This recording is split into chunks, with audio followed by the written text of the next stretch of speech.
Chapter 1: Arrival in the Beast World. The trees stood lush and verdant, exuding a comforting coolness, while sunlight filtered through the intricate layers of branches, casting dappled illumination upon the forest floor, where the occasional melodious chirp of birds could be heard. Qin Tong held a slender stick in one hand, curiously probing the underbrush, while in the other, she clutched a book. The cover boldly proclaimed, "Encyclopedia." In the wild, one must use a stick to prod the undergrowth. Paving the way, Qin Tong read aloud, her voice mingling with the rustling leaves. After traversing for nearly half an hour, Qin Tong could no longer endure the exertion. She sought refuge beneath a sunlit tree, meticulously arranging a pack of tissues from her backpack before settling down. From her bag, she retrieved a lollipop, unwrapped it, and placed it in her mouth. She then fished out her mobile phone from her pocket, fiddling with it for a moment, only to find no signal. Raising the device high, she attempted to catch a signal, but after several fruitless minutes, she resigned herself, sitting quietly on the ground. As she absorbed the profound tranquility of the forest, an inexplicable fear began to creep in. Yet, the thought of her senior quelled her urge to flee. He had a penchant for wilderness survival, and she felt compelled to cultivate a liking for it as well. Perhaps, if she embraced the wilderness, he would no longer reject her. With this resolve, Qin Tong's gaze turned resolute, her confidence bolstered. Rising from the ground, she ventured deeper into the forest, her slender stick playfully tapping against the leaves as she hummed an unfamiliar tune. The night in the woods descended more swiftly than anticipated as the light dimmed. Qin Tong's trepidation grew, her eyes darting to the surrounding underbrush, glancing back intermittently. A chilling autumn breeze whispered through the trees, producing a mournful rustle, while the moon remained shrouded by ominous clouds. In the heart of the forest, darkness enveloped her, and only the beam of her flashlight provided a meager guide through the inky shadows. Suddenly, an unrecognizable animal call echoed, causing Qin Tong, the delicate girl, to emit a piercing shriek. Fear gripped her eyes scanned the surroundings, and the more she looked, the more terrifying the environment appeared. With another animal cry, the sound drew alarmingly closer, as if it were right beside her. In a state of panic, Qin Tong bolted forward, tears streaming down her face, disregarding the sting of branches that whipped against her skin, desperate to escape the terror that surrounded her. As she ran, the world around her shifted dramatically. The pitch-black forest morphed into an inky abyss. Abrasive branches vanished from her sides, and the trees transformed into towering giants. The underbrush receded, the humidity thickened, and an eerie silence enveloped the area. Yet, in her frantic escape, Qin Tong remained oblivious to these changes. That a surreal mist swirled through the forest, shrouding it in an unsettling stillness, her sobs echoing harshly in the quiet. Suddenly, a creature with long, menacing tusks lunged at her, but it was nothing if not unknown. Due to the terrifying and fearsome fangs, as well as the imposing size of the creature, Qin Tong found it exceedingly difficult to discern what type of animal it was. Certainly, she had never encountered anything like it at the zoo. Paralyzed with fear, she could barely move, and as the creature lunged towards her, her only recourse seemed to be to shut her eyes tightly. Just when she believed that this monstrous beast was about to rend her apart, a deafening roar echoed through the air. This sound struck straight at her heart, imbued with an overwhelming aura of dominance. Unable to resist her curiosity, Qin Tong cracked her eyelids open just a sliver, and what she beheld left her utterly astonished. If the creature moments ago could be deemed a giant beast, then the creature before her, which was now tearing out the throat of that giant, must indeed be the father of all giants. The formidable beast stood robust and majestic, its golden mane glistening, and with a final thunderous roar that shook the very ground, the battle came to an abrupt conclusion. Qin Tong gazed upwards in awe, her eyes fixated on the colossal creature above her. Blood dripped down before her eyes, and unable to withstand the overwhelming shock, Qin Tong fainted. Before she could fully regain consciousness, the sounds of various animal roars filled her ears. Drowsily, she opened her eyes, only to be met with the sight of an enormous beast's head, prompting her to scream once more before succumbing to unconsciousness again. What is wrong with this little female? Could it be that she is hungry? I believe she is simply too frail. The surrounding beasts began to chatter amongst themselves. Return to your dens, lest you frighten the cub, a female commanded, pushing aside the circle of males to approach Qin Tong. With that order, the males gradually retreated, though they did not obediently return to their dens. Rather, they lingered nearby. It had been ages since their tribe had welcomed a female, and the sudden appearance of one prompted a collective instinct to remain close. The rarity of a female was invaluable, easily drawing the attention of potential rivals. While most males had withdrawn, one remained still. Jellin cast a glance at Moss, who lay beside Qin Tong. Seating himself next to her, Jellin reached out a hand to caress Qin Tong's face. Moss, could this truly be an abandoned cub? Jellin questioned, perplexed. How could a tribe forsake a female? Even if she possessed awakened bloodlines, a female was far too precious to be discarded.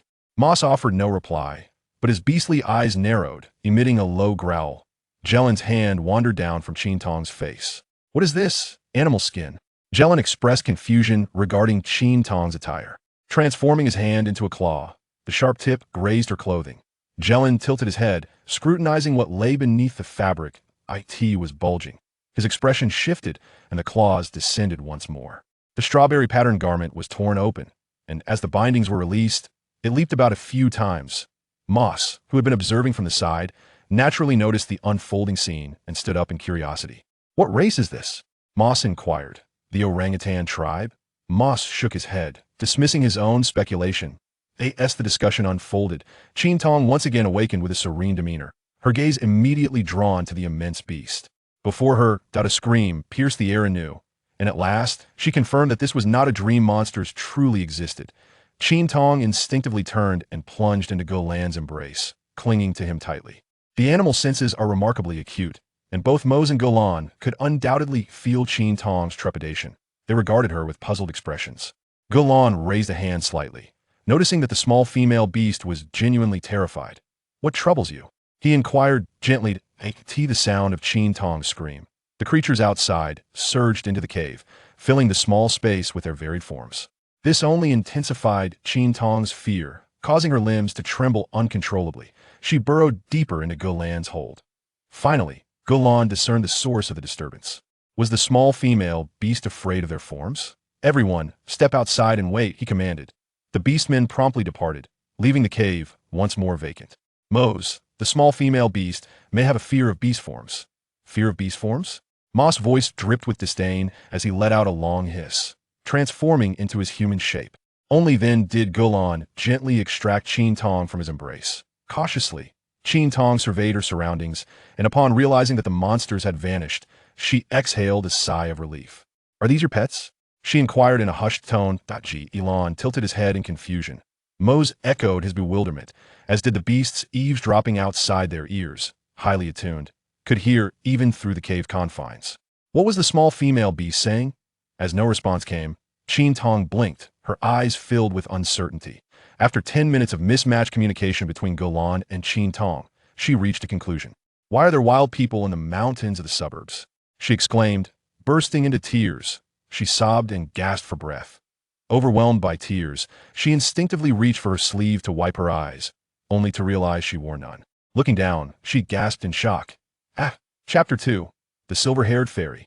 Qin Tong wrapped her arms around her chest, forcing herself to stifle her sobs as she gestured towards Golan, tugging at her skin and then gazing at him. This time, Golan understood her motions, pointing toward a corner. Following his gaze, Qin Tong spotted her backpack and clothing intact. Rising swiftly, she dashed over. Thank goodness, my phone is still here, she murmured fervently. She retrieved her phone from her pocket, her heart filled with anticipation as she powered it on, only to let her hands droop in disappointment. As expected, there was no signal. Unable to contain herself, Qin Tong's cries resumed. Yet a roar abruptly interrupted her. Weeping Mose shifted back into his beast form before her very eyes. If Qin Tong had been afraid before, she was now gripped by sheer terror as she witnessed the transformation unfold before her. Mose transformed into a humanoid form. Qin Tong was deeply engrossed in the shoulder of Golan, completely oblivious to the occurrence. This time, she witnessed it firsthand, her eyes wide with astonishment. She found it hard to accept this reality. Wasn't it said that after the establishment of the nation, monsters could no longer attain sentience? Turning her gaze towards Golan, who was seated upon a pelt, she then noticed his silver hair and the silver-gray hue of his eyes. Qin Tong trembled, her lips quivering. Sensing her fear, Golan admonished Mose, "How can you be so disrespectful to the young female beast?" Upon hearing Golan's words, Mose withdrew his imposing presence, casting a disdainful glance at Qin Tong before sauntering out of the cave in his beastly form. With Moss' departure, Qin Tong felt a slight alleviation of pressure, yet Golan remained, leaving her unable to fully relax. She fixed her gaze on Golan, fearful that he might suddenly pounce, and sever her neck. If she were to encounter a wild man, perhaps the situation would not be so dire, but this was a monster. Qin Tong believed it to be a formidable creature akin to those in the tales of the journey to the west, capable of devouring humans without leaving a trace. Her mind struggled to comprehend the situation, and a fleeting thought crossed her mind. Could this be a prank for a variety show? However, such reasoning lacked conviction. To witness a living being transform into a beast before her eyes was no variety show could accomplish such a feat. Qin Tong recalled a saying she had come across online. If one encounters a tiger in the wild, one should maintain eye contact to avoid provoking it. She vaguely remembered the essence of the phrase, uncertain if it would hold any merit against a monster. The beastmen had an extraordinarily keen sense of perception, and as Qin Tong braced herself, Golong felt her trepidation keenly. Golong approached her, asking, "Is this of no use?" "Indeed, it appears ineffective against monsters," Qin Tong murmured, trembling as Golong drew nearer. Her shivers intensified, her limbs uncontrollably quaking, her heartbeat slowing to an alarming degree. Golong observed the curled-up female beast, trembling and radiating a palpable aura of fear. He leaned down. Qin Tong, terrified, shut her eyes tightly as a warm tongue brushed against her face, nearly causing her heart to leap from her chest. Once again, she fainted.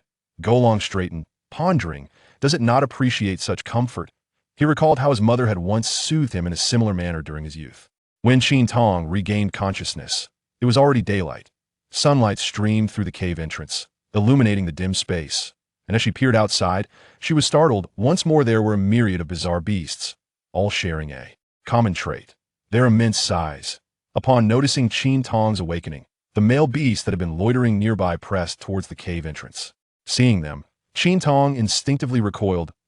Not frighten the young female beast," Golong instructed. Upon hearing his words, the male beast parted to create a pathway, allowing Golong to pass through the throng. As Qin Tong beheld Golong, a slight sense of relief washed over her. Although the nature of her companion remains unclear, Qima had yet to be devoured, which seemed more reliable than the ferocious beasts lurking outside. In Qin Tong's eyes, these colossal creatures could swallow her whole with a mere snap of their jaws. At least, from this perspective, the silver-haired entity appeared humanoid. A semblance of humanity rendered it less perilous, suggesting the potential for communication. Harmony is of utmost importance. Moreover, the creature possessed an extraordinary beauty. How to articulate it? It resembled a fairy, captivatingly exquisite. For someone like Qin Tong, who held a particular admiration for aesthetics, the notion that an attractive being could also embody kindness lingered in her mind. What if this ethereal creature could engage in reasoned discourse? Would that not lead to a mutually beneficial outcome? Just as Qin Tong indulged in her pleasant reverie, a substantial piece of bloodied meat materialized before her. The pungent scent of blood nearly caused her to faint, shattering the idyllic fantasies she had constructed. What was this silver-haired being intending? Was it contemplating a gruesome preparation akin to a stew, like a braised duck or a yellow braised chicken? Did she, in this demon's lair, qualify as a mere vegetable? Surely, with her ample flesh, she should not be deemed anything less than a substantial offering. As Qin Tong's mind wandered aimlessly, Golong persistently held the meat before her. Noting her indifference, it grew anxious, gesturing insistently for her to partake. Unable to decipher its motions, Qin Tong finally grasped its intent after several attempts. She furrowed her brow and shook her head. Eek! How could that be possible? There would be bacteria. Raw meat, especially one still glistening with blood, was certainly inedible. Seeing Qin Tong's refusal, Golong approached her with urgency. It perceived her petite stature, recognizing her as a young adult, recently transformed into human form. If she did not eat, she would soon succumb to starvation. It was no wonder she appeared so frail and abandoned. Meanwhile, a few beasts lingered at the cave entrance, observing intently. Witnessing Qin Tong's rejection of sustenance, one particularly stealthy feline sprang into action, disappearing at an imperceptible speed to fetch mows. Golong continued its patient gestures, encouraging Qin Tong to eat, but she resolutely shook her head. The creatures outside, anxious to assist, wished to intervene, yet they refrained from entering without Golong's command. The rarity of female beasts rendered such an offense a grave sin, leaving the male beasts outside to fret helplessly. Suddenly, a series of rhythmic thuds echoed through the cave. After the events that had transpired, Qin Tong had become easily startled. Now, even the slightest rustle could send her heart racing. This alarming sound was no exception. Unconsciously, she edged closer to Golong, her eyes fixed on the cave entrance. every fiber of her being brimming with vigilance. What emerged was a strikingly handsome male figure. His countenance was exceptionally attractive, with golden hair, sharp features, and deep, alluring eyes. Should Qin Tong scrutinize him closely, she would notice that his irises were also golden. Even in peril, she could not suppress a sense of admiration. Such beauty seemed almost unrealistic, as if crafted from the finest materials. If mere beauty were the sole criterion, such a statement would not hold significance. Beneath that exquisite visage lies a robust physique. Every inch of his skin reveals well-defined muscle contours, unmistakably exuding a sense of strength. Perfection in every aspect is requisite to be deemed an unparalleled beauty, one that even figurines cannot replicate. Qin Tong gazed in a daze as the handsome figure drew closer, the allure of his beauty becoming increasingly tangible. With wide, blinking eyes, Qin Tong awaited a moment that felt reminiscent of a gentlemanly prince from a fairy tale, yet reality offered no such apparition. The handsome man swiftly seized raw meat from Gulan's hands and, with remarkable speed, stuffed it into Qin Tong's mouth. Chapter 3. The Golden-Haired Monster. Ugh, ugh. The sounds of retching echoed. Qin Tong had gone over 20 hours without sustenance, rendering her unable to expel anything from her stomach. In a state of tears, she grappled with the waves of nausea. Mose clenched his brows, holding the meat in his hand. This was the most tender cut available, yet it was wasted. He tossed the meat into his mouth and began to chew. Qin Tong's gaze swept over his actions, and his disdain intensified. What handsome man, what monster! They are all creatures of the supernatural. Gulan, filled with concern, approached Qin Tong and gently stroked his head. At this moment, Qin Tong finally comprehended the situation. Although this was a den of monsters, this silver-haired sprite was relatively reasonable. At the very least, he would not forcefully shove meat into her mouth. Qin Tong turned around and embraced Gulan tightly, weeping uncontrollably. Amidst her tears, she pointed at Moc, believing that the silver-haired fairy would undoubtedly be able to subdue this golden-haired creature. For whenever the silver-haired fairy spoke, the monstrous beings outside would part ways, indicating that he was indeed the leader.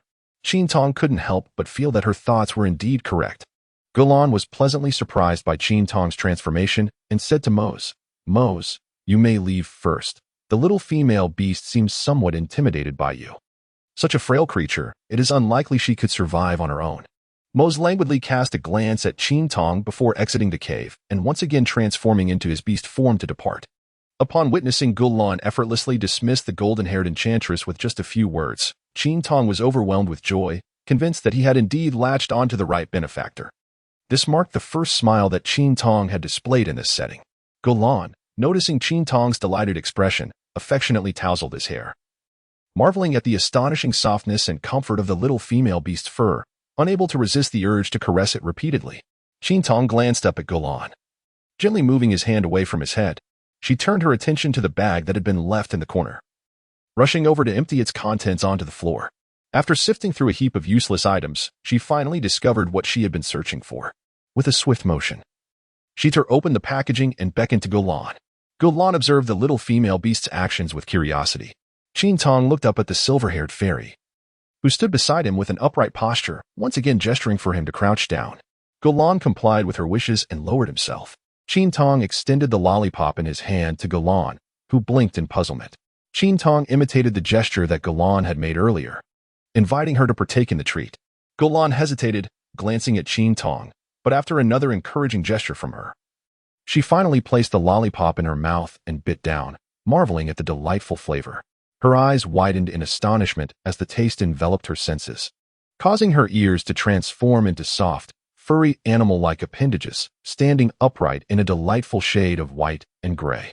They appeared irresistibly touchable, evoking a sense of warmth and curiosity. With audacity, Qin Tong reached out and grasped the quivering ear. Contrary to his expectations of a plush sensation, the fur was thick and sturdy, lacking the softness of a toy. The hair was remarkably coarse. In an instant, that hair sprang free from Qin Tong's grasp. Qin Tong withdrew her hand, casting an apologetic glance at Gulan. "I'm sorry. Novels often depict that touching someone's ear necessitates marriage. Could it be that even mythical beings have such customs?" Yet, observing his swift reaction to pull away, she pondered whether ears might be a taboo. Just as Qin Tong felt regret for her actions, Gulan reached out and gently touched her, his expression one of innocent curiosity as he pointed to his mouth. Qin Tong smiled, for it was indeed delicious. "I actually brought a great many. but I finished them all along the way, leaving only these two.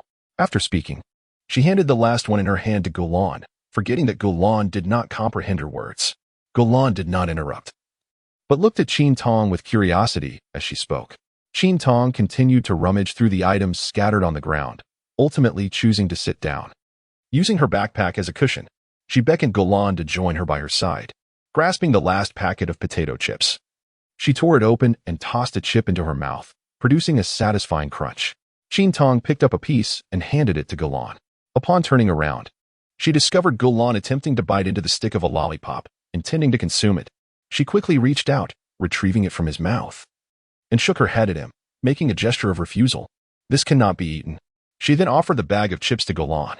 After chewing a couple of bites, Gulan frowned and shook his head. You do not like this?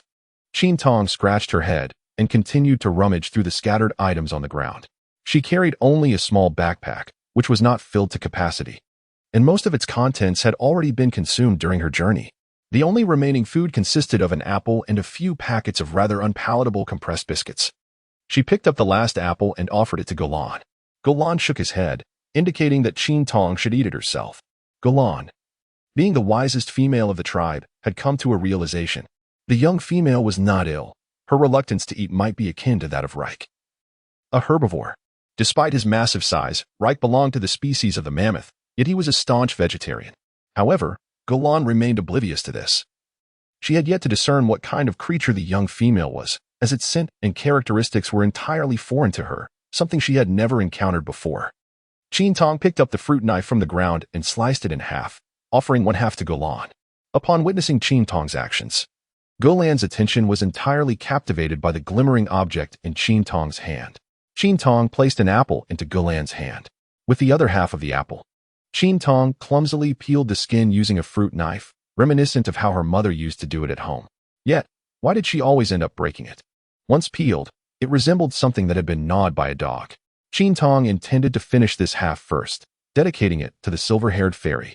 Feeling quite embarrassed to present it in such a state, Gulan observed the item in Qin Tong's hand, her curiosity dissipating as she concluded it was likely something akin to a bone needle, albeit with a differing sharp edge. Upon catching a whiff of the sweet aroma of an apple, Gulan took a hearty bite, her eyes rapidly blinking as her ears perked up once more. Qin Tong couldn't help but chuckle at Gulan's demeanor. In just 2 bites, Gulan devoured the apple, leaving no remnants of the core. It was astonishing how much the silver-haired fairy relished apples. Qin Tong, holding the half-eaten apple that resembled something a dog had gnawed on, offered it to Gulan. However, Gulan instinctively retracted the hand that reached out, realizing it would be inappropriate to consume everything belonging to the little female beast. Qin Tong once again gestured, picking up the bag of potato chips at his feet, indicating that he had this as well. Only then did Gulan hesitantly accept the apple, munching on it while her ears perked up attentively. While Qin Tong munched on potato chips, she scrolled through her phone, attempting to find a signal. Gulan, having finished her apple, sat nearby, observing Qin Tong's actions with keen interest. Gulan found this delicate female creature to be particularly unique. Her fragrance was enchanting, unmistakably indicating her robust reproductive potential. Yet, she appeared frail and diminutive. Such a slight female would struggle to endure the harshness of winter. Fortunately, there was still some time before the cold season arrived, allowing for the possibility of strengthening this fragile being in the interim. In moments when a mobile phone loses its signal and network, it becomes less useful than a brick. Thus, Qin Tong set her phone aside and picked up a hefty encyclopedia. She had previously inquired online about outdoor excursions, and the encyclopedia had garnered the most positive feedback, suggesting its potential utility. Qin Tong hastily opened the encyclopedia. Chapter 4, Terrified to the Core. As time passed, Qin Tong's patience waned, her fingers flipping through the pages with increasing urgency, an air of desperation enveloping her. Gulan, seated nearby, found herself utterly perplexed by Qin Tong's frantic demeanor. When the last page of the book was turned, Qin Tong set it down and burst into tears, lamenting the absence of any guidance on how to navigate her current predicament. They are all deceivers, she sobbed. The Post claimed this encyclopedia was the ultimate manual for wilderness survival, but it is all a lie. Gulan felt at a loss as she witnessed Qin Tong's anguished cries.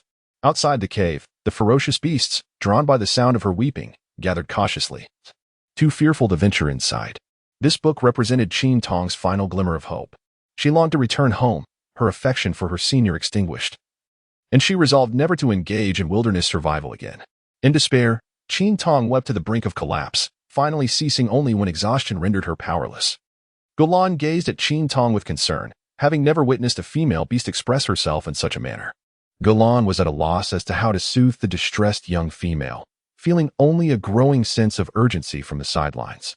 Qin Tong, perhaps weary or feeling that weeping alone held little meaning, silenced his sobs and tore open a bag of compressed biscuits. Indeed, hunger gnawed at him. Qin Tong took a bite of the compressed biscuit, which was exceedingly unpalatable. On the bus, she had opened a bag and, after a single taste, found it so distasteful that she discarded it into the trash. Yet, merely a day later, she was now savoring it with delight. For no matter how unpleasant it might be, it paled in comparison to raw meat. Qin Tong picked up her personalized water bottle from the ground, finding it nearly empty. After consuming some compressed biscuits, she disregarded everything else and fervently drank from the bottle. Sated, she propped her hands on her face, gazing at the chaotic array of items scattered around her. Reflecting on what she had packed for her journey, she realized it was predominantly snacks. By the time she reached her destination, she had consumed half of them, leaving behind a collection of useless items. Aside from her wallet, she had also brought along a Mickey Mouse toy, the reasoning behind which eluded her. She mused that if she had utilized the space occupied by the toy for an additional bag of chips, she would at least have one more snack to enjoy now. At this moment, Qin Tong is engulfed in regret, yet her deepest remorse lies in the fact that she should have heeded her friend's counsel and refrained from embarking on such a wilderness survival endeavor. Despite her heart heavy with regret for bringing Mickey along, she gently retrieves him from the ground, dusting away the dirt before cradling him in her arms. This cherished toy is essential for her sleep. Without Mickey, she would find it impossible to rest. Gulan anxiously watches Qin Tong, fearful that she might break into tears once more at any moment. Qin Tong sensed Gulan's gaze upon her and, feeling a sense of grievance, met her eyes in return. As the moments of their shared glance lengthened, Qin Tong finally recalled something she had long overlooked: her attire. Qin Tong held Mickey tightly in his embrace, his gaze fixated on Gulan. Gulan was bewildered by the intentions of the young female creature, utterly unable to decipher the fluctuations of her emotions. Just moments ago, everything seemed fine, yet now, the atmosphere had shifted dramatically. Qin Tong, belatedly realizing the situation, noticed that the silver-haired enchantress was clad in nothing but a modest piece of animal hide around her lower body. She exclaimed that she seemed to have forgotten something of utmost importance: her clothing. Hastily, she bent down to retrieve her garments, only to discover that they had all been torn to shreds. A wave of sorrow threatened to overwhelm her, yet this time, Qin Tong refrained from vocalizing her despair, allowing only silent tears to cascade down her cheeks. Her plight was indeed lamentable. The holiday, which ought to have been spent at home indulging in snacks and watching dramas, had turned into an unexpected ordeal, forcing her into the wilderness for survival. As if encountering a monster were not enough, she had also been exposed to its gaze. Qin Tong tied the torn fabric around his waist, fashioning it into a rudimentary skirt.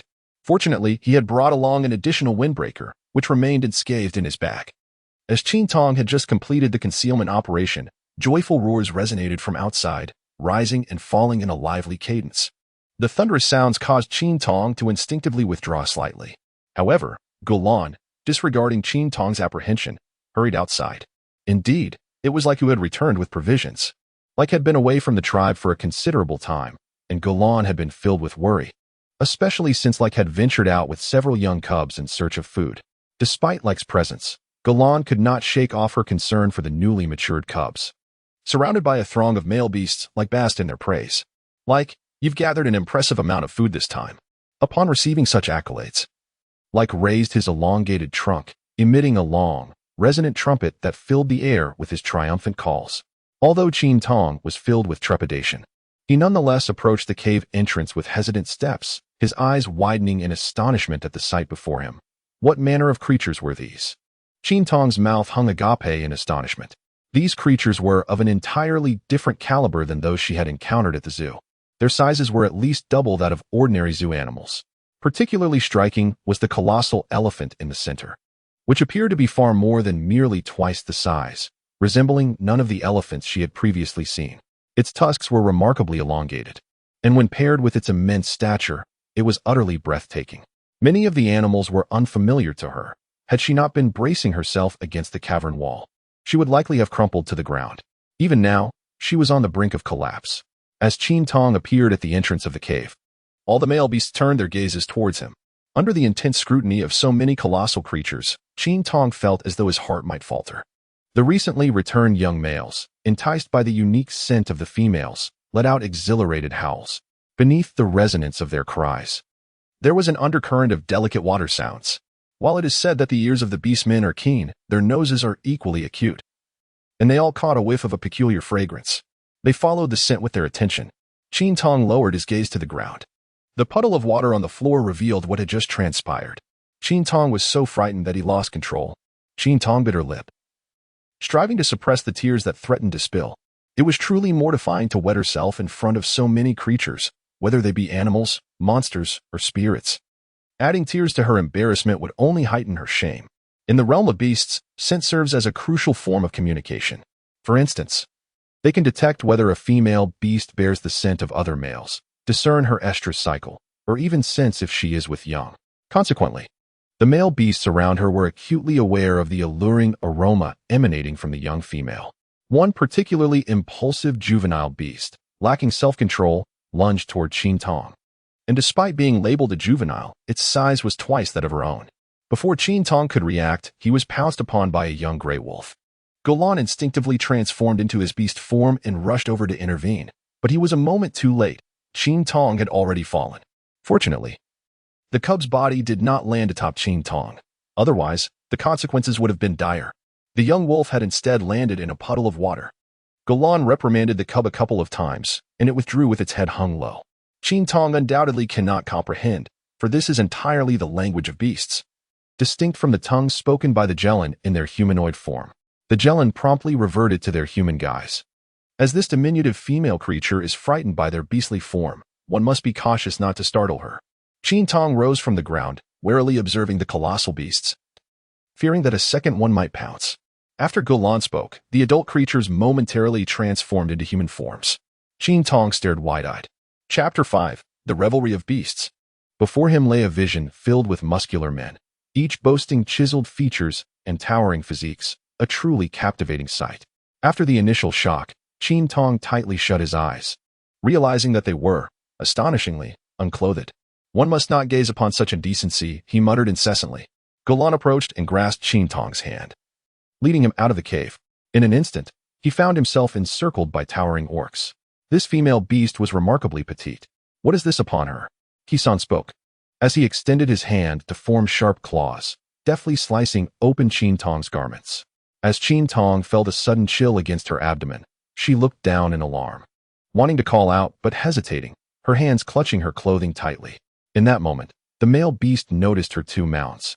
Is it an orangutan beast? Yudo pondered. No, it bears no scent of such a creature.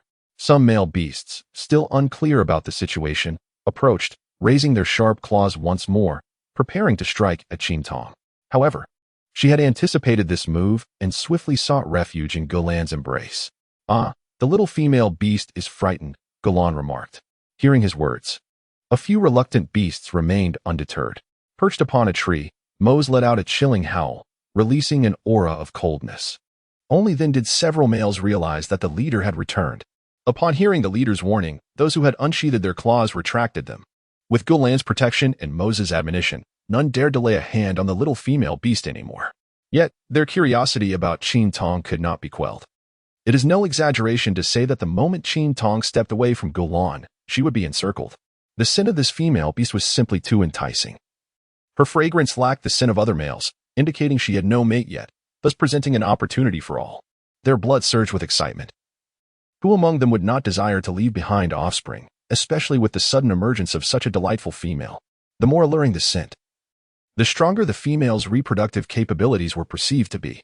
Females were already scarce, and particularly one as fragrant as she was, made her even more coveted. Countless races in the Morocco jungle had faced extinction due to a dearth of females. Thus, the arrival of a new female stirred unparalleled excitement among them. Thanks to Rake and their fortunate acquisition, the tribe had gained yet another new female, igniting a fervor among the beastmen. Although Qin Tong could not comprehend their words, she could clearly interpret their expressions of joy. They were elated. Qin Tong glanced around and soon realized a peculiar issue. there were no women to be found. Not a single one. Qin Tong dared not look too closely, for she truly feared the threat of needles. Among them, only a scant few had their lower bodies adorned with animal hides.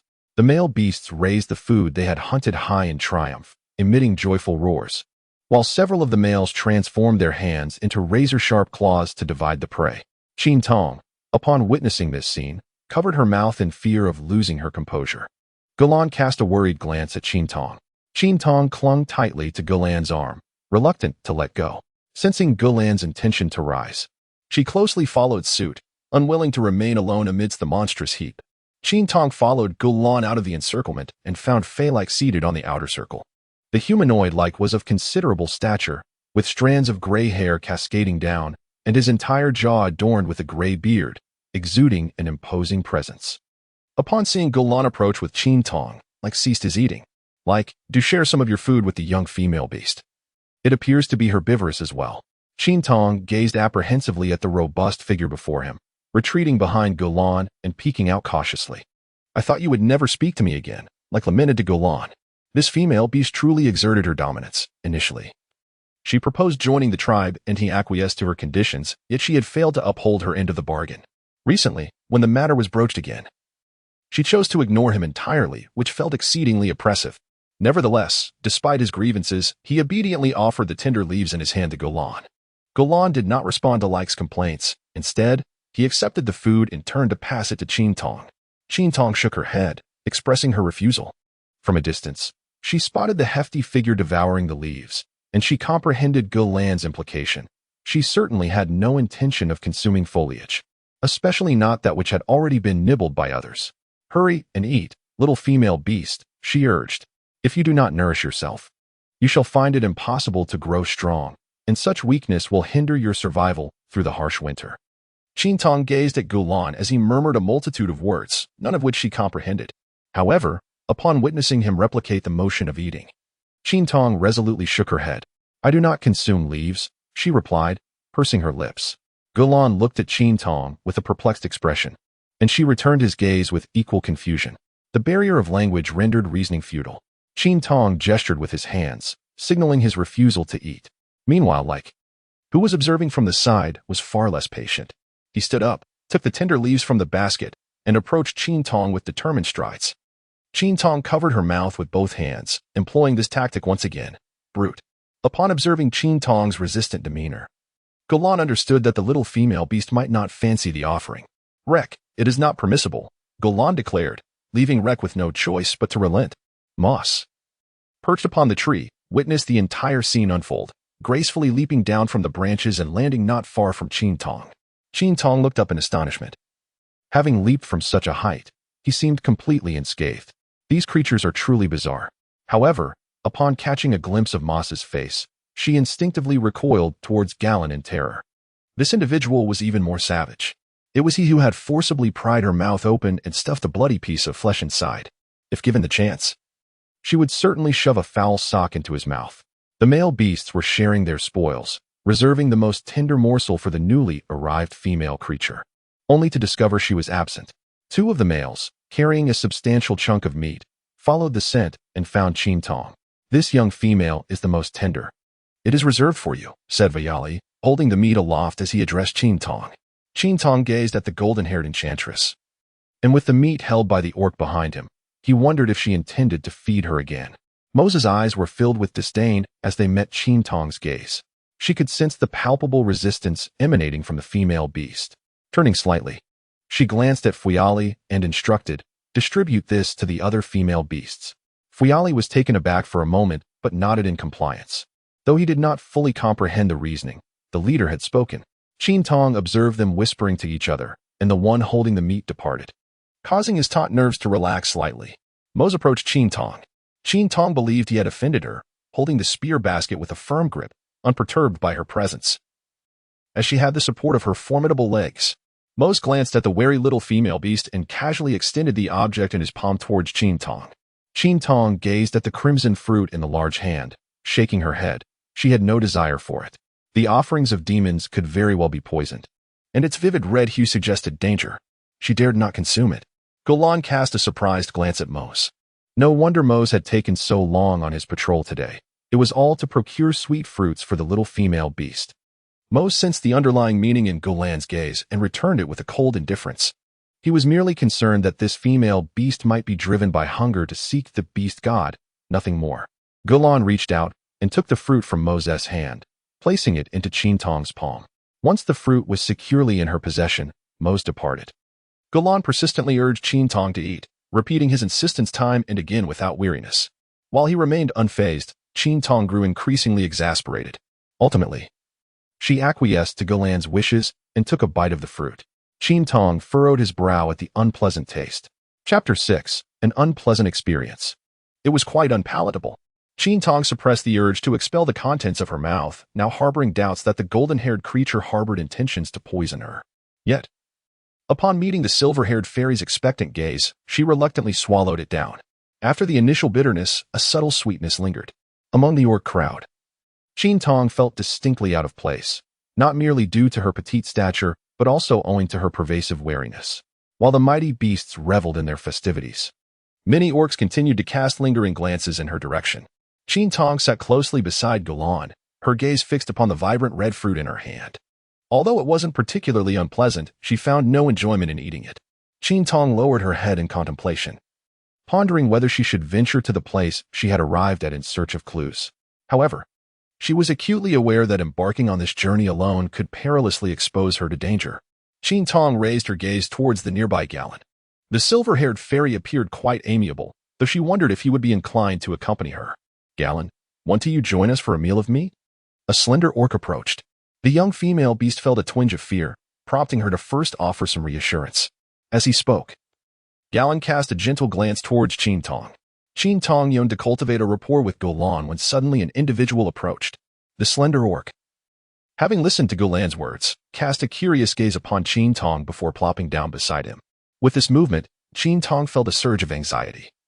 Instinctively drawing closer to Golan, Golan gently patted Qin Tong, attempting to provide solace, for it was evident that he was genuinely frightened. Muin and I leaned in towards Qin Tong, speaking while intently inhaling the fragrance that enveloped him, exclaiming how exceptionally delightful it was. Akin to the discovery of a new world. Qin Tong was utterly terrified by Muin's actions. Golan sensed Qin Tong's fear but refrained from intervening, believing that Qin Tong needed to assimilate with the group swiftly. "Do not be afraid," Golan finally voiced, offering words of comfort. Qin Tong discovered that Muin harbored no intentions of harming him, and his tense emotions began to ease slightly. Muin drew closer, observing Qin Tong with great curiosity. Once the danger had subsided, Qin Tong turned his gaze toward Muin as well. Qin Tong discovered that this creature was quite exquisite as well. Its lower body, much like that of a silver-haired fairy, was adorned with a piece of animal hide. Qin Tong believed that he, much like the silver-haired fairy, could be a reasonable spirit. After all, he possessed a sense of propriety, integrity, and honor, unlike other beast folk who roamed aimlessly. He was undoubtedly well-educated, and thus, such a fairy ought to be a benevolent one. Qin Tong bestowed a gentle smile upon Muin and I, who, upon witnessing Qin Tong's warm expression, instinctively responded with a broad and radiant smile of its own. Qin Tong received the goodwill from Muin. Muin gazed at Qin Tong with a curious scrutiny, causing Qin Tong to feel quite bashful. Qin Tong extended his hand, offering the fruit he held to Muin. Muin was momentarily taken aback, pointing to herself in surprise. Qin Tong nodded. Muin hesitantly accepted the sweet fruit, and after obtaining it, she suddenly enveloped Qin Tong in a large embrace, startling him. The reason for Muin's exuberance was clear. This sweet fruit was exceedingly rare to find, and it was uncommon for beastmen to share their food with others, particularly with females. This was not due to selfishness on the part of the females, but rather because they were inherently protected. Males consistently prioritized the safeguarding of females, ensuring that they received the first share of sustenance. In the lives of female beasts, the notion of relinquishing food to others was non-existent and unthinkable. Muin, brimming with excitement, revealed her fluffy tail, which wagged incessantly. While Qin Tong remained in a state of mild bewilderment, Muin began to indulge in the fruit, her tail continuing to sway with delight. Qin Tong gazed intently at the glimmering tail of Muin, his desire to reach out and touch it unwavering. The tail was exceedingly lustrous, and while he was curious about its texture, he dared not act impulsively this time. Qin Tong was filled with curiosity regarding the nature of the creature he was observing, pondering whether it might be a fox. After satisfying their hunger, the male beasts began to engage in playful scuffles. Amidst them, two beastmen had already commenced a brawl, prompting the surrounding beasts to clear a space for their combat. After a brief exchange of blows, the two beastmen momentarily separated. "Taerg, should I emerge victorious, I shall prioritize pursuing the young female," declared Fuya, a resolute glimmer evident in his eyes. The opposing Taerg scoffed in response, "Fuya, your defeat is inevitable." Both parties were ignited by a fervent desire for victory. The onlooking beasts roared with excitement, their enthusiasm palpable. Qin Tong, seated in the outer circle, found himself drawn in by the commotion. Though he remained unaware of the spectacle's specifics, it simply sounded vibrant and lively. Yuan and I, unable to remain still, sprang up and ventured into the fray. After emitting a low growl, Taerg lunged towards Fuya. Anticipating the assault, Fuya had already readied himself, shifting his stance as Taerg approached. Beastmen are inherently warriors. Their combative nature ingrained in their very genes. Their fighting prowess stems not only from genetic inheritance but also from accumulated experience. In this regard, both combatants possessed formidable capabilities. Taerg, a purebred red wolf, exhibited remarkable speed and cunning attack techniques, while Fuya, a deer dolphin, faced a distinct disadvantage in terms of velocity. Nevertheless, Fuya bore his own unique gifts. His greatest asset was his formidable tusks for elongated fangs and his unparalleled resilience to toxins. In his human form, however, Fuya found himself at a disadvantage without the support of his tusks. Yet, any adult male beast that survived was undoubtedly formidable in its own right. Yuan and I emerged from the circle, settling beside Qin Tong. "They are contending for your rights to a mate," Yuan and I remarked with a smile. Upon hearing this, Gulan's eyes flickered with intrigue as he gazed thoughtfully at the gathering of beastmen. Qin Tong blinked her eyes, remaining silent, for she was uncertain whether the fox was addressing her. Even if it were, she could not comprehend its words. Yuan and I grasped Qin Tong's hand, eager to lead her to witness the duel. Qin Tong cast a glance at the silver-haired fairy and then at the fox holding her hand, uncertain of the fox's intentions and feeling a twinge of hesitation. Yuan and I pointed towards the gathered orcs, where the atmosphere was charged with exuberant cheers. Though Qin Tong felt a tinge of fear, curiosity stirred within her. She wondered what they were cheering for. Compelled by her inquisitiveness, Qin Tong rose and followed Muani. Upon noticing the arrival of the female beast, the male beast parted to make way. Qin Tong witnessed the intense struggle between two burly men, exchanging blows with fervor. However, their utter lack of attire rendered Qin Tong somewhat embarrassed to observe. Nonetheless, the visceral combat was exceptionally thrilling. Qin Tong squinted her eyes, for the sight of a fist striking flesh made her wince in pain. Initially, the male beasts were all cheering and rallying, but those behind Qin Tong fell silent. Captivated by the proximity of the alluring female beast, their eyes fixated solely on her, forgetting to cheer. Suddenly, a hand lunged toward Qin Tong's prominent rabbit ears. A piercing scream echoed, drowning out the cheers. The fierce tussle between the two beasts in the center was abruptly interrupted by that shrill cry.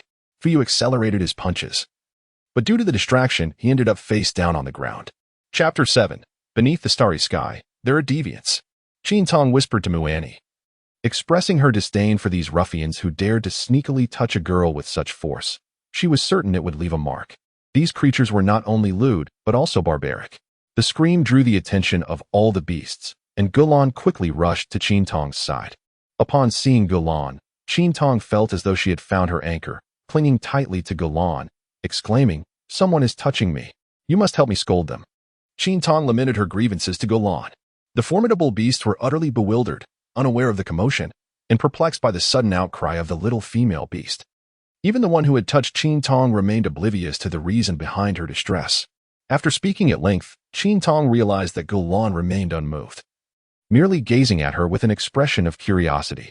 With a deep sigh, she lamented the tragedy of their language barrier, feeling as if she were akin to an illiterate. Gulan then took Qin Tong back to the stone where they had been seated earlier, with Muan and I following closely behind. Unable to comprehend Qin Tong's intentions, Gulan could only offer a comforting gesture by gently patting her head. Qin Tong remained irate, unwilling to allow Gulan to caress her head. She promptly removed his hand from her hair, pouting in defiance. "No," she declared. "I must pack my belongings and find my way home. I cannot linger here for even a moment longer." Qin Tong took Gulan's hand and led her into the cave. After gathering the scattered items, Qin Tong secured her backpack and pulled Gulan towards the exit. Although Gulan did not comprehend Qin Tong's intentions, she was still able to understand her actions. Gulan remained still. Little female beast, where are you going? It is perilous outside. Gulan patiently urged Qin Tong. Qin Tong placed her hands on her hips, bewildered. She exerted herself once more to pull Gulan. However, given her petite frame, it was nearly impossible for her to move the nearly 6-foot-tall Gulan, especially since he was not using any strength. After struggling for several minutes with no progress, she angrily tossed her backpack to the ground. Qin Tong was truly infuriated. Cursing away, yet he remained oblivious to the words spoken to him, rendering communication futile. Gulan, witnessing Qin Tong set down his belongings, mistakenly believed he had succeeded in persuading him, and once again led Qin Tong out of the cave. Outside, the robust beast frolicked and engaged in playful antics, creating a lively atmosphere. Gulan wished for Qin Tong to acclimate to the group sooner. After venting his frustration, Qin Tong seemed to feel less aggrieved. However, this time, he resolutely refrained from approaching the Orcish beings, instead choosing to remain obediently by Gulan's side, seated at the periphery. Qin Tong surveyed his surroundings, enveloped by towering trees that stretched skyward, seemingly reaching the very heavens. Their trunks were robust and straight, complemented by the cerulean sky and drifting white clouds. Gazing upward, the scene was as enchanting as one from a fairy tale. Alas, for Qin Tong, reality was far from the idyllic charm of such stories. Suddenly, a creature with a coat as white as snow leaped into his embrace, lavishing affectionate licks upon his face while emitting a series of sounds. Had Qin Tong understood, he would surely have exclaimed in astonishment, for the little beast repeatedly proclaimed, "Let this female creature be my mate." Qin Tong harbored a profound aversion to being tickled, and he found the act of licking, akin to applying saliva, quite distasteful. Furrowing his brow, he forcefully pushed away. Gulan, with a smile gracing his lips, reached out and gently lifted the white ferret from Qin Tong's body. "Niao Ao, you wish to pursue a female beast before you have even reached maturity?" Gulan jested. The small creature, being lifted, emitted a low growl. "Once I'm mature, I shall seek after that little female beast." At this, all the beastmen erupted in laughter. "Niao Ao, by the time you mature and take on your true form, that little female beast might already be with child," Ji Songjia mocked with a face full of schadenfreude. Upon hearing the mockery, Niao Ao broke free from Gulan's grasp and lunged towards Ji Songjia, who had taunted him. However, the outcome was predictable. Before he could get close, he was sent flying with a swift kick. It was no exaggeration to say he was launched like a projectile in a parabolic arc. Qin Tong was utterly astonished, wondering if even those on her side could be so ruthless. Would they also kick her? It seemed that the silver-haired fairy was indeed the gentlest of them all. After the white ferret was sent flying, the beastmen displayed no semblance of concern, as if such occurrences were entirely commonplace. While Qin Tong was still fretting over the little beast, she spotted the white creature joyfully scampering back, its tiny legs moving energetically, completely ignoring Jisanji and heading straight for her. To Qin Tong, the appearance of the ferret resembled that of an adorable Samoyed, bounding back with an irresistible charm, even more enchanting than the Samoyed itself. Its flowing white fur, paired with lively eyes, was simply hard to resist, at least for Qin Tong. It was impossible to turn away. Summoning her courage, she extended her hand to gently ruffle the ferret's head. Niao reveled in the affection, nuzzling against the palm of Qin Tong's hand, melting her heart in the process. From a cautious distance at first, Niao eventually rolled into Qin Tong's embrace, blissfully unaware that Qin Tong was oblivious to the joy it felt nestled against her chest. Meanwhile, the male beasts observed with clenched teeth, feeling indignant. This little creature was far too cunning, using its beastly form to endear itself to the young female. Hadn't Golan mentioned that the young female was frightened of beast forms? Why did she not fear Niao's juvenile form, but instead held it close? Some of the beasts began to question whether their own forms were unappealing to the young female, as they had yet to win her affection. Unable to bear it any longer, one of the male beasts, Hell, approached and lifted Niao from Qin Tong's arms. "Let me go," Niao protested, attempting to wriggle free. After a few futile struggles, even utilizing its tail, it became clear that all efforts were in vain against Hell's strength. Niao's little tricks were utterly ineffective. Qin Tong gazed as his cherished pet toy was taken from him. At that moment, the orcs created a rhythm by striking bones together and producing sounds with leaves. While it was not particularly melodious, the orcs' jubilant demeanor managed to uplift Qin Tong's spirits.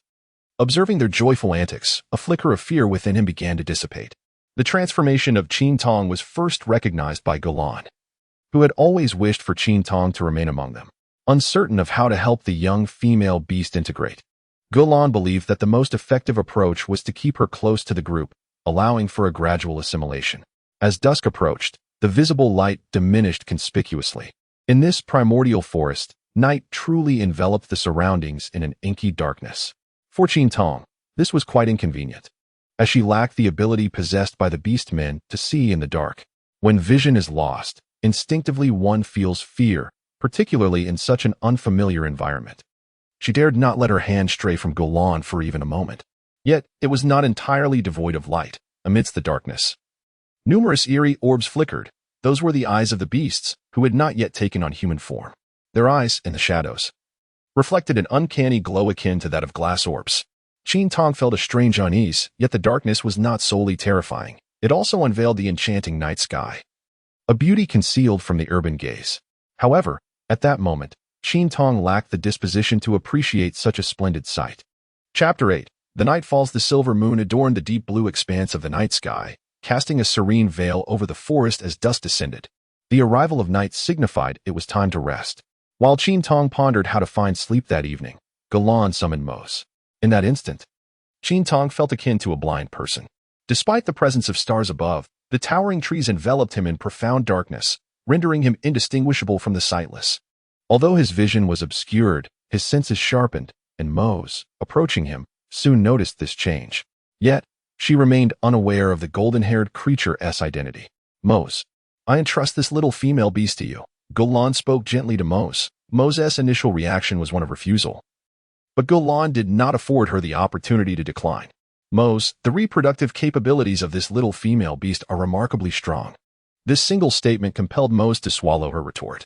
As an exceptionally rare tiger-lion beast, Mose was aware that the rarity stemmed from their severely limited reproductive abilities, nearly non-existent. This was precisely why she had never sought a mate. With no prospect of offspring, she felt disinclined to pursue one. The tiger-lion beast may be deemed the unrivaled sovereign of the jungle, yet due to its reproductive challenges, it never attracted the favor of females. Nonetheless, no male beast was devoid of the desire for progeny, and Mose was no exception. Upon hearing Golan's words, Mose hesitated for the first time. Moreover, she had another concern. Housing this female beast in her den would indeed prove more advantageous. Observing Mose's lack of further opposition, Golan handed Qin Tong's hand over to her. At the moment when Golan extended his hand to Qin Tong, she swiftly withdrew it. Little female beast, you should accompany Mose to the cave and rest, Golan gently reassured her, stroking her head. He attempted to take her hand once more, but Qin Tong remained cautious, retracting her hand and resolutely refusing to let Golan hold it. However, Mose lacked such patience. With a fierce roar, he transformed into his beastly form, seized Qin Tong, and effortlessly tossed her onto his back before leaping away with remarkable speed. In the distance, Golan's voice faintly echoed, Mose, be gentle with the little female beast. Yet, Mose offered no reply, though Golan was confident that he would heed the advice. Due to his impaired vision, Qin Tong harbored a profound fear of the world around him. The sudden presence of Mose, with its menacing fangs, sent a jolt of terror through his very being. The sensation of those fangs against his skin instilled a chilling belief that a mere gentle bite could shatter him to pieces. As he found himself tumbling onto the back of the tiger, instinctively, Qin Tong clutched tightly to Mose's fur. His mind struggled to process the situation, while the rush of wind from their swift movement filled his ears. Qin Tong was utterly oblivious to the destination to which this monstrous creature was leading him. He couldn't shake the fear that he might be taken to a desolate place to be devoured. As he pondered how to confront the situation, he was unceremoniously thrown to the ground by Moss, landing painfully on the floor. Moss, indifferent to his plight, merely sprawled down to rest, not uttering a single word throughout the ordeal. Qin Tong squinted, attempting to discern her surroundings, yet her vision proved inadequate. It felt akin to being in a cavern, for the sound of the wind had ceased, as if she were enclosed within a confined space. Mose had not reverted to human form. Instead, he remained in his beastly guise, lying low. Qin Tong remained on high alert, not daring to move a muscle. Mose simply closed his eyes and rested, disregarding Qin Tong entirely. After a prolonged stalemate, Qin Tong, having ascertained that there was no real danger, gradually relaxed the vigilance that had gripped him. Exhausted from a day of tension, he succumbed to the tranquility of his surroundings and fell into a deep slumber upon the ground. As Qin Tong succumbed to slumber, Moss lifted its beastly gaze, taking in the entirety of Qin Tong's appearance. This little female creature appeared strikingly unique. Her complexion was exceptionally fair, and she exuded a delightful fragrance.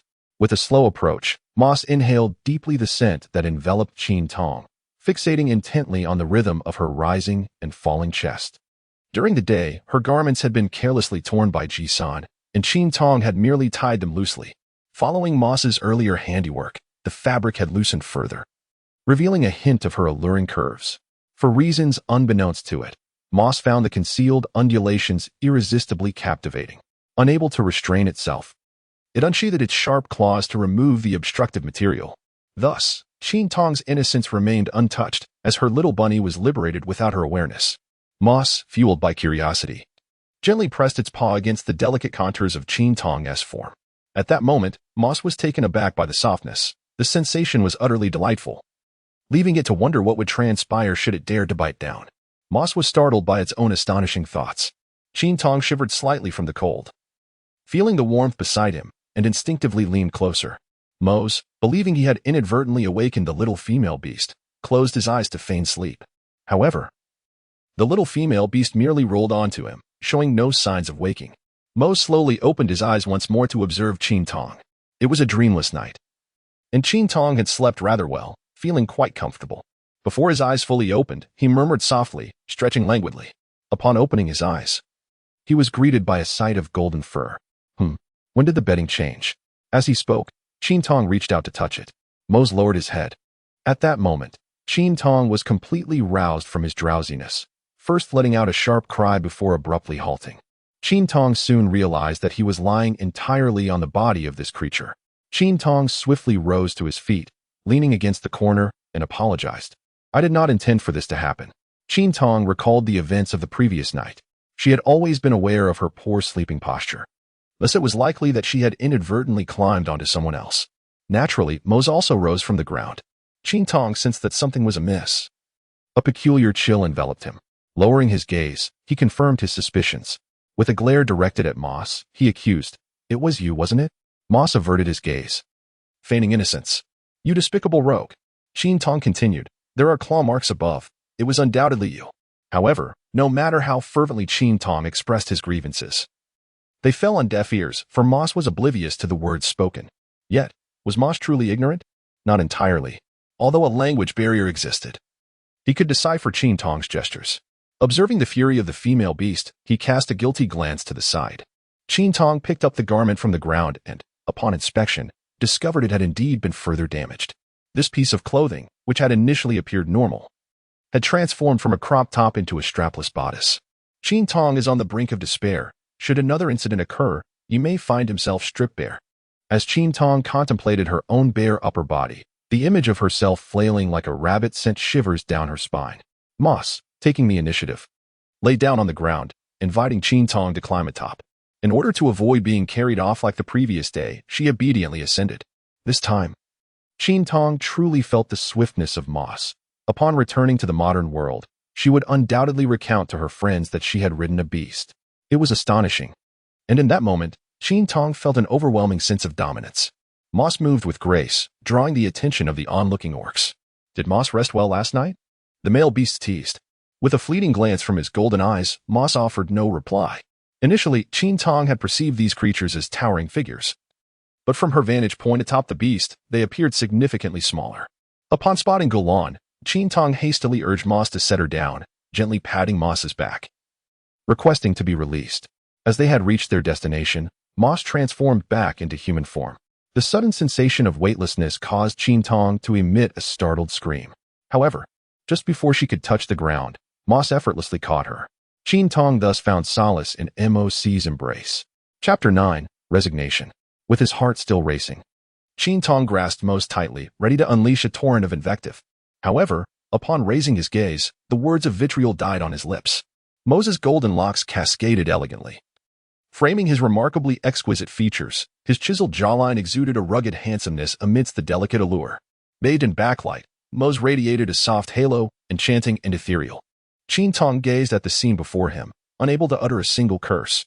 "Put me down," he implored, gently tapping Moses' arm. Once freed from Moses' grasp, he dashed towards Golan.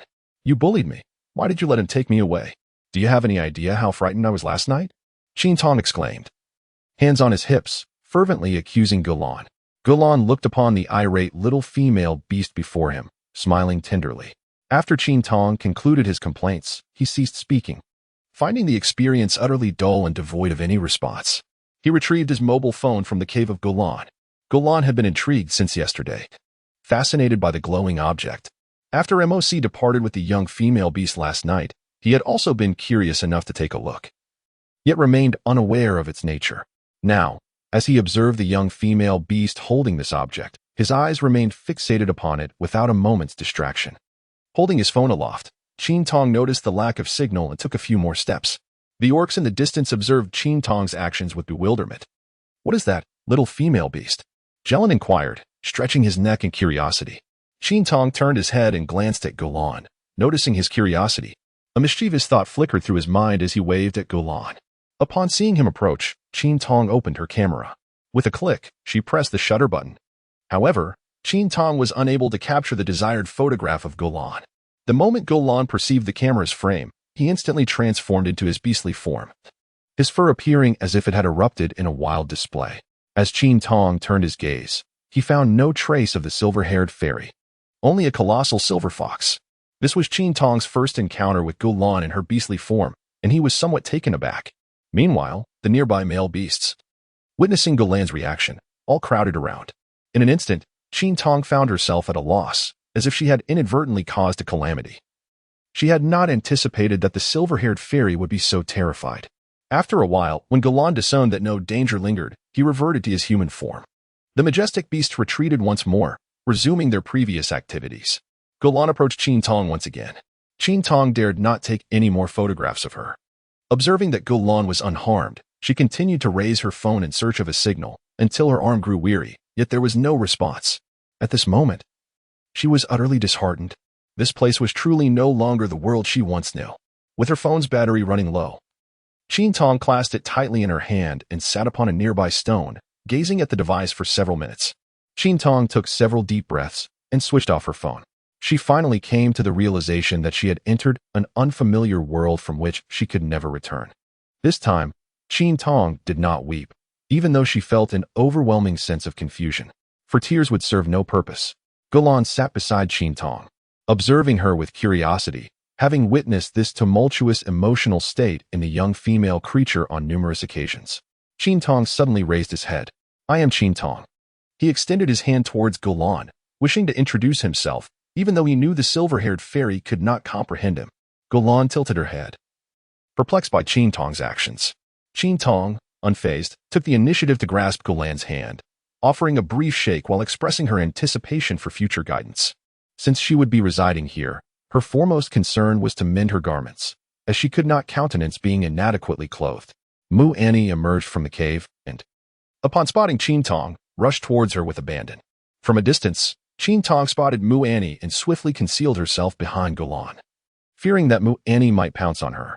Upon noticing Qin Tong's attempt to evade her, Mu Annie halted before Golan. "How can you behave this way, little female beast?" Mu Annie lamented.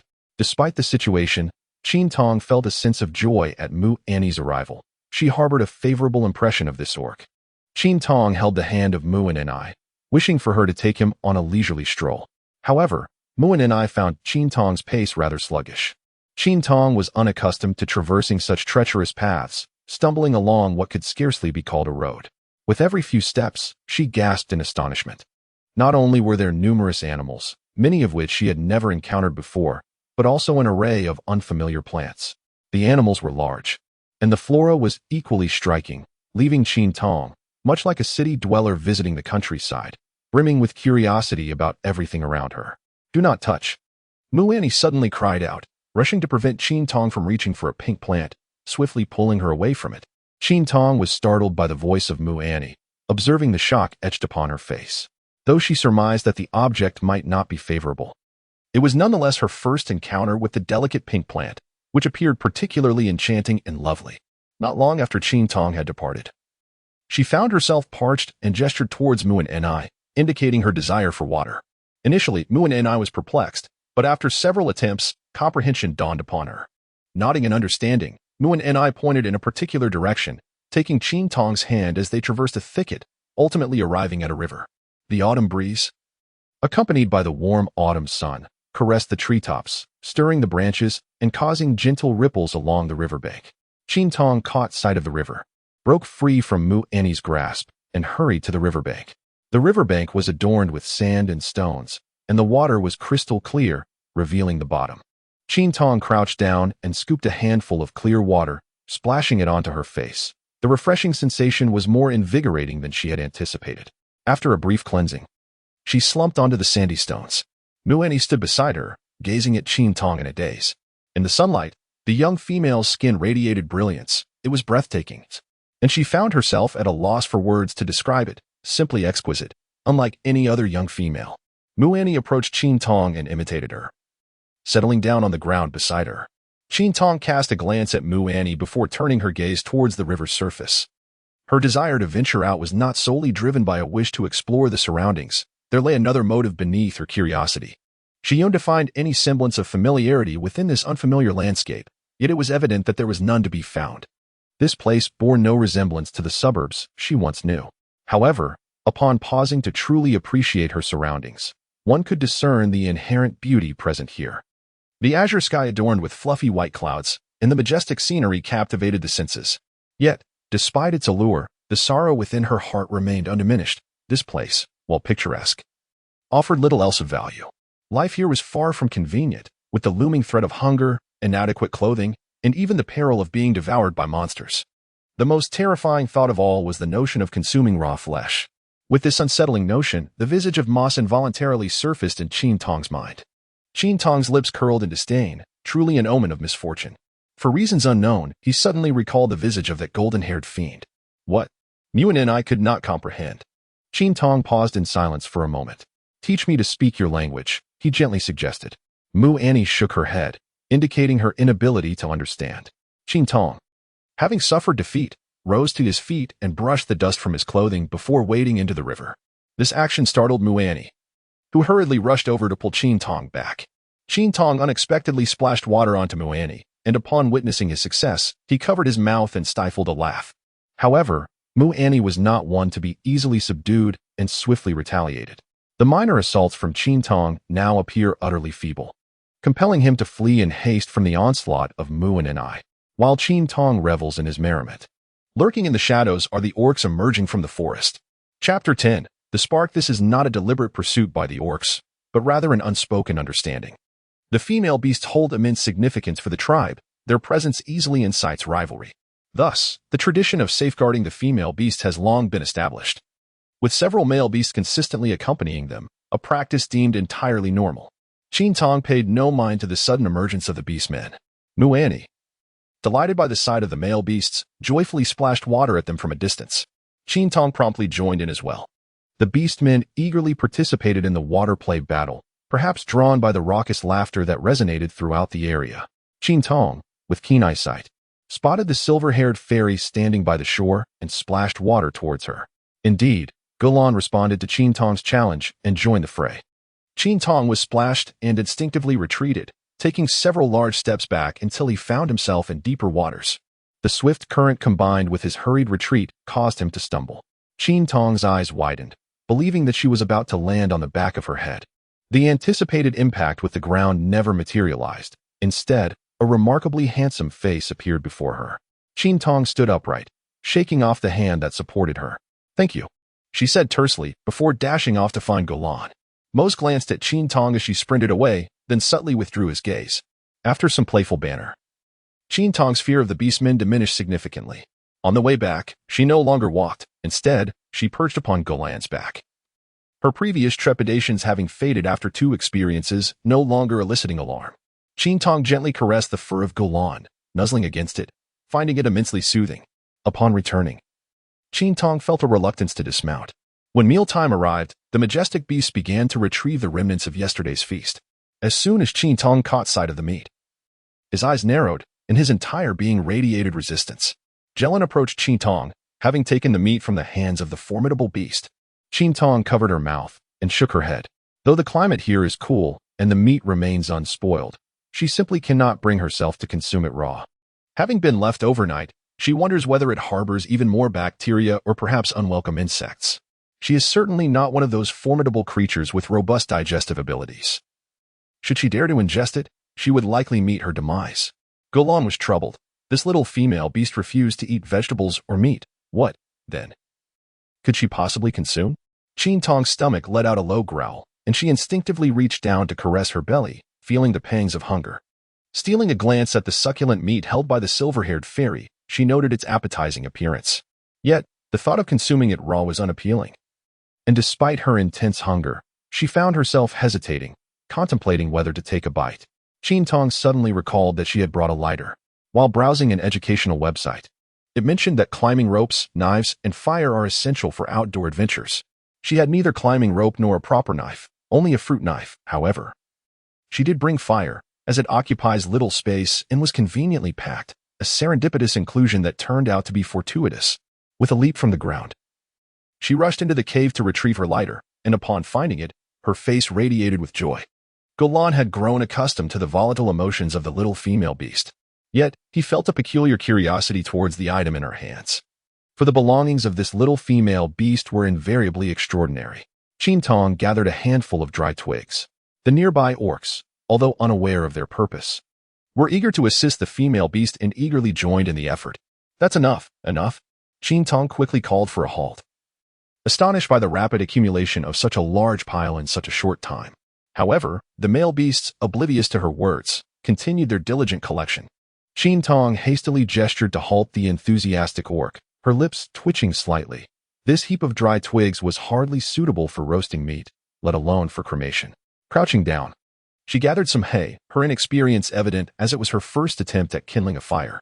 Muan and I, chewing on a piece of meat, stood behind Qin Tong, observing with keen curiosity. With a few crackling sounds, the lighter ignited a flickering flame. The orcs gathered nearby, upon witnessing the flame, scattered in a panic. Qin Tong cast a curious glance at them and continued to ignite the fire, which swiftly grew larger, transforming into a small blaze. The orc stood frozen at the side, while Muani, terrified, dropped his meat to the ground, and Gulan retreated to a safe distance. "Are you afraid of fire?" Qin Tong inquired, unaware of their fear. Before he could elaborate further, the mighty beast unleashed a roar, with several orcs revealing their beastly forms. Gulan rushed forward, grasping Qin Tong's arm, exclaiming, "How did you achieve this?" Qin Tong appeared bewildered. Was he angry or pleased? Gulan's face was alight with excitement, her hand trembling slightly as she grasped Qin Tong's. "It is the spark, the spark!" the orcs cried out. Qin Tong was unaware of the significance of the fire seed to the orcs. To possess the fire seed meant that fewer beasts would perish during the harsh winter. The tribe had once possessed the fire seed, albeit in a time long past. It was during the tenure of the previous leader, Safu, that they acquired the fire seed by traversing the Wainik jungle to exchange it with the orangutan clan. However, the fire seed soon vanished, and since that time, the tribe had never again held the fire seed.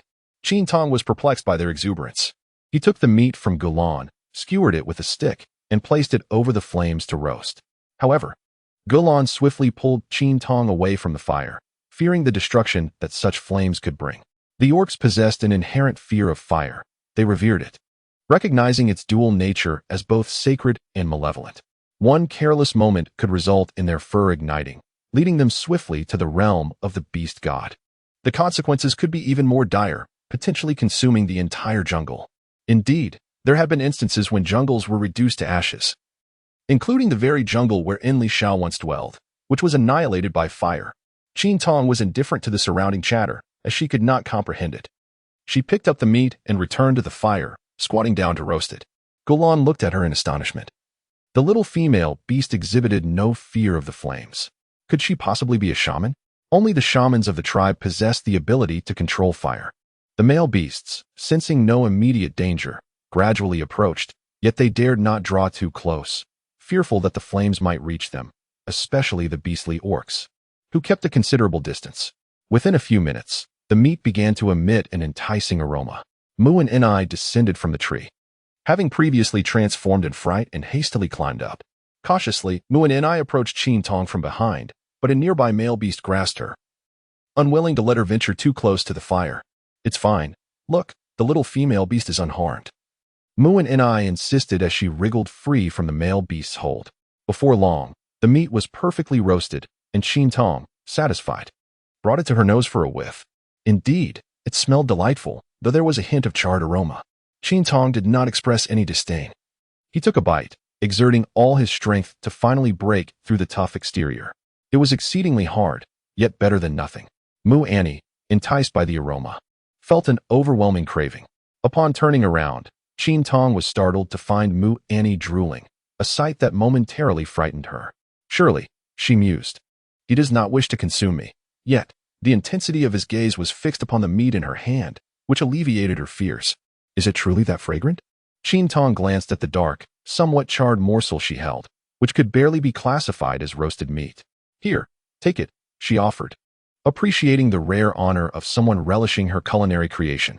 Mu Annie's face lit up with surprise as she accepted the roasted meat and began to devour it eagerly.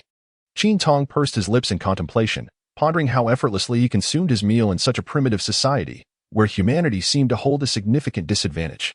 Mu and I, indeed, was quite discerning, finishing her portion of meat in just a few bites. Afterward, she licked her fingers clean. Chapter 11. Shaman Muin and I returned with her own piece of meat, presenting it to Qin Tong, hoping he would roast it for her once more. As she relished the flavor, which was markedly different from the meat she usually consumed, Qin Tong blinked, feeling flattered by the attention. Having gained some experience from the first attempt, his second effort at roasting was somewhat more respectable, at least not charred. Moss, perched upon the tree, observed Qin Tong's every movement with a glimmer of curiosity and interest in his eyes. The beastmen, both eager and fearful of the flame, found themselves torn between the desire to approach and the instinct to retreat.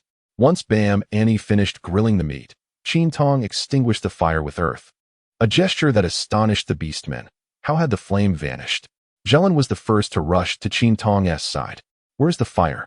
he asked, his voice tinged with anxiety. The other beastmen crowded around, bewildered by the sudden disappearance of the flame they had so painstakingly acquired. "Where has the little female beast fire gone?" Kasanji tugged at Qin Tong's hand, inquiring earnestly. Moss then leaped down from the tree. Qin Tong wore an expression of utter bewilderment, furrowing his brow as he freed his hand with a sharp tug. "That hurts, you barbarian," he exclaimed. In a fit of frustration, Qin Tong forcefully stepped on the foot of Jisong. Galan, with both hands firmly gripping Qin Tong's shoulders, compelled him to meet her gaze. "Where's the spark?" she implored. The spark held immense significance for the orcs and the tribe. It was both invaluable and exceedingly difficult to obtain. To acquire a spark, one must navigate perilous jungles and engage in exchanges of food. Even if one succeeded in obtaining a spark, the journey back was fraught with challenges. If one had never possessed it, there would be no sense of loss. However, having once obtained it only for it to vanish was a reality that Galan found unbearable. In her anxiety, Galan overlooked the fact that Qin Tong could not comprehend her words, repeatedly asking about the whereabouts of the small female beast spark. Each time, Qin Tong responded with a look of confusion, while Galan persistently pointed at the extinguished fire pit. Qin Tong was taken aback. "What do you mean by that?" Although he understood that the silver-haired fairy was referring to the bonfire, the specifics eluded him. The orcs nearby grew anxious, particularly Mu Annie, who recalled how delectable the meat cooked over the flames had been. Without the fire, even the finest cuts would be rendered inedible. Yet, despite the orcs' animated discussions and gesticulations, Qin Tong remained in a state of confusion, seated upon a stone, observing their frantic gestures. Qin Tong rested his chin on his hand, observing a group of handsome men performing a silent play. It was somewhat embarrassing to watch, considering their lack of attire. After much effort from Galan, Qin Tong finally grasped the meaning. If the fire was extinguished, then so be it. Such peculiar individuals.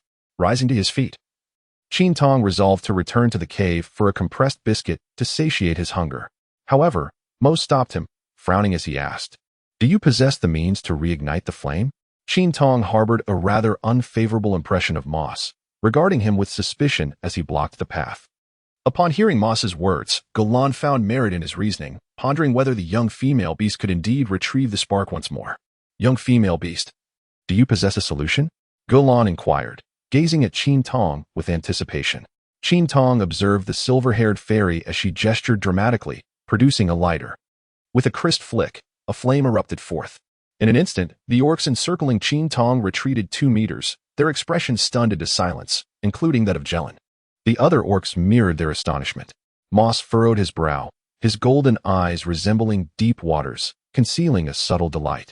Qin Tong gazed curiously at the group of monsters. Isn't this what you all wanted to see? After all that gesturing, why do you now retreat so far? With that, he entered the cave, leaving the orcs in stunned silence. Fuya gave a forceful punch to Tailger, remarking, "It seems that neither of us will be able to claim this little female beast." Tailger, surprisingly in agreement with Fuya, had never harbored any desire for the little female beast. Once Golon regained his senses, he let out a beastly roar to the heavens, prompting the other orcs to follow suit. As Qin Tong took a bite of the compressed biscuit, a colossal roar echoed through the air, startling him and causing him to cough several times. The beastly growl persisted, leading Qin Tong to believe that something extraordinary had occurred, prompting him to hastily exit the cave. The moment the orcs laid eyes on Qin Tong, they hoisted him into the air, erupting in cheers and roars of jubilation. Terrified by the sudden elevation, Qin Tong cried out in distress, "My biscuit! Put me down! My biscuit has fallen!" After Qin Tong was set free, her hair disheveled and her lips murmuring about her beloved compressed biscuits, a hand extended before her, holding precisely the compressed biscuit she had been yearning for. Qin Tong hurriedly accepted it, expressing gratitude. Upon lifting his head, he was astonished to discover it was, in fact, the golden-haired specter. As Qin Tong tossed it into the air, the biscuit fortuitously fell right before Moss, who effortlessly caught it. Fortunately, the biscuit remained intact. Qin Tong took a bite, only to realize something was amiss. Why was the bite so large? Qin Tong gazed at the biscuit, baring her teeth. No, upon closer inspection, it appeared that the bite mark did not belong to her. She lowered her head to scrutinize the biscuit, then lifted her gaze to glance at the golden-haired creature. Moss, sensing Qin Tong's scrutiny, turned his face away. "It is you," Qin Tong declared, pointing at Moss. Upon observing the anxious demeanor of the golden-haired creature, Qin Tong felt no need for words. The evidence was irrefutable. Truly, the moral fabric of society is deteriorating, as even children resort to pilfering cookies. With a fierce determination, Qin Tong took a substantial bite of the cookie, her gaze fixed menacingly on the golden-haired creature, as if what she consumed was not merely a cookie, but the creature itself. Golon, brimming with excitement, rushed over to embrace Qin Tong, exclaiming, "You are truly remarkable. With you in the tribe, we need not fear the winter any longer." Qin Tong disdainfully pushed Golon away. She disliked being held so tightly and could not comprehend the excitement of this group of creatures.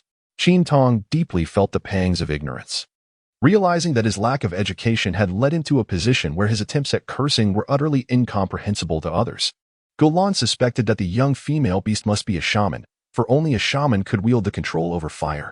However, he was uncertain from which tribe this young female beast hailed. If her kin were to come and reclaim her, what then? Amidst his joy, a shadow of sorrow loomed. Her tribe also possessed shamans, specifically Jingya. Yet Jingya was out gathering herbs and had yet to return. Although she was a shaman, her skills were limited to healing, as the previous shaman had failed to teach her the art of fire, a consequence of their tribe's long-standing absence of such a vital element. Tribes that wielded fire were generally formidable, and this only added to Golan's unease. Should the young female beast tribe come to reclaim her, conflict would be inevitable. The prospect of persuading them to return the young female beast now seemed nearly impossible. Even if he and Mose were amenable, the male beast would undoubtedly oppose the idea, with the young female beast now settled in the DFA and tribe. The likelihood of her return was slim. Mose shared Golan's concerns, yet the orcs continued to cheer, oblivious to the worries that plagued both Golan and Mose. Golan found it perplexing that any tribe would allow a young female beast to wander alone, his heart weighed down by increasing anxiety. Qin Tong appeared to be an outsider, perched on a stone in the corner, nibbling on a biscuit. Suddenly, Mu Annie emerged from behind Qin Tong, exclaiming, "You are truly remarkable." She affectionately nudged Qin Tong's neck with her head. Qin Tong hesitated for a moment, gently reaching out to touch Mu Annie's head. Mu Annie, filled with joy, sat beside Qin Tong, chattering away in an animated manner, her words a delightful mystery.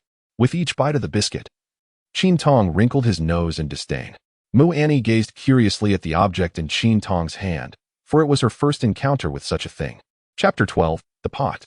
Sensing Mu Annie's gaze, Qin Tong withdrew the biscuit slightly, thinking, "Really? You wish to partake in this as well?"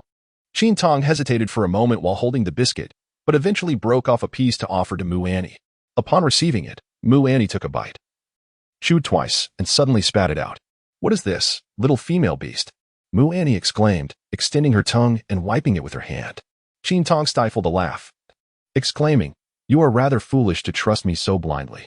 However, I assure you that the meat I prepare will far surpass the taste of mere biscuits."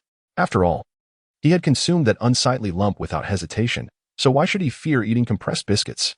It appears they are not particularly fond of such processed foods. Even the silver-haired fairy eschews potato chips. Having devoured half a biscuit, Qin Tong found herself parched, having refrained from drinking untreated water by the riverbank. She recalled her teacher's warnings about the perils of consuming raw water in the wild, as it could easily lead to illness. The water in her bottle had long been exhausted, and she yearned to boil some for a proper drink. But did this place even possess a pot? Upon feeling the stone beneath her, she quickly abandoned that thought, realizing she lacked the necessary tools. Sighing deeply, Qin Tong lamented her circumstances. The orcs continued their primitive dance, even beginning to accompany it with music.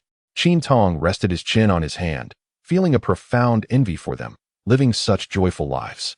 What a pity for these extraordinary beings. If they had arrived in the modern era, they would undoubtedly eclipse a multitude of celebrities. Qin Tong tapped his head, realizing that this was merely a tool. These monsters, having transformed from their demonic forms, had grown large, and their claws served as blades, proving to be more effective than a hammer. Qin Tong leaped from the stone and, amidst the throng of orcs, spotted Golong. Aware of the language barrier, he sketched a simple figure on the ground and then pointed at the stone. The nearby male beasts, intrigued by the little female's actions, quickly ceased their activities to observe. This time, Golong found himself at a complete loss, utterly unable to comprehend the situation. It was Fuya who first spoke up, suggesting that the little female's incessant pointing at the stone might indicate a desire to relocate it to the cave. Noting that the round shape on the ground resembled the entrance to the cave, Qin Urge nodded in agreement with Fuya's statement. Golong, however, expressed some skepticism, questioning the veracity of the assertion. One of the orcs was the first to lift a stone, and Qin Tong, seeing the stone being raised, assumed they had grasped the intention. Unbeknownst to him, in the next moment, the orc transported the stone into the cave. He quickly called out to halt their actions, urging them to return the stone, exclaiming, "Where are you taking my pot?" He hastily shook his head, signaling that it was not what he meant. Qin Tong took a deep breath, reminding himself to remain calm and courteous while seeking assistance. After Qin Tong dismissed the orc's numerous conjectures, at last, one orc seemed to grasp the intention of the little female beast. Mose observed for an extended period, and it appeared he comprehended what the little female beast desired to achieve. Noticing her irritable demeanor, Mose couldn't help but curl the corner of his lips slightly.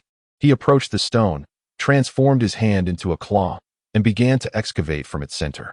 Upon witnessing that someone finally comprehended his intentions, Qin Tong was overwhelmed with joy and hurried to the side of the stone, directing Moss to continue excavating. Together, the human and the orc collaborated to create the very first pot in the realm of beasts. Jizange gazed at the oddly unearthed stone, utterly perplexed. What was the young female beast attempting to accomplish? Did she intend to incubate eggs within it? To Jizange, this peculiar object resembled a bird's nest, and he could not fathom why the young female beast was so ecstatic, laughing as she circled around the nest. Qin Tong was truly elated. In this primitive society, the first pot had come into existence. At last, she could drink water, brew soup, and stew meat. The mere thought of it made her mouth water. Qin Tong instructed Mose to carry the pot to the river, wash it thoroughly, and conveniently fill it with water for the return journey. Due to the language barrier, this task proved to be quite exhausting, relying solely on gestures and confusion. Upon returning with the water, they noticed that the sun had already begun its descent, indicating that it was afternoon. Qin Tong was nearly parched with thirst. By the time the pot was successfully placed over the fire, dusk was approaching. The orcs, who initially did not comprehend the purpose, began to realize that it was ingeniously designed for transporting water. They thought the young female beast was quite clever for having conceived such a method of water transport. They typically quenched their thirst by the riverbank and had never contemplated the possibility of bringing water back. However, watching the young female beast place the water over the flames left them perplexed once more. Qin Tong squatted by the fire, waiting for the water to boil. It was no easy task to bring such a large pot to a boil. This demonstrates the substantial strength of these creatures. They could easily lift such a heavy stone along with the water. At last, the water began to bubble. Qin Tong hurriedly returned to the cave to fetch her water bottle and filled it with water to drink. After savoring the warm liquid, she could not help but reminisce about the first day in civilized society. In the primitive world, even a sip of warm water was a challenge. The beastman observed Qin Tong with the same curiosity one might reserve for a monkey, while Galan craned his neck to get a better look at her. Qin Tong extended the water bottle towards Galan, urging her to drink more warm water. Galan glanced at the object in the small creature's hand, feeling the heat, and quickly recoiled. "Drink more warm water. It prevents illness," a phrase frequently uttered by her mother. As mealtime approached, there lay the raw meat once more, however. Qin Tong found herself less resistant to it now, as her desire for meat had grown. Perhaps it was due to the fact that it was yesterday's meat, which no longer dripped with blood, rendering it less shocking to behold. Qin Tong stood up and gently touched Galan's arm, indicating her desire for meat. Galan was elated by Qin Tong's decision. As long as she was willing to eat meat, there would be no issues at hand. Consuming meat would fortify her, enabling her to withstand the harsh winter and conceive. Galan personally retrieved a substantial piece of meat for Qin Tong.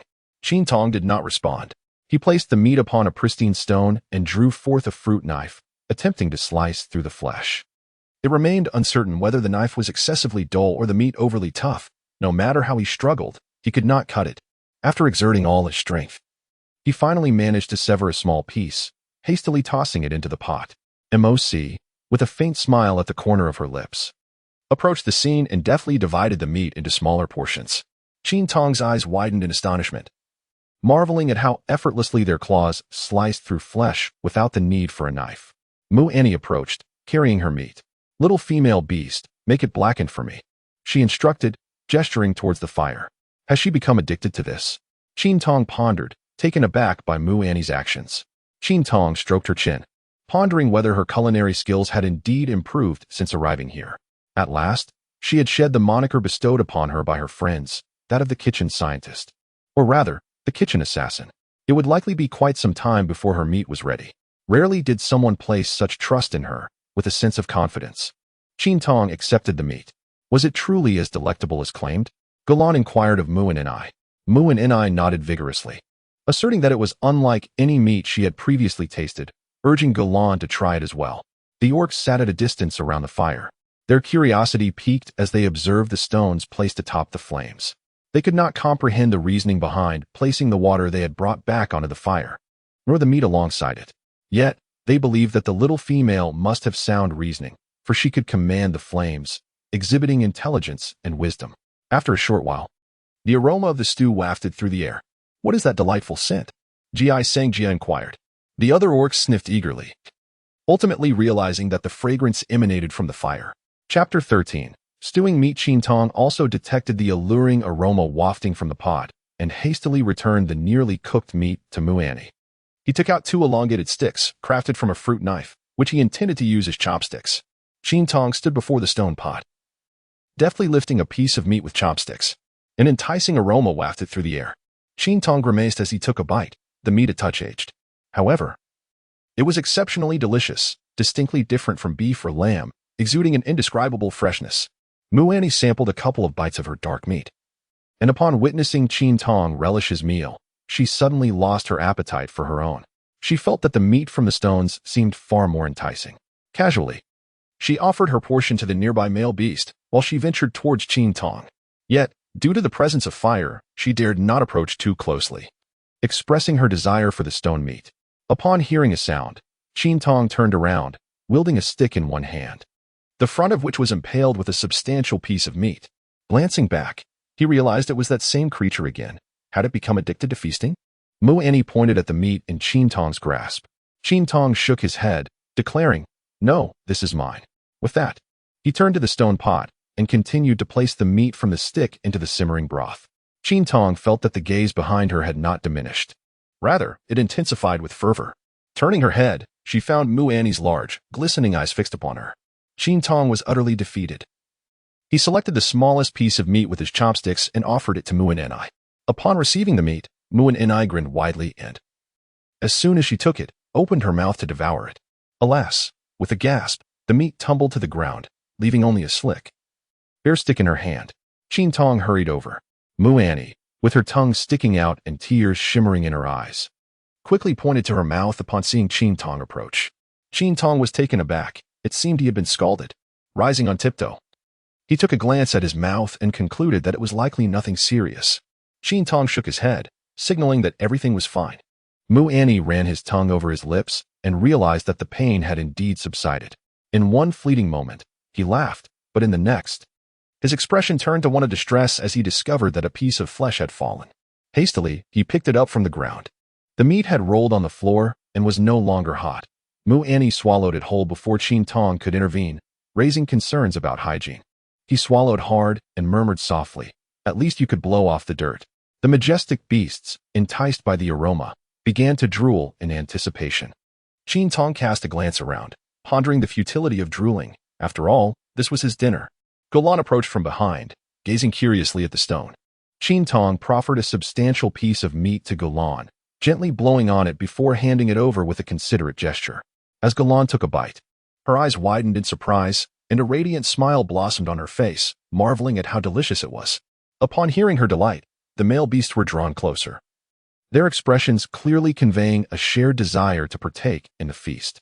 Qin Tong's face was clouded with frustration. Fuyali, emboldened, cautiously approached the flame, his hand extending as far as he could, still harboring a lingering fear of the fire. A low growl escaped his lips. As Qin Tong turned his head, he discovered that he had actually reached his hand towards the pot. Freya quickly withdrew his hand, only to find the young female beast glaring at him with fury, prompting Freya to force a sheepish smile. Golan regarded Freya with a serious expression, admonishing, "Freya, how could you act in such a manner?" Acknowledging his mistake, Freya lowered his head and retreated to the back. Qin Tong found a stick to prod the meat, and although she could not discern its flavor, it was utterly delightful. This was, in fact, the most satisfying meal she had enjoyed in the past 2 days. Even in the absence of seasoning, it was remarkably delectable. Due to the substantial size of the meat, she felt full after consuming just 2 pieces. Qin Tong prodded a few more pieces with a stick for Muan and I, for if he did not, the drool would surely dampen the ground beneath him. Qin Tong caught sight of a figure leaning against a tree and approached, offering him several pieces of meat. Mose leaned against the tree, gently closing his eyes, his golden hair cascading casually to the side of his face, as the setting sun cast its warm light upon his chiseled features. As Qin Tong approached Moc, an awareness enveloped him. And it was only when Qin Tong stood directly before him that he lifted his gaze to meet Qin Tong's eyes. Qin Tong extended the meat in his hand. Mose was momentarily taken aback for several seconds. Qin Tong, observing his reluctance to accept, abruptly thrust it into his hand before turning to leave. Mose gazed at the retreating figure of the young female beast, a subtle smile gracing his rugged features. This little female was truly exceptional. He had never witnessed a female bestowing food upon a male. There remained a considerable amount of meat in the pot, and Qin Tong beckoned Golan to partake, enthusiastically sharing the meat with the nearby males. This prompted the males to hastily seek out branches to skewer the meat. Qin Tong sighed, realizing there wasn't enough to go around. However, the sight of a group of burly handsome men, each wielding a small stick, was undeniably amusing. Indeed, the meat was insufficient. But the mighty beasts who missed out were not disheartened. Instead, they rushed to seize their share. In an instant, chaos erupted as they began to tussle. Qin Tong leaned against the spear, observing their playful antics. Their joy was infectious, unwittingly enveloping Qin Tong in its warmth. As night fell, a campfire illuminated the pitch-black surroundings, casting flickering shadows that danced amidst the encroaching twilight. The flames surged and receded, their outlines obscured and revealed by the curling smoke. The orcs, undeterred by the chill, gathered around the fire, still incredulous that their tribe had managed to kindle a flame. There were no casualties, nor had they traded food for it. Their disbelief anchored them in place, as they wished to witness the flame persist, fearful that a moment's inattention might extinguish it. Muan and I, having finished her meal, sat beside Qin Tong, licking her paws. As a ferocious feline in her beast form, this behavior was instinctual. She always groomed herself after eating. Yet, in her human guise, it appeared quite peculiar. Qin Tong looked at Muan and I with a face full of disdain. After Muan and I had licked herself clean, the little female beast wondered why there was still such a delightful fragrance emanating from the stone. Qin Tong glanced at where he was pointing, incredulous. Really? Are you quite adept at this? You can even drink soup? Qin Tong surveyed her surroundings, finding nothing suitable for holding anything. Her gaze fell upon the water jug at her feet, but she swiftly dismissed the idea. After all, this was her source of hydration. She could not lower her standards of survival to such a degree. Galan, too, was intrigued, watching Qin Tong with an expression of curiosity. Qin Tong gestured extensively but ultimately failed to convey his meaning, leading him to abandon the effort. He stood up and dipped a stick into the soup pot, prompting Galan to lick it. Galan, misunderstanding the gesture, took a bite eagerly. Qin Tong gazed in astonishment at the shortened stick, marveling at the sharpness of his teeth. Without hesitation, he reached into the mouth of the beast, boldly retrieving the stick. Truly, Qin Tong had made remarkable progress. Daring to extend his hand into the orc's maw, the taste of meat, the beast, Galan, remarked with glistening eyes. Qin Tong stood before the pot, lamenting the exquisite broth within. He silently resolved to prepare a dish to accompany it the following day. Qin Tong settled down and grasped Galan's hand, requesting him to teach her the peculiar language of the orcs. As she clumsily attempted to mimic their strange pronunciations, her unusual attempts elicited laughter from the orc bystanders. Qin Tong smiled shyly. Mu Annie held Qin Tong's hand, encouraging her to observe. I shall teach you.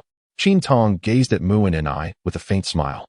As Mu and I chattered away, recounting a series of amusing tales that elicited tremors of laughter from the nearby male beasts. Amidst the playful banter, Qin Tong leaned against Galan and drifted off to sleep. Chapter 14. The Needle's Eye. Little female beast, little female beast. Before Qin Tong had fully awakened, he was roused by Mu and I. With his eyes only half open, still in the clutches of slumber, he sat up for a fleeting moment before collapsing back onto the animal hide. However, Qin Tong had forgotten that in this primitive society, there were no comfortable mattresses. Thus, his sudden descent resulted in a jarring impact. Qin Tong had completely awakened. The spark had vanished. Mu Annie spoke anxiously, pulling Qin Tong towards the entrance of the cave. Outside, the orcs were gathered around the bonfire, chattering indistinctly. Upon seeing Qin Tong's arrival, they parted to make way. Qin Tong, bewildered, raised her gaze to the sky. She estimated that it was barely 6 o'clock. The atmosphere remained shrouded in mist, just sufficient to discern figures. What on earth was she meant to do?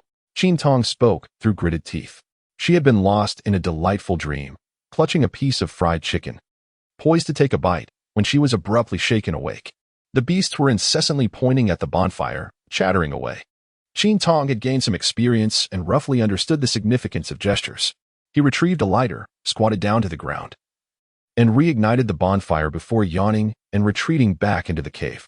What Qin Tong failed to notice was the adoring gaze of the orcs behind her. By the time Qin Tong awoke, the sun had already climbed high in the sky. Most of the orcs had dispersed. Yet 2 male orcs by the fire stood out prominently, their hands encircling the flames. Were they attempting to warm themselves? Puzzled, Qin Tong approached them, bemused by their disregard for the scorching sun and the risk of heatstroke. Upon her arrival, the 2 male orcs regarded her with expressions of hope, as if she were their savior. The embers were on the verge of extinguishing.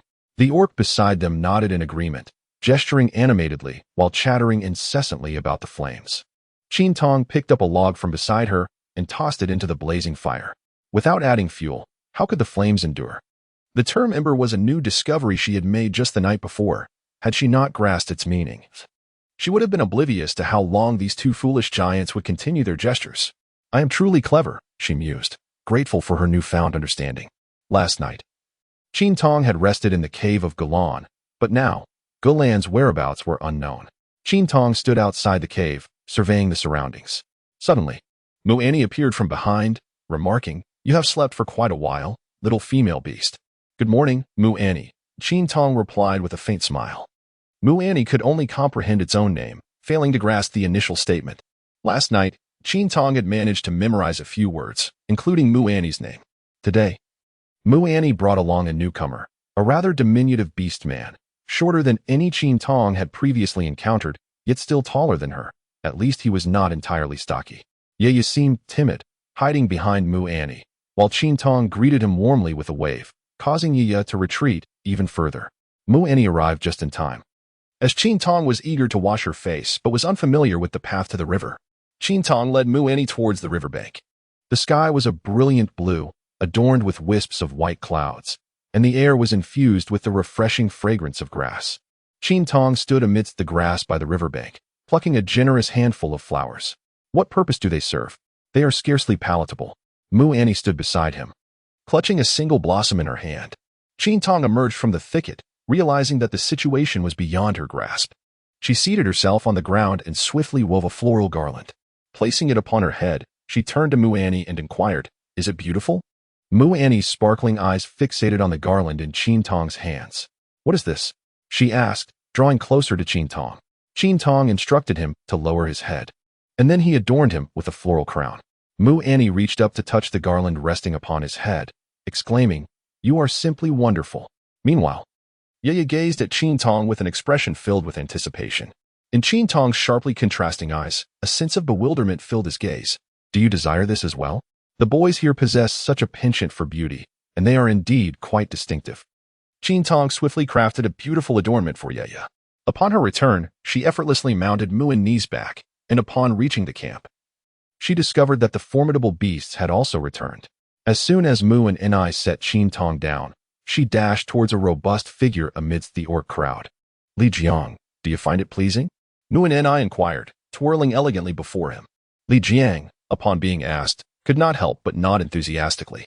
Qin Tong stood in place, utterly bewildered, as he watched Mu Annie embrace another burly man. What could this possibly mean? A union of men? No wonder this place was filled exclusively with males. Rather, it should be said they were all of the masculine gender. Qin Tong suddenly contemplated whether she would be ostracized due to her gender. It was only when Gulan appeared that Qin Tong, still in shock, began to regain her composure. Gulan brought back sweet fruits for Qin Tong. Qin Tong gazed at the fruit resting in his palm, somewhat reluctant to accept it, as its taste was rather astringent. However, he understood the necessity of a balanced diet, incorporating both meat and vegetables. Ultimately, he decided to accept the fruit. Qin Tong gazed intently at Gulan's face, marveling at his striking beauty, and pondered whether he might have a boyfriend. Nestled beside Gulan, she yearned for a space of her own. Last night, sleeping in Gulan's quarters had offered her no comfort.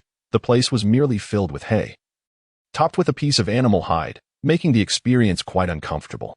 Qin Tong communicated with the orc here for no less than half an hour, as it required gesturing with both hands and feet, which was not only vocally exhausting but also physically demanding. Gulan assumed that Qin Tong wished to return to the cave to rest, and thus indicated his understanding, carrying Qin Tong towards the hill. Qin Tong tightly grasped the fur on the back of Gulan, standing before a colossal cavern. He was momentarily taken aback, wondering if such an enormous void was meant for him. Even before stepping inside, he could sense the vastness within. Peering into the darkness, he could not discern if serpents lurked within. Yet, even if they did, Qin Tong felt undaunted. Having encountered monstrous creatures, he could hardly fear a mere snake. Qin Tong contentedly surveyed the cavern, which was quite spacious, albeit somewhat dimly lit.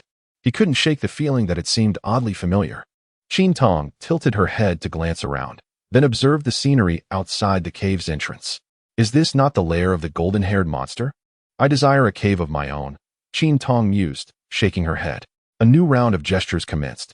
Gulan understood Qin Tong's intentions. However, what she meant to convey was that this was her dwelling. How could a young female beast reside alone in a cave? For reasons of safety and the well-being of their tribe leader's progeny, Gulan would never allow Qin Tong to inhabit it alone. Qin Tong realized that he could not persuade Gulan and felt at a loss. Qin Tong began to organize the hay within the cave, twisting the strands into ropes and binding them together into a neat square pile. With Gulan's assistance, the task was accomplished swiftly. Qin Tong wiped the sweat from his forehead, seated upon the freshly assembled bed, and patted the pile of grass. All that remained was a hide of beast. Qin Tong pointed to the animal hide beneath Gulan. "Gulan," he called out. Gulan, thinking that the young female beast desired the hide for herself, reached out to remove it. Qin Tong quickly turned his head, exclaiming, "No, no, do not undress." Internally, he grumbled, "It's only a matter of time before the needle's eye appears." Chapter 15. Hemostasis. Suddenly, a fierce roar echoed through the air. Gulan perked up, her expression shifting dramatically as she transformed into her beast form and sprinted towards the main camp. Qin Tong gazed in bewilderment at Gulan, who was sprinting away. Has she forgotten about me? Qin Tong awkwardly clutched the branch in his hand. The roar of beasts from below the hill had yet to cease, startling the birds that dwelled in the forest. Qin Tong furrowed his brow and followed the trail left by Gulan as he made his way towards the camp. What initially served as a toy for Qin Tong transformed into a walking stick as he progressed. When Qin Tong appeared behind the orc, he startled Fuya, who exclaimed, Little female beast, why are you drenched all over? Qin Tong pushed aside the lurking shadows and approached the encircled orcs, determined to uncover the reason behind Golan's abrupt departure. As she made her way to the center, she beheld an orc drenched in blood. Qin Tong, startled, took several steps back. Upon noticing her arrival, Golan swiftly seized her arm, urging, "Little female beast, please save it." Qin Tong swiftly retreated. "You are a shaman. You must be able to save him." Golan grasped Qin Tong's hand, unwilling to let go. Upon hearing these words, the gaze of the mighty beasts towards Qin Tong underwent a profound transformation. Whereas they had previously regarded him with the respect afforded to a female beast, they now looked upon him with reverence. Shamans are held in high esteem within every tribe, for their rarity is a source of great respect. Qin Tong was compelled to kneel on the ground. As the injured individual bore no animal hide to conceal their wounds, the injury was immediately apparent. Qin Tong gazed at the wound still oozing blood, his scalp numbed by the sight. He hastily sought to staunch the flow, as the blood gushed forth like a faucet. Otherwise, it would soon grow cold. Though Qin Tong harbored a fear of blood, there was no turning back now. He glanced around, noting the emptiness that surrounded him. Gritting his teeth, he unfastened his bandeau and attempted to tear it, but found it unyielding. He gestured to Golan, urging him to cut it open. With the fabric strip, he tightly bound his thigh wound, applying significant pressure. With this binding, the bleeding indeed diminished considerably, yet it had not ceased entirely. The beasts, witnessing the reduced flow of blood, erupted into jubilant cheers. He was truly a shaman. Jingyu was spared. There was no longer a need for Jingyu to meet the beast god. Qin Tong did not have it as easy as they did. His hands were stained with blood, trembling slightly due to his fear of it. Summoning his courage, he cast a glance at the wound, only to discover that it was profound, seemingly close to exposing the bone. Qin Tong's face turned ashen. She found herself at a loss regarding her next course of action. In a flurry, she dashed into the cave and retrieved the seemingly useless encyclopedia. She hastily wiped her hands on her garments, scanning the table of contents with urgency. The book, however, offered no guidance on treating external injuries. Her mind was in turmoil as she struggled to recall whether her teachers had imparted any relevant knowledge during her time at school.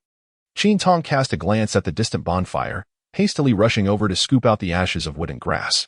He seized a handful and sprinkled it upon the wound. A tremendous roar erupted, and the body writhed uncontrollably. Observing this, Golan exerted all his strength to maintain control.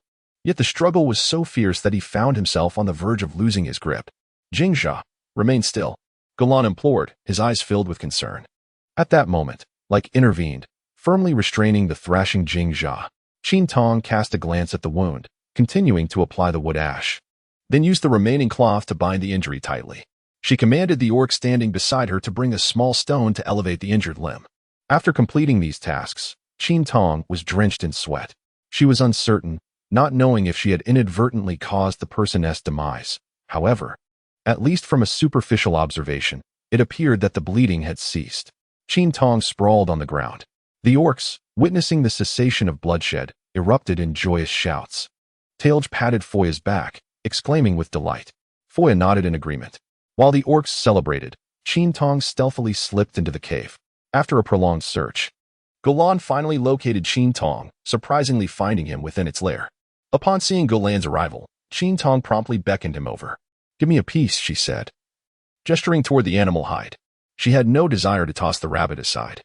Qin Tong has not forgotten her intention to make a bowl and wishes to invite Golan to accompany her. However, Golan declined, deeply concerned for Jingya and unwilling to leave. Qin Tong wished to seek out Muani, but upon recalling her companionship with her boyfriend, she relinquished the thought. Exiting the cave, Qin Tong glanced upward at the figure standing aloft and beckoned for him to descend. Mose lightly leaped and landed gracefully before Qin Tong. Qin Tong blinked, pretending to be charming. Mose led Qin Tong away from the camp, running a considerable distance, yet she found nothing suitable for crafting a bowl. "Why is there not even a bamboo here?" she lamented. Mose tilted his beastly head, moving forward with an elegant grace, as if strolling leisurely. Ultimately, unable to find anything, they returned empty-handed, though not entirely so, for they had gathered a bounty of sweet fruits. However, observing the smug expression on the golden-haired creature, it seemed likely that this was intentional. He must have been aware of the sweet fruits in this area all along, deliberately bringing her here.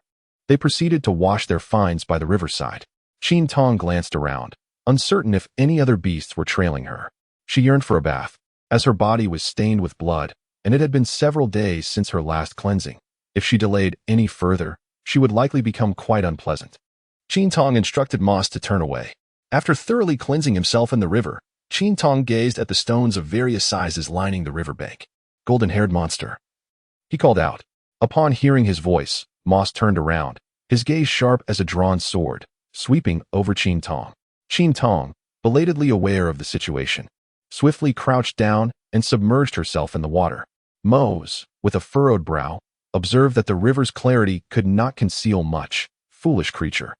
Only after Qin Tong donned her animal hide did Mose turn away once more. Mose transformed his claws into tools again. On the journey back, Qin Tong held 2 stone bowls aloft, brimming with joy. Her radiant smile was exuberant. Mose's golden eyes sparkled with amusement in response. By nightfall, the injured beastman had yet to awaken. Qin Tong was quite anxious about taking a glance, but when she placed her hand beneath her nose and felt a breath, she finally felt at ease. She couldn't allow her reckless actions to bring harm to others. Otherwise, she would be haunted by guilt for the rest of her life. That evening, Qin Tong finally savored the soup. It was delicious, albeit a tad bland due to the absence of salt. After Qin Tong finished his soup, he suddenly recalled the orc lying in the Golan cave. He filled a bowl. Mose followed closely behind Qin Tong. Qin Tong attempted to feed him some broth, only to discover that it was quite a challenge. Mose stood behind, unable to bear the sight, and took the bowl from Qin Tong's hands, lifting Jingyu with one hand. Witnessing Mose's rough actions, Qin Tong was filled with trepidation. "Be careful, do not cause him to bleed again," she cautioned, clearly alarmed by this brute. Fortunately, there was no further bleeding. However, this position made feeding considerably easier. After forcefully administering a bowl of broth, Qin Tong felt a slight sense of relief. "What use is drinking water? It is far better to consume meat," Mose remarked. His bewilderment towards the actions of the young female beast was evident. While the water bore a meaty essence, it was hardly a substitute for actual meat. Qin Tong could not comprehend Moc's banter, mistakenly believing he was inquiring about the current circumstances. Qin Tong gently pressed the back of his hand against his forehead, then against his own, concluding that he likely did not have a fever. Mose, perplexed, mimicked Qin Tong's action. Clenching his palm, he displayed a degree of intelligence. Yet he was still not devoid of foolishness. Upon the conclusion of Mose's statement, Golan's figure appeared at the cave's entrance. Chapter 16. Interest, what are you saying, Mose? Golan's voice was almost icily detached. "Nothing," came the taut reply, revealing the tension of his master. Golan cast a sidelong glance at Mose, then turned to Qin Tong, offering him a faint smile. "Follow me," Golan's tone bore an undeniable seriousness. Mose realized he had misspoken, taken aback by Golan's unexpected presence. Upon exiting the cave, Golan transformed into his beastly form and departed, with Mose closely trailing behind. As they reached a hill, Golan abruptly halted. "Do you not have any fondness for the little female beast?" "None," Mose replied sharply, raising his voice. Golan turned to face him. "Mose, you have matured.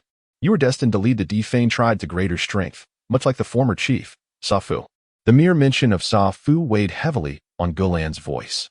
"The little female beast is a gift bestowed upon us by the beast god. You must not show such disrespect." "I have not," Mose hastily defended himself. He had no intention of being disrespectful, despite his words suggesting otherwise. Mose sought to clarify, but found himself at a loss for words. "With the little female beast, our tribe shall no longer need to barter lives for fire. What a tremendous blessing that is. What if we anger her and she leaves our tribe?" Golan's inquiries were piercing. "Have you considered how many beasts would perish when winter arrives without fire?" Mose recognized the gravity of the situation, his gaze chillingly frosty. "Not only now, but you have also been unkind to the little female beast in general." "Have I?" "I haven't," Mose reflected. Observing Mose's furrowed brow, Golan continued. "You must leave behind offspring, preserve the bloodline of your tiger-lion king, and ensure the tribe's growth and continuity. How could the little female beast be your mate under such circumstances?"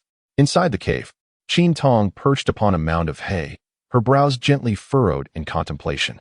A miscalculation had been made. She had neglected to request a hide from Golan.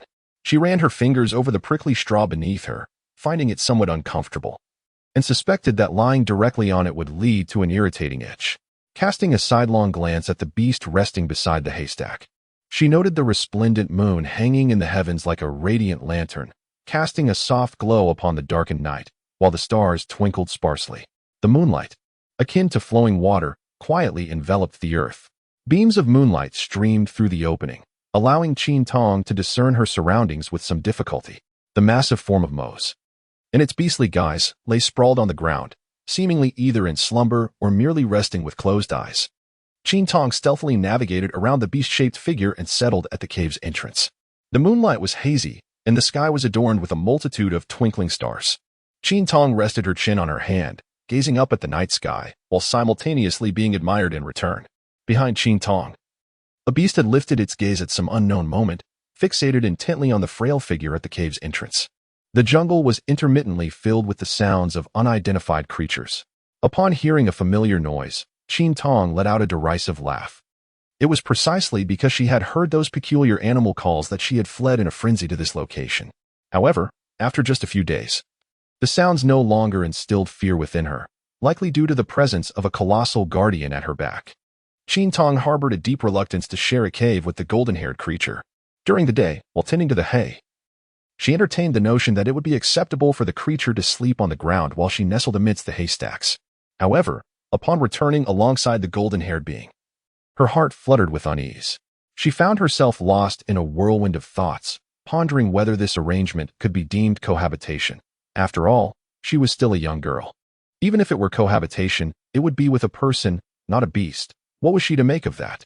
The situation was undeniably awkward, particularly since the golden-haired creature did not don a pelt like Golan. He merely strolled about with his peculiar avian companion. It was rather unsettling, indeed. The prospect of developing a needle eye was an inevitable concern. Fortunately, upon entering the cave, he remained in his beastly form, thus sparing Qin Tong from any mortifying encounters. After all, sharing a cave with a fruit man would be far too embarrassing. She had hoped to continue staying in Golan's cave. Yet with the injured individual now residing there, it was no longer feasible to remain. Qin Tong rose to his feet, his legs numb from prolonged sitting, causing him to stagger slightly as he stood up abruptly. Behind him, golden pupils narrowed as a figure began to rise. Qin Tong, quick-witted and agile, steadied himself against the stone wall. Observing this, Moss returned to his previous position, initially believing that the young female creature intended to retreat into her lair for slumber.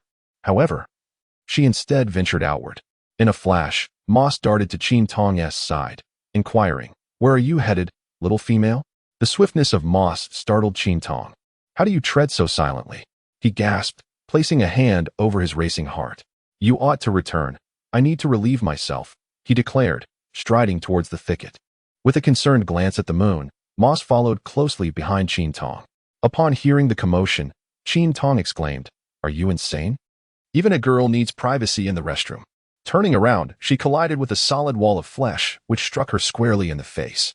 Stepping back 2 paces, she lifted her chin and asserted, "You should return." Qin Tong pointed towards the hole. Moc, maintaining a stoic expression, shook his head. "It is exceedingly perilous. Especially under the cover of night. A young female beast must not venture out alone." Qin Tong swiftly turned and fled. In but a fleeting moment, her hand was grasped tightly. Qin Tong cast a disdainful glance at Moc, then released his grip. Realizing he could not outpace him, he reluctantly turned away. Qin Tong placed her hands on her hips, urging Mose to turn around. Fearing that the little female beast might flee once again, Mose remained unmoved, his gaze firmly fixed. Qin Tong circled around to Mose's rear and crouched down, listening to the gentle sound of flowing water by his ear. Mose realized that the young female creature intended to relieve herself. As the sound of water persisted, a strange, fragrant aroma wafted into Mose's nostrils, stirring an unusual sensation within him, prompting him to shake his head slightly. Mose held his breath, his gaze filled with complexity. As the young female creature unexpectedly ignited his desire, having resolved his physiological needs, Qin Tong turned and strode towards the cave. Paying no heed to the bodyguard standing rigidly behind him, Moc stood beside the puddle, digging into the earth to bury it. Qin Tong glanced back curiously at the golden-haired monster, who had failed to keep up, only to discover that he was inexplicably standing right in front of her. Filled with indignation, Qin Tong turned on her heel and left, feeling utterly humiliated. It was indeed a pervert, following her merely to spy. How unfortunate to be residing with such an oddity. Tomorrow, she would have to confront Golan. Meanwhile, buried within the soil, Moss swiftly kept pace. its gaze fixated on Qin Tong. A myriad of questions swirled in its mind. What form did the little female beast truly take? This was the foremost curiosity occupying Moss's thoughts. Not only could she manipulate the fire source, but her scent was also exquisitely pleasant. Most astonishingly, she kindled within him a desire that was simply unfathomable. The tiger-lion beast was remarkably rare, and its inability to reproduce was a significant factor in its lack of appeal to female beasts. This was not due to a deficiency in strength. On the contrary, the tiger lion was exceptionally powerful, even more so than the singular lion or tiger clans. In this world, no female could resist a formidable male beast. Yet, the tiger lion, despite its prowess, was not favored by females, for it remained unyielding even in the spring season, a reality that all female beasts found intolerable. A smirk played at the corners of Moss's mouth as its gaze sharpened with intrigue. The fact that this little female could evoke desire in him outside of the spring season suggested a glimmer of hope for progeny. Moss's eyes glimmered with a resolute determination to seize this opportunity. Qin Tong noticed that Mose was following him and quickened his pace. The moonlight cascaded upon the man and the beast, casting their shadows upon the ground. Chapter 17. The Escape of the Bird. Qin Tong sat atop a pile of grass. Her expression one of vigilant caution as she regarded Mose. "I must warn you," she declared, "do not act recklessly towards me. I shall never harbor feelings for a monster. And you are likewise forbidden from developing any affection for me. I truly, unequivocally will not fall for a creature such as you." She shouted this as she leaned closer to Mose's face, only to realize that he showed no reaction at all, causing her to awkwardly retreat. "In any case, I prefer humans," she muttered softly, before reclining back onto the grass pile. Mose gazed at Qin Tong, a smile playing upon his lips as he observed her series of actions. Qin Tong's closed eyes suddenly opened, gazing towards Mose, who still stood beside him. "What are you waiting for? Transform already." Mose stood with his back to the cave entrance. His towering figure, over 2 meters tall, was illuminated by the moonlight that streamed in, casting a glow upon his lower half. Qin Tong squinted his eyes and furrowed his brow, exclaiming, "Ah, you truly are a nuisance. While others are indulging in slumber, you stand here allowing the birds to bask in the moonlight." Qin Tong stood up, cradling Mickey in his arms, balancing precariously atop a mound of grass, striving to align his gaze with Moss. He could barely discern the contours of Moss's figure. "Transform quickly," he urged, pointing at Moss. Moss, bewildered, could not fathom what had provoked the ire of the female beast. Qin Tong wielded Mickey and struck Mo's head, exclaiming, "You sneak out at midnight, trailing me like a lovesick fool to the restroom. You act so brazenly." Suddenly at a loss for words, Qin Tong raised her hand once more and delivered another light tap. Mose, unflinching, did not evade the blow. The force was merely a trifling tickle to him. He grasped Qin Tong's hand and declared, "Little female beast, I shall strive diligently to win your affection." Qin Tong was taken aback by Moc's actions, pondering whether he had truly become enraged. He mused to himself that it was rather audacious for someone to resort to violence after such a brief period. He hoped he would not transform into a monster that might devour him. Thus, this night quietly came to a close amidst Qin Tong's chaotic thoughts. The following day dawned. Qin Tong was plagued by nightmarish slumber, awakening to find numerous crimson spots dotted across his skin, a testament to the prickly hay. Meanwhile, Moss enjoyed a sound sleep, having stealthily ascended to Qin Tong's haystack after he had succumbed to slumber. Upon their first encounter, Qin Tong expressed her grievances to Golan, revealing her crimson thighs and arms. "You must provide me with a piece of animal hide," she implored, her dark, luminous eyes fixed upon Golan. Golan affectionately ruffled Qin Tong's hair, noting how charming the young female beast appeared. He initially assumed that Qin Tong merely wished to showcase her fair legs. Qin Tong, finding communication fruitless, hurried to check on the injured orc. After a night had passed, Jingya remained unconscious, causing Qin Tong to feel a twinge of worry as he gently placed his hand on the orc's forehead. There was no fever. Yet the question lingered, why had he not awakened? Could it be that the injury had affected his mind? Qin Tong knelt down to examine Jingxia's head, gently probing here and there, his hands cradling Jingxia's skull. At that moment, Golan entered, momentarily taken aback by the peculiar posture. "What on earth is this? What are you doing, little female beast?" Qin Tong awkwardly lowered his head. Although he was not engaged in any wrongdoing, the situation felt undeniably peculiar, reminiscent of being caught in the act of infidelity. Qin Tong chuckled at his own peculiar and whimsical thoughts. Qin Tong emerged from the cave, wearing an awkward smile. Unscathed and with a clear mind, he pondered while stroking his chin. Since it wasn't a head injury, could it be that he had merely lost too much blood? Qin Tong felt that he had come to a profound realization. He believed that after losing blood, one should consume more chicken soup. However, he pondered. Is there any chicken available here? Qin Tong sat upon a stone, resting her chin in contemplation of this perplexing matter. Does this world truly harbor chickens? If not, would that mean she would be deprived of eggs for the remainder of her life? Such a thought is indeed a terrifying prospect. Little beast. What are you rambling about now? Mu Annie gently patted Qin Tong's shoulder. Qin Tong lifted her gaze to glance at Mu and I, but she could no longer meet her eyes directly. The sight of Mu and I conjured an image of two burly men embracing, and although both were strikingly handsome, Qin Tong had always perceived Mu and I as a male, only to discover she was her sister. A bird soared through the sky, capturing Qin Tong's attention. She nudged Mu and I with her elbow, urging, Mu and I, please help me catch one. The bird alighted on the treetop. Mu and I shook her head, replying, that one's not worth it. The tiger egg will return soon, and we shall have meat to eat. She gently lowered Qin Tong's hand, which was pointed at the bird, and shook her head in disapproval. Qin Tong once again pointed his finger towards the treetop. Mu Annie, unable to persuade him otherwise, swiftly transformed into a beastly form and ascended to the top of the branches, poised and ready to strike. Qin Tong watched in trepidation as the creature soared to such heights. The orc was truly formidable. Mu Annie leaped into the air, sinking its teeth into its prey. Be careful, Qin Tong shouted, anxiety lacing his voice. In that leap, Mu Annie found itself with no branches beneath. Qin Tong held his breath, astonished. As the agile Mu Annie gracefully landed atop the treetop of another tree, under his amazed gaze, Qin Tong exhaled. Having initially thought that it would be easy for a beastman to catch a bird, only to discover the inherent dangers involved, Mu and I approached with an elegant feline grace, flicking her tail in a haughty manner. As a fierce cat, capturing a bird was a trivial task for her, and she felt a sense of joy as she observed the little female beast's sparkling eyes fixed upon her. Typically, she seldom had the opportunity to hunt, yet her agility remained impressively intact. Mu and I tossed the bird before Qin Tong and settled down nearby to groom her fur. Qin Tong was exceedingly pleased. In the absence of chicken, one could surmise that the bird's soup would be quite similar. Both possessed 2 legs and a pair of wings, and it stands to reason that their effects would be rather akin. Qin Tong cast a furtive glance at Mu and I, who was grooming herself with her tongue. He stealthily reached out his hand and hastily ruffled the fur that Mu and I had already licked smooth. Mu and I pulled away from Qin Tong's grasp, baring her teeth at him, reproaching, little female beast, you have learned mischief. Qin Tong let out a light laugh. By the riverside, Mu Annie stood beside Qin Tong, her face etched with worry. Did you not catch the bird without killing it? She pondered, utterly perplexed. They had reached the riverbank, yet the bird had still flown away. It is often said that a duck, once within grasp, may escape. How then could a bird take flight?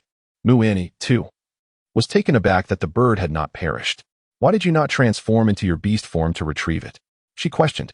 In the brief moment she had taken to drink from the river, the bird had eluded capture. Both were at a loss, unable to comprehend each other's words. Yet they mutually blamed the other's actions for the bird's escape. Originally, they had intended to bring it to the riverbank for a clean kill. Alas, the prospect of bird soup had been entirely dashed. The river flowed quietly, shimmering with glimmers of light, while a gentle breeze caressed the surface, stirring ripples across the water. Qin Tong picked up a stone and cast it into the river. Do you think there might be fish? In any case, today she is determined to procure something to eat. She has grown weary of the meat and desires a change in flavor. Qin Tong has finally revealed the true reason. He has grown weary of meat and desires a change in flavor. The injured party is merely a minor aspect of the situation. Mu Annie finds this amusing and imitates him by tossing stones into the river. Qin Tong noticed that Mu Annie was making a move and cast a glance over. Fortunately, he did. This stone was exceedingly large. He took to his heels, yet ultimately, escape was futile. Mu Annie's hands were far too swift. Qin Tong was splashed with water, and so was Mu Annie. Qin Tong and Mu Annie exchanged glances, bursting into laughter. Mu Annie's current appearance was utterly hilarious, resembling a drenched chicken.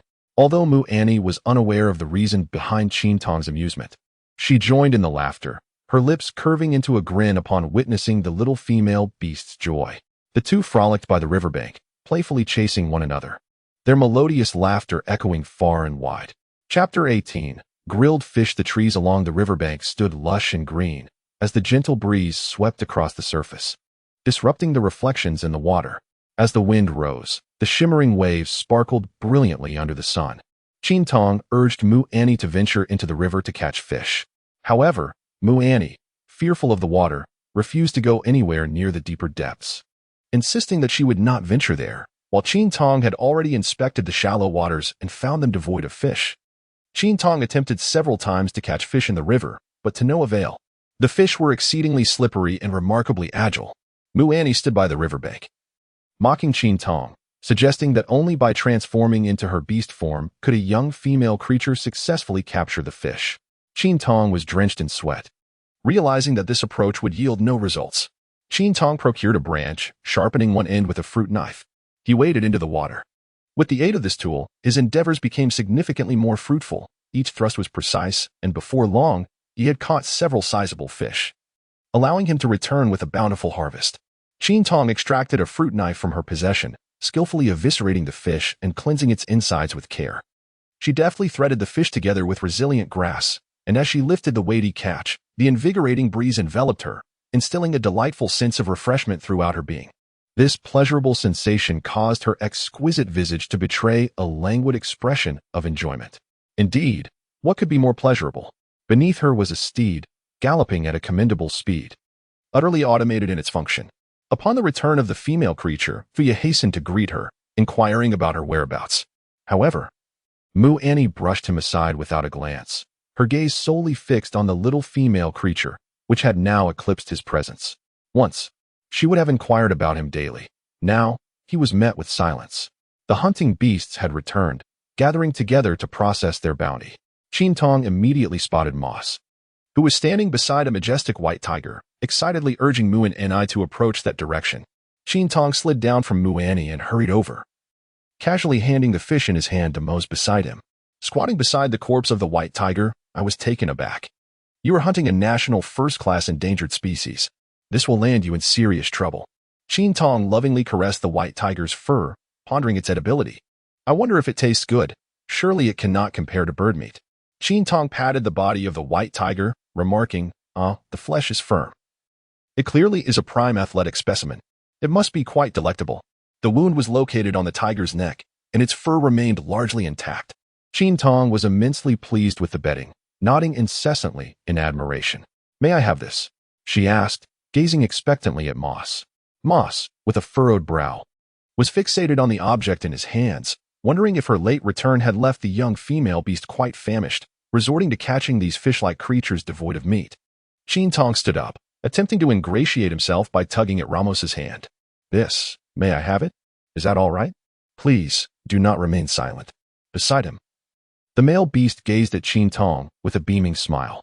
Kisanji turned his gaze, addressing the young female beast. Are you famished? Is it that Ramos cannot satiate your hunger? They have all gone to catch fish. The male beast erupted in raucous laughter. If Ramos cannot care for the young female, then let her come to me. I assure you, she shall not go hungry. After all, Ramos is still quite young. It would be better to hand her over to me. Tyrge delivered a punch to Yudo, declaring, You, old beast, should step aside. What did you say, Tyrge? Are you looking for a fight? Let us see who will be left weeping in the end. Yudo glared angrily at Tyrge, his muscles bulging.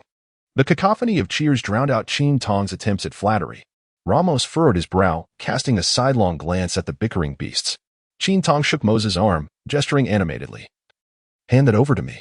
A flicker of amusement danced in Moses' deep, cold eyes. After all, this was originally intended for the little female creature, so it was only natural to bestow it upon her. Qin Tong retrieved a fruit knife from her strapless top.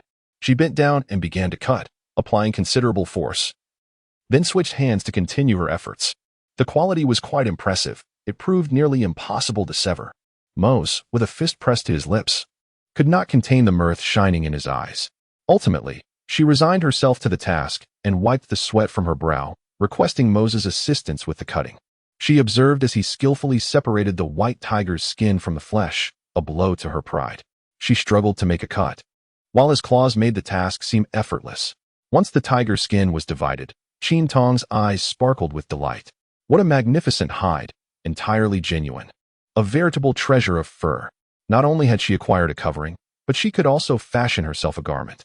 Little did she expect to find herself in a primitive society, adorned in authentic pelts. Were there police present, she might have feared capture. Moses' demeanor softened. His gaze filled with gentle amusement, unwaveringly fixed upon Qin Tong's radiant smile. The smile of Qin Tong equally captivated the nearby beasts. With the tiger's skin and a bountiful supply of fresh ingredients, today was a day of abundant harvest. A large leaf enveloped the fish, which was then placed amidst the flames to roast. Muani sat alongside Qin Tong, eagerly anticipating the culinary delights that the young female beast would conjure. The thought of her delectable creations was enough to make one's mouth water. From a distance, she beckoned Yiya to join them. Yiya, feeling quite timid, approached only after Muani's warm invitation. Stealing glances at Qin Tong, she swiftly hid behind Muani upon being noticed. The fish cooked faster than the meat, releasing its enticing aroma sooner. The delightful scent of the fish mingled with the unique fragrance of the leaves, creating a surprisingly pleasant aroma. Who could have imagined that such randomly picked leaves could possess such an exquisite scent? Qin Tong carefully retrieved the fish from the fire, peeling away the leaves to reveal its rich, tantalizing aroma. Muan and I, captivated by the enticing scent, found herself unable to remain still. Yet, intimidated by the flames, she paced anxiously, her heart racing. The alluring fragrance of the fish held a peculiar charm for the fierce cat, and Muan and I, unable to resist, let drool fall to the ground. Qin Tong first sampled a morsel himself. The meat was firm and exquisitely flavorful. Qin Tong hastily retrieved several pieces, delicately picked up a morsel of fish, and, balancing on tiptoe, offered a pure slice to Muan and I. After savoring it, Muan and I nodded repeatedly, her tail wagging incessantly behind her, clearly delighted by the treat. Meanwhile, standing beneath the tree, Moss wore a face as dark as the depths of water.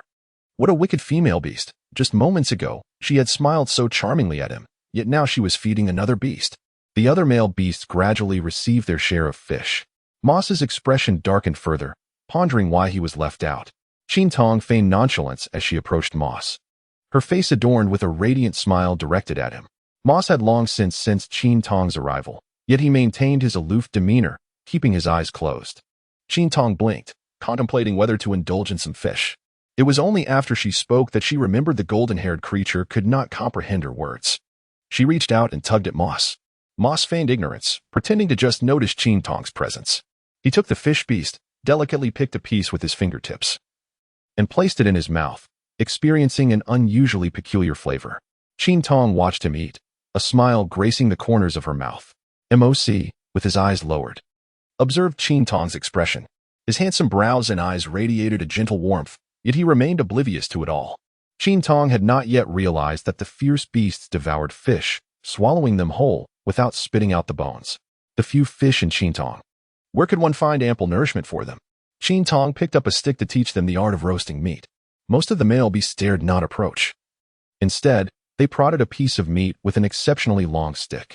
Qin Tong couldn't help but burst into laughter. The meat lay 3 meters away from his body. Chapter 19. Crisp on the outside, tender on the inside. The crimson tongues of flame devoured the tranquil black night, while the night breeze caressed the flickering flames, which danced gracefully in the wind. After adding more firewood, the blaze intensified, prompting the beastmen to scatter in fear, with a few exaggeratedly hiding behind the trees. Qin Tong laughed heartily, finally uncovering a flaw in them. It seemed they were not as invincible as they appeared.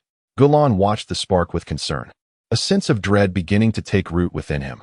Qin Tong brought Gulan closer, inviting him to experience the joy of grilling, revealing that the flames were not as daunting as they seemed. Gulan hesitated, gripping the meat, yet remained reluctant to step forward. Qin Tong drew near to the fire, his hand reaching out to the flames, swiftly gliding over the flickering light. This act provoked a ferocious growl, a harbinger of impending destruction. The small female beast trembled with trepidation, while MOC's eyes were shrouded in concern, her form poised as if ready to spring forward. Had she taken on her beastly guise, one would surely notice the bristling of her fur. Gulan hesitated to intervene, fear etched across his face. Yiya, unable to bear the sight, simply closed her eyes tightly. Qin Tong laughed, asserting that fire is not as perilous as you might imagine, provided that one knows how to wield it with control. Observing that the little female beast had seemingly escaped destruction, the beastmen's concerns began to wane. Qin Tong was the first to extend the meat, demonstrating for them. Yu Todd, gathering courage, slowly moved closer, placing the roasted meat upon the embers, howling as if no danger lurked nearby. Gradually, a few bolder ones also ventured a little nearer, setting their meat upon the flames. Though they claimed to be close, they were still a meter away, stretching their hands extraordinarily far, aided by sticks. This distance could hardly be deemed close. Compared to before, it was indeed a sign of progress. The orcs' eyes gleamed with anticipation as they gazed at the meat in their hands. The fire blazed, and the meat cooked rapidly. Little female orc, the meat had transformed into embers. Hearing the howls, Qin Tong hurriedly intervened, urging him to drop the meat. The flames had already caught the stick alight. Sighing, she realized that teaching them to roast meat was a formidable task ahead. Watching a few pieces turn to charred remnants strewn on the ground was truly a waste. They were even less skilled than her, their meat blackened beyond recognition. Once the heat subsided slightly, a male orc boldly tossed the charred remains into his mouth. Qin Tong frowned, pondering whether she might be poisoned. The food was delightful, the meat in her mouth cracking satisfyingly. The majestic beasts gradually began to relish the experience, their bodies glistening with sweat from the roasting heat. Observing their dawning comprehension, Qin Tong felt reassured and turned her attention to the stone pot beside her. The pot bubbled rhythmically, and she stirred it with a pair of chopsticks, inhaling the enticing aroma of the broth, which seemed quite promising. The soup had turned a milky white, exuding an appearance of rich nourishment. She felt a profound satisfaction. Qin Tong carried a bowl of soup into the cave, with Moss following closely behind. Moss furrowed his brow, fixated on the water in Qin Tong's hands. Was he intending to offer this to Jingya? While skinning the tiger, the young female beast discreetly pulled him aside, gesturing insistently for him to sever the male tiger's appendage. Moss could never comprehend the reasoning behind this. Later, he observed the young female beast placing the severed item into a stone, alongside numerous bones. He had never considered it might be for consumption, but now it dawned on him. He was momentarily stunned, grappling with the notion that this could be edible. The male beast would only resort to consuming such things in times of dire food scarcity. Otherwise, no beast would willingly partake in it. Qin Tong cast a glance back at the golden-haired creature standing beside him and said, "What are you staring at? Come here and lend a hand." The mere thought of Jing awakening and realizing that he had consumed flesh from another beast filled Moss with dread. He feared a violent outburst. He grasped the little female beast, but this was not an option. While offering water was acceptable, providing this particular liquid was utterly out of the question. Moss gesticulated for quite some time, attempting to halt the proceedings. Qin Tong curled his lip, clearly dismissive. "What do you know? This is a potent tonic. It's a whip, and a fierce tiger-s at that, far superior to the nourishment from an old hen. Moreover, it is simmered with bones. A concoction that guarantees recovery." MOC, contemplating Jing Zha's reaction upon awakening, dared not assist the little female beast. Qin Tong glared in anger. "Hurry up," he shouted. Just moments ago, MOC had been resolute, but now he obediently assisted Jingya. Qin Tong gazed with satisfaction as Mose consumed the nourishing soup, an overwhelming sense of self-congratulation welling up within him, for he deemed himself extraordinarily astute. How could fish soup possibly surpass the potency of whip soup? In contemporary society, such a delicacy is exceedingly rare and costly, and yet there are those willing to risk capture for the sake of indulgence. These orcs are utterly clueless. After Jingya finished drinking, Mose regarded the still slumbering Jingya with a complex expression. It was unable to prevent its little female beast from venturing forth. The prey it had procured, including the tiger, belonged to it. Should Jingya awaken, let it face the consequences of its own recklessness. Meanwhile, the orcs gradually began to appreciate the allure of roasted meat, gathering to engage in spirited discussions about who could prepare it the most delectably. As Qin Tong emerged from the cave, he was intercepted by two beastmen. One, a young female beastman, boasted, "My meat is the most delectable." Meanwhile, Yudo held up a piece of meat on one side, while on the other side, Fuyali contested, "Mine is the finest." Before Qin Tong could utter a word, the two gatekeepers had already begun to quarrel. "You bully the beast, don't you?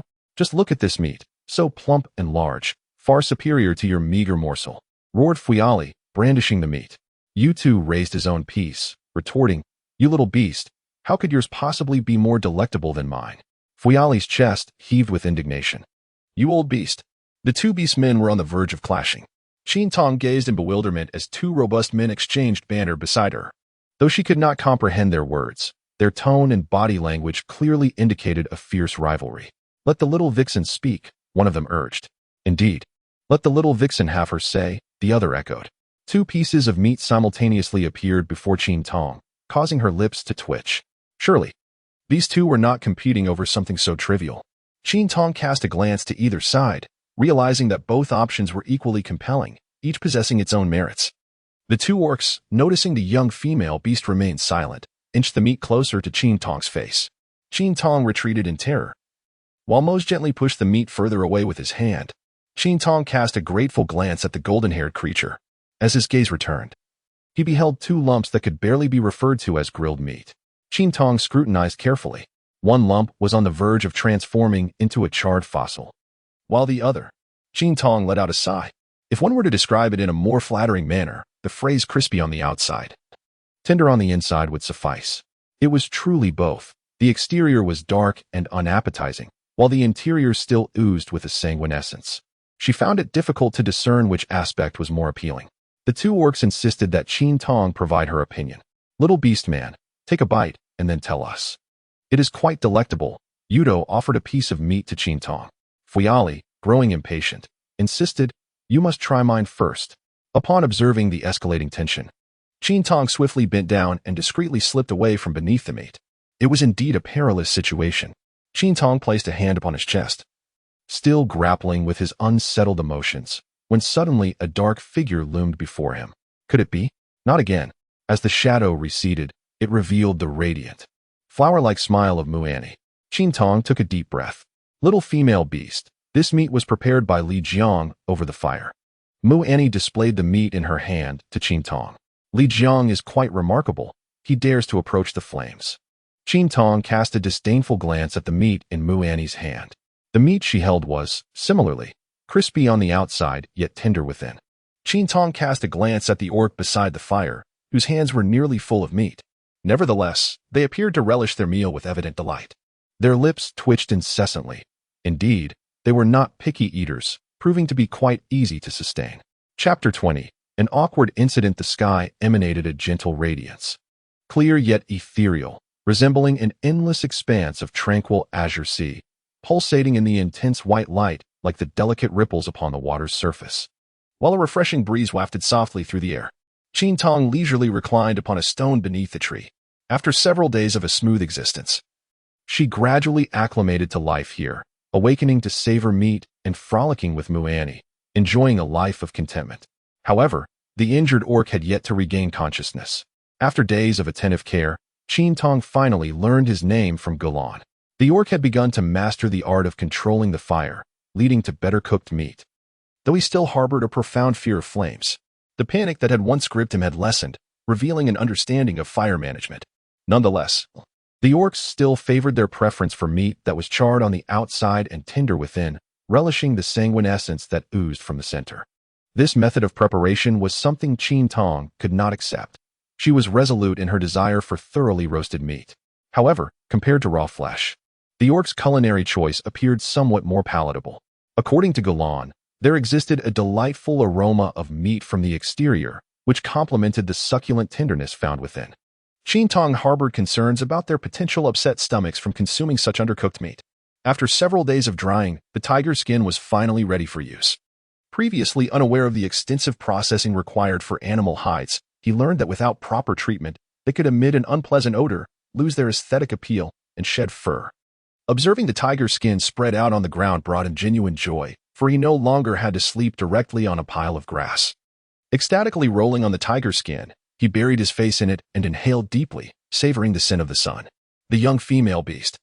Qin Tong looked up and said, "Muan and I, are you not accompanying your boyfriend today?"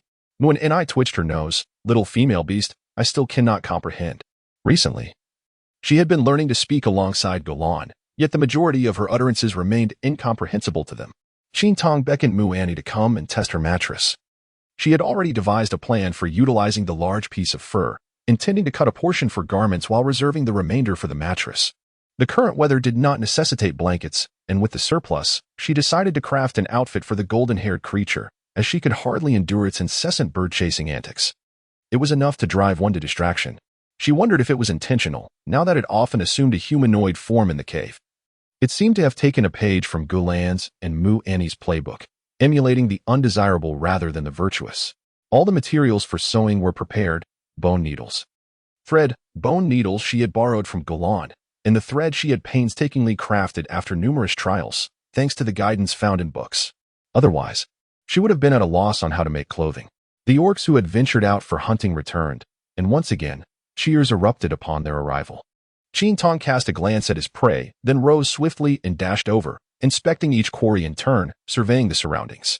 Qin Tong furrowed his brow, pondering why all the females were intact. The male beasts, sensing the unusual emotions of the young female, refrained from teasing her. Qin Tong observed the mows behind them, while the other orcs hurriedly retreated. Why was none of them responding? Qin Tong pointed at Moses' bird. Mose, feeling anxious, covered it with his hand, fearing that the young male orc might attempt to sever it. The male orcs erupted into a commotion upon noticing the young female orc pointing at Moses' bird. "Look at me. I am stronger than Mose," exclaimed the young female orc. "Look at me, look at me." Udo squeezed his way from the back to the front. Qin Tong's face turned a deep shade of black, bewildered by the actions of these depraved individuals. Without a moment's hesitation, he turned and fled. As Qin Tong departed, Mozong exhaled with relief, for it understood the intentions of the petite female beast. It was, after all, in pursuit of sustenance. The thoughts of the small female beast remained a mystery. Each time she encountered that particular creature, she felt compelled to sever its life. Subsequently, Mozong deliberately refrained from hunting males, allowing the petite female to seek food brought back by other male beasts, which she would promptly claim. Hence, it advised the male beasts not to return with any males recently, using the pretext that the petite female had recently found the males unpalatable and excessively tough. Qin Tong sat beside the tiger skin, tearing leaves with his hands. In recent days, he had been unable to catch even a single male. Could it be that they disdain the females? Or perhaps the females have simply been more active lately. Without a whip, what shall be done about the nourishing broth? Qin Tong felt a twinge of melancholy. This was his first attempt at healing, not for humankind, but for beasts. He could only afford success. Failure was not an option. As the beastmen busied themselves with the preparation of ingredients, Qin Tong grew somewhat bored and yearned to seek out Mu and Enai. He glanced around, but found no trace of her. When Qin Tong was on the verge of giving up, he discovered Mu and Enai beneath a tree, well concealed. Was she sneaking a bite? At times, he truly envied the beastmen, who could indulge in food without gaining an ounce, unlike her, who seemed to gain a little weight after merely a few days of consuming meat. Qin Tong stealthily crept past, intending to startle Mu and Enai. However, upon discerning the scene beneath the tree, he froze, his hands still poised in a gesture of elevation. Realizing the gravity of the situation, he hastily turned away, muttering to himself, "What is improper should not be witnessed. What is improper should not be witnessed. I did not mean to intrude." Qin Tong, her cheeks flushed, hurried away. Mu Annie is truly a brave soul, daring to act so boldly beneath the tree.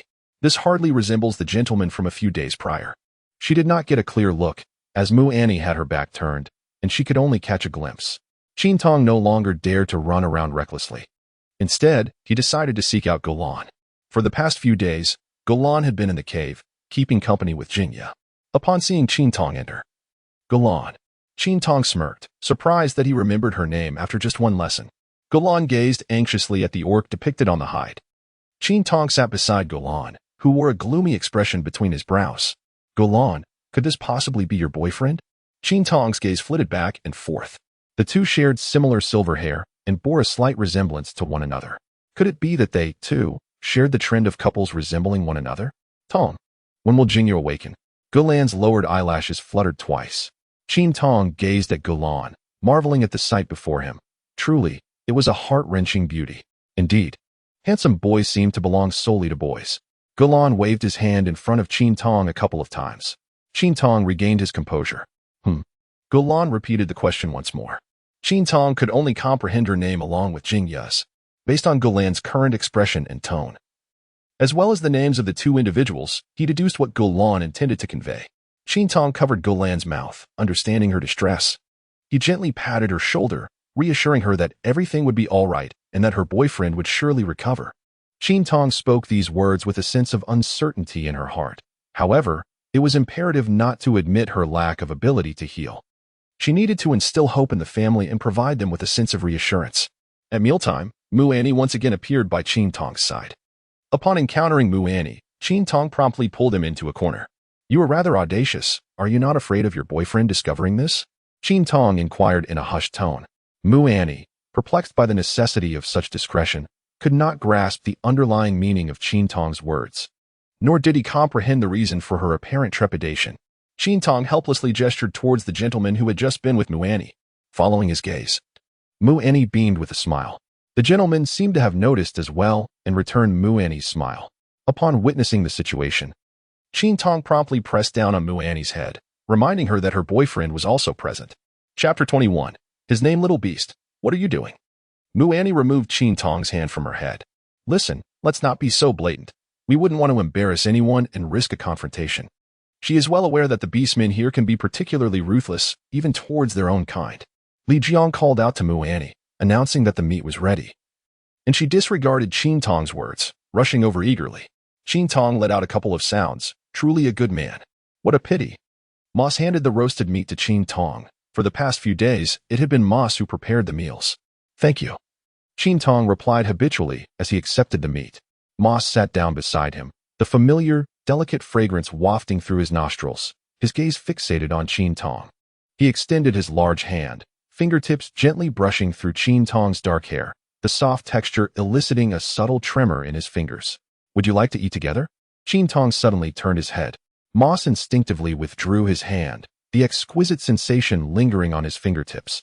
His large hand retreating behind him as he couldn't help but gently twirl his fingertips, trying to etch that feeling into his memory. Qin Tong raised the piece of meat in his hand. MOC shook his head. This tender cut, found only in a few places on a beast, was undoubtedly meant for the female beast to consume. Qin Tong bit down forcefully on the meat in his hand, presenting a stark contrast to the carefree manner in which the beastman savored his meal. His keen eyes noticed the interaction across the campfire, and he squinted, momentarily abandoning his feast. What was unfolding? The exchange between Mu Annie and the other two. Mose subsequently perceived that Qin Tong's attention had shifted away from his food and followed his gaze. Qin Tong gestured for Mose to come closer, and Mose leaned down. What was happening? Qin Tong wore a bewildered expression. Mose shook his head in confusion. It was just the three of them. In his desperation, Qin Tong pointed directly at the man across from him, Mu Annie. After a painstaking explanation from Mose, Qin Tong finally grasped the situation. Both of them were Mu Annie's boyfriends. Qin Tong was struck by lightning, exclaiming in astonishment. It was truly unexpected. This place felt quite open, causing her to worry that Mu Annie might be discovered. After finishing her meal, she promptly fetched Mu Annie. Little female beast. Wait until I finish my meat, she said, as Mu Annie's mouth was still full. They retreated to a secluded area. Well, despite appearing rather simple-minded, you surprisingly have two boyfriends. Qin Tong playfully patted Mu Annie's arm. You are the most remarkable among the friends I have made thus far. In another world, I couldn't find even one. You have truly brought me pride. Mu Annie, engrossed in gnawing on her meat, paid no heed to Qin Tong's incessant chatter. The cave, with its broad and tidy entrance, was adorned with several large stones placed in front of it. Thanks to Qin Tong's efforts over the past few days, the place had become considerably more comfortable and organized. Some of the stones had been carried back by Moss from the riverbank, appearing one morning to Qin Tong's surprise. It turned out that Moss had noticed the little female beast sitting on those stones each time she visited the river. And believing Qin Tong had a particular fondness for them, he brought them back. Qin Tong was rendered speechless. She cherished the tranquil ambience by the riverside. Yet to her astonishment, the golden-haired creature had unceremoniously removed the stones from her sight. Qin Tong requested Mose to assist her in moving the tiger skin back into the cave. She spread it over a pile of grass, and for the excess material, she instructed Mose to use his claws to cut it. The remaining tiger skin was measured and stitched together, albeit with limited skill, resulting in a halter-style design adorned with a skirt. Compared to a strapless design, the halter was considerably safer. Given the current weather, wearing too many layers would be stifling. Thus, the halter was perfectly suited for the occasion. The matter of Qin Tong's attire was swiftly resolved. Now, it was Mose's turn. After scrutinizing the golden-haired creature, one could discern that it was rather extravagant in its fabric consumption. Mose felt a surge of anxiety under the intense gaze of the little female beast. Each time she regarded it in such a manner, its emotions would fluctuate dramatically. Clutching a slender cord, it stood atop a stone. Come here, Qin Tong beckoned, a smile gracing her lips. Mose was momentarily distracted. The little female beast's smile was truly enchanting. The fine cord traced across its sun-kissed skin, causing Moses' muscles to twitch involuntarily. Qin Tong also noticed his trembling pectoral muscles, the sun-kissed skin interspersed with delicate beads of sweat, reflecting a subtle sheen. Furrowing his brow in concentration, he meticulously took measurements. Grasping the slender cord, he wrapped it around his chest, due to his short arms. He strained to bring his hands together behind Mo's, striving to unite them. Qin Tong held her breath, her heart racing audibly. It was unclear whether this sensation pertained to herself or to Moss.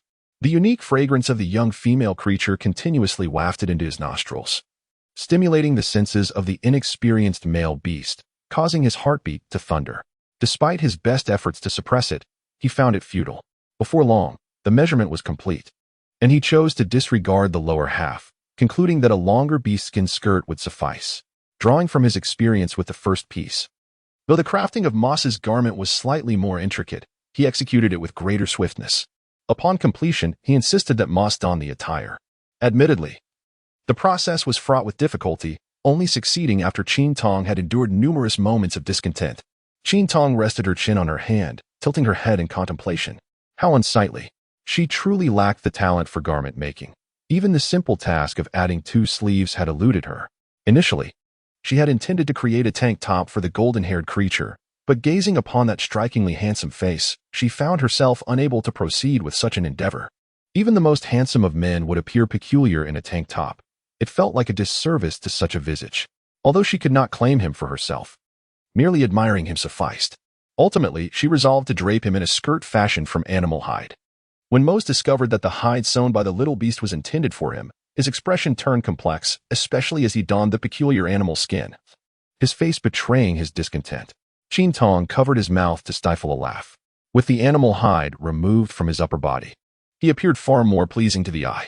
His well-proportioned muscles and perfectly defined lines, paired with sun-kissed skin, showcased sharp and profound features. His high nose and golden irises exuded an air of dominance, as if he looked down upon the world. He resembled a stunning figure from a foreign land. One could say a beauty from a primitive society. MOC contemplated removing the animal hide beneath him as well. Upon witnessing Moss's actions, Qin Tong exclaimed, "No, you must not. This is something I crafted with my own hands. It cannot be removed. We must uphold civility, understand etiquette, and possess a sense of honor. Do you comprehend?" Qin Tong gazed earnestly into Moss's eyes. Unconsciously, Moss nodded in agreement. Seeing this affirmation, Qin Tong felt an immense sense of satisfaction. Standing atop the stone, he affectionately ruffled Moss's hair, acknowledging that the golden-haired creature was indeed a good child. Qin Tong was momentarily taken aback when the golden-haired creature suddenly spoke. "I am Moss," it reiterated. Although Moss could not comprehend Qin Tong's words, it fortuitously aligned with what Qin Tong had expressed. For several days, it had contemplated this matter. The young female beast had already learned several names of other creatures, yet had never uttered its own name. Upon hearing the little female beast babble a string of words, Moss suddenly yearned for her to call its name just once. It repeated the name several times. Qin Tong cautiously learned a phrase, "Moss?" With a smile in his eyes, Moss nodded in affirmation. Qin Tong gradually comprehended the situation and lifted his radiant smile. "Mose, Mose." They exchanged responses, seemingly engrossed in a delightful game. Chapter 22. The mockery under Qin Tong's coercion, Mose reluctantly donned a skirt made of animal hide. The moment Mose appeared amidst the crowd of orcs, he was instantly surrounded. "Mose, is your bird injured? Why are you hiding? Still not robust enough?" Too embarrassed to show everyone. The curious gazes of the male beasts were fixated on Mose. Could it be that my skills are simply too exceptional, and they are envious? Observing the sudden attention directed at Mose, Qin Tong's first instinct was to consider that the orcs must have noticed the animal hide skirt. What can I say? It's a result of my genius, he thought, confidently tossing his hair. One wonders if, in that moment, Qin Tong could recall the short-sleeved tiger-patterned garment. For the ability to utter such a statement suggests that he had likely forgotten it. Mose, encircled by the crowd, furrowed his brow, his gaze icy. It was evident that the comments from the nearby orcs displeased him greatly. With each additional remark, his expression darkened further. Where there is commotion, there is Muin-in-I. After eavesdropping for a while, Muin-in-I approached Qin Tong, struggling to suppress a laugh. "What is the story with that little female beast?" he inquired, pointing at Mose's animal hide skirt. Galen exhibited similar curiosity.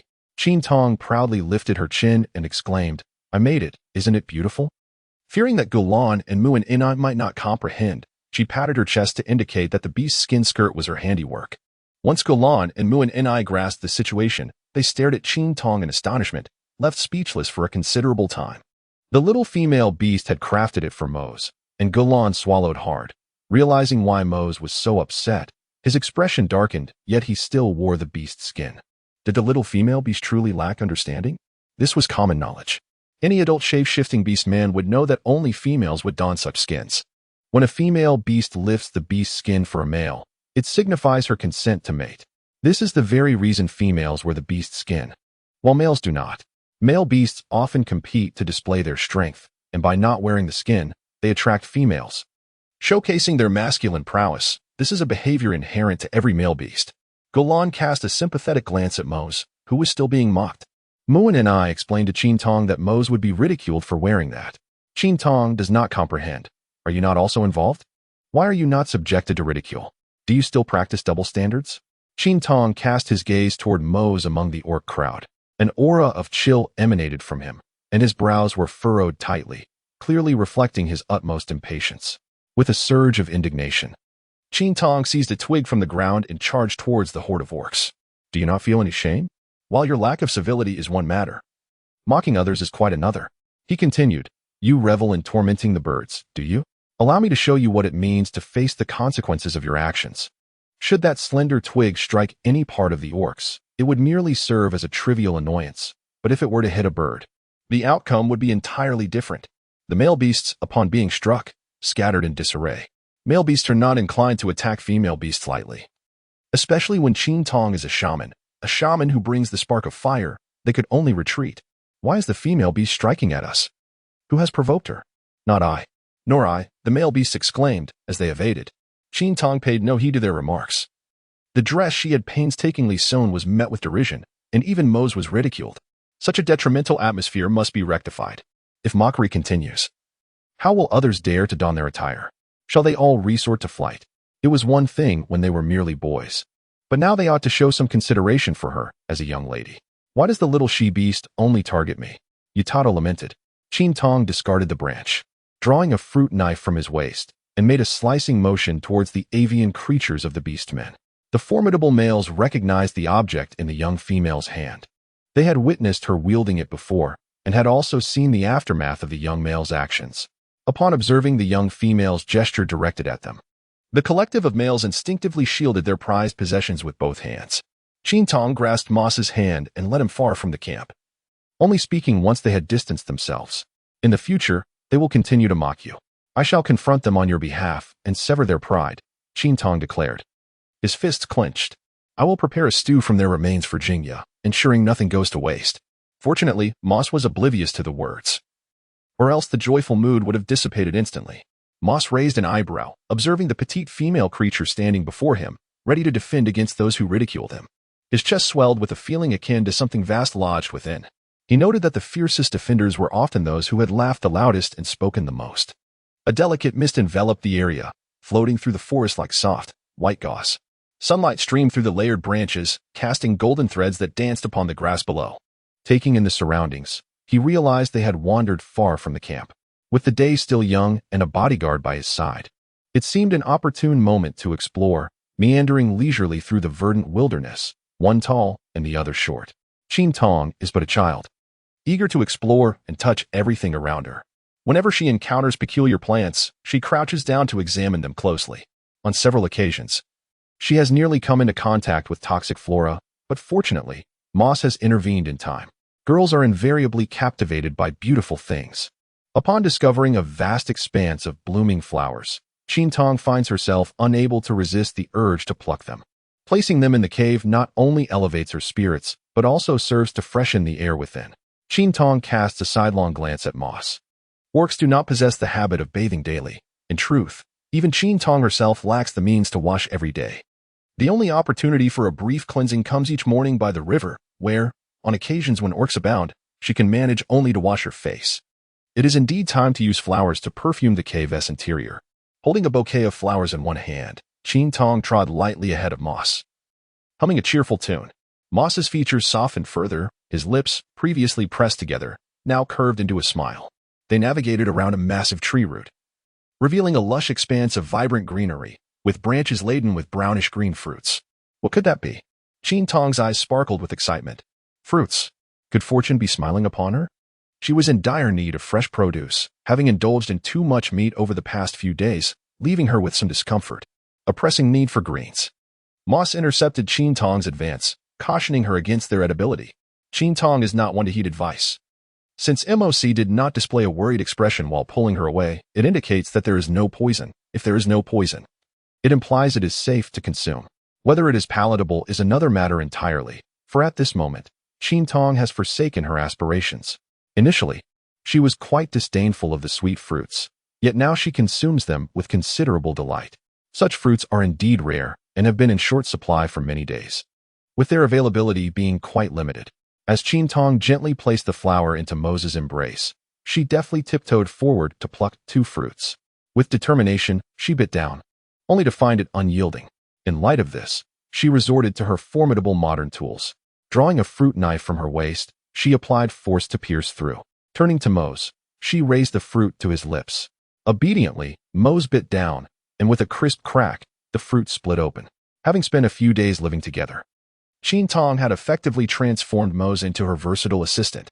Chapter 23. The large tea tree. As the fruit opened, a viscous liquid flowed forth, revealing several brownish nuggets resembling nuts.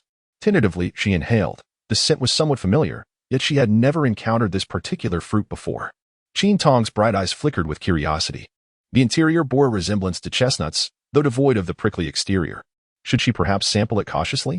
Prudence dictated her actions. Just because these beastmen consumed it without harm did not guarantee her own safety. If she were to succumb to poisoning, there would be no doctor here to rescue her. Qin Tong slowly extended her tongue, only to retract it suddenly, a hint of trepidation lingering within her. MOC's gaze was fixed upon Qin Tong. Driven by a sudden impulse, she felt as though MOC regarded her with the eyes of a fool, an uncomfortable sensation washing over her. Ugh, ugh. She wiped her tongue with the back of her hand. MOC could not contain a chuckle, his low, melodious laughter resonating distinctly in the tranquil embrace of the forest. Qin Tong cast a furious glare at Mose, who finally managed to suppress his laughter.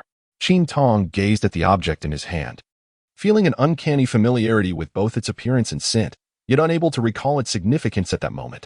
His gaze returned to the tree, and after concentrating for 2 minutes, he realized this is none other than a tea tree. Qin Tong glanced at the kernel within the fruit. It was tea seed.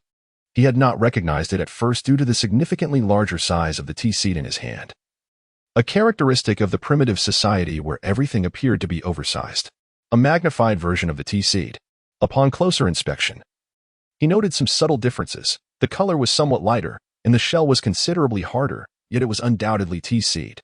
Qin Tong has already conducted her verification, employing the method of savoring a handful of tea butts, although they were not fruits, which left her somewhat disheartened. The discovery of tea seeds brought her a measure of joy. With tea seeds at her disposal, she could create a multitude of delights. Having tea to drink was hardly noteworthy. As for the tea seeds, they were indeed a precious treasure, capable of producing tea oil and tea husks. The latter is precisely what she needs at present, for her hair is on the verge of tangling and urgently requires nourishment. Qin Tong beckoned to MOC to help her pick it. Little female beast, this truly lacks flavor.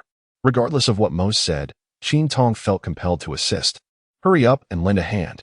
Upon hearing the urgent call, Mose promptly set down the flowers to help. Soon, a small mound began to form on the ground. That's enough, Qin Tong exclaimed. However, a new dilemma arose. How to transport the gathered items back? Should they be wrapped in clothing for the journey?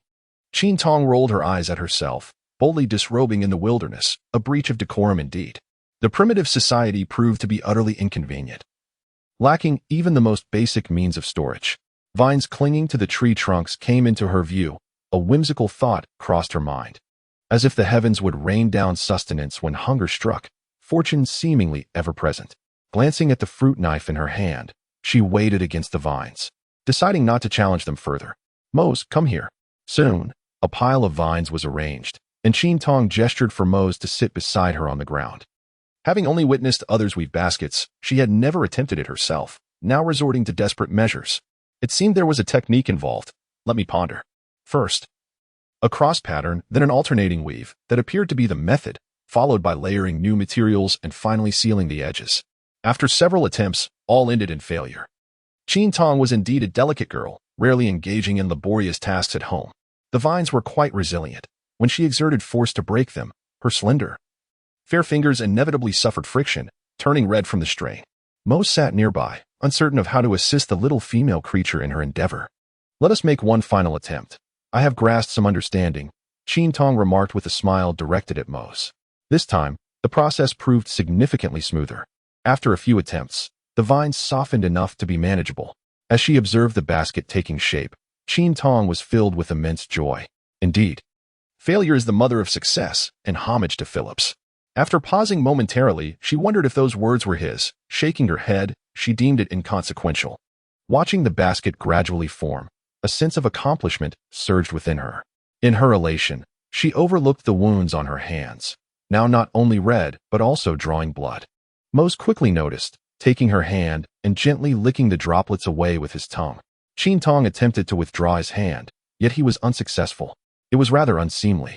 Embarrassed, Qin Tong turned his head away. MOC released Qin Tong's hand, picked up the unfinished basket, and continued with the technique that Qin Tong had just demonstrated. Qin Tong gazed in astonishment. "You learned just by observing? How remarkably intelligent you are."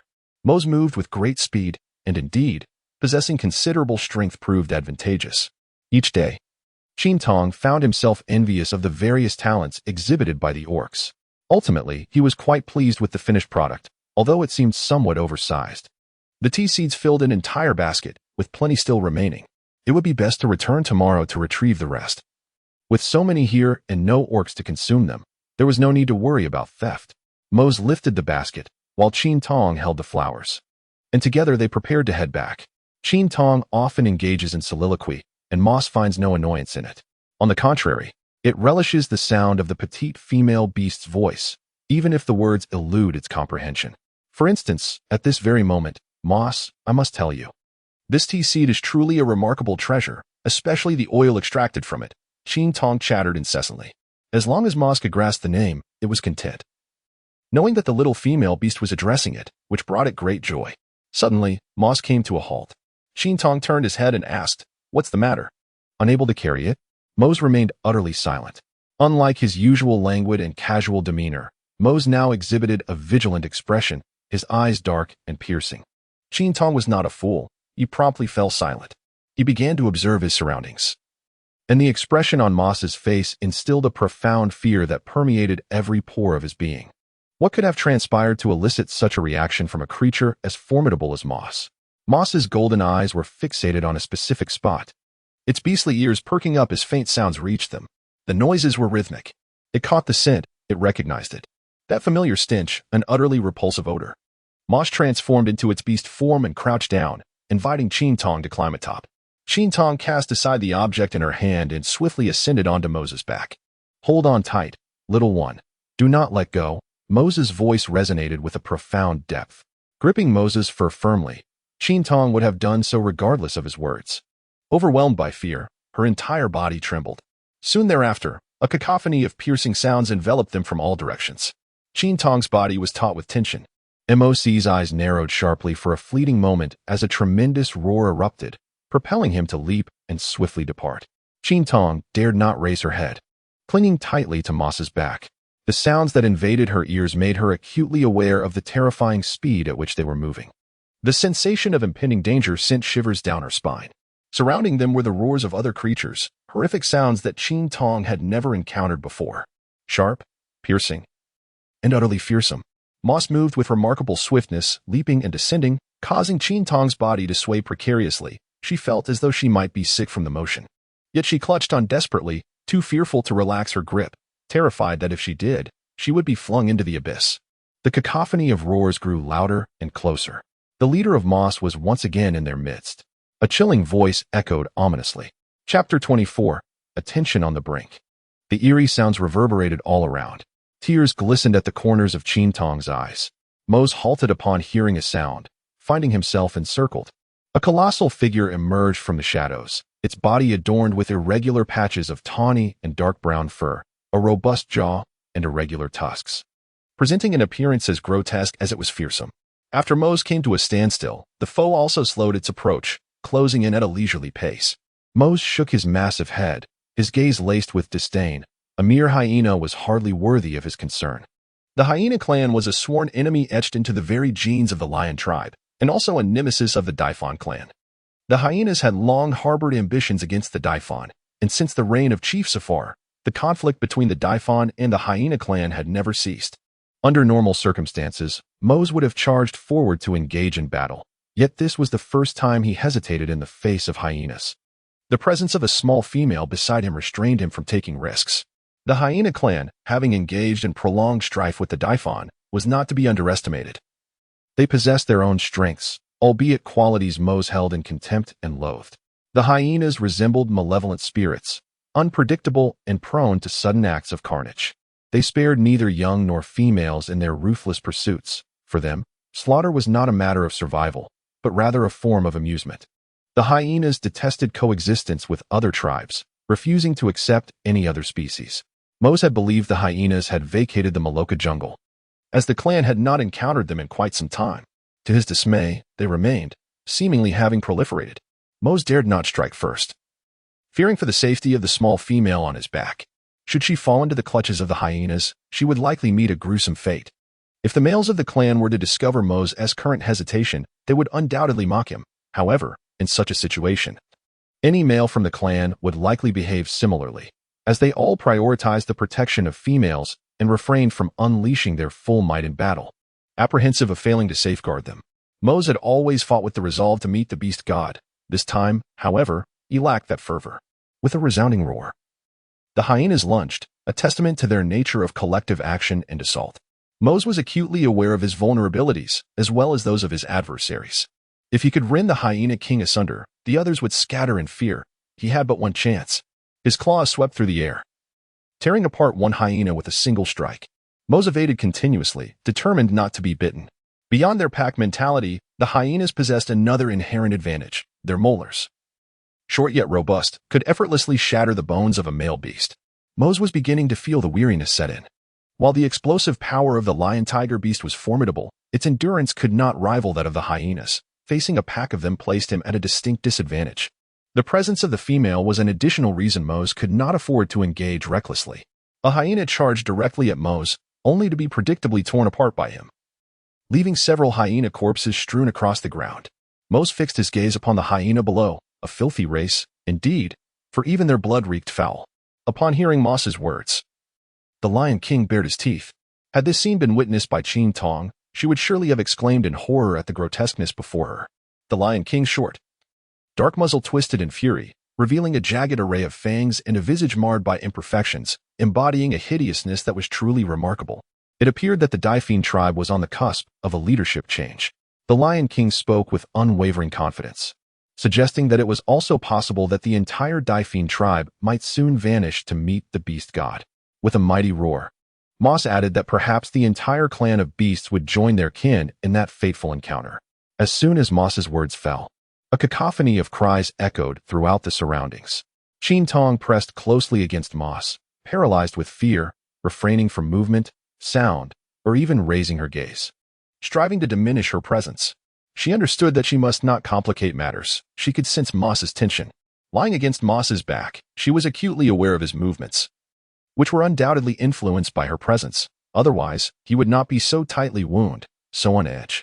Should Mose unleash his fury in battle, she would surely be flung aside. Mose was beginning to tremble slightly. Qin Tong was uncertain whether he was injured or simply fatigued. Qin Tong was drenched in cold sweat. The lion, it seemed, had caught the scent of a female beast. The lioness standing beside Mose sniffed the air, revealing a particularly enticing aroma of a female. Upon hearing the mention of a female, the other lions became agitated, their blood surging with fervor, and thick saliva dripped from their jaws. Mose understood that true carnage was imminent. The keen senses of the lions could not be deceived. The young female must be terrified at this moment. Mose had long observed that when the young female was exhausted or greatly frightened, the intoxicating fragrance about her intensified. Just like now, the scent was strikingly potent. Qin Tong could sense the tremors of Mose, and Mose, too, was acutely aware of the quivering of the young female beast. The Lion King, with a sinister smile, remarked, "Is this delightful female with her enchanting scent, your mate? If so, we shall ensure she lives a little longer. Otherwise, how can we repay you?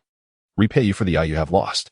The Lion King's disfigured visage bore only one eye, which was gradually turning crimson, as he recalled his lost eye. The redness around it intensified. The surrounding area displayed clear claw marks, indicative of fierce battles fought. Moss's gaze was icy, fully prepared for the impending confrontation. At the sound of a signal, the lion beasts swiftly launched their assault. Moss responded with equal alacrity. The air was filled with roars and the rush of claws slicing through the wind. The Lion King adeptly evaded the attack. But Moss's attempt to deliver a fatal blow was thwarted, and his body was perilously close to crashing into a nearby tree. With a swift maneuver, he rolled, his claws tearing into the trunk, landing gracefully on the ground. However, upon glancing at the tree, it trembled precariously, its leaves scattered about, and half of its trunk was sheared away, on the verge of collapse. Qin Tong was on the verge of being thrown aside, his mouth agape, filled with fur. The fierce battle raged on. With each swipe of Mosley's claws, either a gaping wound was inflicted upon the body of a lion or terrifying marks were left nearby. What was once a serene jungle had transformed into a battlefield. Everywhere, traces of destruction by sharp claws were evident. Several trees had already succumbed, lying across their path. With each tree that fell, Qin Tong felt his heart constrict tighter. The tremors from the toppled trees caused his body to quiver in response. Deprived of sight, his hearing became acutely sensitive. The greater the cacophony of destruction and the louder the roars, the more his panic escalated. The ferocity of the conflict persisted. Yet Mosley's movements had noticeably slowed from their initial fervor. Mosley had fallen into a trap. The lion's greatest strength lay in its ability to endure prolonged battles and execute encirclements. With a low growl, Mosley suddenly paused, and in that fleeting moment, another low growl echoed. One of his legs knelt, and the entirety of his beastly form was impacted. Qin Tong could no longer suppress his sobs. He climbed up from Moses' body and stood upon his back. In that moment, all the hyenas beheld Qin Tong. Upon seeing him, the hyena's drool began to increase significantly. Qin Tong encountered the beast for the first time. Its terrifying appearance complemented its equally horrifying sounds. Despite having seen numerous creatures from the Daifan tribe, she had never encountered one so grotesque. Its fur resembled a half-shed coat, a patchy mix of black and yellow, akin to an animal afflicted by mange, with bald patches interspersed. It was evidently unappetizing, likely unfit even for dogs. Were it not for Mose, she would have been repulsed. The Beast King observed Qin Tong with a glimmer of delight in his eyes, astonished that Mose had truly brought a female beast from the tribe. What had initially been a plan to deal with Mose had turned into an unexpected surprise. Tear Mose apart and consume its eyes, commanded the Beast King. Mose, trembling, stood up, ready to fight. Little female beast, I shall not allow you to meet the beast god. Mose let out a long howl, its golden pupils gradually obscured by other colors. Mose, we are here. A voice interrupted Moses' impending action. Chapter 25. Stitching together, all gazes turned towards the source of the voice. Sunlight filtered through the thin clouds, illuminating the diverse forms of the beasts, reflecting a dazzling brilliance.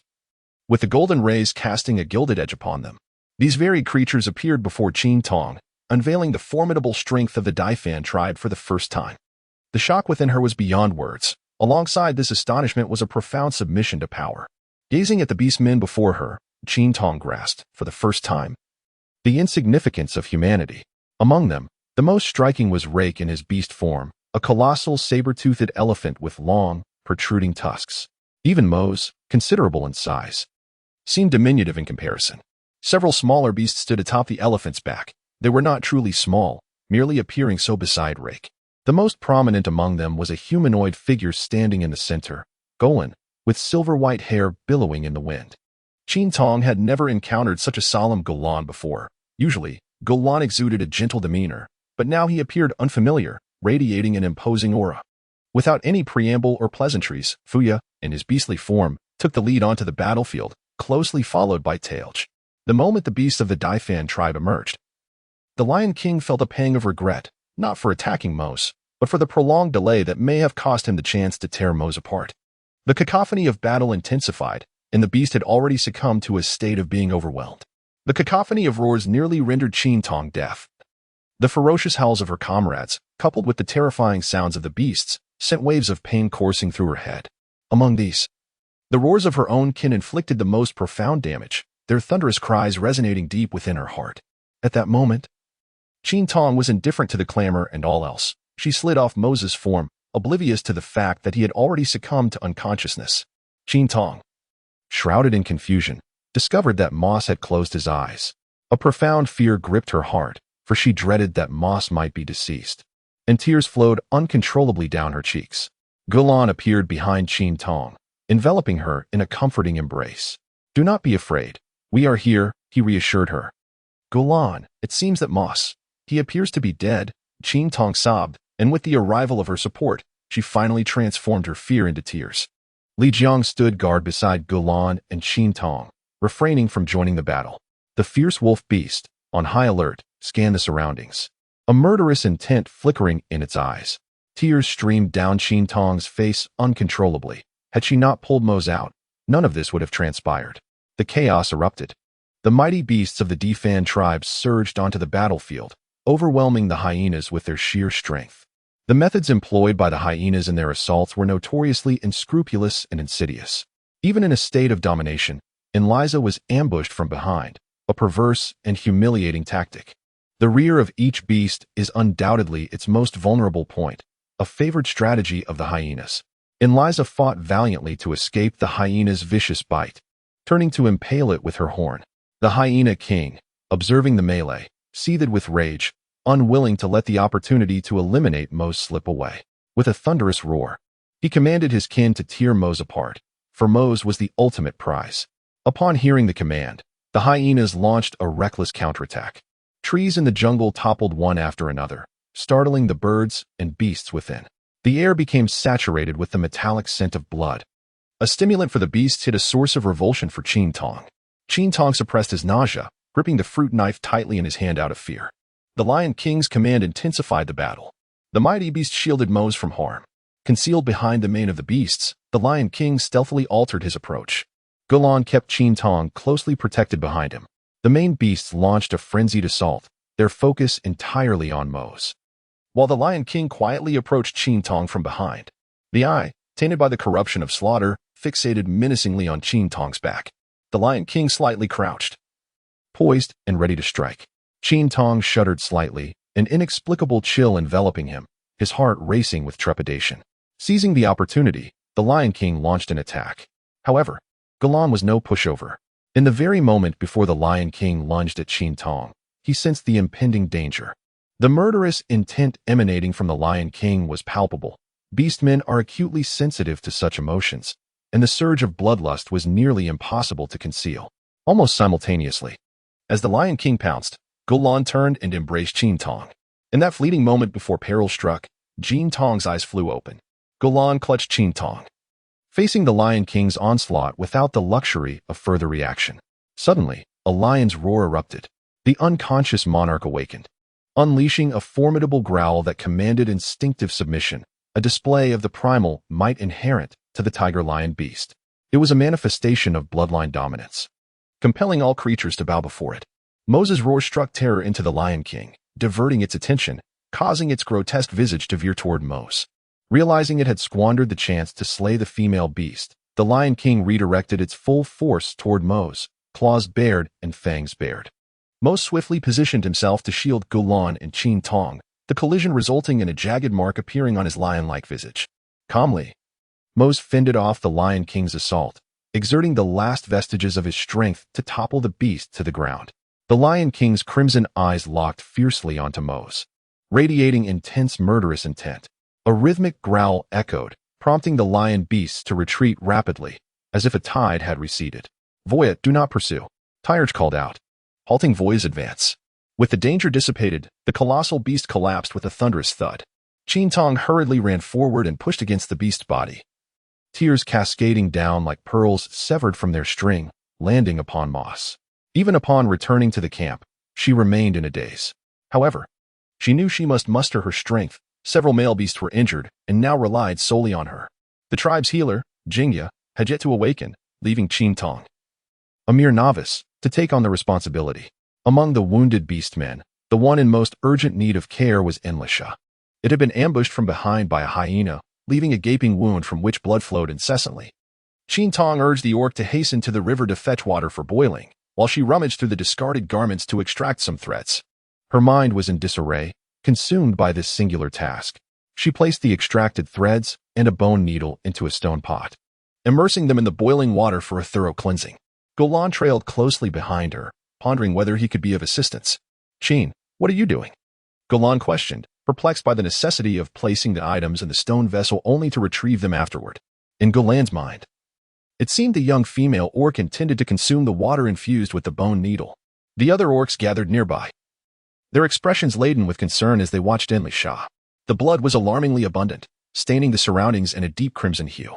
After washing her hands with cool water, she grasped the bone needle and instructed Golan, "Hold him down." Enlisha lay upon the animal hide, firmly restrained by several male orcs. Surely, they were not fearful of such minor pain. The cave echoed with the cries of anguish. The male orcs exerted their strength, subduing the struggling Enlisha. Golan, standing by in sheer terror, observed Qin Tong, who astonishingly began to stitch Enlisha as one would mend animal hides. Enlisha remained oblivious to Qin Tong's actions, yet the surrounding orcs bore witness, their astonishment rendering them speechless for the first time. The cave fell silent save for the cries of Enlisha. Even the typically raucous Yudo had ceased his clamor. Qin Tong, much like a seamstress, meticulously repaired the torn wounds, reminiscent of the time when her grandmother would mend her trousers during her childhood. Qin Tong's hand did not tremble. Rather, her complexion was ashen. Outside the play, Enliza exclaimed, "Author, you are fabricating nonsense." Enliza declared, "This is sheer folly. We orcs are absolutely impervious to pain, especially I. This is slander." The author retorted, "I do not believe you." Enliza replied, "Do you doubt me? I shall demonstrate this to you at once." The other male orcs cautioned, "Enliza, do not act rashly. She may harm you." Enliza responded. Chapter 26. Growth. The young female orc urged, "Please, stop." Enliza could no longer endure.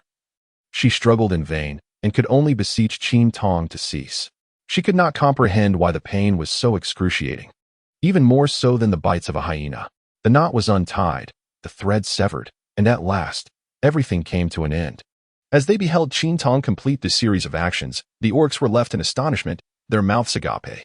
They witnessed the blood truly cease to flow, and they shouted with exuberance, their gazes toward Qin Tong filled with newfound reverence. For the orcs, bloodshed was a common occurrence, and many had previously met the deity of beasts due to excessive bleeding. In Enliza's case, with such a grievous wound and so much blood, even the thorns could not save her. They had all but lost hope, yet the young female orc managed to halt the bleeding. The male orcs lifted Qin Tong and tossed her into the air, cheering and roaring, the cave resonating with jubilant cries. "Put me down." Qin Tong was utterly terrified, with the cave wall looming right before her. As they tossed her up and down, she genuinely feared that their excitement would lead to a loss of control, causing her face to collide with the cave ceiling. Enliza lay sprawled on the animal hide like a lifeless pig. Galen swiftly urged the exuberant orc to set Qin Tong down. Qin Tong patted his chest a few times to regain his composure. He glanced down at Enlisha's wound, a consequence of being unclothed. Fortunately, it had not grazed any vital areas. It was likely that Enlisha would be unable to sit comfortably for the next fortnight. This was the first time that Qin Tong had witnessed another's rear for such an extended duration. Fortunately, he had not struck an artery. Otherwise, he would have been left helplessly watching Enliza bleed to death. Sustaining injuries in this place was perilous. After attending to Enliza, there remained 2 orcs, but thankfully, their wounds were minor and could be swiftly bandaged. However, the moment for relaxation had not yet arrived. The true challenges were yet to unfold. On the return journey, Moss regained consciousness momentarily, only to faint again once he transformed back into his human form. Moss bore few external injuries, with merely a few bite marks on his leg. The most prominent injury was the claw mark on his face, which fortunately did not damage his eye, though it was perilously close, just above his brow. The bleeding had ceased. Currently, Moss lay in a state of unconsciousness. While the external injuries appeared minimal, the greatest concern lay in the possibility of internal damage. If there were internal injuries, there would be little Qin Tong could do, no matter how hard he might try to devise a solution. Qin Tong cautiously touched Moc's abdomen, sensing no discernible change. It is said that if there were internal injuries, the abdomen would become distended. However, it seemed unaffected at present. Qin Tong was unsure as well. After observing for quite some time, he could indeed discern no issues. and thus decided to examine the legs first. Qin Tong vividly recalled the moment during the battle when MOC nearly stumbled. The bite marks on her leg were so deep that they nearly exposed the bone, with a trickle of blood seeping forth. As she cleansed her leg with warm water, she discovered, to her dismay, that the bone appeared to be fractured. What seemed to be merely a few bite marks had unexpectedly resulted in a broken bone. Considering all the evidence, that pack of beasts must have been hyenas. She had seen documentaries about the animal kingdom. Hyenas, often referred to as bone crunchers, possess astonishing bite strength and have a penchant for certain floral delicacies. Thus, it was indeed a hyena. To her astonishment, these creatures were far more terrifying and grotesque than she had imagined. They were far uglier than the hyenas depicted in wildlife documentaries, which, in comparison, seemed almost like the epitome of beauty among their kind. She instructed the beastmen to cut several planks and fashion strips of hide to bind and immobilize her fractured leg. Qin Tong stood nearby, somewhat perplexed. It was merely an injury to the leg, so why had he fainted? Observing the wounds on MOC's face, Qin Tong could not help but feel a sense of sorrow, lamenting how such a handsome visage had been marred by that pack of vile beasts. The mountains were obscured by the thick veil of night, the earth resembling a vast tapestry, with the flickering flames providing a hint of warmth beneath the pitch-black sky. Like and Tyurge returned after attending to the aftermath, bringing with them several carcasses of the hyenas. Like had not yet devised a plan for dealing with these remains. Yet he decided to bring them back nonetheless. Leaving their bodies in the woods could easily attract other ferocious creatures. This territory belonged to them, and it was prudent to take precautions to avoid endangering the female beasts. After tending to the wounded, Qin Tong sat despondently on a stone. This evening, the absence of the customary roasted meat delivered promptly by Mose, and the lack of his usual presence by her side like a steadfast guardian, left her feeling rather unsettled. Golan, concerned, took a seat beside Qin Tong. What troubles you? Golan gently stroked Qin Tong's head. The orcs, seemingly unaffected by the recently concluded battle, continued to frolic and jest, including several injured ones. Enli Sha, however, remained solitary in the cave, as per Qin Tong's request for it to rest undisturbed. After all, the sutures were fashioned from threads removed from clothing. The orc's exuberance could lead Enli Sha to forget its pain and act recklessly, risking the thread's integrity. Qin Tong gazed at the orc, Golan, who frolicked and feasted beside the bonfire. Would they blame me? Golan's eyes turned towards Qin Tong. If only I hadn't taken Moss out. The clear, bright gaze met Golan's. Mu and Ni sensed Qin Tong's despondent mood and gently nudged his arm, offering him the cherished sweet fruit she had preserved. Qin Tong shook her head, for she currently lacked an appetite. The shift in Qin Tong's emotions did not go unnoticed. The sounds of laughter diminished, and curious glances were cast in his direction. Qin Tong is not one to harbor his thoughts, and with great difficulty, he expressed his inquiries through fragmented words and gestures. Upon understanding, Golan was momentarily taken aback. All the beastmen reacted similarly. They approached Qin Tong, gazing at him as if he were an oddity. Why would the young female beast entertain such notions? Why would she feel culpable? From the moment of their birth, beastmen are engulfed in a world of strife. This battle persists for each beastman until the moment they encounter the beast god, possibly even fighting until that very instant. Even if the young female beast had not ventured out with Moss, the lion beast would still have launched an attack on the Daifan tribe, for they are sworn enemies. The mere presence of lion beasts on Daifan territory signifies an impending assault. What astonished the male beasts most was the young female's belief that she was at fault. In the entirety of the Mariloka jungle and beyond, no female beast would ever consider herself wrong. In their realm, females are never mistaken. Females are exceedingly rare and precious, causing males to compete fervently for their affection. Thus, whatever the females assert is deemed correct, and males acquiesce without question. Many tribes are led by females. Although the Daifan tribe is under a male leader, the status of females remains exceedingly high. From birth to maturity, males cater to their every need, instilling in them a belief that they are never at fault. The thoughts expressed by Qin Tong astonished all the orcs. Golan gazed at Qin Tong in perplexity. Subsequently, a cacophony of voices erupted, each eager to speak, none willing to yield. Golan silenced them, commanding, "Do not speak. Return to your dens and rest." Once silence enveloped the gathering, Golan took Qin Tong's hand and said, "Tong, you hail from that jungle. How could you harbor such thoughts? Females should not entertain such notions." That night became a sleepless vigil. Gulan conversed with Qin Tong throughout the night, predominantly through gestures. Ultimately, Gulan succeeded in comforting Qin Tong. The night proved to be exceptionally fruitful. Upon realizing this, Qin Tong felt a profound sense of relief, understanding that even without venturing out, there would inevitably come a time for battle. She began to grasp the harsh realities of this world. The previous days of comfort had led her to believe that the life of a beastman revolved around hunting, feasting, reveling, and resting. Little did she anticipate the cruel truth that survival demanded the harrowing experience of countless life and death struggles. This was a descent into a hellish abyss that Qin Tong had never encountered before. Chapter 27. The return of the broth wreck planned to transport the carcass of the hyena to another location to dig a grave for it. For now, food supplies were sufficient, and there was no necessity to consume the hyena, as its stench was truly unbearable. Rek called upon Telger to assist him in this endeavor. With a surge of courage, Qin Tong cast a glance at the pile of carcasses belonging to several hyenas. Addressing Like, he requested, "Please remove their beaks for me." Like regarded Qin Tong with a knowing look. He had long heard whispers that this young female beast had an affinity for severing the male beast in such a manner, and he had thought it merely jest among the males. Without hesitation, Like shook his head in refusal. The stench of the hyenas was overwhelming, and he could not fathom the young female's peculiar inclination. Upon noticing Like's reluctance, Qin Tong swiftly grasped his arm, preventing his departure. Tail's gaze shifted, commanding Like to heed the words of the young female beast. As Like prepared to retort against Tailj, he was abruptly interrupted by the latter's ensuing remarks. "Should you choose to disregard her, I shall inform Golan." Like shot an irate glare at Tailj. "Will you comply?"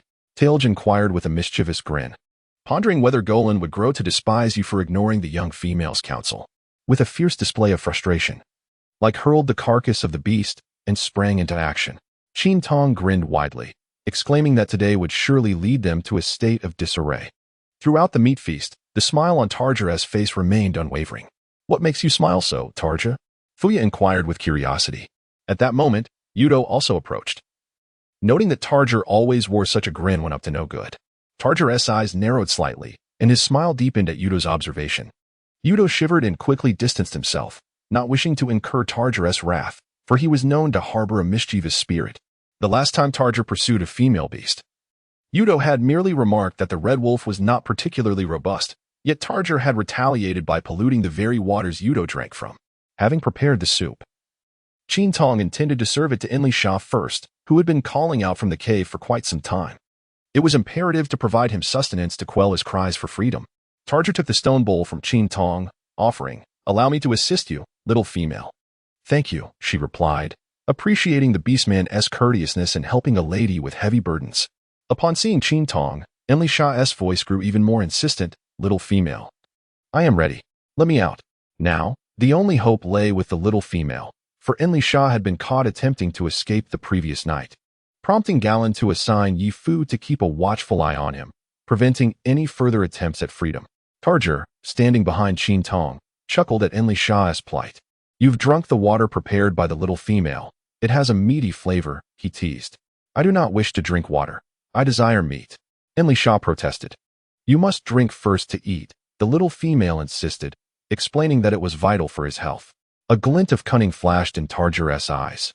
"If you remain unwell, you shall be confined to the cave indefinitely. But fear not, for you have Yi Fu to keep you company. You should find that rather delightful." Enli Sha shot a glare at the corner where Yi Fu sat, gritting his teeth. "Bring it to me. I will drink." Qin Tong watched as Enlisha finished drinking and then departed. Tailj, holding a stone bowl, followed Qin Tong outside, and upon reaching the cave entrance, he burst into laughter.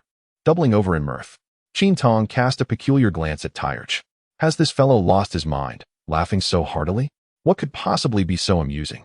Fearing that his laughter might enchant her too much, Qin Tong accidentally dropped the bowl and hurriedly retrieved it from his hands. With the bowl in her possession, she departed, leaving behind a still chuckling Tairj. In the cave, Enliza cautiously glanced at Yi Fu, inquiring if he had heard the cause of Tairj's merriment. There was no response. Yi Fu remained with his eyes closed, seated in the corner. "Thank you," Qin Tong murmured as she watched Li Jiang take his leave. Mose had already returned to the cave in the hill, and Mu Annie requested that Li Jiang carry Qin Tong back to the cave. Qin Tong returned to the cave, carrying the soup. Qin Tong sat upon a mound of grass, casting a glance at the still slumbering moss. It was perplexing. Why was he not awake? Could it be that he would remain in a state of unconsciousness, akin to Jingya? As Qin Tong muttered to himself, a pair of golden eyes fluttered open. Little female beast, a husky voice resonated. Qin Tong, filled with surprise, exclaimed, "You have finally awakened." MOC, observing the concern etched on Qin Tong's face, couldn't help but smile. "You still dare to smile? You nearly frightened me to death, do you realize?" Qin Tong sighed. As for Jingya, he remains in a deep slumber. If you linger in unconsciousness any longer, I shall struggle to manage. With a heavy heart, he continued, "Should you fall into a coma, I would be utterly helpless in seeking birds to prepare a restorative soup for you. It remains uncertain whether the males have all been captured by you lately. Every bird returned has been female, not a single male in sight. Perhaps it is merely that the females have grown more active, venturing out in search of their lost mates." With that thought, Qin Tong chuckled lightly. Bird, MOC's expression turned grave. Having heard numerous descriptions from the young female beast regarding what constituted a bird, MOC had long since committed it to memory. Such indelible recollections were not easily cast aside. MOC glanced at the water nestled in the stone beside him, involuntarily shuddering. Could it be? Qin Tong continued to ramble on. Fortunate enough to have acquired 6 birds today. With palpable excitement, he flashed a 6 at Mose. Although those dogs were unsightly, they were indeed highly nourishing. Qin Tong spoke with sincerity. Upon hearing the birds once more, Mose was nearly certain it was precisely as he had imagined, and his expression darkened. Qin Tong lifted the bowl and drank the nourishing soup, certain that it would restore the vitality he had lost.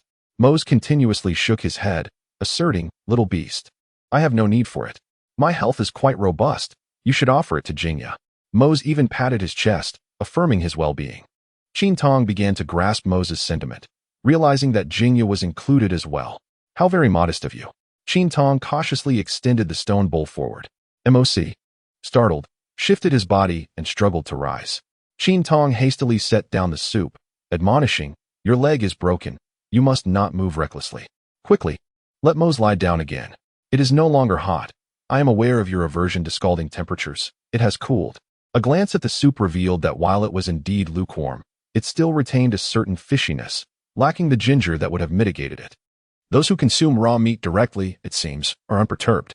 The soup was lifted once more, prompting Mose to gasp in alarm and attempt to rise again. Qin Tong was perplexed. "What is the matter with you?" She glanced at Mose, whose face was etched with worry. "Not feeling well?" She reached out to touch his forehead. Finding no fever. "Ah, you wouldn't happen to need a restroom, would you?" Qin Tong pointed towards Mose's lower body. At that moment, Mose instinctively covered his private parts with the fur. His reaction led Qin Tong to believe she had guessed correctly. "I'll go fetch someone. I cannot carry you myself." Qin Tong recognized her limitations. Forcing herself to be brave might exacerbate Mose's injuries. Given his large stature, she knew she could not assist him. "Wait for me. I shall return shortly." Qin Tong dashed down the hillside, making his way towards the base camp. Mose cast a glance at the nearby water, shifted his legs, and managed to rise. He picked up a stone, cautiously extending one leg out of the cave. "Jingya, what are you talking about?" Mose replied, "I said nothing." "Who told you to lose consciousness?" Jingya interjected, "I assure you, this is the final time. May I now lower my claws?" Enlisha and Jingya simultaneously lowered the claws they had poised at their necks. Chapter 28. Learning I shall tear you apart. Enlisha struggled to rise but was pinned down by Yefa. "You wicked beast." Taerg stood nearby, laughing heartily. "This is the water I took to the riverbank. I made sure it was quite clean." The emphasis on clean echoed loudly. "You are too cruel," Enlisha huffed indignantly. "It was the little female beast who said that drinking this water would improve your condition," Taerg said, a smile gracing his face as he added. Defeated, Enlisha lay on the animal hide, unwilling to engage with this wicked beast. The thought of consuming the carrion of the hyena disheartened her, and she felt like weeping like a female beast. Taerg approached and gently patted Enlisha's head. "Do not worry. The chief will accompany you in drinking it." Enlisha lifted her gaze towards Qin Urge, while Yefa unusually displayed interest in the matter. Taerg fell into contemplation. The little female beast has taken the water inside the cave. A mysterious smile appeared on his face. Enlisha's lips twitched. Taerg was indeed audacious to entertain thoughts of the chief's intentions. Qin Tong returned to the cave with like, "You didn't wet the bed, did you?" She was truly running too slowly, uncertain whether Mose could still hold on. Like hoisted Mose and exited the cave. Qin Tong cast a glance at the pristine animal hide, relieved to have arrived just in time. However, she found herself perplexed as to why Mose resided atop this hill, so far removed from everyone else. Was it truly a matter of gaining a broader perspective from such heights? It seemed rather inconvenient. Qin Tong furrowed his brow, pondering whether it was mere eccentricity. In truth, this distance was quite close for the orcs, yet it felt remote to Qin Tong. There was indeed a rationale behind Moss's choice of this cave. However, it was not the isolation that Qin Tong had imagined. Rather, it was an inherent trait.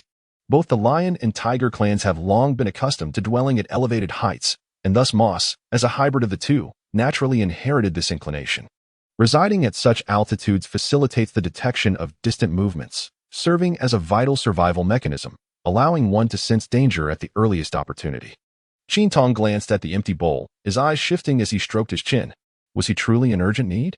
The image of Moc shaking his head crossed his mind. Qin Tong circled around the cave, particularly near the pile of grass, even lifting the animal hide to take a glance, pondering excessively. After all, one might say that orcs are quite simple-minded, incapable of devising such cunning strategies. Once outside, Mose quickly instructed Mock to set it down. Aren't we leaving? Like inquired.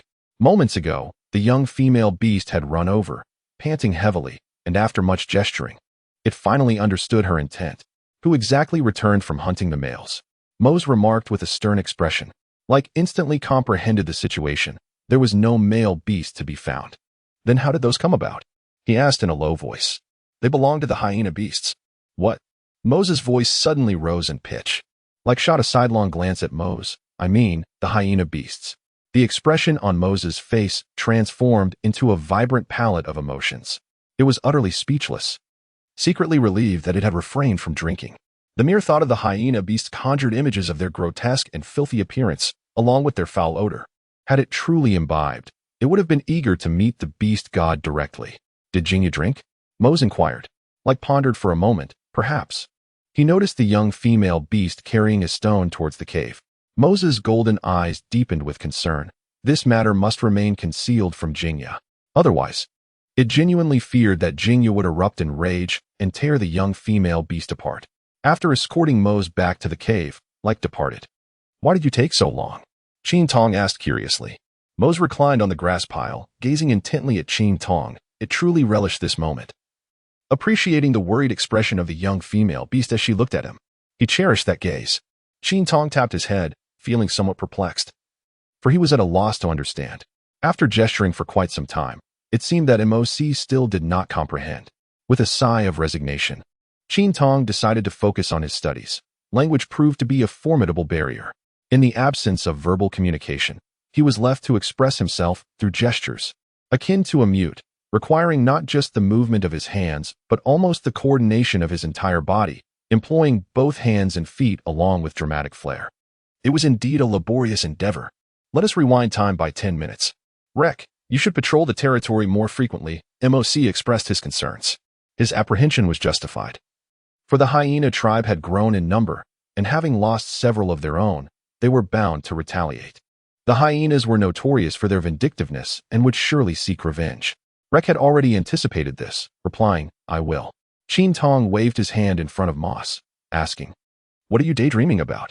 I'm inquiring whether you desire some mate. Instinctively, Moss grasped the hand that was swaying before its eyes. Qin Tong was momentarily taken aback, then swiftly withdrew, exclaiming, What are you doing? His eyes widened in surprise. Mose, regaining composure, suppressed the worries that clouded its mind, choosing to place its trust in Like. Shaking its head, Mose declared that it had no desire for meat at that moment. After all, having just heard something so revolting, it was not inclined to indulge in flesh. Instead, it contemplated drinking water boiled by the dominant beast, wondering how the young female had conceived such an idea. If you have no appetite, would you like to step outside and bask in the sunlight? Qin Tong inquired. Typically, Mose relished lounging atop trees or rocks in the sun. Recalling Enli Sha's demeanor, it seemed the beastmen were ill-suited to remain cooped up in a cave all day. However, with Like having already departed, it dawned on him that he should have had Like place Mose on a rock outside. Qin Tong gestured for a moment, and Mose shook his head, unwilling to let the little female beast run away again. The fragrance of the little female beast had become incredibly intense. Should it run again, it might truly lose control. He wished for the little female beast to remain by his side a while longer. Since Mose preferred to avoid the sun, There was no need for Qin Tong to run off again. Instead, she took out her encyclopedia and began to read. After reflecting on yesterday's events, Qin Tong realized that she needed to acquire more knowledge and become wiser. In terms of strength in combat, she was of no assistance. It appeared that her only contribution would be in addressing ailments. She wondered when Jingya would awaken, if he remained unconscious. She would have to assume the role of the doctor here, yet lacking even the most basic medical knowledge. It was far too early for her to take on such a responsibility. Thus, she recognized the need for further study. Fortunately, she had brought along an encyclopedia, albeit not exhaustive in its contents. Nevertheless, she firmly believed that much of the knowledge within would prove useful. The book was reasonably comprehensive, which provided Qin Tong with some reassurance. This time, she resolved to read it thoroughly and familiarize herself with its contents. Rather than resorting to frantic page-flipping in times of crisis, Qin Tong lifted her gaze to glance at Moss. A pang of guilt washed over her as she noticed the wound etched upon his face, a mark that should have been hers. She was acutely aware of the events that transpired that fateful day and recognized that Moss had shielded her from Gulan's wrath. Moss raised his hand to touch the scar, now covered with a crust of dried blood. Earlier, when Like spoke of the young female beast, he too was taken aback. He couldn't believe that she would express such sentiments. However, upon witnessing the young female beast's gaze, he realized that everything Like had said was indeed true. He believed it. Qin Tong swiftly averted his gaze, bowing his head to immerse himself in his reading with great earnestness. Qin Tong was engrossed in her reading, while Moss observed her intently. Chapter 29. Ferns. The sunlight filtered through the layers of leaves, casting a delicate glow upon the girl, her fine strands of hair outlined by a soft golden halo. As Moss tiptoed out of the cave, this enchanting scene greeted him. He couldn't fathom how the young female beast managed to captivate his gaze so completely. Withdrawing his eyes from the pages of his book, he remarked, "Why are you walking again? It takes 100 days for bones and muscles to heal." The girl's brows knitted together in displeasure as she replied. Moss, feeling a rush of anxiety, braced himself against the stone wall. "Oh no." The young female beast was angry once more. Qin Tong swiftly approached and helped Moss to sit upon a stone. "It truly seems impossible to persuade you all. You are like this, and so is Enlisha." Qin Tong furrowed his brow. "Last night, while the servant was away indulging in meat, Enlisha seized the opportunity to transform into her beastly form and dashed out." This frightened Qin Tong profoundly, fearing a repeat of a bloodbath, but thankfully, it turned out to be merely a slight bleeding. Qin Tong truly underestimated the orcs. Their physical prowess is undeniably formidable. Within just 2 days, Enlisha's wounds had almost completely healed. Nevertheless, Qin Tong still believed that a few more days of rest would be prudent. Mose remained silent, merely listening intently to Qin Tong's words. It was not that Mose had nothing to say. Rather, it had discerned the subtle fluctuations in the little female beast's emotions. At this moment, any attempt to engage her in conversation would likely provoke her ire even further. Thus, it seemed wiser to remain quietly attentive. Mose cast its gaze downward towards the object on the stone, perplexed as to what could be so captivating, for all the little female beast seemed to do was eat, sleep, and gaze at this peculiar sight. Qin Tong indeed murmured a few words, but upon receiving no response, fell silent and resumed reading the book in his hands. "What is this little female beast? You have been engrossed in it for quite some time." Hearing the sound, Qin Tong raised her head and cast a puzzled glance at Moss. Moss pointed at the object in Qin Tong's hand. "You mean this?" she inquired, lifting the book she held. With a playful curve of her red lips, she declared, "This is power, do you understand? Power." Qin Tong reiterated in the language of the beastmen. Moss shook his head, his gaze fixated on the item in Qin Tong's grasp. "Power? This thing hardly appears to possess any strength." Observing the bewildered expression on Moss's face, Qin Tong let out a light laugh. "You are rather endearing." As she spoke, she playfully pinched Moss's cheek. Quick to react, Moss swiftly pulled Qin Tong's hand away, disliking the gesture, feeling as though he were akin to a female beast. With a curious demeanor, Moss looked quite adorable, his puzzled expression starkly contrasting with his usual stern appearance. Upon hearing the sound, Qin Tong turned to see Gulan, who was accompanied by several male beasts. The beasts clutched an abundance of leaves. "As you instructed, we have gathered all the leaves that resemble those you described," Gulan announced, directing the male beasts to place the leaves before Qin Tong. To this day, Gulan remains unaware of the purpose for which the young female beast requires these particular leaves. Are they intended for consumption? Upon noticing the leaves strewn across the ground, Qin Tong's eyes sparkled with delight. He rushed over to Golan, exclaiming, "You are truly remarkable. Your ability to take action is commendable." Just last night, he had requested Golan's assistance, and today, the task was accomplished.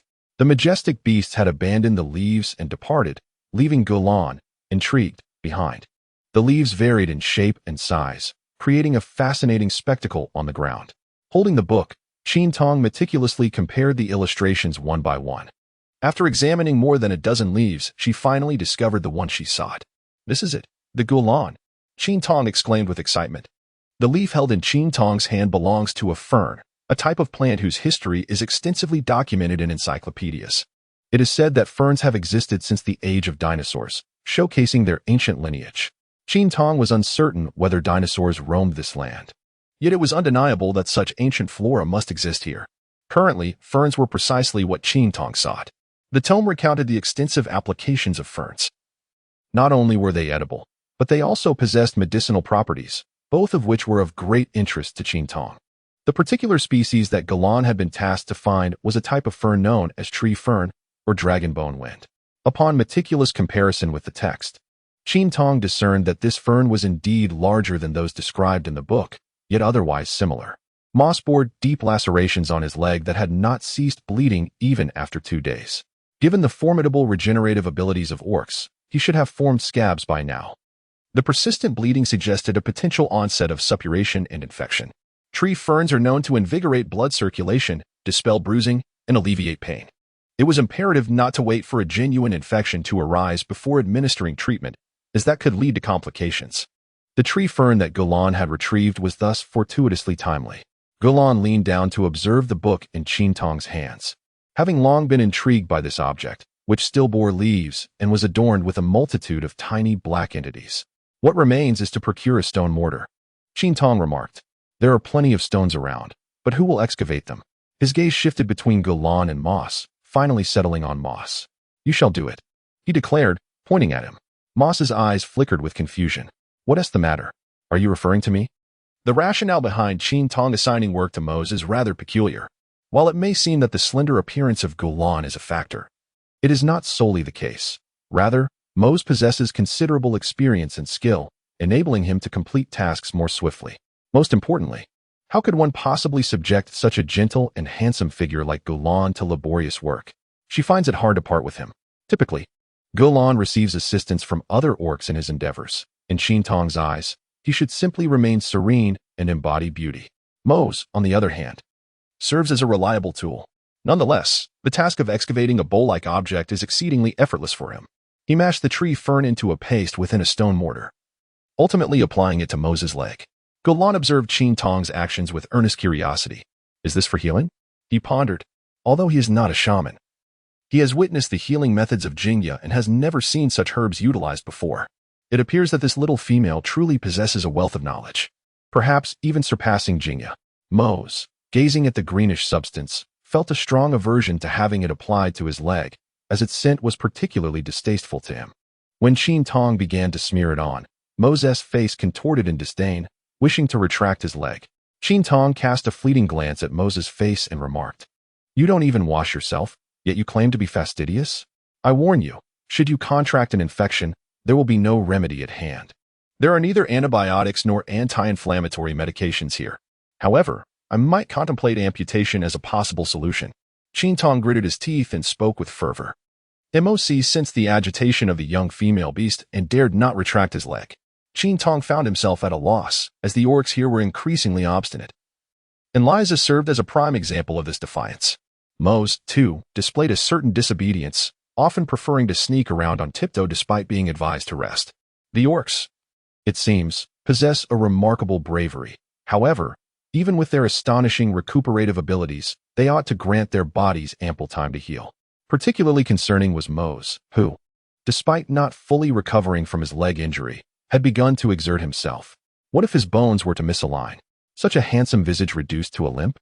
After applying the necessary salve, Qin Tong proceeded to secure a splint around the injured limb. The young female orc inquired if she could remove the wooden apparatus, expressing her discomfort by pointing at the splint. Qin Tong, without uttering a word, bound tightly, ultimately tightened the knot with force. Moses' lips were pressed together, a sharp pain coursing through him. However, a male beast must not cry out in the presence of a female. Such a display would be utterly disgraceful. Chapter 30. Jing woke up. Yeshua, hold him down, Qin Tong said, approaching with a fruit knife in hand. Enlisha had been struggling fiercely. Yeshua quickly released the beast. As Qin Tong drew nearer, Enlisha's voice grew increasingly frantic. Turger sauntered in with Fuya at a leisurely pace. Enlisha's eyes lit up. Fuya, come help me. Upon hearing this, Fuya prepared to step forward.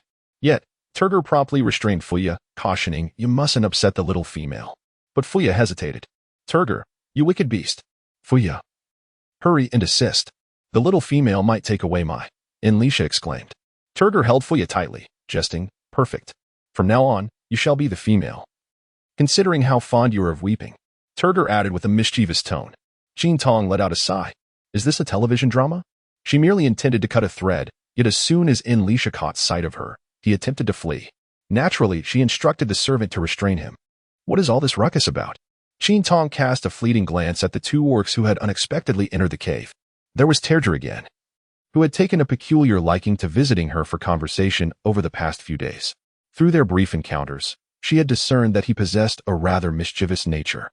She could not comprehend what he had said to Enlisha, which only seemed to heighten Enlisha's excitement. Observing Enlisha's fervor, Qin Tong decided to usher the troublesome Terger out. What a nuisance he was. Enlisha, with a pouting expression, declared her desire to lie comfortably within the cave, pleading not to be discarded. Qin Tong feigned ignorance, as he could not comprehend the situation, and meticulously removed the thread with a knife. The orc's regenerative abilities were indeed formidable, healing in just a matter of days. However, Moses' recovery was not nearly as swift. The Qin Tong conjecture posits that the wounds of Moss and Enliza may be fundamentally different. Enliza's injury, caused by a bite, resulted in a laceration that would heal with time, whereas Moss suffered from direct punctures, likely leading to infection due to inadequate disinfection. Hyenas are notorious for their affinity for carrion, making it evident that their teeth harbor a multitude of bacteria. Enliza, in a moment of confusion, raised her head, questioning whether it was not a matter of incision.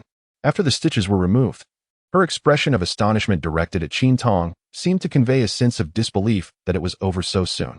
Releasing Enliza from the grip of the attendant, Qin Tong observed her small expression and felt a sudden urge to frighten her.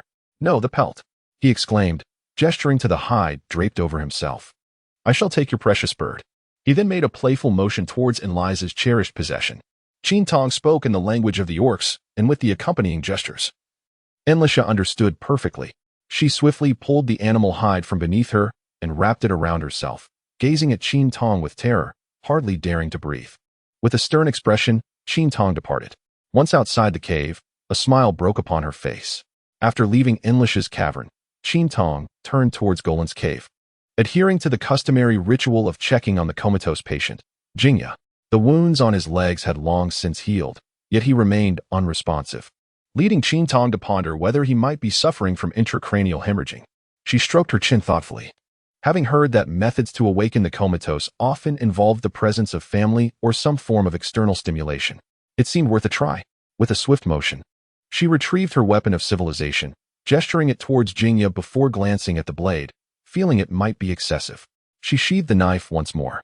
Qin Tong picked up the bone needle from the basket, finding it quite satisfactory. Let me make it clear, upon awakening, you must harbor no grudges. Let us strike a pact. With that, Qin Tong clasped hands with Jingya.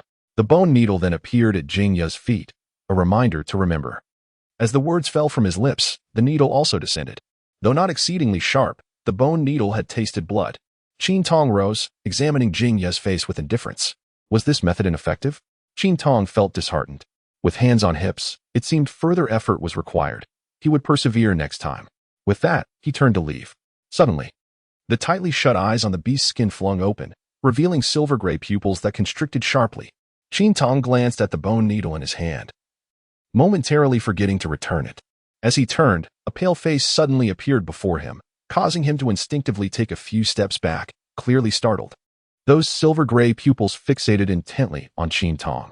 Qin Tong, feeling somewhat awkward, exclaimed, You are awake. However, the other party remained utterly unresponsive, their icy gaze sending a shiver down Qin Tong's spine. You are not angry, are you? I only did that to save you, Qin Tong murmured softly. Jingya's indifferent eyes scrutinized Qin Tong, gradually transforming into an enigmatic depth that exuded a chilling eeriness. Qin Tong, having dealt with orcs for quite some time, could discern the palpable wariness that Jingya now exhibited towards her, even sensing an underlying intent to strike. The veins in her arms stood out prominently, and her head twitched slightly. Qin Tong's pupils dilated in an instant. This individual truly harbored a grudge. Without a moment's hesitation, he turned and fled. Jingya promptly pursued him, but after just a few steps, he felt a sharp pain beneath his feet. For reasons unknown, his body also felt somewhat cumbersome. Gritting his teeth, he bore the discomfort and continued his chase. Gulan! Gulan! Qin Tong shouted, calling out her name. Gulan was approaching alongside an orc. Tong!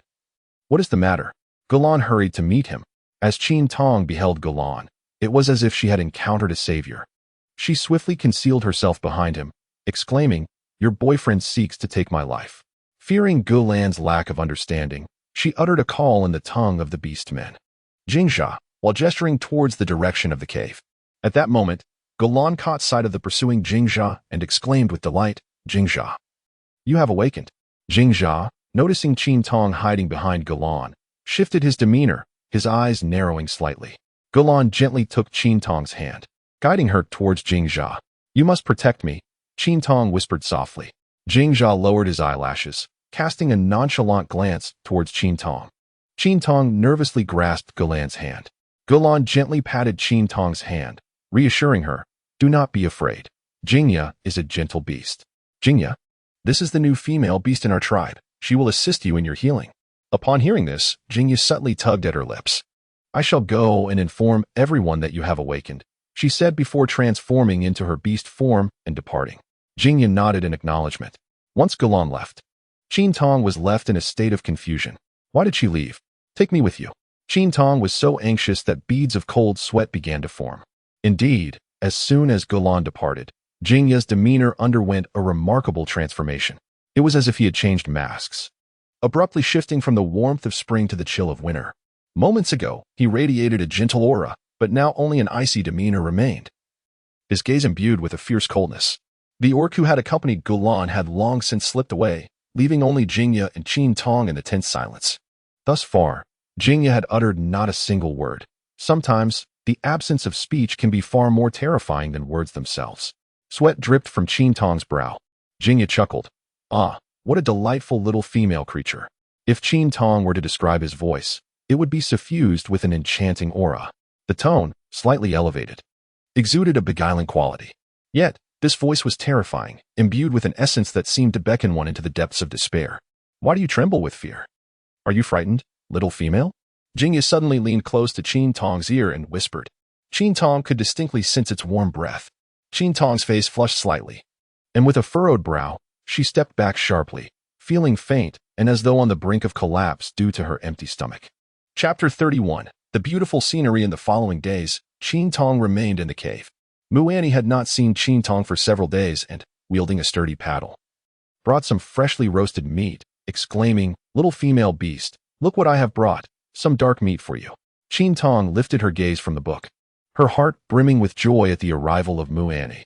She warmly beckoned Muani to take a seat upon the haystack. Yesterday, Mose had removed the splints, and he was now able to move with remarkable agility. Qin Tong observed that there was no issue, after all. The orcs possessed astonishing recuperative abilities and would likely be well soon, so he decided not to intervene. Thus, only Qin Tong remained in the cave. "Little female beast, what troubles you that you do not emerge from your den?" Muani inquired with curiosity. Qin Tong has now begun to comprehend some simple phrases, such as when her name is called and other basic daily expressions, albeit with a slight stutter. Regarding the question posed by Muani, Qin Tong is unable to respond. She certainly cannot admit that it is due to her fear of Jingya. Muani, with great enthusiasm, wishes to share the charred piece of meat in her hand with Qin Tong. Sharing is a concept that Qin Tong has taught her previously. It was always the little female beast that shared with her, and now she too desires to share with the little female beast.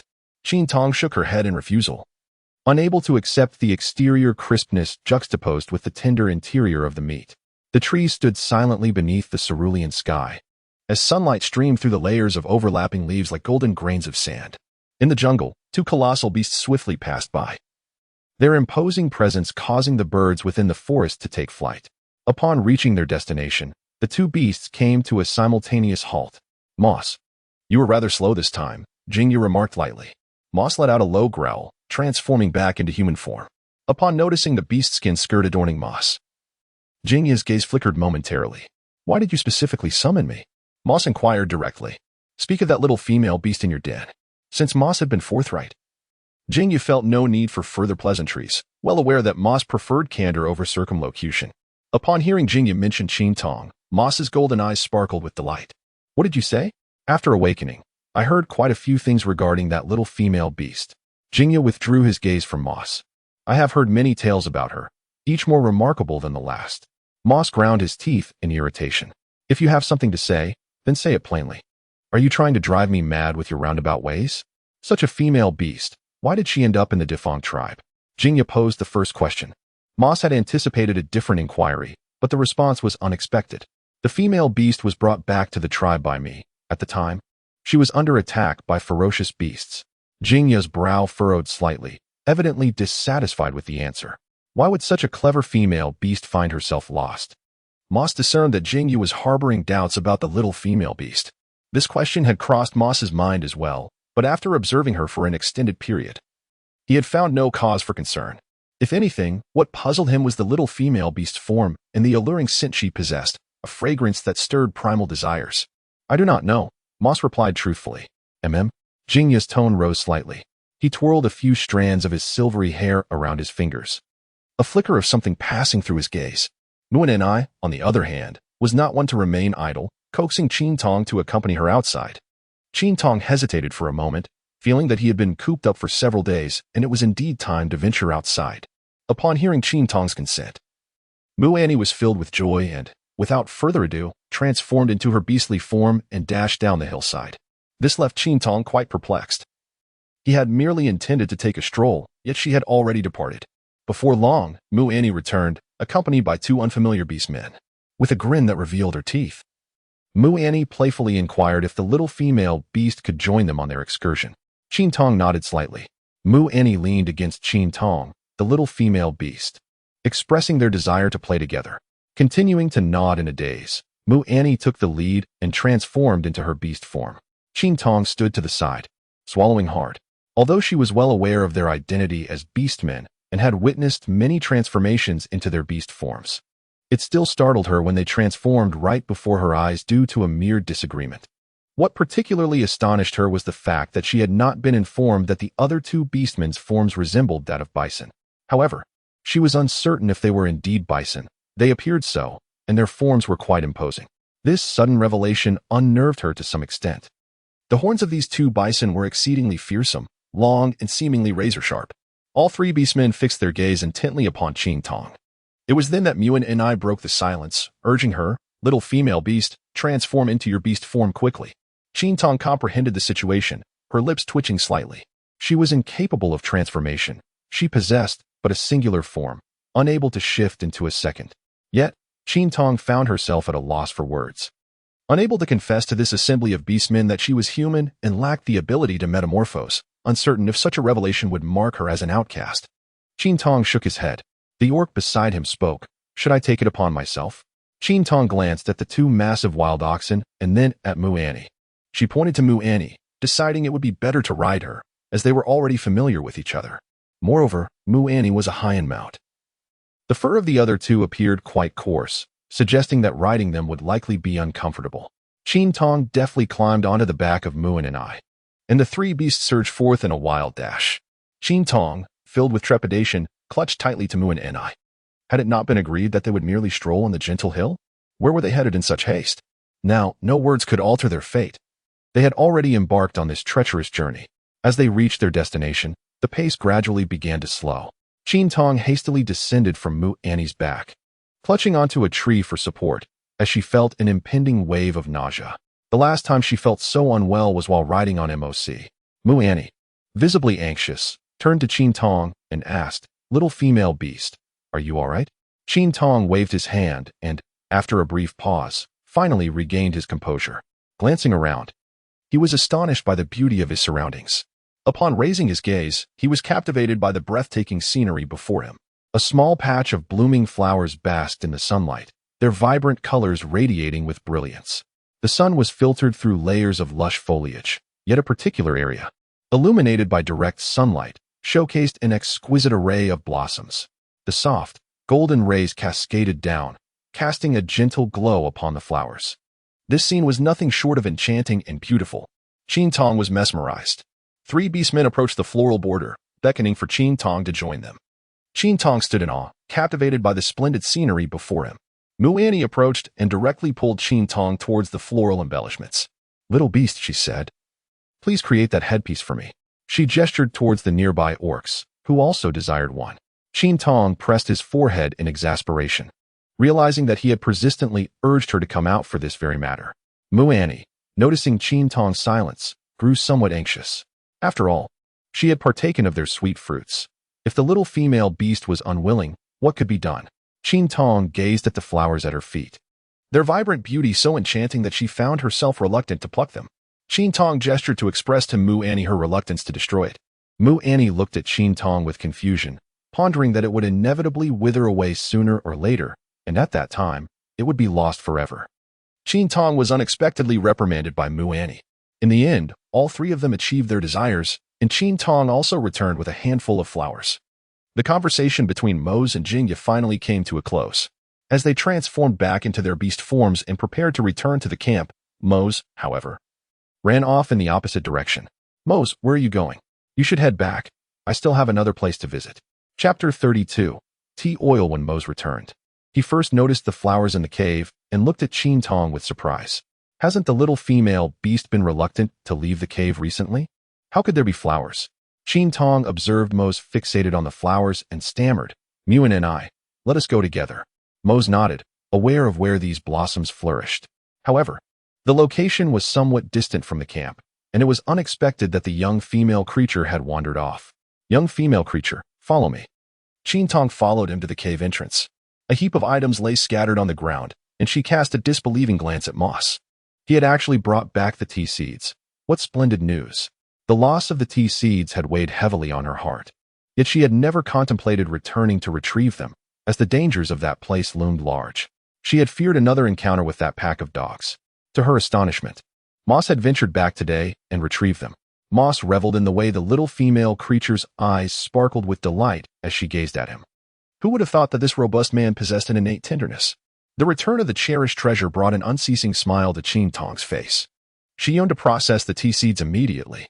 In her mind, she had already envisioned the intricate crafting process countless times. With little entertainment available at night, the options dwindled to stargazing or retiring early. This lifestyle proved difficult for Qin Tong, who had been accustomed to the modern comforts of civilization. In her past, she would often stay awake as long as the moon did, as she lay on her animal skin bed. She would mentally revisit the books she had read during the day. The thought of the tea seeds lingered particularly in her mind, as she had come so close to possessing them. They represented an opportunity for a proper wash, a desire that she could not easily shake off. However, as she replayed the processing steps in her mind, her smile suddenly faltered. For the extraction of the tea seeds, a pot was necessary. Grinding and steaming were essential to obtain the essence. This meant a trip down to the hillside. "Isn't this item delightful, my dear female creature?" Moss inquired, his voice tinged with concern. Qin Tong hesitated, yet she found it difficult to relinquish her resolve. Her hair, unkempt and greasy, had become intolerable. A glance at Moc's concerned expression steeled her determination. After all, she had her bodyguard, Gulan, witnessing Qin Tong's willingness to emerge from her seclusion, could not contain her joy. Ever since Qin Tong had withdrawn into her shell, the ambience near the campfire had grown noticeably subdued. Typically, as dusk fell, Qin Tong would take her place by the fire, prompting the orcs to mimic her, gathering around to frolic and share laughter. With Qin Tong's absence, Mu'anni naturally did not make an appearance. As an orc, Mu'anni found the warmth of the fire rather stifling, especially since it was not winter. Had Qin Tong not been present, it would undoubtedly prefer to be elsewhere. With Qin Tong's absence, Mu'anni would surely be reluctant to linger by the fire. And with Gulan also gone, the orcs would undoubtedly prefer not to gather around the flames. However, upon the appearance of Qin Tong, the orcs' faces lit up with smiles, as if they had not seen the young female beast in quite some time. Little female beast, you smell increasingly delightful, Yuchuo suddenly remarked as he materialized behind Qin Tong. Qin Tong understood the compliment, a slight twitch at the corner of her mouth betraying her discomfort. Was this a form of reverse sarcasm? In the cave, Moss had a penchant for uttering this phrase, but after being rebuffed by Qin Tong on several occasions, he ceased to repeat it. The orcs gazed curiously at the object in Moss's hand. Moss, what is this? How can it hold things? How does it work? What purpose does this fruit serve? It seems unpalatable. They chattered excitedly, their curiosity piqued primarily by the peculiar basket designed to contain items. This was conceived by the young female beast, Moss replied nonchalantly. Galan turned to look at Qin Tong. Outside the group of beasts, Jingya's eyes widened at this statement as she glanced toward Qin Tong among the orcs. Upon hearing this, the orcs regarded Qin Tong with astonishment. The young female beast was truly remarkable, exceedingly intelligent. Qin Tong curiously glanced around but found no trace of Muani. It was quite extraordinary to witness such a lively scene without his presence. Although Muani was absent, he immediately spotted Jingya. Qin Tong swiftly averted her gaze, feigning ignorance of his presence. Jingya noticed Qin Tong's movement and smirked, finding it amusing. Upon hearing that Qin Tong intended to create something, the orcs displayed an extraordinary eagerness, eagerly offering their assistance. The act of peeling tea seeds was executed with remarkable fluidity. Each orc adeptly handling their task, swiftly placing the seeds into the stone pot for crushing. Each of the orcs possessed immense strength, and Qin Tong found herself apprehensive that they might shatter the pot. Particularly, Enli Sha, wielding a hefty wooden stick, relentlessly pounded the contents of the pot, producing a resounding clatter. Observing Enli Sha's fervor, Qin Tong couldn't help but smile, feeling a surge of joy at his remarkable recovery. Reflecting on the past, she realized how audacious she had been to directly stitch flesh, considering she had never even mended a garment before. After losing so much blood, it was astonishing to see him so vibrant and lively once more. Qin Tong pondered. While the robust physical constitution of the beastmen contributed to their strength, her nourishing soup surely played a significant role as well. The more she contemplated this possibility, the more convinced she became, nodding in affirmation and appreciating her own cleverness. Little female beast, what remarkable creation will you surprise everyone with this time? A gentle voice whispered softly behind Qin Tong's ear. Upon hearing that voice, Qin Tong felt a chill run through his entire body and swiftly rose from the stone. What has frightened you? Jingya inquired with a gentle smile. As Galan approached, Qin Tong hurriedly pressed close, seeking refuge behind Galan. Galan first cast a curious glance at Jingya, before turning to Qin Tong and asking, "What is the matter?" It had been quite some time since it had sensed the fear of a young female beast. "What are you afraid of, Jingya?" Galan gently patted Qin Tong's head, its gaze filled with puzzlement as it scrutinized Jingya. Jingya shook her head, indicating that she was unaware of the situation. Qin Tong cast a glance back at Galan, observing the striking resemblance between Galan and Jingya. Words lingered on her lips, yet she swallowed them down. Shaking her head, she dismissed the thought. With the assistance of the orcs, the tea seeds were soon prepared, leaving only the final process, extraction. Fuyu and Enli Si wielded a hefty piece of wood, vigorously striking the tea cakes against the stone. Lacking straw, Qin Tong resorted to using dried grass instead. The crushed tea seeds were kneaded together with the grass to form rudimentary tea cakes. It remained uncertain whether it was their strength or the exceptional quality of the tea seeds, but oil was quickly extracted. Orcs nearby watched in astonishment as droplets of liquid seeped from the grass bundle. The liquid exuded a faintly fragrant aroma, wafting through the air. "Enli Sha, let me have a go." Tai Erge stepped forward to snatch the wood. Enli Sha was pushed aside, exclaiming, "Tai Erge, what are you doing? This is what the little female beast asked me to do, not you." With that, she attempted to reclaim the wood. Orcs nearby were eager to try their hand at it, finding the activity quite amusing. "Qing, what is this?" Galan inquired, intrigued by the uniquely fragrant liquid. Qin Tong pondered, how should this be explained? This water, when added to the meat, will render it more delectable. Fearing that he might not articulate his thoughts clearly, Qin Tong gestured with his hand. Galan was astonished. It turned out that this unpalatable fruit possessed such a remarkable effect. Qin Tong gazed at Galan, who wore an expression of disbelief, and chuckled softly, remarking that skincare was indeed possible. Galan, perplexed, struggled to comprehend. After Qin Tong elaborated extensively, Galan finally grasped the notion that Qin's skin was so exquisite due to the use of such products. Galan's inquiry left Qin Tong both amused and exasperated. Meanwhile, Jingya, seated beside them, cast a skeptical glance at the battered object upon the stone after hearing Qin Tong's explanation. Was it truly so remarkable? Chapter 33. The quality of the tea seeds is indeed exceptional. From a single basket, 2 generous bowls of oil were extracted. Qin Tong was exceedingly pleased. Galan, having heard of the miraculous properties of this water, stood nearby in contemplation, observing its slightly yellow hue. He remained skeptical of the extraordinary claims made by the little female creature. Qin Tong picked up the tea husks beside her and asked Moss to boil a pot of water for her. Galan, still pondering the purpose of the water, watched as Qin Tong placed the tea husks into a stone vessel to brew. Tong, is this edible? Qin Tong shook his head, stating that it was not permissible. However, it would prove to be of great utility, and soon enough, one would comprehend its significance. Once the cooking was complete, Qin Tong summoned Galan, and together they proceeded to the riverbank. The reason for not bringing Mu and Enai along was simply that he had yet to make an appearance. Qin Tong first demonstrated to Galan. Galan stood beside, utterly astonished, watching Qin Tong complete the washing of his hair. Qin Tong grasped Galan's hand, inviting her to feel the newly softened strands of her hair. Galan exclaimed in astonishment, utterly impressed, hesitant to immerse her head in the water. It was ultimately Qin Tong who assisted Galan in washing her hair. After the cleansing ritual, Galan ran her fingers through her hair, delighting in the texture, and remarked, "It feels wonderful, just like your hair, Tong. Is this how everyone in your tribe maintains their hair?" Qin Tong smiled gently. "No, they will use shampoo." "What is shampoo?" Galan inquired. "It is a type of daily household product." As Galan listened to Qin Tong's rapid and intricate explanation, she found it rather incomprehensible. However, she presumed it was something akin to what she already knew. Galan gazed at her own hair, feeling an unprecedented fondness as she touched it repeatedly. She compared it with Qin Tong's, exclaiming, "Yours feels so much better than mine." "Is that so?" Qin Tong replied, running her fingers through Galan's hair, noting its coarse texture, which was likely characteristic of orcs. "With regular washing, it will become just like mine." Galan, upon hearing this, felt reassured. A gentle breeze swept by, lifting Galan's silvery locks. Qin Tong rested his hands upon his face, his gaze fixated on Galan.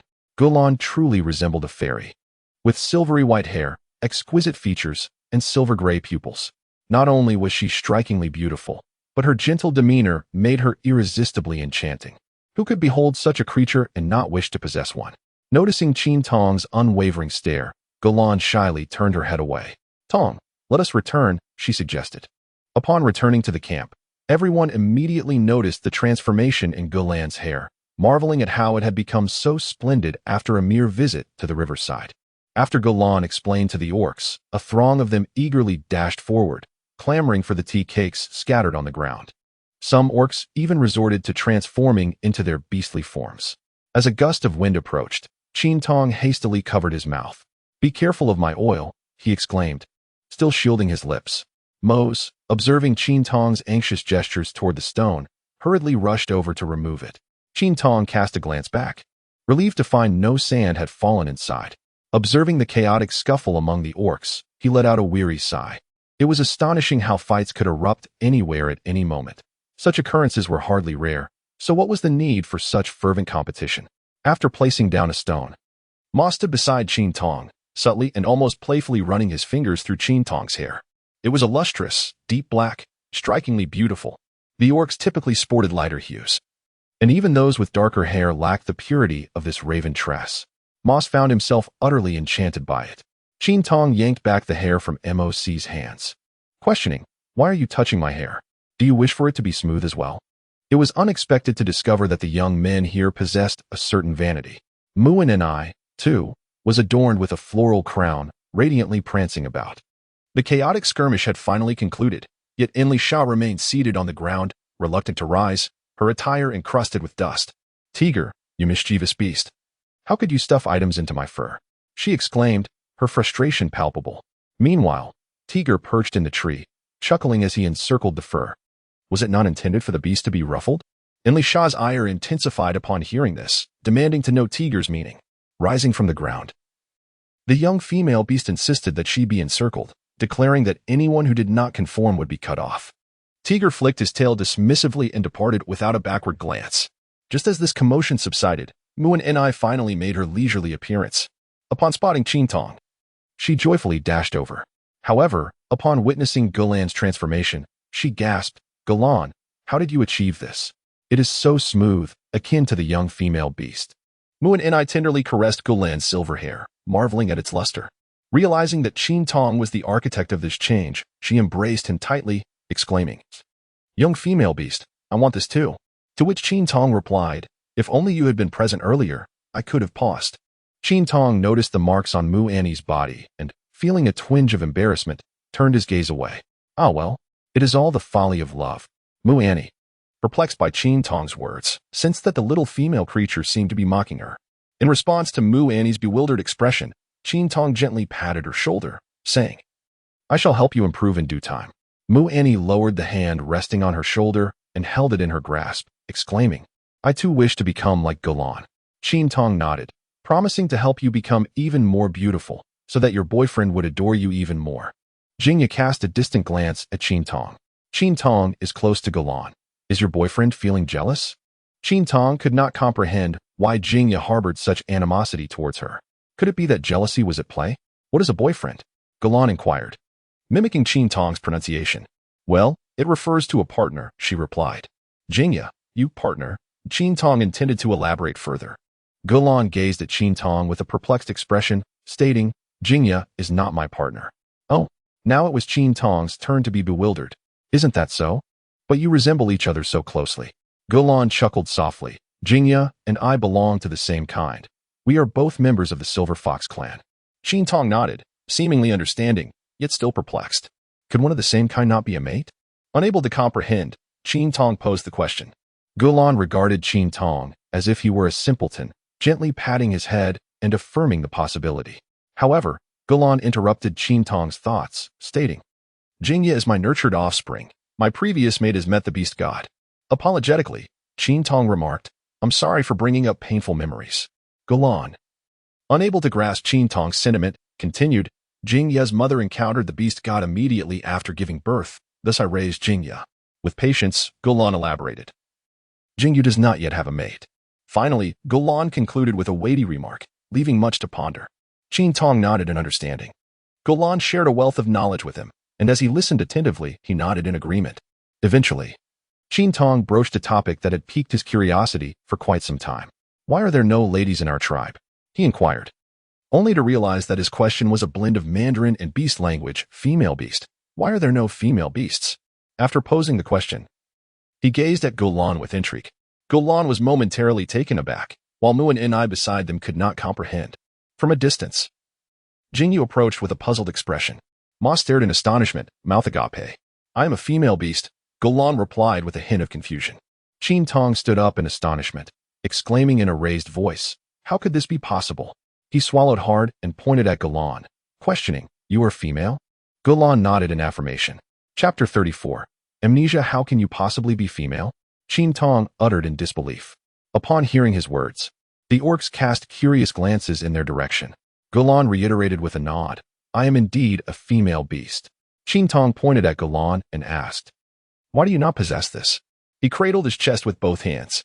"It is something that most orcs do not have." Jingya replied in a cool tone as she approached. "Why is that?" Qin Tong was taken aback. How could this Golan possibly be a female? His mind suddenly became chaotic. Most orcs only exhibited such traits after conception, and even then, many did not. Golan interjected with a response. The upper body displayed two distinct mounds, characteristic of the orangutan tribe. Initially, the orcs speculated whether the young female beast belonged to the orangutan tribe. Yet the scent did not align. The orangutan tribe possessed a peculiar, pungent odor that the young female lacked. Moreover, her skin was not dark and murky, but rather exceptionally fair. Qin Tong endeavored to comprehend the meaning behind Golan's words. It suggested that the girls here only develop breasts after having babies, which seemed exceedingly peculiar. Wasn't this a recipe for gender confusion? How then? Could one differentiate between male and female? Undeterred, she posed another question, still convinced that Gulan was merely jesting. "The fur of the beast signifies the female," Jingzha casually remarked, inadvertently glancing at Mo's lower body. Upon noticing Jingzha's gaze, Mo shot back a sharp look. What? The beast's fur denotes a girl? This implied that Mu and Ni was also female, thus negating the notion of a male-male dynamic. Oh heavens, this was utterly shocking. She had always assumed that those adorned in beast fur were ceremonial figures. It turned out to be a matter of gender distinction, even by nightfall. Qin Tong found it difficult to accept this reality. Upon learning that Jingjia was not Golan's boyfriend, she had felt a fleeting joy, only to be dismayed moments later when she discovered that Golan was indeed female. Truly, remarkable individuals were never meant for her.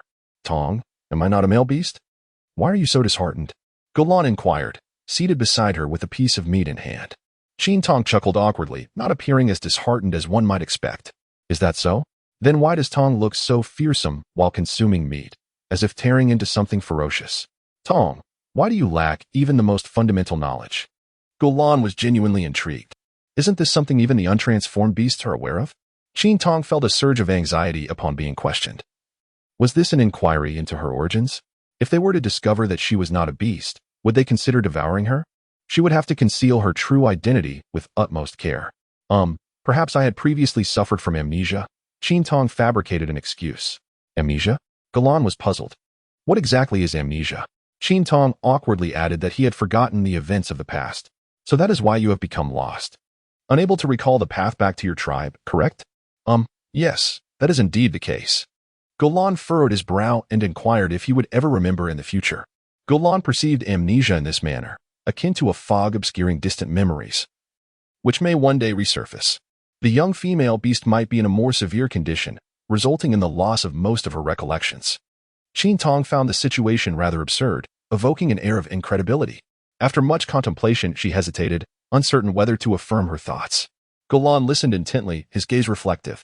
The night grew deep as they rode upon Moses' back, seeking refuge in their den. Mose. One to be ridiculed by the other male beasts for donning the animal hide. Qin Tong recalled the events of that day. Realizing that Mu and Ni had mentioned the beasts mocked Mose for this very reason. The hide was traditionally worn by females. Did that not imply her inadvertent role in the mockery? Lying against Moses' back, her voice was muffled with concern. They wouldn't dare. Mose discerned the melancholic tone in the young female's voice and offered solace. For Mose, it was not a matter of great consequence, while the others might jest. It was merely playful banter, devoid of genuine derision. Then why not remove the hide? Qin Tong could easily envision that this matter was undoubtedly quite embarrassing. For the little female beast was not to be denied. Upon hearing this, Qin Tong's expression instantly turned awkward. Indeed, it was she who had compelled the individual to don those garments. And then there was Enli Sha. She felt rather remorseful about it. Well, it's up to you now, Qin Tong said with a hint of embarrassment. Moc chuckled lightly. After such a long time, knowing the truth still brought about feelings of guilt. He had never encountered a female beast who could feel this way. The little female was truly exceptional. Wearing animal hide is rather pleasant, Moc remarked. Is it really? Yes. It's comfortable, preventing pricks and avoiding pain from sudden movements. Most importantly, the animal hide was stitched by the little female. Upon hearing these words, Qin Tong felt a sense of comfort, relieved that no serious issues had arisen for others. The moonlight elongated the shadows of a solitary figure and a beast, casting their silhouettes upon the tranquil forest. Jingjia was rummaging through his den, oblivious to Golan's arrival. Jingjia, is there a way to make the young female beast forget her past? Golan inquired. Jingjia looked at Golan in surprise. She had always been the gentlest of the tribe as females, so such a question was unexpected. I fear that if the young female beast recalls her past, particularly her tribe, she may choose to leave the Daifan tribe, he explained. Such an astute female beast should never be allowed to abandon her kin. Thus, we must prevent her from remembering her former life. Did she tell you she has forgotten her past? Jingjia asked, a glimmer of intrigue in his eyes. Yes, she claims to have forgotten much. Golan expressed her concerns. We must ensure she does not remember. Jingjia responded softly, is that so?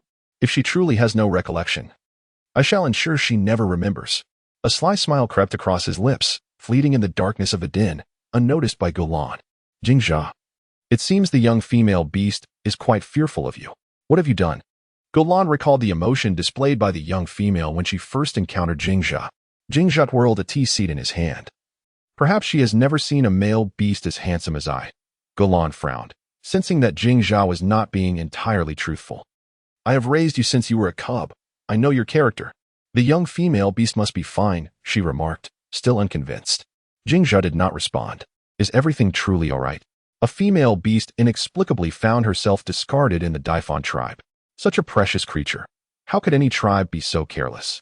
He had witnessed firsthand the young female's intelligence, capable of transforming this unsightly fruit into something remarkably useful. Moreover, her ability to control the fire seed was a skill reserved for shamans. Could the fire seed be entrusted to a female beast to carry to another tribe? The fire seed held far greater value than a female beast, while the latter could be forsaken. What of the former? Now, she claims to have forgotten her previous life. Yet she exhibits such proficiency in creating this peculiar object. Jingjia raised the tea seed to his face, pondering, This young female beast is far more intriguing than I had anticipated. Chapter 35. The test sunlight streamed through the thin clouds, illuminating the vast expanse of verdant forest. Standing atop a gentle hill to witness the sunrise was truly a magnificent experience. Qin Tong stretched his waist. The colossal beast beneath him sensed his movement and opened its slumbering golden eyes. Little female, is the sun truly so captivating? It could not comprehend this behavior. The petite creature had been waiting here for quite some time, her eyes having fluttered shut on numerous occasions. Yet she remained unwilling to retreat into her den. Qin Tong slid down from moss and stood before the beast's head. She rose on tiptoe, yearning to touch Moss's head, but despite several attempts, she could not reach it and ultimately gave up. Moss observed Qin Tong's futile efforts, unwilling to bend down to accommodate her. The creature felt that such gestures from the petite female resembled those directed toward offspring or other females, unwilling to grant her wish. Moss had intentions of becoming the companion of this little female. She was truly enchanting, her soft, gentle smile gracing her lips. She cherished the first ray of sunlight each day, a symbol of beauty and hope. The sorrows of yesterday would be swept away by the night, and with the dawn, only goodness would emerge. Moss rose from the ground, shook off his fur, and transformed into human form. Just as Qin Tong was about to speak, she was rendered speechless by the stunning beauty before her. The morning sun illuminated his chiseled features, rendering him exceptionally handsome. His sword-like brows framed mesmerizing golden eyes. What captivated her most was the aura he exuded, proud and commanding, imbued with an air of sovereignty that seemed to transcend the earth itself. In that moment, Qin Tong finally comprehended why Moss held the title of leader. He was not merely her protector, he was a formidable leader in his own right. During their time together, Moss's attentive compliance had made her forget that this striking beastman was incredibly powerful. Moss did not interrupt the little female's captivated gaze. He too was admiring her beauty. Are we about to enter spring? A soft voice floated through the air. Upon hearing that voice, Qin Tong instantly regained his composure. Turning his head, he indeed found it to be him. Mose withdrew his gaze and directed it towards Jingjia, inquiring, What brings you here? Now that you have a little female creature, am I no longer allowed to visit your abode? Jingjia sighed softly in response. Upon seeing Jingjia, Qin Tong instinctively desired to retreat. Like is looking for you, Jingjia suddenly remarked with earnestness. Mose frowned initially, then turned to Qin Tong, saying, Stay here by yourself for now. I shall return shortly. Before Qin Tong could voice her objections, Mose transformed into his beast form and departed. Qin Tong felt a shiver run down her spine. Why was it that she was once again left alone with Jingjia? What was she so terrified of? Jingjia spoke gently, a soft smile gracing her lips. The more gentle she appeared, the more fear gripped Qin Tong. She even suspected that this person was suffering from a split personality, exhibiting such extreme variations in character. Just days ago, they had exuded an aura of dread, yet now they feigned warmth. I don't, Qin Tong stammered. Well, that's a relief, Jingjia nodded. Shall I escort you downstairs? Upon comprehending the situation, Qin Tong hastily shook her head, resolutely refusing to mount this creature. After transforming into its beastly form, Jingjia departed. Upon confirming that Jingjia had departed, Qin Tong exhaled deeply. Who asked you to accompany me? I can manage on my own, she muttered. Compared to when she first arrived, Qin Tong's physical stamina had notably improved, yet descending the hill remained a challenge. This place, referred to as a hill, felt no different from a mountain to her. Not particularly hungry, she ambled slowly, often pausing to take in her surroundings. Her confidence had grown significantly. Mose had informed her that this area was the territory of the Defane tribe, which meant it was quite safe. With that assurance, she felt emboldened to explore freely. Something she had longed to do. It was the perfect opportunity to test her knowledge gained from poring over encyclopedias. Could she identify plants without the aid of a book? Just as Qin Tong was reveling in her exploration, a figure appeared behind her. Jingjia observed Qin Tong with a scrutinizing gaze. If you're not going down, Then what are you doing here? He thought, intrigued. Before long, Qin Tong indeed made a discovery. She spotted a vine bearing fruit resembling grapes. Stretching on her toes to reach it, she found herself unable to grasp it. Lancing around for a longer branch yielded no results. Attempting to leap up was also futile. The feeling of frustration welled up within her once more. After all, Orc seemed to effortlessly snatch fruits with a mere bound. From his concealed vantage point, Jingyu watched Qin Tong's futile attempts to reach the fruit, his eyes narrowing slightly. Could it be that this little female has noticed me? He pondered. Though it did not appear so, he picked up a small twig and struck the fruit, causing several to tumble down. Upon witnessing this, Qin Tong's eyes sparkled with delight. Could this truly be possible? His fortune seemed remarkably favorable. Qin Tong picked up the fruit, first cautiously inhaling its aroma.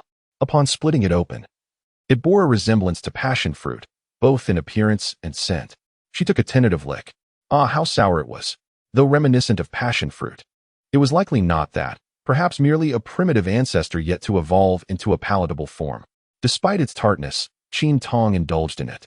In the past, she had harbored a strong aversion to sour foods, yet now she found it surprisingly enjoyable. In this place, one could either feast on meat or forage for grass, or savor this oddly astringent yet sweet fruit. The sudden introduction of a distinct flavor was rather delightful. With a furrowed brow, she continued to eat. Observing this scene, Jingyu narrowed his eyes even further. Could it be that she truly had forgotten? Even beasts would suffer from indigestion after consuming this. Or was it a deliberate act? Jingyu resolved to follow her and observe further. Qin Tong picked up several fruits resembling passion fruits, intending to bring them back for Gulan to taste. The morning dew still clung to the branches, while the mushrooms at the base of the trees had just begun to emerge. Qin Tong was overjoyed. He set down the fruit and began to pick more. Adhering to the principle of not gathering what he did not recognize, Qin Tong collected a pile of chicken mushrooms. Jingyu was increasingly perplexed. She was almost convinced that the little female beast had discovered her presence. Jingyu emerged from the shadows, astonished that the little creature could perceive her. The Silver Fox clan possessed highly sophisticated concealment techniques, and she had not anticipated that this young female would easily see through them. Still curious to test whether the creature truly had forgotten, she believed it likely remembered. However, in order to persuade Gulan and MOC, she felt the need to verify it personally. To her surprise, the little female beast boldly began to pick these toxic mushrooms, mocking her for being overly lenient by only using the fruits that caused stomach upset as a trial. As Qin Tong diligently plucked the mushrooms, the sudden sound of Jingyu's voice behind her startled her, causing her to scream. Upon turning to behold Jingyu's face, she was so frightened that the mushroom fell from her grasp, and she fled in haste. This tactic had worked when Jingyu had just awakened, but now she was remarkably agile. With a swift motion, she bent forward and effortlessly captured Qin Tong, pinning her against the tree. Why run? Are you so terrified of me? Qin Tong's hands and feet trembled, and even his teeth chattered. Jingyu scrutinized Qin Tong intently for a moment before suddenly releasing his grip. At the unexpected sound, the small female beast was indeed startled, appearing as if she had not anticipated it. Chapter 36. The Male Harem. Jingyu gazed at Qin Tong with curiosity. Qin Tong, gripped by fear, tightly shut his eyes. Why did he not transform into his beastly form to flee? Surely that would have expedited his escape. As he sensed the trembling of the young female beast, radiating an aura of terror, Jingyu's demeanor shifted. What troubles you? Are you frightened? Her voice was soft and gentle. After a while, Qin Tong realized that there was no other movement and slowly opened her eyes. Upon doing so, she discovered that Jingyu was still before her, which frightened her into closing her eyes once more. How could this person be so persistently haunting? Qin Tong descended the hill, clutching mushrooms and fruits, resolutely declining Jingyu's offer of assistance. She had no intention of riding that eccentric. Who could predict when he might have another episode? Jingyu incessantly inquired about the purpose of the items in Qin Tong's possession, yet she remained unresponsive to his queries. Upon returning to the camp, Mose and Lake also made their appearance. Qin Tong hurriedly approached. Is something wrong? He inquired, noticing MOC's furrowed brow. MOC shook his head, reluctant to reveal the troubling matter to the young female creature, fearing it might frighten her. Qin Tong hesitated for a moment. Is it that pack of dogs? Mose did not comprehend what Qin Tong was referring to, thinking that perhaps Qin Tong had misspoken. Go on. Is it that pack of dogs? Dogs? Mose echoed Qin Tong's words. Indeed. What are dogs? Mose inquired with curiosity. Qin Tong was taken aback by the question. Is there no classification for dogs here? Qin Tong pondered for a moment, recalling that day when the grotesque beast had made an impression. Mose, suddenly enlightened, reached out to gently touzle Qin Tong's hair. Embracing the moment, naturally, Mose shifted the topic of conversation. The female beasts ought not to concern themselves with such matters. The males would take care of them. Upon hearing Mose mention mushrooms, Qin Tong eagerly elaborated on their nutritional value. Admittedly, most of Mose's understanding was limited, though he did grasp one sentiment. He wanted to eat. Mose was taken aback, exclaiming that it was not permissible. Why? Consuming it could lead to an encounter with the beast god. Mose, feeling anxious, urged Qin Tong to dispose of the mushroom promptly. Is that so? Qin Tong questioned, perplexed. Could it be that this mushroom is toxic in their realm? Or perhaps it was simply beyond their culinary capabilities? Qin Tong felt he had grasped the truth. Consuming it raw was certainly not an option. The beastman watched anxiously as he placed the mushrooms in a stone pot to cook. Even the usually composed Gulan urged Qin Tong to reconsider. Yet, there were those in agreement, notably Muin and I. She firmly believed that anything crafted by a young female beast would undoubtedly be delectable. Even Enlisha approached. Curiosity piqued as she gazed into the pot. Young female beast, may I partake? Qin Tong, seeing his favorable expression, undoubtedly agreed. The mushrooms and meat continued to simmer in the pot. Qin Tong sat beside Muin and I, who he had previously assumed was male, but has now come to realize is a female, sparking his curiosity. Muin and I, how do you manage to balance the relationships between your two boyfriends? The little female beast, unable to comprehend, looked puzzled. Muin and I gently prompted her to pay attention. Qin Tong regained his composure and resumed speaking Mandarin. It was indeed the complexity of the monster people's language that posed a challenge, despite his prolonged efforts. He could only manage a few everyday phrases, often faltering in his attempts. He then referred to his two partners. Qin Tong patiently elucidated the matter once more. Mu Annie naturally interjected with a query, what is balance? Qin Tong suddenly interjected, questioning whether the two male beasts would engage in a confrontation. Is that clear enough now? Mu Annie shook her head, asserting that it would not happen. Ah, the art of husbandry is indeed remarkable, she remarked. Mu Annie continued. Each female beast has numerous male partners. They do not fight among themselves. Qin Tong blinked in disbelief. Had she misheard? Many. How many is many? Aren't these two already sufficient? She pondered. I am still young, so I presently have only two. In the future, there will be more, Mu Annie joyfully remarked. Just yesterday, there had been a shocking revelation, and today, yet another. Is this a popular male harem? Gulan observed Qin Tong's confusion and approached her to elucidate, explaining that female beasts find it exceedingly challenging to conceive, hence they possess numerous male beasts to expedite reproduction. Qin Tong is perplexed. It suggests that girls find it difficult to conceive, hence they engage with multiple boyfriends in the hopes of increasing their chances. Such a melodramatic notion. If conception is indeed challenging, having numerous partners would not necessarily lead to success. There are too few females, which is why several males tend to guard one female. Gulan continued, realizing that Qin Tong had forgotten this, and thus endeavored to clarify these matters. How many partners does the little female intend to seek? Muin and I inquired. Gulan nodded in agreement, as it too was curious.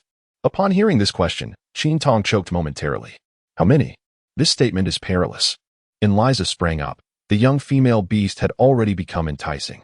Qin Tong hastily rose to his feet, distancing himself from the two of them, escaping from these individuals harboring perilous notions. As Qin Tong swiftly prepared 2 bowls of soup, the nearby orcs observed her with palpable tension. Despite her repeated assurances that the concoction was free of toxins, they remained hesitant to partake. The soup was exceptionally fresh, devoid of any seasonings, embodying a pure and unadulterated essence. Eliza and Moani refrained from tasting it, not out of fear of poison, but rather due to the fear of scalding. They were baffled by how the young female beast could consume such scalding liquid. Observing that Qin Tong appeared unharmed, the orcs were eager to give it a try. The soup in the stone pot had cooled slightly, and several male beasts rushed forward to vie for it. Fuya bowed down and took a sip directly from the pot. Fuya, you gulped down so much in one go, Yudo remarked with discontent. Turg appeared behind Yudo, commenting, no matter how little you drink, you won't get any. How could that be? Yudo retorted, attempting to push toward the pot, only to be firmly restrained by Turg. Turg released his grip, and the cacophony resumed, as if their meal would not be satisfying without the accompanying noise. Jingya, holding a horn-like vessel, filled it with soup, and perched atop a tree to savor his drink. His eyes gleamed momentarily. This water is quite delightful. Subsequently, Jingya carried Qin Tong into the cave. Qin Tong succumbed to unconsciousness. Jingyu scrutinized Qin Tong with an air of brazen authority, his claws glinting menacingly as the tiger's hide lay severed.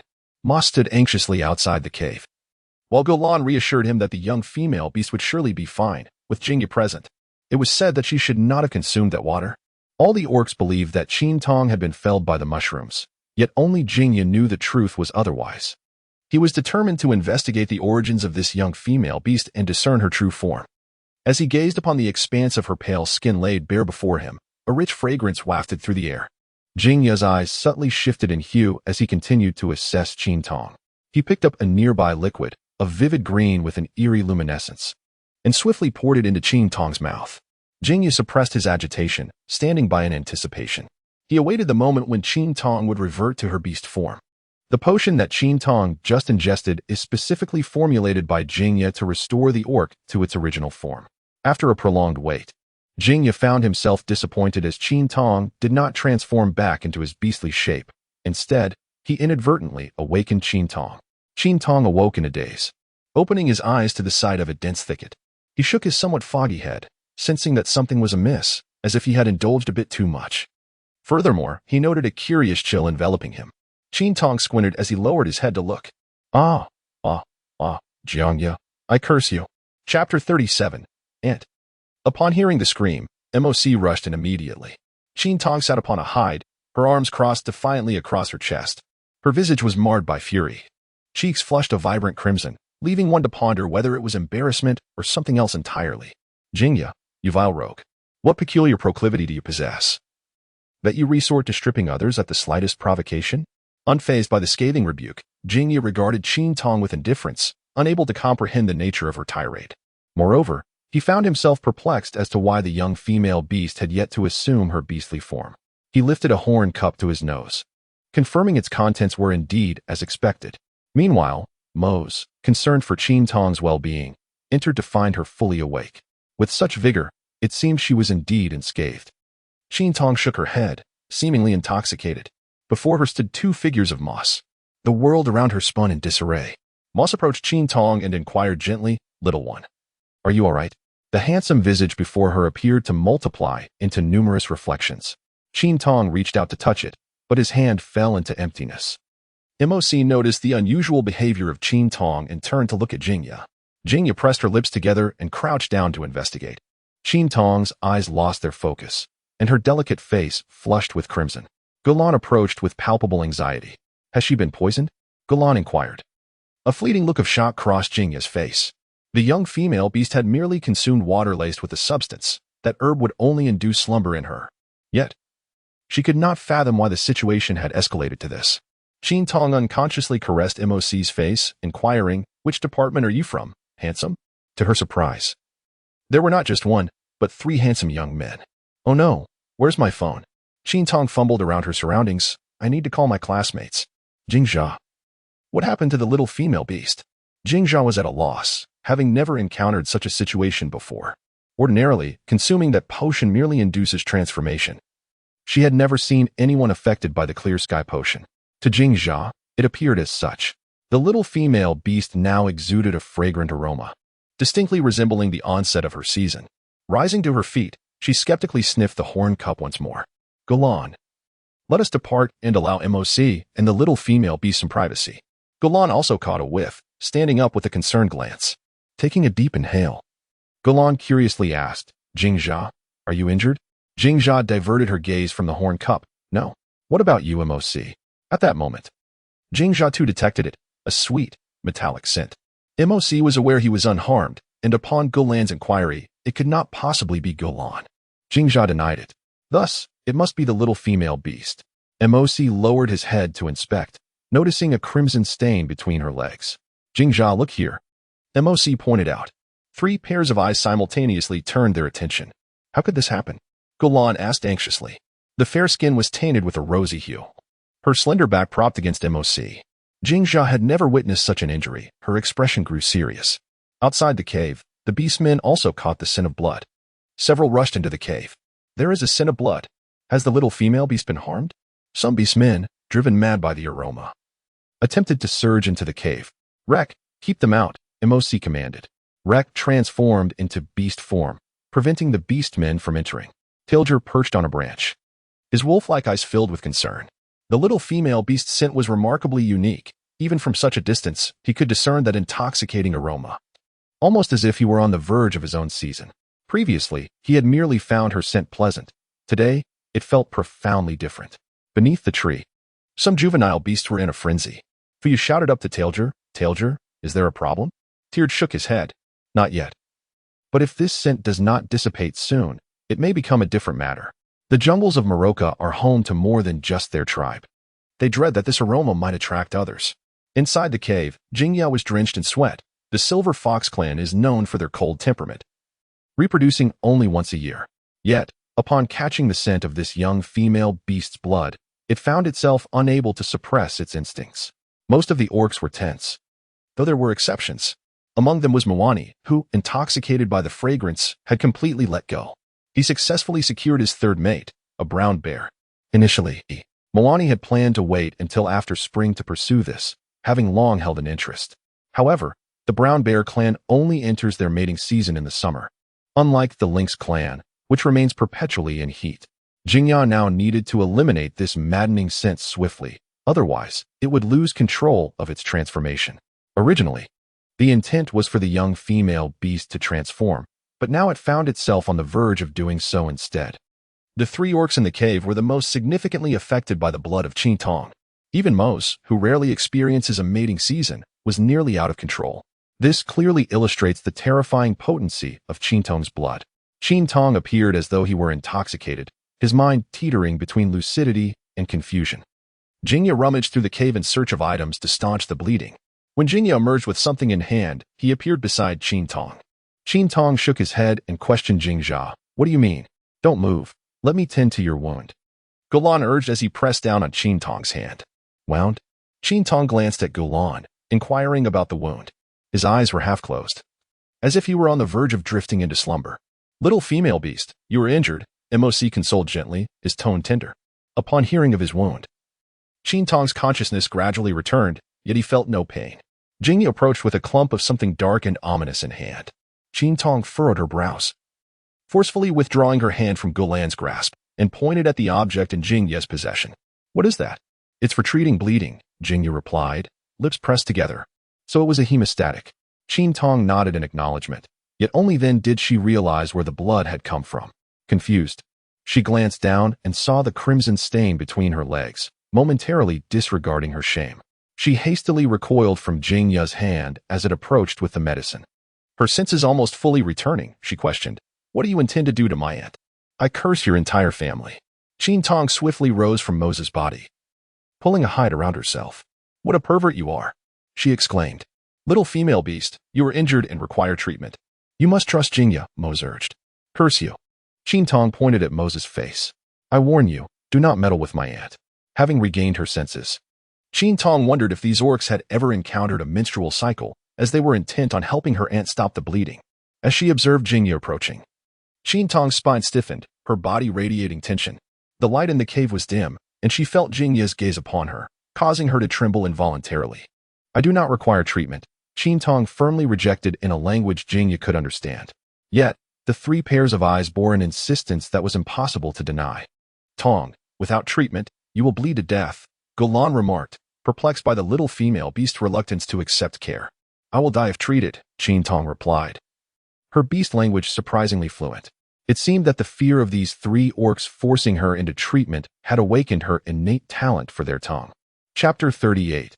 The might of Ant under the scrutiny of three unwavering gazes. A rush of crimson spread from her ears down her entire back, adding layers of color to her already flushed complexion. Qin Tong resembled a perfectly cooked shrimp at that moment. Jingya, however, was unwilling to relent. It could hardly contain itself and was determined to eliminate that dreadful scent at once. Qin Tong clenched the beast's skin tightly, her body tense with anxiety. "Mose, please make him stop." At this moment, the only one Qin Tong could rely on was Mose. She could only hope that he would assist her in dealing with the frenzied Jingya. However, this time, Mose did not heed Qin Tong's words. The little female beast was obedient, and her brief initial statement conveyed her stance. She, too, wished for this unpleasant sin to dissipate swiftly. Qin Tong had already retreated to a corner, his back against the stone wall, with no further escape. Jingyu approached with an air of composure. "Our clan is like this. You cannot staunch my wounds," Qin Tong hastily declared. Upon hearing this, Jingyu indeed halted his movements. MOC and Gulan exchanged glances. Bewildered, for they had never heard of such a thing before. Qin Tong swallowed hard, compelled to continue fabricating his narrative. This was a symbol of maturity for our female beasts. After speaking, he nervously scrutinized their expressions, which were marked by uncertainty, as if they found his words hard to believe. Possessing such a talent was the very proof of adulthood and growth. He continued to elaborate. Yet the three individuals meeting his gaze remained silent. Qin Tong offered a faint smile, reassuringly stating that it would heal in a few days, hence no treatment was necessary. But how many more days? Gulan felt a surge of fear. After losing blood for several days, could one truly be assured of survival? She harbored deep doubts about the little female beast's honesty. Qin Tong nodded. Jingyu's eyes widened in astonishment. How many days would it take for this to cease? Its entire body felt as though it might explode. Upon hearing these words, MOC wore a worried expression. This scent was exceedingly difficult to conceal. And if it attracted other tribes? Jingyu, regardless of whether Qin Tong spoke the truth or not, was unconvinced that it could be contained. As long as it was blood, there was nothing it could restrain. With 2 strides forward, it tore away the animal hide. Qin Tong trembled in fear, throwing punches and kicks at Jingyu. However, her petite frame proved utterly ineffective. Jingyu forcefully subdued Qin Tong, raising her hand to strike. Qin Tong wept loudly, her cries echoing so profoundly that even the beasts outside the cave could hear her lament. Eliza glanced towards the cave's entrance and inquired, "Rek, did you hear the wailing of the young she-beast?" Rek shot a sidelong glance at Eliza, fully aware that he could not have missed it, for he was stationed right at the cave's mouth. "Let me go and check," Eliza tentatively suggested. However, Rek paid her no heed. Eliza sighed. "It is not that I wish to abandon the young she-beast. Rather, I am simply no match for Rek." Qin Tong wept with profound sorrow, as if attempting to shed all the grievances that had accumulated since her arrival here. Her tears softened even the heart of Mose, while Gulan stood protectively in front of Jingyu, who chose to trust the young female beast. Yet, Jingyu remained anxious. Mose gently pushed Jingyu aside, assuring her with a comforting presence. Even if the blood of the young female beast attracted other tribes, it mattered not, for he would certainly drive them away. Jingyu gazed at Mose and Gulan before conceding defeat. Qin Tong sobbed as she wrapped the animal hide around herself once more. Even upon returning to the cave on the hill, her tears showed no sign of abating.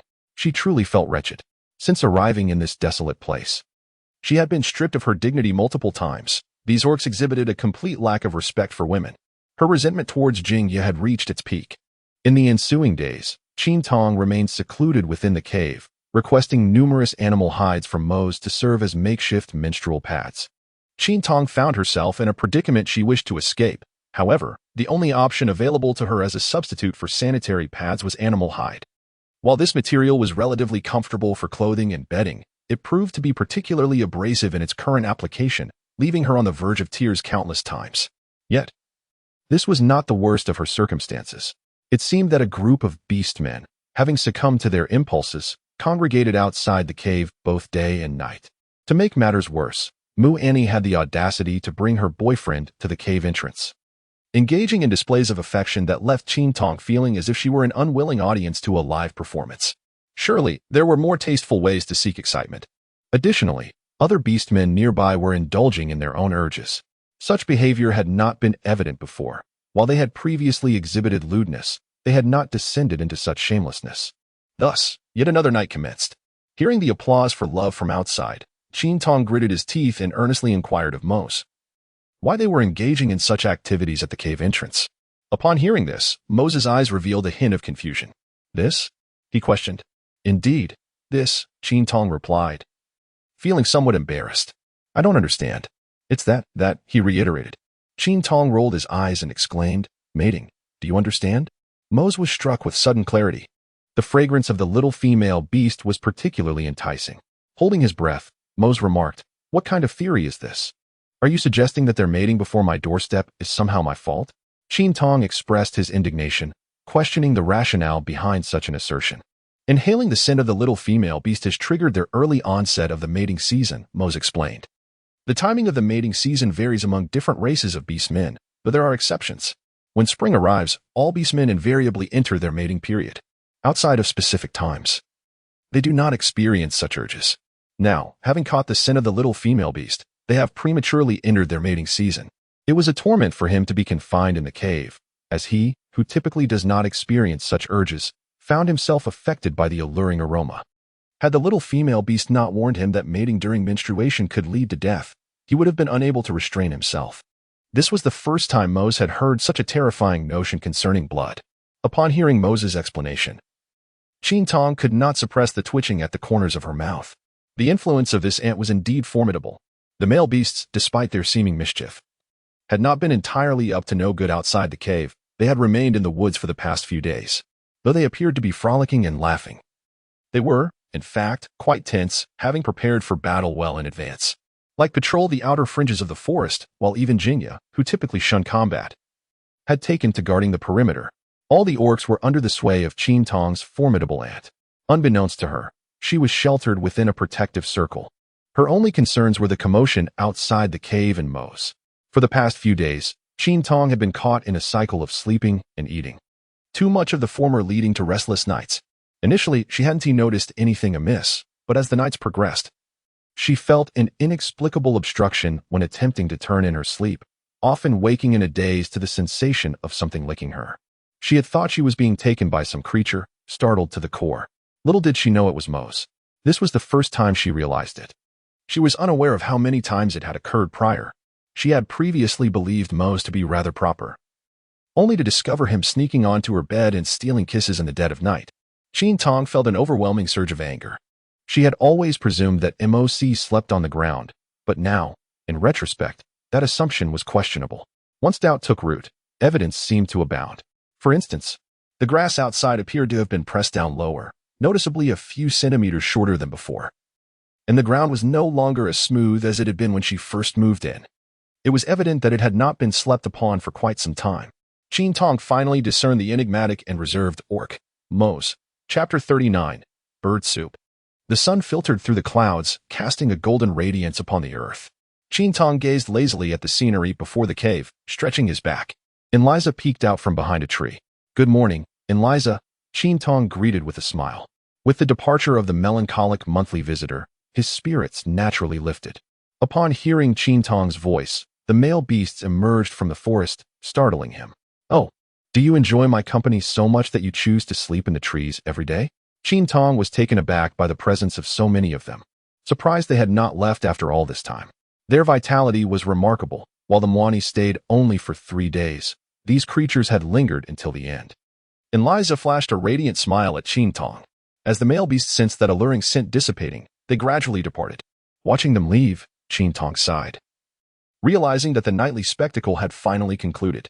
Wrinkling his nose at the foul odor wafting near the cave entrance, he found it utterly distasteful and wished for a moment to weep. It was overwhelming. Yet unbeknownst to Qin Tong, their lack of hygiene was intentional, meant to slightly suppress the lingering smell.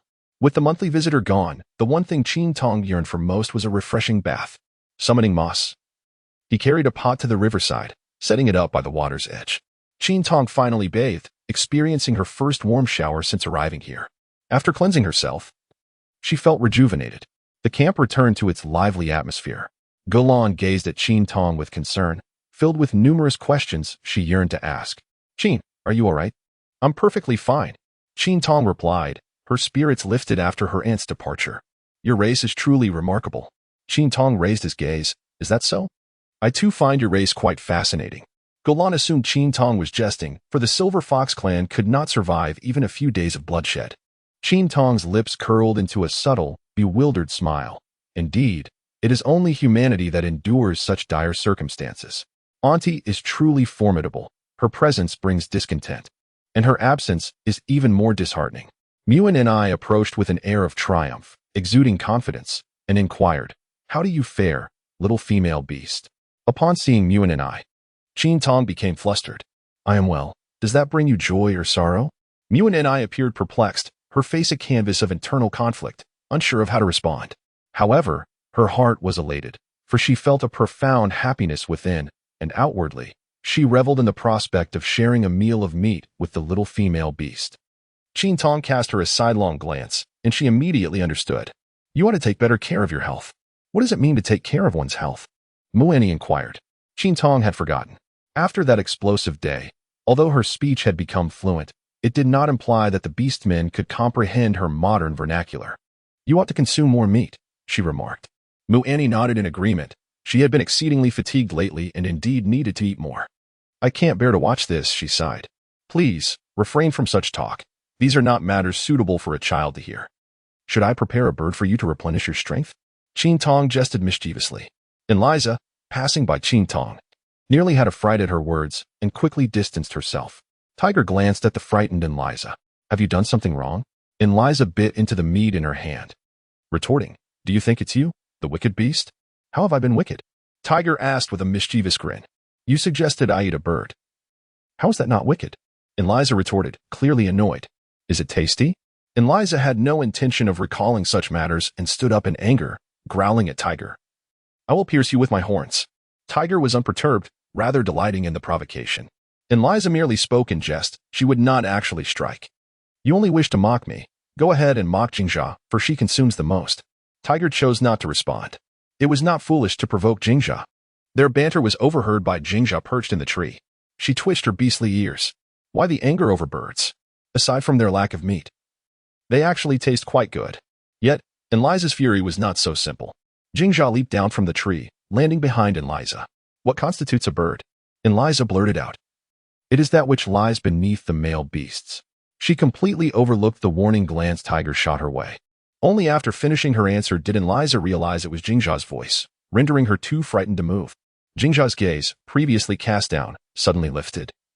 Her eyes brimming with unspoken thoughts. She placed a hand on Liza's shoulder, her brows furrowing. What is the matter? Her tone was gentle yet clear. Tiger, having risen from the ground, shed the facade of levity that had adorned his face. Tiger's expression cracked with unease. He dared not speak. The more Jingjia maintained her demeanor, the more intimidated he felt. It was all this foolish Liza's fault for dragging Jingjia into this. It was also unfortunate that he had not noticed Jingjia's presence in the tree. The Silver Fox clan indeed had remarkable methods of concealment. He had been utterly oblivious. It would be prudent to prepare for escape, to take refuge for a while, preferably returning in the spring. Although Liza was afraid, she would not disclose that it was the little female beast who had saved her, for the little female beast had indeed rescued her. Jingjia squeezed Liza's shoulder tightly. Speak up, Liza. Liza, with a woeful expression, replied, Jingjia, this has nothing to do with me. The gaze cast upon the opposing Taij. Taij retreated a couple of steps, shaking his head. It wasn't me. Liza's eyes flickered. Since a beast had to be implicated, why not Taij? The misdeed was indeed his. Taij glared furiously at Liza, who met his gaze with a triumphant smirk, affirming, it was him. Jingjia tightened his grip on Liza's shoulder, his knuckles pressing hard, radiating fury. Liza hunched over, exclaiming in pain, it truly wasn't me. I have consumed it. Whatever I created, I certainly would not ingest. Upon hearing this, Jingya's grip relaxed slightly, his attention shifting back to Taij. The latter, under the weight of that scrutiny, nearly reverted to his beastly form, forcing himself to restrain. I cannot fathom such a thing, he thought. Jingya's disbelief was palpable, his gaze growing ever more piercing. Taij felt an icy dread wash over him. His mind screamed for him to flee. Yet, his legs seemed rooted in place. He calculated whether he could outrun Jingjia. The explosive power of a purebred red wolf surpassed that of a silver fox. But what of speed? Taij. Upon hearing Jingjia call his name, his body instinctively crouched slightly, adopting a posture ready for attack. Both beasts were reluctant to admit their culpability, yet neither wished to betray Qin Tong. They understood all too well that should Jingjia discover it was the young female beast who had acted, he would show no mercy. Qin Tong approached from a distance, carrying a bowl of meat soup. As she passed behind the three individuals, her curiosity led her to cast a glance in their direction. Are you not going to partake in the meat? Liza subtly gestured to Qin Tong, urging her to depart promptly. Regrettably, Qin Tong misinterpreted the signal. Assuming that Liza's eyes were merely twitching, Tiger, under the intense scrutiny of Jingjia, felt paralyzed, unable to respond. Qin Tong cast a peculiar glance at them. Were they about to engage in a brawl? He shot a sidelong look at Jingjia, who wore a disgruntled expression. Surely, they wouldn't be bullying a companion, though it appeared somewhat unlikely. What are you discussing? He inquired. Birds, Jingya replied tersely, his tone icy. Tilting his head, he sipped from the bowl of soup. Are you yearning for bird soup? Recently, MOC has only brought back hens. There is no bird soup available. Perhaps next time, I shall prepare it for you. Qin Tong remarked with a smile, somewhat surprised by their discerning taste. Indeed, you possess good taste, he added. Jingya turned his head stiffly. Chapter 40. A brawl, shall I prepare it for you once more? Jingya's piercing gaze swept over Qin Tong. Qin Tong mistakenly believed that Jingya was coveting the soup in her hands, covering the bowl's opening. This was venison broth, not mere bird soup. At last, Jingya grasped the situation. She was curious about when she had consumed such a thing. She had thought Enlisha was jesting about it, never considering that it could be ingested in such a manner. This little female creature had somehow transformed that substance into a drinkable liquid. Had this occurred while she was still unconscious? Mimicking Qin Tong, Jingya repeated the phrase regarding bird soup. Qin Tong shook his head, indicating disapproval. Jingya closed his eyes, striving to suppress the anger that simmered within him. Did you really make me drink bird soup? Qin Tong turned his gaze slightly. While Jingya wore a grave expression, it seemed there was indeed some truth to this matter. Jingya took a deep breath. How could it be that, despite the young female beast speaking in the tongue of their kind, he could not comprehend her words? It appeared to have some meaning. Veins bulged on his forehead, and he felt his restraint beginning to falter. Eliza quickly positioned herself in front of Qin Tong, urging, Jingya, if you must unleash your anger, direct it at me. I can endure it, but the young female beast cannot. The once escaping Taij now stood resolutely before Qin Tong instead of fleeing. Jingya, what she offers is beneficial for your health. The young female beast is merely trying to save you. Jingya clearly harbored doubts as a shaman. How could he not be aware of what was good for the body? Taij was now uttering words that seemed beyond belief. The orcs often said that foxes were cunning, and to him, wolves were not much different. To assist this female beast, he was willing to utter such things. Qin Tong relaxed her furrowed brow and pushed aside the two orcs standing before her. Are you bullying them? She inquired. Jingya, unable to comprehend the meaning of bully, gazed at Qin Tong with a look of profound complexity in her eyes. Qin Tong remains unfazed by the complexities surrounding him, cradling a stone bowl in his hands and occasionally lowering his gaze to sip from it. I assure you, those two are under my protection. Do not dare to bully them. Qin Tong felt fortunate that these three beastmen could not comprehend, otherwise they would undoubtedly be astonished. Qin Tong's reckless behavior has resurfaced. Turning, she patted Enliza's shoulder and declared, I shall protect you. Jingxia, who had been seething with rage, found himself nearly amused by Qin Tong's words. The female beast professing her intent to safeguard Enliza was rather absurd. Following the incident involving Jingxia's inappropriate advances, Qin Tong had categorized him as a perverted rogue. When confronted with an unknown individual, fear is a natural response. However, encountering a rogue, regardless of their formidable strength, diminishes that trepidation. Moreover, Qin Tong was acutely aware that Jingxia would not harm her, which emboldened her actions. Yet, having known Jingxia for only a brief time, how could she truly comprehend his terrifying nature? Enliza, anxious, tugged Qin Tong behind him, unable to restrain himself any longer. Jingxia shifted his neck and advanced towards Qin Tong. Jingxia, please do not be angry, Enliza implored nervously. It's really not a big deal. A little drink one tea hurt. In truth, it was rather pleasant to taste, but under Jingxia's piercing gaze, Enliza promptly fell silent. The atmosphere became palpably tense. Qin Tong, with her crescent-shaped eyes and brows, was oblivious to the unfolding events. However, upon observing the dark scowl etched upon Jingya's face, a sense of delight washed over her. Let him be twisted, stripping away her garments while tending to her wounds. Qin Tong's laughter thoroughly infuriated Jingya, Enliza, and Taij. The two orc warriors prepared themselves to revert to their beastly forms at any moment. Taij genuinely admired the little she-beast, even in the face of Jingya's wrath. She continued to provoke him. Jingya spoke in a deep voice, I shall send you to meet the beast god. Qin Tong shivered with a start. Did he truly intend to go through with it? Qin Tong, clutching a bowl, swiftly turned and fled.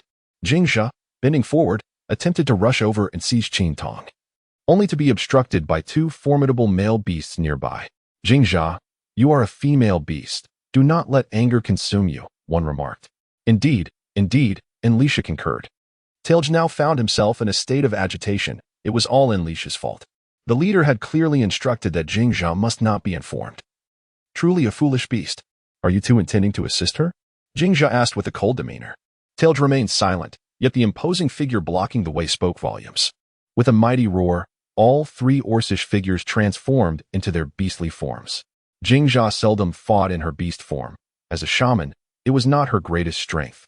Moreover, she was the only orc in the tribe who preferred to avoid violence as a means of resolution. Disliking it did not equate to weakness. The power of the Silver Fox clan should not be underestimated. In an instant, the open area became crowded with the three beast forms.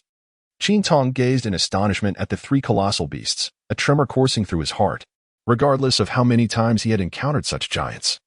Their sheer size instilled an innate terror within him. In a 2-against-1 scenario, it was evident that the odds favored the latter. The orcs gathered around, cheering and applauding. For skirmishes among their kind were commonplace, and they perceived nothing amiss. The cacophony of beastly roars startled the birds from their perches in the forest.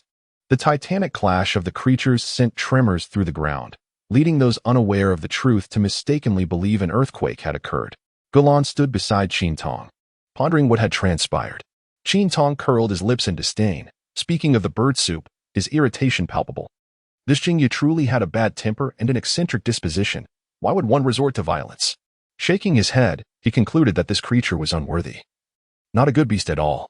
Gulan gazed vacantly at Qin Tong, wondering if he was referring to that particular bird soup.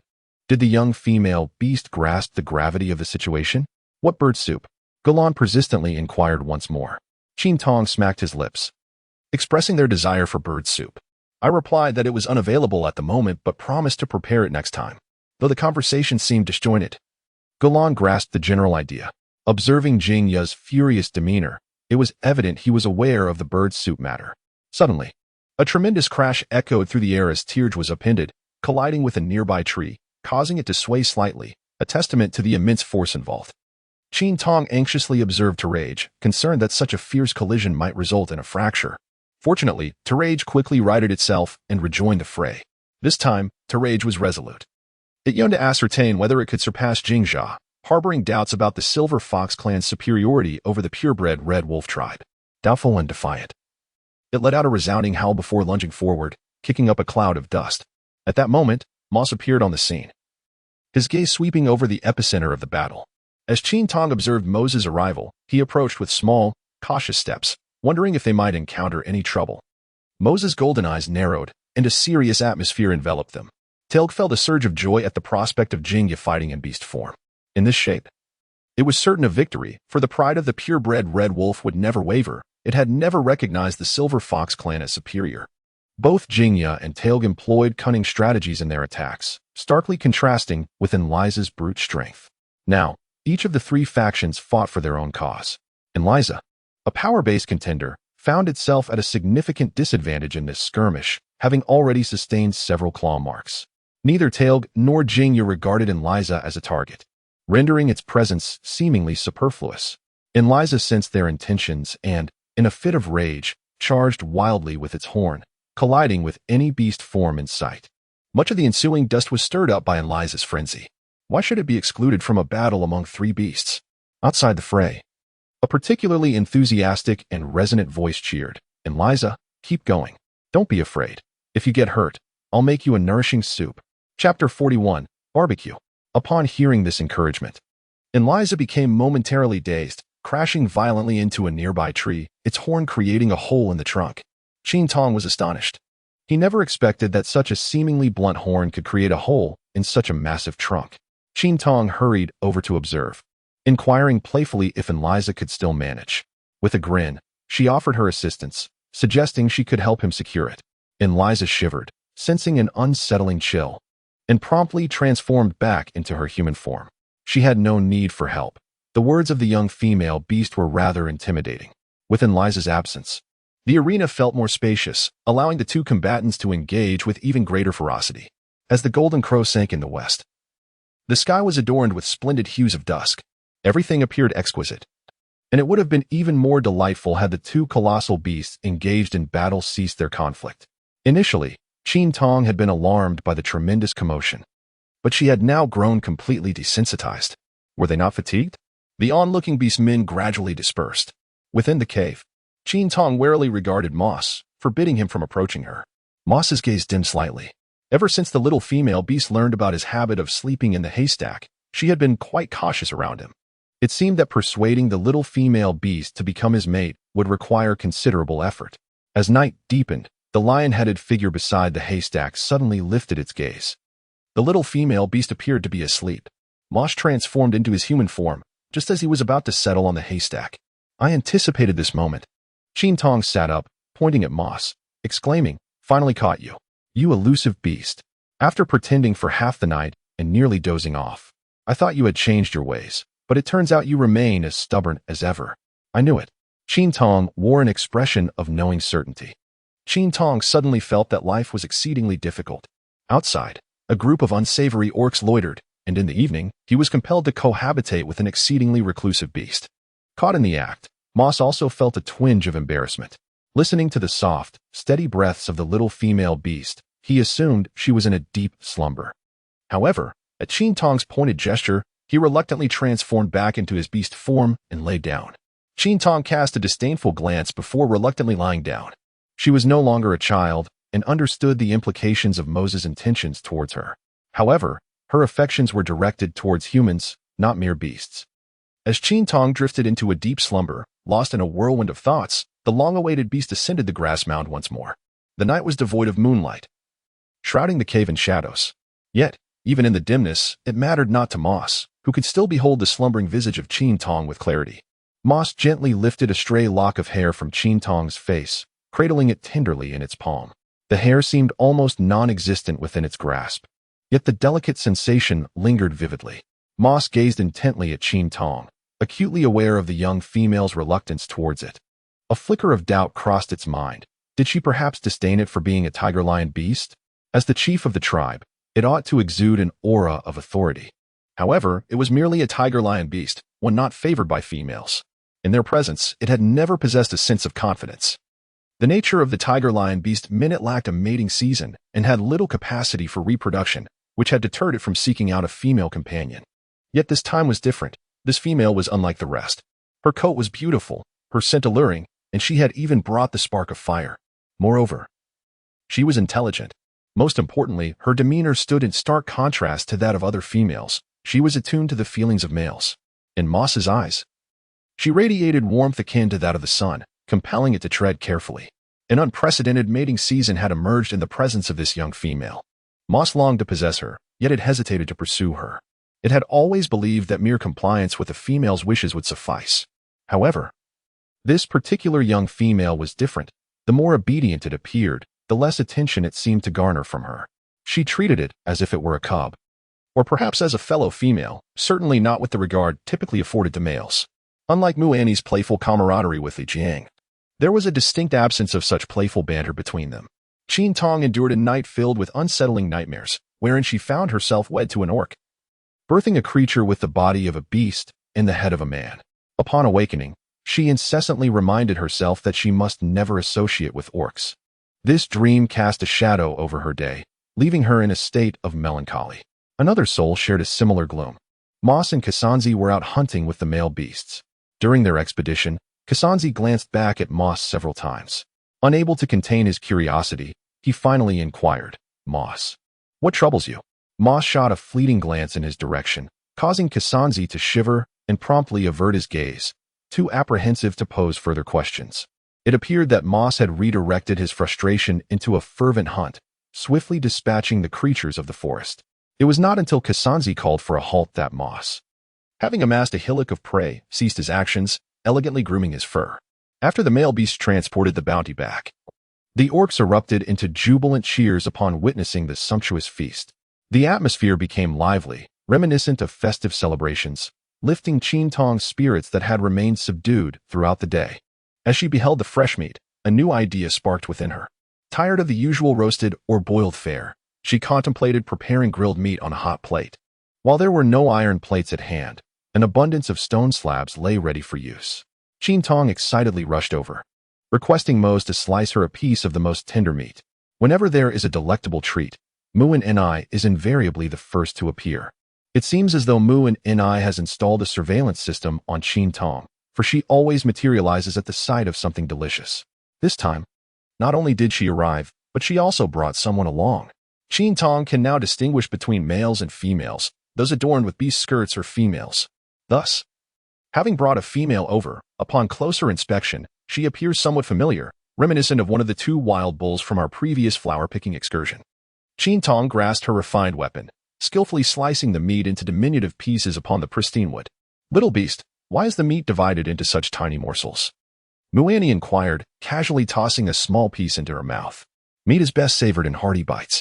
Observing Muani's actions, Qin Tong furrowed her brow, concerned about the bacteria, certain that her stomach would harbor parasites. Cutting it into smaller pieces enhances the flavor. "Is that so?" Muani remained skeptical, lifting another piece resembling a leaf and meticulously chewing it. It does seem a tad more tender. Yet nothing compares to the savory delight of a generous bite of meat." Qin Tong took a deep breath. "If you find it unappetizing, then stop for me. The cut is still insufficient for your consumption." "What does that mean?" He lifted the entire piece of wood, turned it, and resumed his cutting. Uncertain whether Muani was being deliberate or not, as Qin Tong changed direction, it followed suit. His hand instinctively reached towards the meat. Qin Tong set down his civilized weapon and shouted, "Muani, put down my meat." Upon hearing his voice, Muani dropped the piece of meat from her hands to the ground. "Oh, little female beast, the aroma of this meat is simply irresistible." And I could not restrain myself. Qin Tong wore a sullen expression, urging restraint. Muani stood awkwardly by, observing as Qin Tong continued to wield that civilized weapon to slice the meat. "Little female beast, shall I take over the task of cutting?" she suggested, feeling quite embarrassed after consuming so much meat. Upon hearing these words, Qin Tong set down the civilized weapon, feeling somewhat relieved. With the assistance of Muani, the task became noticeably swifter. Chapter 42. The Revenge of Jingya. The meat sizzled upon the stone slab, emitting an enticing aroma. Mimicking Qin Tong, Muani attempted to use two small twigs, yet was unable to lift the meat as Qin Tong had done. It considered using its hands directly, but the stone was exceedingly hot. Having been burned once, it hesitated to touch the slab again. When the stone had just begun to heat, Muani, out of curiosity, pressed its entire hand against the slab. In that instant, all eyes in the camp turned toward it, for the cry of Muani was deafening. Its three companions rushed over simultaneously, enveloping Muani in concern and anxious inquiries. Li Jiang swiftly lifted Muani in search of Jingya. As Qin Tong, a solitary soul, gazed upon Muani being whisked away by her suitors, a sense of envy did not quite stir within him. While he felt no jealousy, he couldn't help but acknowledge the enviable life Muani led. No longer merely embraced on either side, she found herself enveloped by one handsome gentleman to her left, another to her right, and yet another resting in her lap. Most notably, all three were strikingly handsome, towering at an impressive 2 meters. Initially, it was thought that Muani would not return, yet before long, she reappeared. Her hand bore no significant injury, merely a slight redness. Her loud cries were merely a manifestation of her fear. Qin Tong sighed. What man, in the eyes of a foodie, is not ultimately measured by his appetite? Qin Tong skillfully spread the previously extracted tea seed oil upon the stone slab, arranging the meat in neat layers. Before long, the enticing aroma of grilled meat wafted through the air. Terj, drawn by the delightful scent, approached eagerly, saying, "I want to eat too." "I'll eat first," came the retort. "I want to eat." "As a female beast, I should eat first," shouted Muani. "There is enough for everyone," Qin Tong reassured, thoughtfully placing the cooked meat upon leaves, allowing them to grasp it easily with their hands. After all, expecting the beastmen to master the use of chopsticks would be an undue challenge. "Lai Wu, isn't the food prepared by the little female beast simply delectable?" Muani remarked, patting the beastman beside her. Lai Wu, still unaccustomed to the act of grabbing meat, merely nodded in response. Qin Tong finally discovered the name of the wild bovine. It was called Lai Wu, while the other was named Loei. They were born of the same mother creature, and they were not wild cattle, but rather yaks. The unique method of roasting meat, along with its enticing aroma, swiftly attracted a gathering of beastmen. Even Like, who had little interest in meat, squeezed his way over. The young female beast placed a piece of meat upon the stone. Fuyali held a large chunk of meat in hand, eager for Qin Tong to roast it for her. Qin Tong hastily evaded that lump of flesh. "Are you not going?" Jingya's gaze drifted toward the lively commotion. Moses' eyes followed suit. "You seem rather displeased." "Did you notice?" Jingya raised an eyebrow in astonishment. as if it were rare for him to be unaware of the expression on his own face, one marked by unhappiness. The little female beast does not take a liking to me, Mose remarked. Indeed, Jingya replied succinctly. Mose turned his head. What does indeed signify? Sensing Mose's gaze, Jingya responded, she bears no trace of your scent. He was referring to that particular essence. Jingya had already experienced the terrifying nature of the scent emanating from Qin Tong. Thus she did not presume that Mose's current lack of brightness was due to something else. Mose's expression darkened. Is it because she dislikes my beast form? In truth, what Mose meant to convey was whether Qin Tong despised him for being a tiger-lion beast. Yet, he refrained from stating it outright. For he was the leader and wished to maintain a semblance of dignity, not wanting to be too explicit. As long as Jingya comprehended the underlying meaning, that sufficed. Jingya's eyes remained fixed on him. If she can brighten your spirits, it has nothing to do with that. Perhaps what? She simply does not favor you.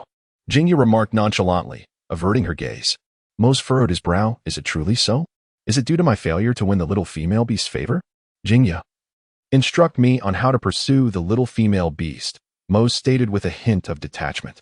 Upon hearing this, Jingya nearly toppled from the tree. Was he asking her to teach him how to court a female beast? Surely, she had misheard. I have never courted a female beast.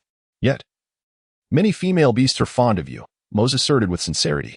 That may be true, Jingya replied, a trace of pride gracing her features. In her eyes reflected the image of Qin Tong, busy roasting meat amidst the throng of beastmen.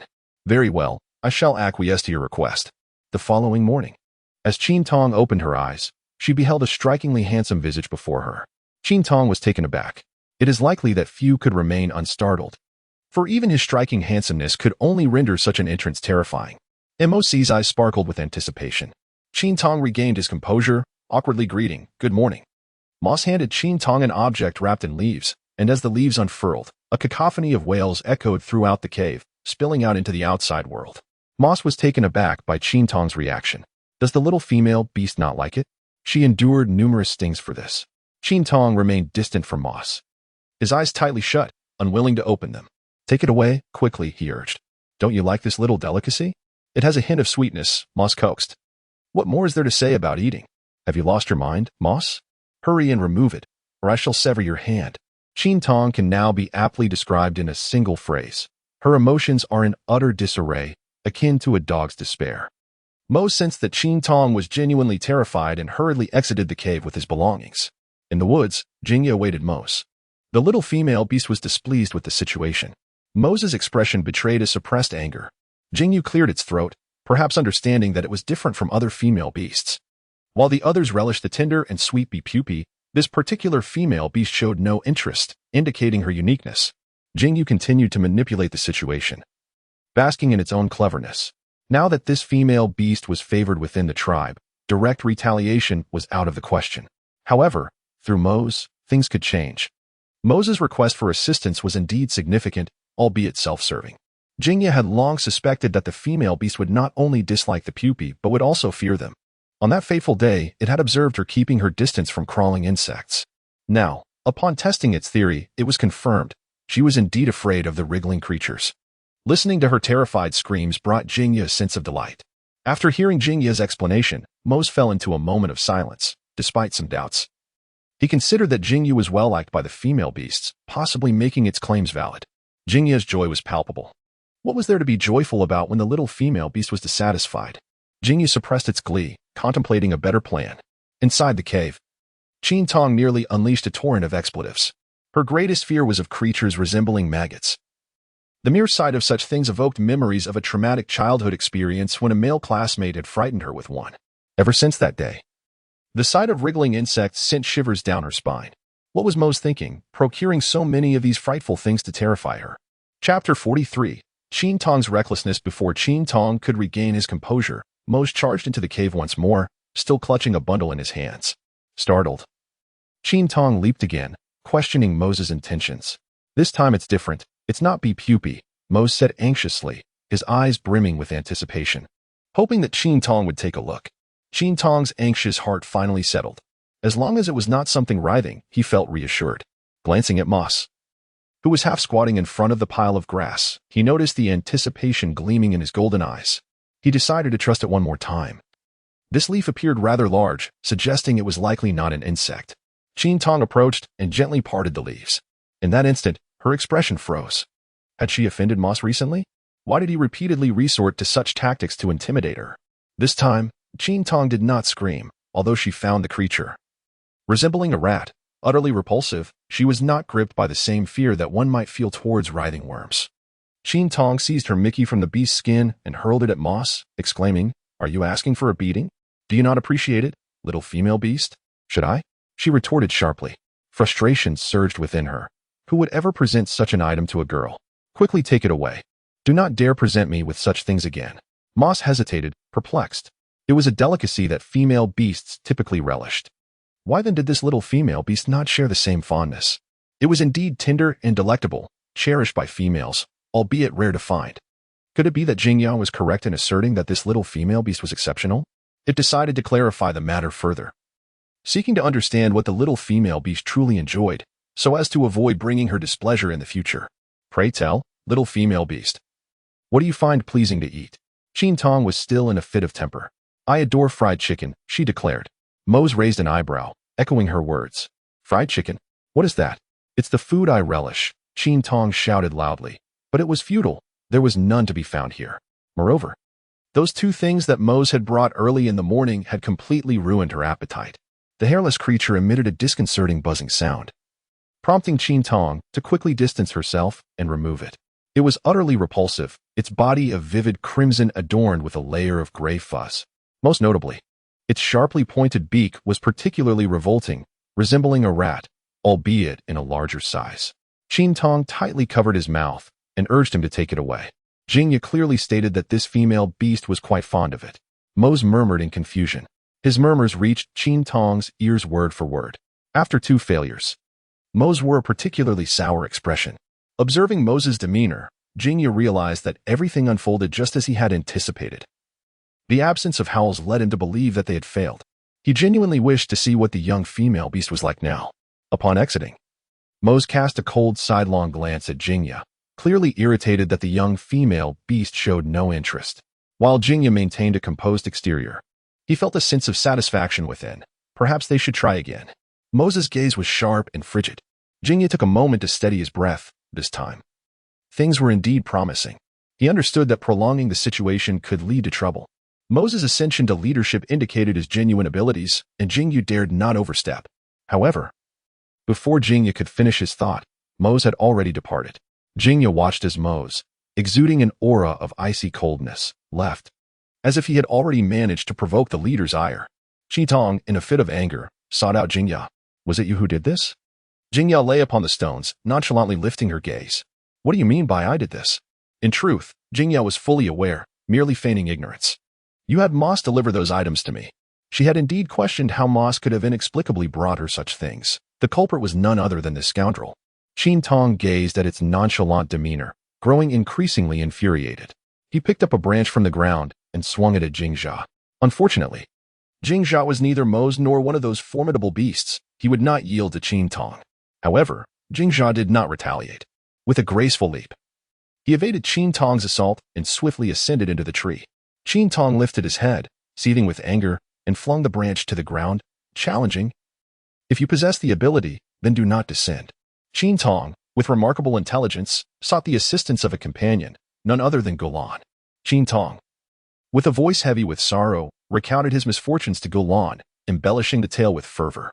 Golan, accompanied by Lei Ke, stormed to the base of the tree. Jingya, come down. When did you learn to bully female beasts? The term bully was one that Golan had only recently acquired.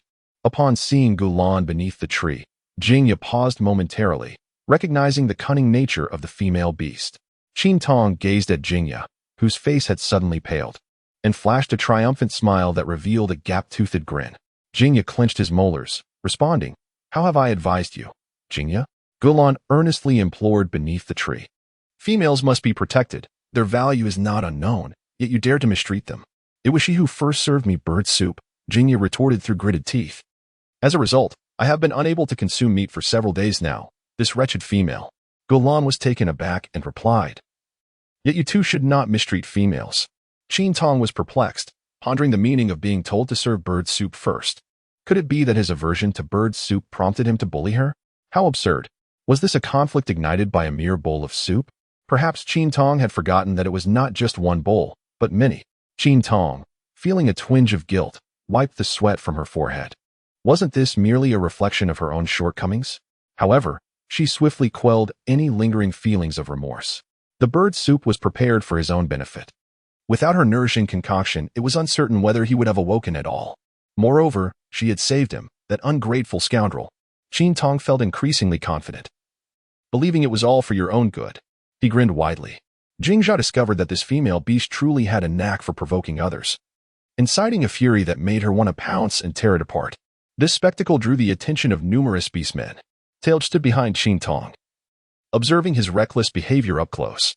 Witnessing Jingjia's furious reaction filled Tailed with immense delight. Qin Tong was resolute in her determination to pursue her intentions, asserting that the bird soup was exceptionally delightful. Would you care to try it once more? In truth, you consumed quite a bit before you even awoke. Perhaps you have already developed a fondness for it. With each word that escaped Qin Tong's lips, Jingya's expression grew increasingly somber. Tailger cast a fearful glance at Qin Tong and gradually distanced himself from her. Meanwhile, Galan stood nearby, beads of sweat trickling down his forehead. Qin, you certainly have no reservations about what you say. Qin Tong could not forget the psychological trauma inflicted upon her by the bee pupae, and her fury for revenge grew ever more intense. The veins on her temples throbbed with rage. Upon hearing of the events that transpired at the camp, Mose rushed back in haste. Yet, he arrived too late. Qin Tong has thoroughly offended Jingya. Galan hastily covered Qin Tong's mouth, urging, "Little beast, you mustn't speak any further." Qin Tong's reckless heart shows no signs of abating as he pries open Galan's hand, the beast growling in response. The mouth of Qin Tong was covered by the nearby lichen. The author adds a note, though the Qixi festival has just passed a few moments ago. I would still like to wish everyone a happy Qixi. Lastly, in response to the urging for updates, I shall provide an additional chapter tonight. In truth, being urged for updates by readers serves as a form of encouragement for the author. I sincerely appreciate your enthusiasm. Chapter 44. The crisis averted. The beast with a mane? Jingya slowly turned her head, her eyes filled with a chilling intensity. What beast with a mane? Why could it not comprehend? Qin Tong found his mouth covered by Like's large hand, which also inadvertently obstructed his nose, leaving him gasping for breath and causing his face to flush a deep crimson. He struck forcefully at Like's hand, but Like, mistaking Qin Tong's actions for a struggle, paid no heed. However, Galan caught sight of Qin Tong's predicament from the corner of his eye, quickly turning to urge Like to release him. Qin Tong gasped for breath. Wreck. Are you trying to suffocate me? Tai urged's expression darkened. The situation had indeed escalated. Qin Tong felt the piercing gaze upon her, causing her to shudder involuntarily.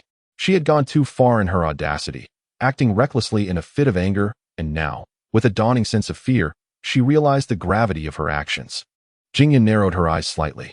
In a serious tone, Galan's voice resonated, and the orc could sense the ire emanating from him, a sentiment shared by Jingya. Ignoring the tension, Jingya elegantly transformed into her beast form, her limbs coiling with latent power. Galan furrowed his brow, casting a cold glare at Jingya. With a formidable roar that carried an air of intimidation, her massive form descended with remarkable agility. Qin Tong recognized it. It was the beast form of Moss. He had thought he could keep it hidden, but ultimately, Jingya discovered it. The oppressive aura emanating from Moss caused a look of gravity to appear in his golden eyes. His body slightly hunched, and his limbs coiled with latent power. Jingya's eyes narrowed as he fixed his gaze on Moss's movements, unable to believe that Moss would engage in battle over a strange female beast. With a flick of his eyes, he pondered the status of leadership. Even if it were a tiger or lion beast, he would not cower. It was a perfect opportunity for a contest, for he was no longer the cub he once was. Jingya descended with a commanding presence. Galan spoke sharply. Jingya glanced sideways. The atmosphere remained tense for several minutes until Jingya's momentum dwindled, and he leaped down to revert to his human form. Galan cast a cold glance at Jingya before turning to leave. Jingya obediently followed. The catastrophic crisis they had anticipated simply dissipated, and Moss trailed behind. The three of them departing together.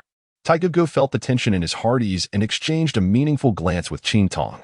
This little female beast was indeed quite a handful. Upon seeing the situation resolved, Luca naturally slipped away. Qin Tong stood awkwardly in place. Suddenly, he experienced a sensation akin to having survived a catastrophe. He lightly tapped his lips twice, embodying the spirit of resilience. Mu Annie looked at Qin Tong with admiration, saying, "Little beast, you are truly remarkable. How daring of you to provoke Jingya." Qin Tong offered a sheepish smile, his legs trembling.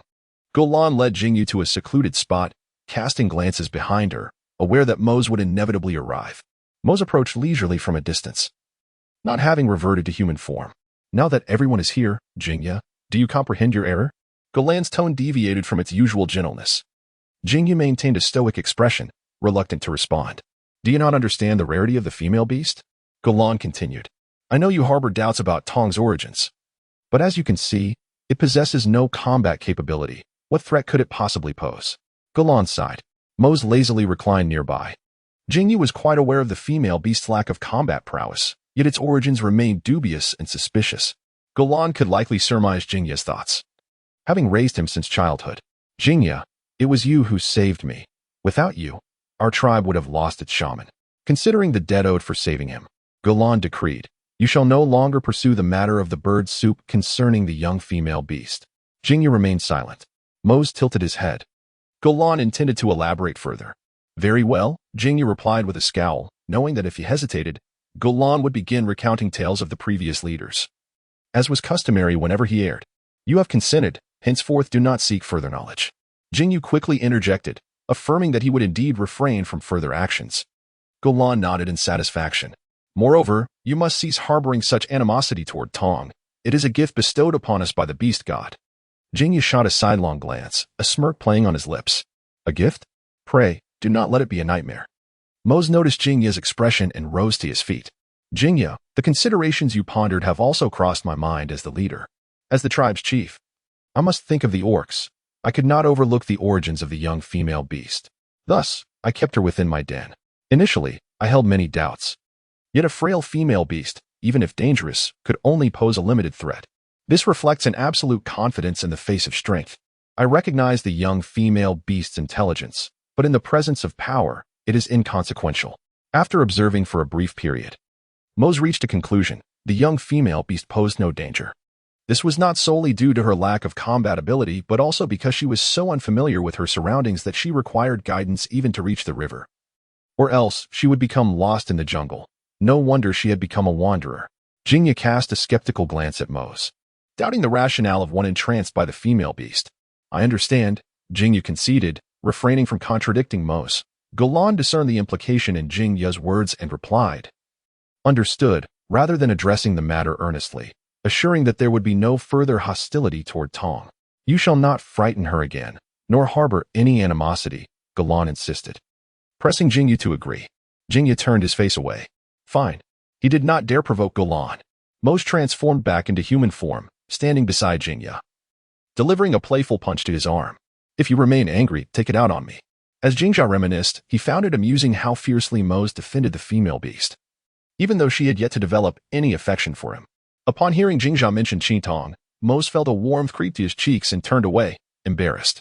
Jingya cast a disdainful glance at Mose, who had, despite the passage of time, failed to pursue even a single female beast. How utterly shameful. "Mose, what is wrong with you?"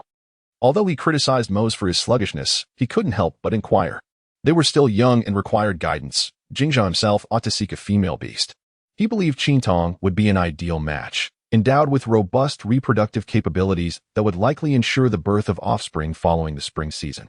Their Silver Fox clan was on the brink of extinction, and he genuinely hoped that Qin Tong would secure a legacy for them. Mose was at a loss for words, unable to admit that the young female beast was quite resistant to him. He did not understand why she harbored such disdain. If he had known, he wouldn't have sought Jingya's counsel. His attempts to be amiable had only succeeded in irritating her. "You must treat the female beast with kindness. Be gentle," he advised, turning to Jingya, "and you should do the same." Jingya wore a complex expression. What did it have to do with him? As long as he refrained from being aggressive. Was gentleness truly necessary? Golan shot Jingya a disapproving glare. "You two should seek a female beast. I think Qin Tong is quite suitable. You two grew up together. Wouldn't it be wonderful to pursue a female beast side by side?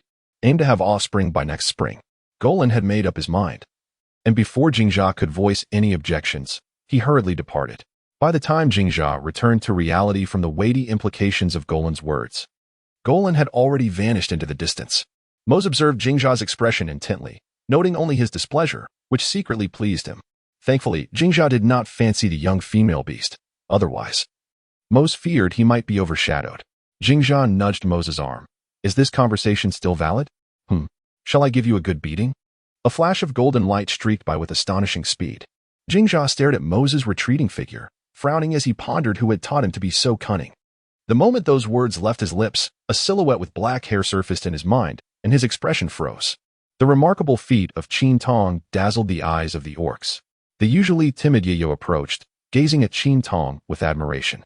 Lai Wu and Lai Wei also drew near. Little female beast, how dare you provoke Jingjia? Lai Wu expressed in awe. It genuinely admired this little female beast. For provoking Jingjia was unwise. He was a shaman, highly esteemed, and, moreover, known for holding grudges. Qin Tong let out a chuckle, pondering the futility of avoidance. The damage had already been done. Listening to their words now felt like a dagger to the heart, as if they were proclaiming her doom for having provoked someone of immense power. MOC returned to the camp, accompanied by Jingjia, who appeared simultaneously behind him.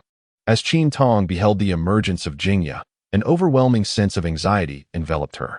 Yet, she could not afford to falter. Several female beasts who had recently admired her were still observing from the sidelines. Holding her breath, she endeavored to project an air of composure. However, unbeknownst to Qin Tong, no matter how well she concealed her trepidation, the orcs possessed an innate ability to sense her unease. This Fade was destined to crumble. Fortunately, the female beasts were not drawn to Qin Tong merely for her prowess, but rather for her audacity in challenging Jingjia.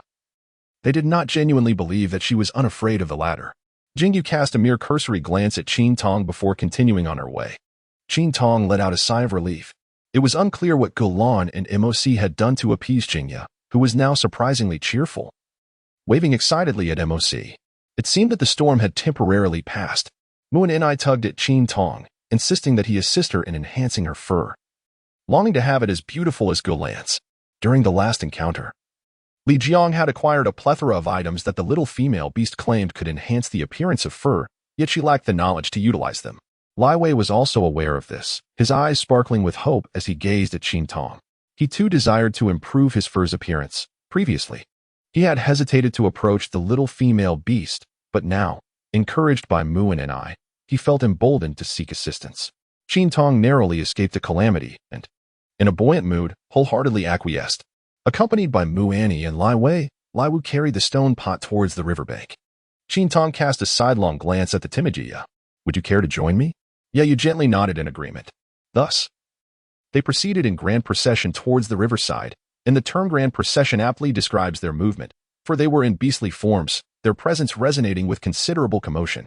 Qin Tong mounted the back of Lai Wei, and indeed, as she had anticipated upon first encountering Lai Wei's beast form, it was not as comfortable as riding Muani. Muani's beast form was diminutive, lacking the imposing presence of Lai Wei's. Upon reaching the riverbank, Muani set out in search of dry twigs.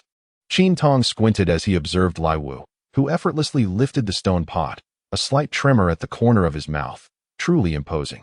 Once the pot was secured, Qin Tong produced a lighter. Gazing at the lighter's gas, a sudden thought struck him. What if it ran out? It seemed necessary to devise a solution for this predicament.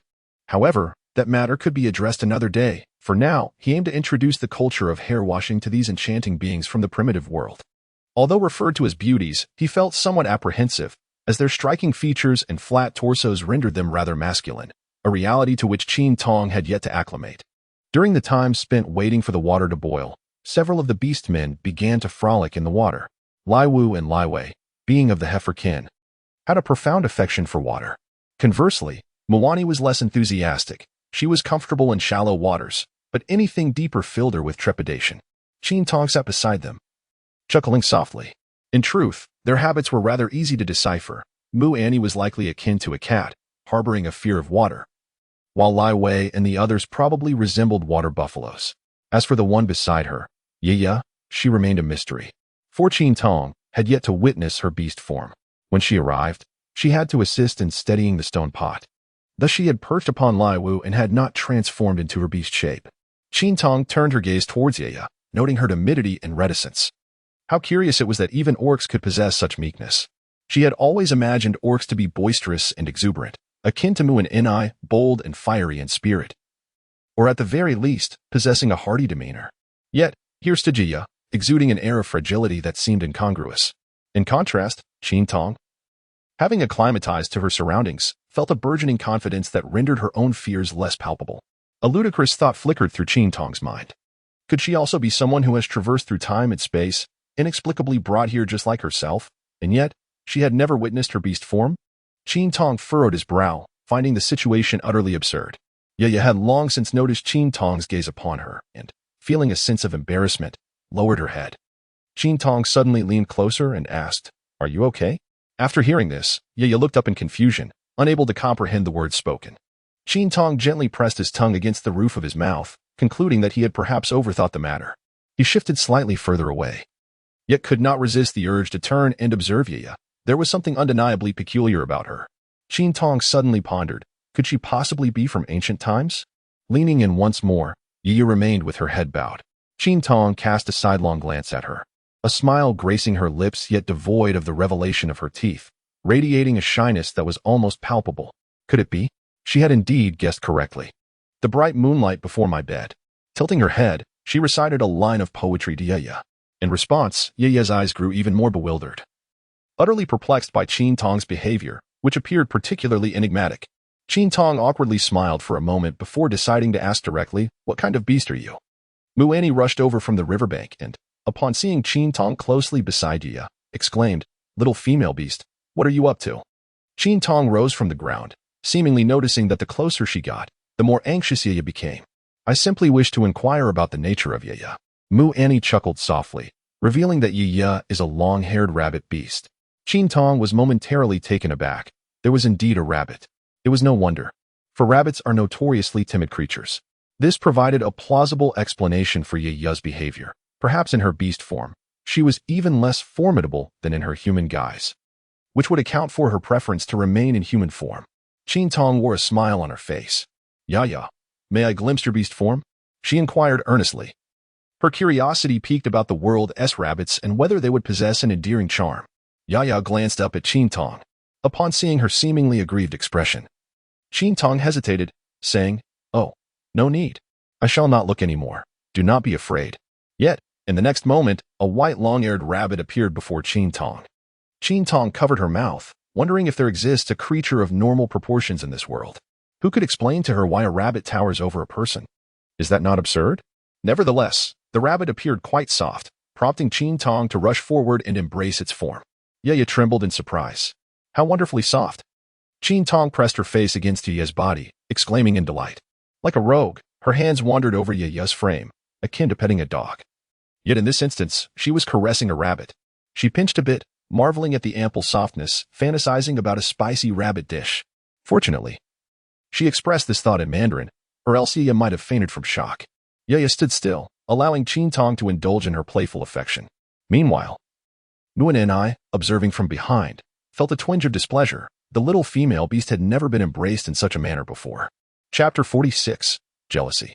Qin Tong finally withdrew, having had his fill.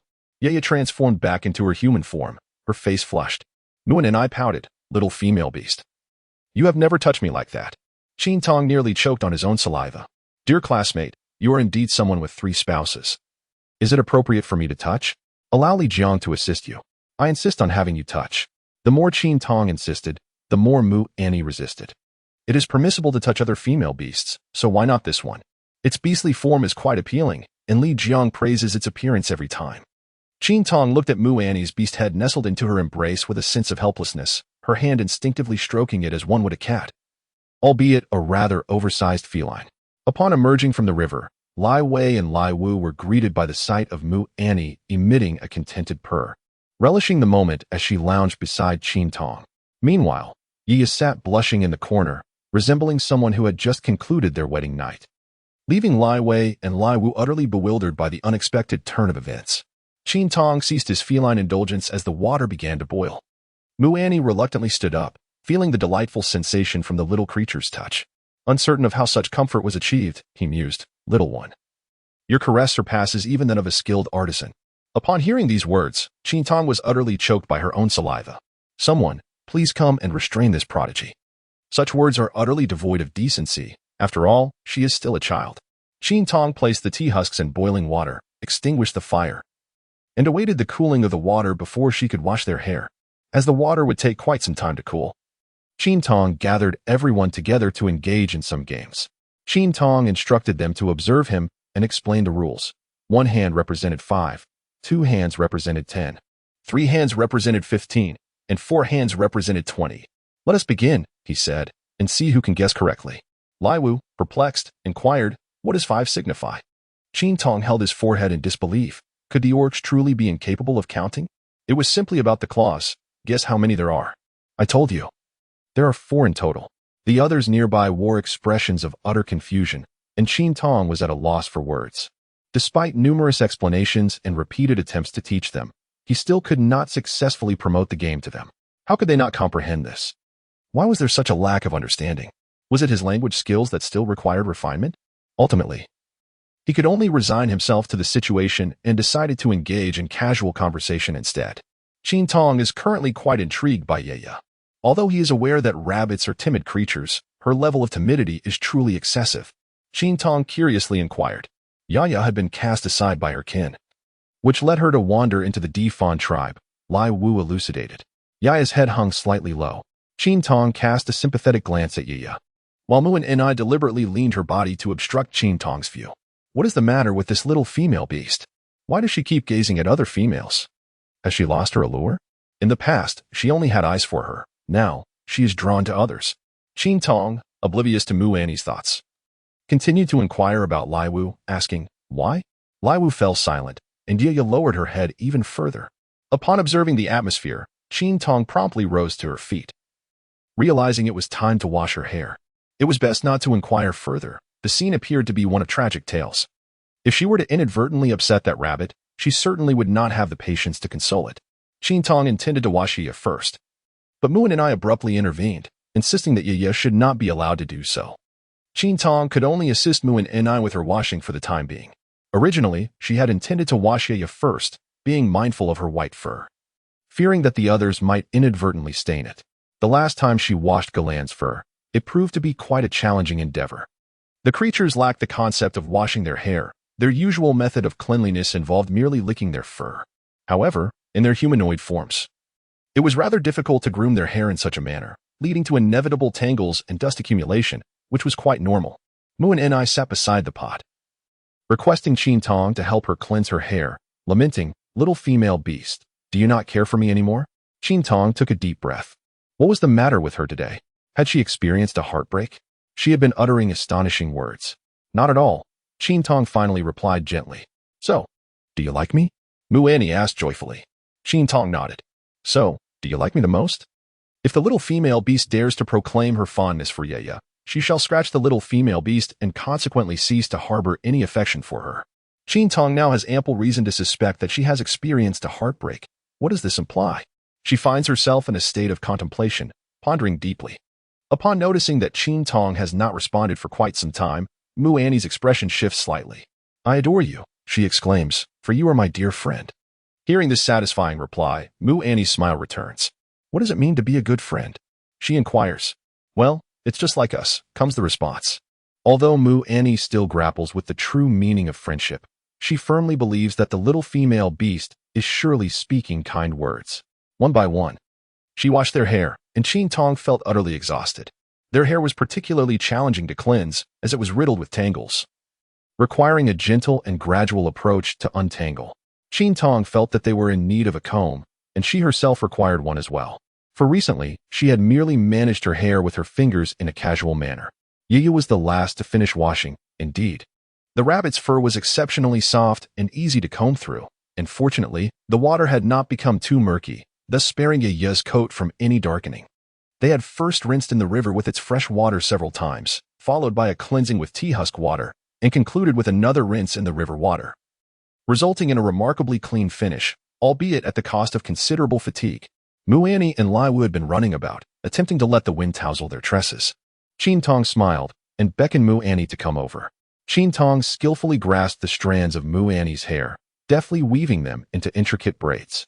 Lai Wu and Lai Wei observed intently from the side, while even the timid Yaya couldn't help but watch Qin Tong's movements with curiosity. "Oh, little female beast, this is simply exquisite." "I want one too," exclaimed Lai Wu. "Lai Wei, not to be outdone, chimed in. I want one as well. Muani, unable to see, kept shaking her head, eager to discover the source of such beauty and to understand what the little female beast was doing. Qin Tong skillfully braided the hair on either side of Muani's forehead, ultimately securing the 2 plaits at the back of her head. Laiwu, go fetch me a blade of grass, she instructed, lacking a rubber band. Qin Tong resorted to using grass as a substitute. Though perhaps not particularly sturdy, it would suffice for the task at hand. Once Muani's hair was secured, she incessantly reached up to touch her head. You mustn't touch it, or it will become disheveled, Qin Tong admonished, thwarting Muani's curiosity. She then beckoned Laiwu to sit, suggesting that he too should have his hair tied back, allowing Muani to see the final result. Yaya, would you like me to style your hair as well? Qin Tong inquired softly. Yaya glanced up at Qin Tong, then quickly looked down again, ultimately nodding gently. Muani was particularly exhilarated, marveling at how the little female could transform her hair into something so beautiful. She eagerly pulled Laiwu to the riverbank, where they gathered an abundance of flowers, hoping Qin Tong would fashion a floral crown for her. Their return was filled with exuberance, save for one. Qin Tong, utterly fatigued, found herself devoid of words.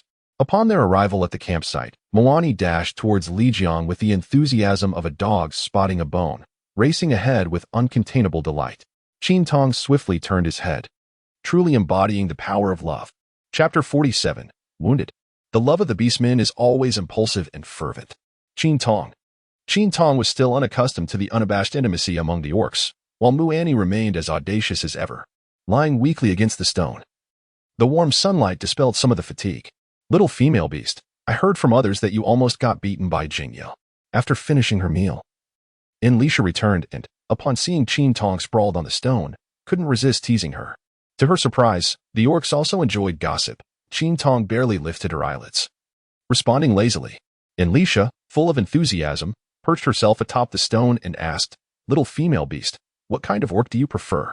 Qin Tong finally opened her eyes, casting a fleeting glance at Eliza before letting them fall once more.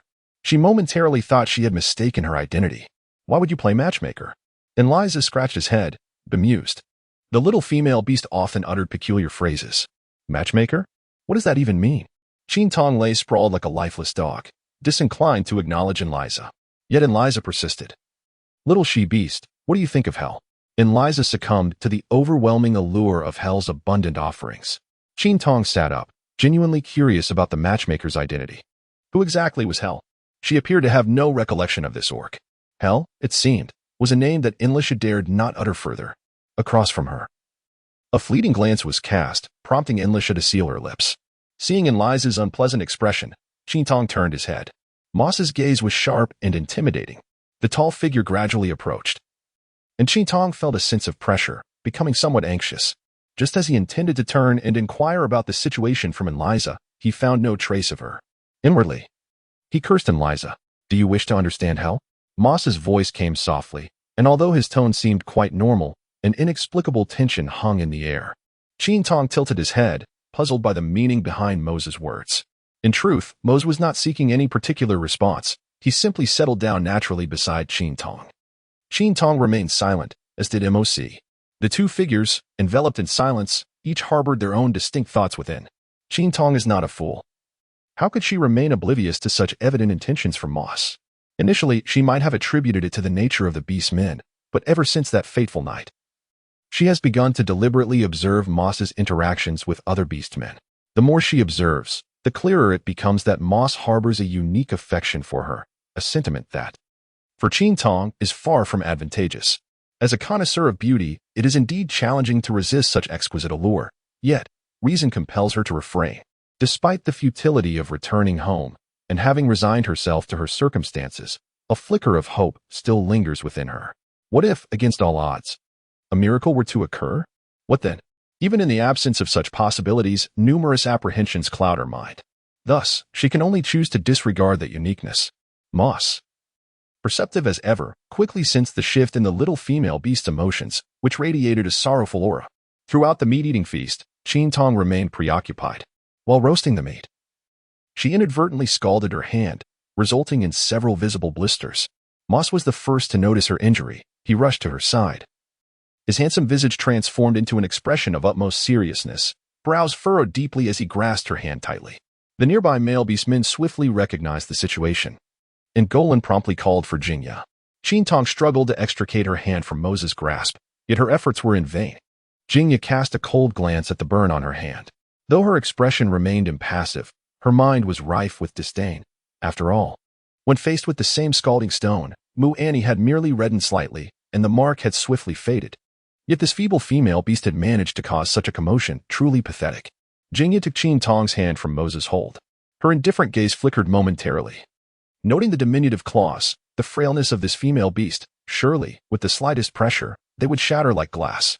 Qin Tong harbored a profound trepidation towards Jingya, preferring his presence far less than that of Moss.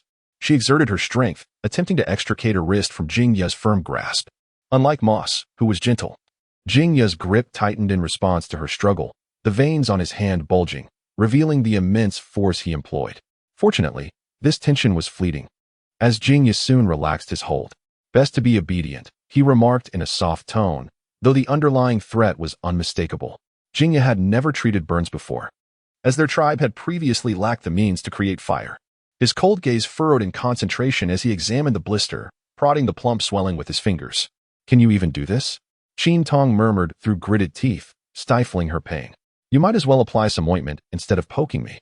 Yet, such thoughts remained unvoiced, confined to her mind. After several moments of silence, Jingya still made no move. "Dear shaman, if you truly lack the ability, might you release my hand?" "I can manage it myself," Qin Tong said with a smile. As Qin Tong rambled on, Jingya could only comprehend the shamanic language. Raising her gaze towards Qin Tong, she sensed the confusion reflected in Jingya's eyes. Taking a deep breath, Qin Tong donned a composed smile and suggested rinsing the area with water, followed by applying a touch of honey. However, given the size of the burn, cooling it with water seemed futile. Her primary intention was merely to withdraw her hand from Jingya's grasp. Nonetheless, honey undeniably possesses properties that can alleviate burns, albeit through unconventional means. As there was no burn ointment available here. "What is honey?" Jingya inquired, puzzled. Upon hearing these words, Qin Tong's smile vanished. "Could it be? There isn't even honey here." "No, wait, aren't there bee pupae? How could there possibly be no honey?" "It's not that honey is truly absent. Rather, it is merely a matter of nomenclature, which is why Jingya is bewildered." Eliza approached, her curiosity piqued as she gazed intently at the bubble in Qin Tong's hand. "What is this small female creature?" she inquired with wonder, her fascination palpable in both her words and her eager hands. Qin Tong widened her eyes in astonishment as Eliza punctured the blister on her hand. Jingya squinted and turned her head, while Mose furrowed his brow, casting a concerned glance at Eliza. The surrounding orcs were equally startled by her actions. Eliza, realizing that a gentle poke had caused the blister to burst, felt an unexpected surge of anxiety as all eyes turned toward her. In a dry voice, she attempted to explain. With a sudden burst, the soprano made her entrance. The sound of Qin Tong's weeping intensified Enlisha's anxiety to its peak. Hell shifted his neck, shrugged, and approached Enlisha. She swallowed hard in her nervousness, retreating until she collided with a wall of flesh, only to discover it was another orc. The thudding noises echoed, and the chaotic scene stirred up clouds of dust. "I was mistaken. Please, do not strike. Do not pluck the feathers. Ah, please, do not harm the bird." Upon witnessing this scene, Qin Tong's cries abruptly ceased. Narrowing his eyes towards the direction of Enlisha's voice, he observed that the orcs were fighting with unparalleled ferocity. Chapter 48. You are not blameless. The sky blushed crimson, and the forest shimmered with golden hues as the sun prepared to descend. Qin Tong sat side by side with Enlisha. As he gazed upon Enlisha's face, he could not help but chuckle. What was once a fairly handsome visage had now transformed into that of a pig's head. "Little beast, why do you still find amusement in this?" Enlisha remarked with a hint of exasperation. Qin Tong covered her mouth with her uninjured hand, expressing concern. "Are you all right?" she inquired, though her laughter was becoming increasingly difficult to suppress. "Oh, you little vixen." Qin Tong waved his hand, suppressing a smile. Just as his words fell, laughter erupted once more, an involuntary reaction to the antics of this group of orcs, who were unrelentingly harsh even towards their own, often at the expense of their dignity. Eliza stood up, ready to depart, but Qin Tong hastily pulled her back, insisting that this time he truly meant not to laugh. He genuinely sought Eliza's assistance. He wished to create a firebrand and needed her to accompany him outside to gather some materials. The concept of a firebrand was something he had only encountered in books, and he was uncertain of his chances of success. It was not that he didn't wish to ask Moss for help. Rather, Moss had mysteriously departed early in the morning with Rake, not disclosing the nature of their business, which seemed rather enigmatic. Eliza was the most familiar face to him, so he had no choice but to solicit her aid. Additionally, there was another reason. He found it difficult to bear the sight of other orcs who did not don their pelts. Qin Tong rode upon Enlisha, leisurely gliding along the river's flow. In truth, it is not necessary to meticulously restore the fire starter. It suffices to preserve the ember of the flame. Qin Tong interpreted it this way: to create something resembling incense candles would suffice, much like the kind used at graves, which burn slowly and retain their embers. Although she lacked the skills to make fire sticks or incense, she could find a compromise by merging the two. Now, she needed to find some bamboo and leaves rich in oils. Eliza accompanied Qin Tong on several rounds, yet they still failed to locate what Qin Tong sought. "What exactly are you searching for, little female beast?" Qin Tong lifted his gaze from the grass, casting a glance at Enlisha before returning to his search. To Qin Tong, Enlisha was merely a guide, a vehicle, and a bodyguard, nothing more, for he lacked comprehension of anything beyond that. Suddenly, a sharp scream escaped Qin Tong's lips. Enlisha dashed over from a distance, initially intending to inform him that the area yielded nothing, and was preparing to relocate. However, upon turning around, he was unexpectedly pierced in the arm. "Is the little female beast unharmed?" Enlisha asked anxiously. For he could not allow the female beast to be injured, otherwise he would face repercussions upon returning to the camp. Qin Tong remained still, resembling a small female beast. Enlisha was unaware of what Qin Tong had perceived, remaining motionless. "This," Qin Tong remarked, pointing to the thorny branch beside her. "This is a branch of the mountain hibiscus. I recall that it is hollow. Although I could not find bamboo, this should suffice." Qin Tong wielded a knife to scrape away the thorns from the outside, when Eliza approached, glanced at the scene, and proceeded to take action herself. Goodness!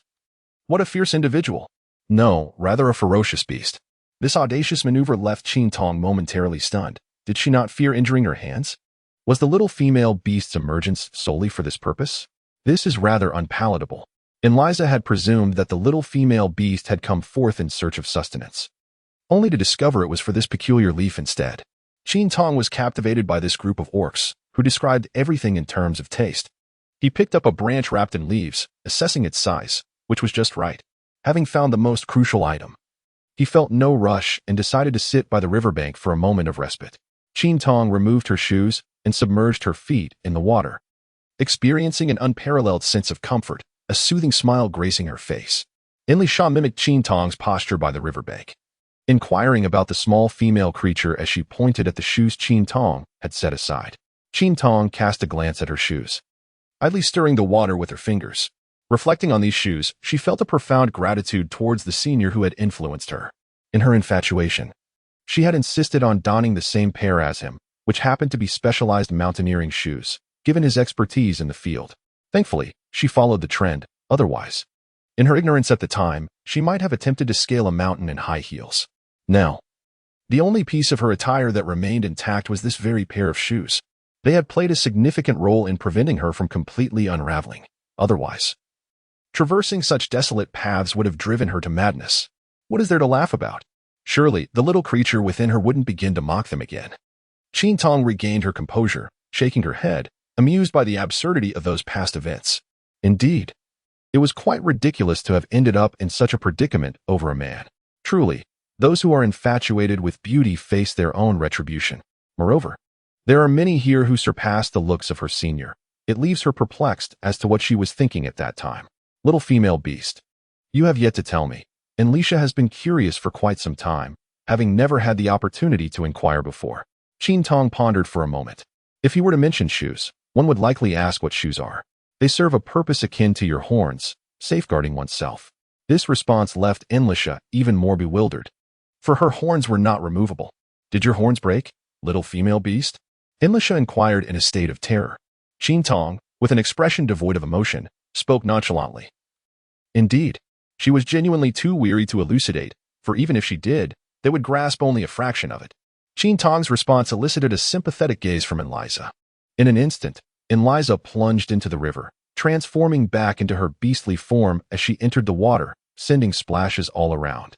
Qin Tong wiped the water from her face and declared, "Eliza, You shall soon find yourself at my mercy. It was rather unkind of her not to give a warning before plunging into the water. Eliza, taken aback by these words, stood awkwardly in the middle of the river. Fortunately, Qin Tong was merely teasing her and bore no anger. She picked up a small stone nearby and tossed it beside Eliza, causing a splash. Seeing that Qin Tong was no longer upset, Eliza joined in the playful antics. Despite her beastly form appearing rather cumbersome, she proved to be quite agile, skillfully dodging the splashes that Qin Tong created. As dusk approached, Qin Tong instructed Eliza to catch a few fish from the river as they prepared to return. Just moments ago, she had stumbled upon a delightful find while searching for leaves rich in oils. She had discovered a leaf by the riverbank that bore a striking resemblance to perilla. The combination of perilla and fish would be simply exquisite. Qin Tong went to pick perilla leaves while Elisha began to catch fish. Upon returning from gathering perilla, Qin Tong was momentarily transfixed by the sight of a dozen fish, both large and small, by the riverbank. Considering the substantial appetites of the orcs, he ultimately decided to take them all. Qin Tong sat back comfortably on Elisha, pondering a curious question. Aren't you a rhinoceros? Why aren't you a herbivore like? She recalled that in the animal kingdom, rhinos seemed to be exclusively plant eaters. I am a white rhino. Of course I eat meat. White rhino, where is your whiteness? Qin Tong asked, her expression one of disbelief, for to her, he merely resembled an ordinary rhino, albeit a larger variety. We are known as the Kabai rhino clan, not because we are white, but you are not white. Kabai. Yet you are not white at all. Chapter 49. High difficulty. The sun sank low, casting the jungle into gradual darkness. Fortunately, they were nearing the camp.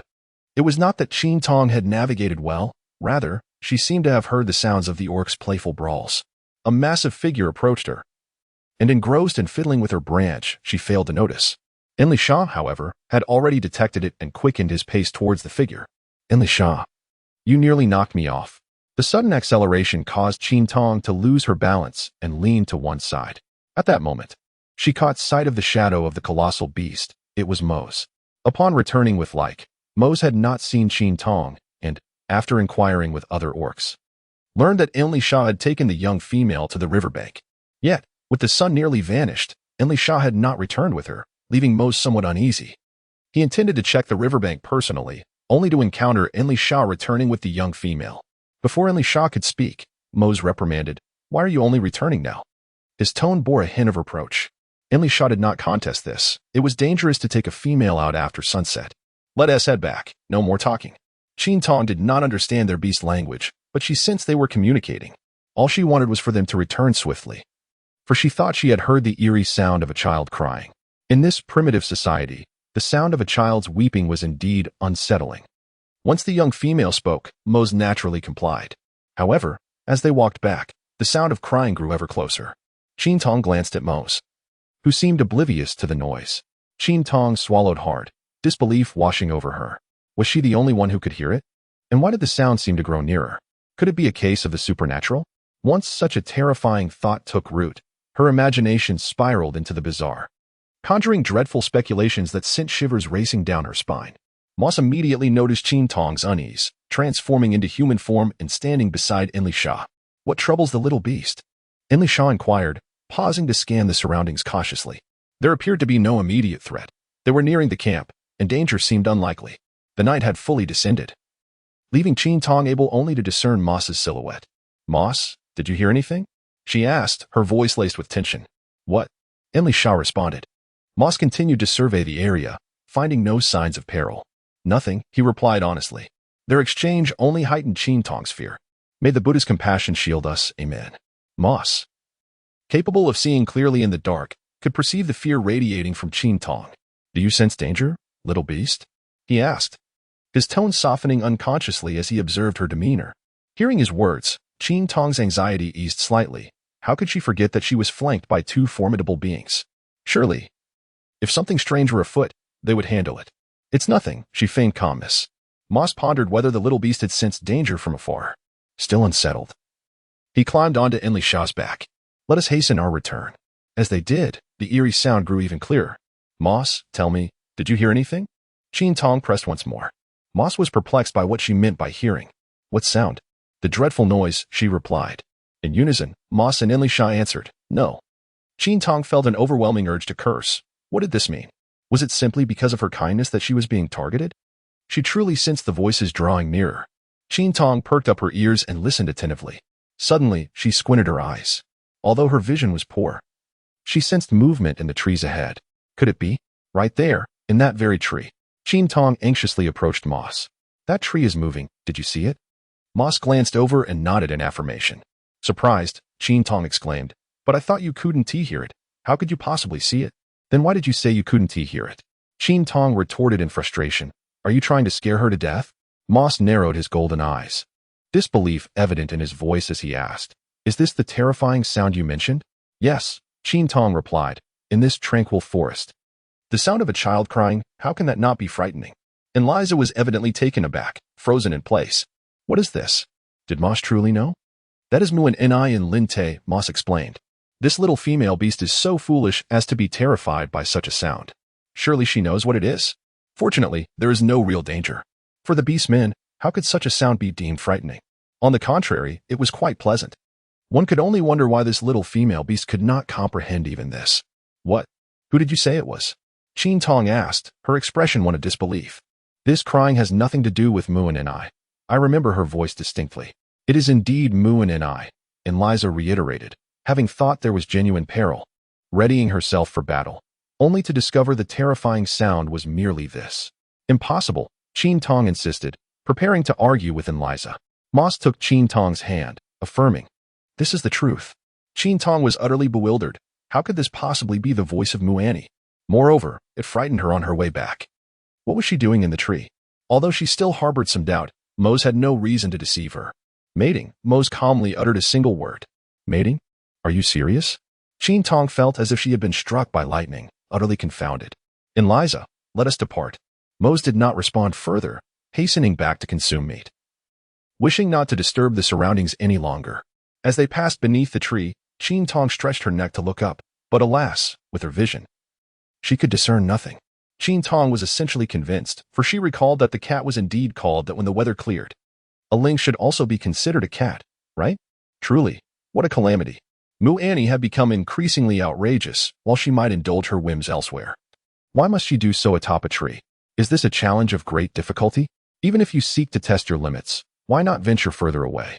Oh, little female beast, you are truly foolish, Enlisha mocked. Qin Tong remained silent, for she was human and could scarcely comprehend such peculiar affections exhibited by animals. She recalled the last live broadcast, where Muani did not possess such a voice. At this moment, she yearned to cry out to the heavens, pleading for the restoration of her innocence. Even upon returning to the camp, Qin Tong found herself unable to recover from the exhilarating challenge presented by Muani. When the fish was finally grilled to perfection, Muani returned punctually. Qin Tong found it somewhat difficult to meet Muani's gaze, merely sighing at the carefree nature of the primitive society. Chapter 50, The Fire Stick. The fish tonight was enhanced by the addition of perilla, rendering it even more delectable. The unique aroma of the perilla balanced the fish's fishy taste, prompting Qin Tong to indulge in a few more pieces of fish. Little female beast. If you eat so little, you won't grow strong, Golan always urged from the side, attempting to coax Qin Tong into consuming more. Each time, Qin Tong would nod in agreement, yet she remained unchanged. Ever since she learned that Golan was a girl, Golan's image in her eyes transformed to resemble that of a maternal figure. Her own mother had been similar, believing that she did not eat sufficiently or healthily. Moreover, how could a human's appetite ever compare to that of an orc? In truth, Qin Tong had already begun to indulge herself. Even so, when compared to orcs, her consumption was still quite modest. After Qin Tong had his fill, he began to tidy up the branches of the mountain hibiscus nearby. Unlike bamboo, which is distinctly hollow, the branches of the mountain hibiscus contain a spongy substance within them that must be meticulously extracted. One might wonder, what purpose does this serve? Can it be consumed? Muani picked up the branch that Qin Tong had set aside. She felt a sense of exasperation toward the orc's perspective, where everything is assessed by its edibility. If it cannot be eaten, what use does it have? Muani's curiosity was insatiable. Qin Tong cast a glance at Muani, observing her expression of contentment, which reminded him of the earlier awkward situation they had encountered. After exchanging a few pleasantries, he swiftly took his leave. The following day, Qin Tong rose with the dawn, her mind consumed by thoughts of the cherished fire starter, leaving her unable to return to slumber. She ground charcoal into a fine powder and pounded the leaves of the zhuangye tree into a paste. The seeds of the zhuangye tree could also be pressed for oil, and its leaves contained a significant amount of fat. This knowledge was gleaned after much study by Qin Tong. The flora and fauna in this realm were, for the most part, mismatched in terms of scale. Fortunately, their appearances remained largely unchanged, or else Qin Tong would have been even more troubled. The branches of the mountain hibiscus she had processed the previous night were placed beside the fire, drying out thoroughly. With all the materials now gathered, both the charcoal and zhuangye leaves were highly flammable. By mixing the charcoal ash with the leaf paste and shaping it into sticks, then allowing them to dry, they could resemble incense. Now, it was simply a matter of assembly. While twigs could suffice for stirring, they were inadequate for shaping. Qin Tong let out a long sigh, gazing at the pile of dark, murky substances before her. Deep down, she was averse to the task at hand.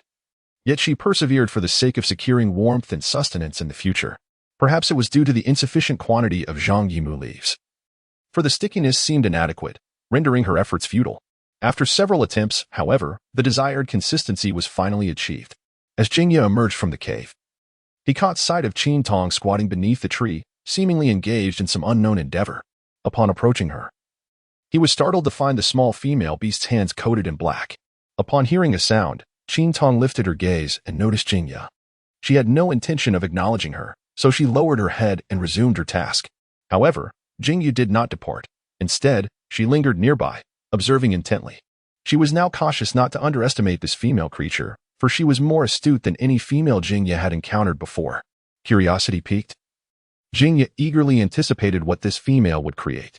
Qin Tong retrieved a slender twig and began applying a viscous substance onto it, soon fashioning it into a coherent form. Qin Tong carefully picked it up, and it remained intact in her grasp. This was indeed a significant step towards success, prompting her to laugh joyfully. What is the use of this female beast? What could possibly bring her such delight? Jingya pondered, filled with curiosity. It was difficult to discern its nature. It was dark and appeared rather peculiar. Qin Tong cautiously placed it upon a pristine leaf. This was the spark of fire. Overcome with joy, she momentarily overlooked her response to Jingya. A spark of fire?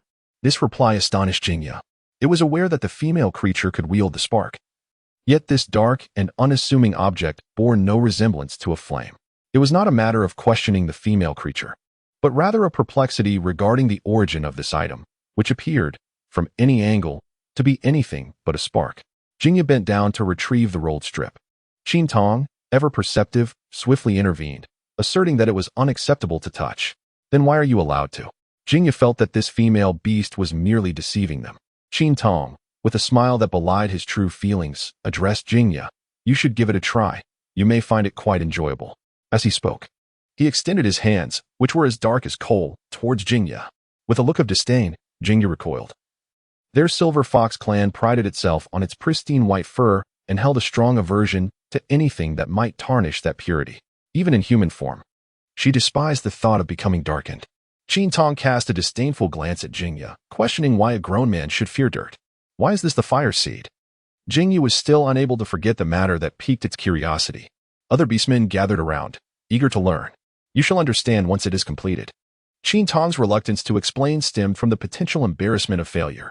After all, these items needed to be dried out properly. Jingya waited patiently, anticipating the moment when the female beast would declare it finished. Throughout the day, it periodically approached Qin Tong, anxious not to miss the moment of revelation. Jingya harbored mixed emotions regarding the possibility of creating the fire seed. On one hand, it yearned for success, yet on the other, it wished for the impossibility of such a feat if indeed the fire seed could be fabricated. The Defane tribe would no longer need to embark on the perilous journey for it. The cost of acquiring the fire seed was exorbitant, demanding an abundance of food and even lives. The quest for fire seeds necessitated traversing jungles, a journey that could take considerable time and often required the strength of numerous formidable adult beastmen. The path through the jungle was fraught with danger, resulting in the demise of many along the way, even if they managed to trade a significant amount of food with the gorilla tribe for the fire seed. There remained the risk of it inexplicably vanishing on the return journey, should the female beast succeed in crafting the fire seed. Future generations of the tribe would be spared from the arduous journey of exchange. However, the very notion that the fire seed could be created stirred a sense of discontent within Jingya, for its own father had perished on the path to procure the fire seed, meeting the beast god in the process.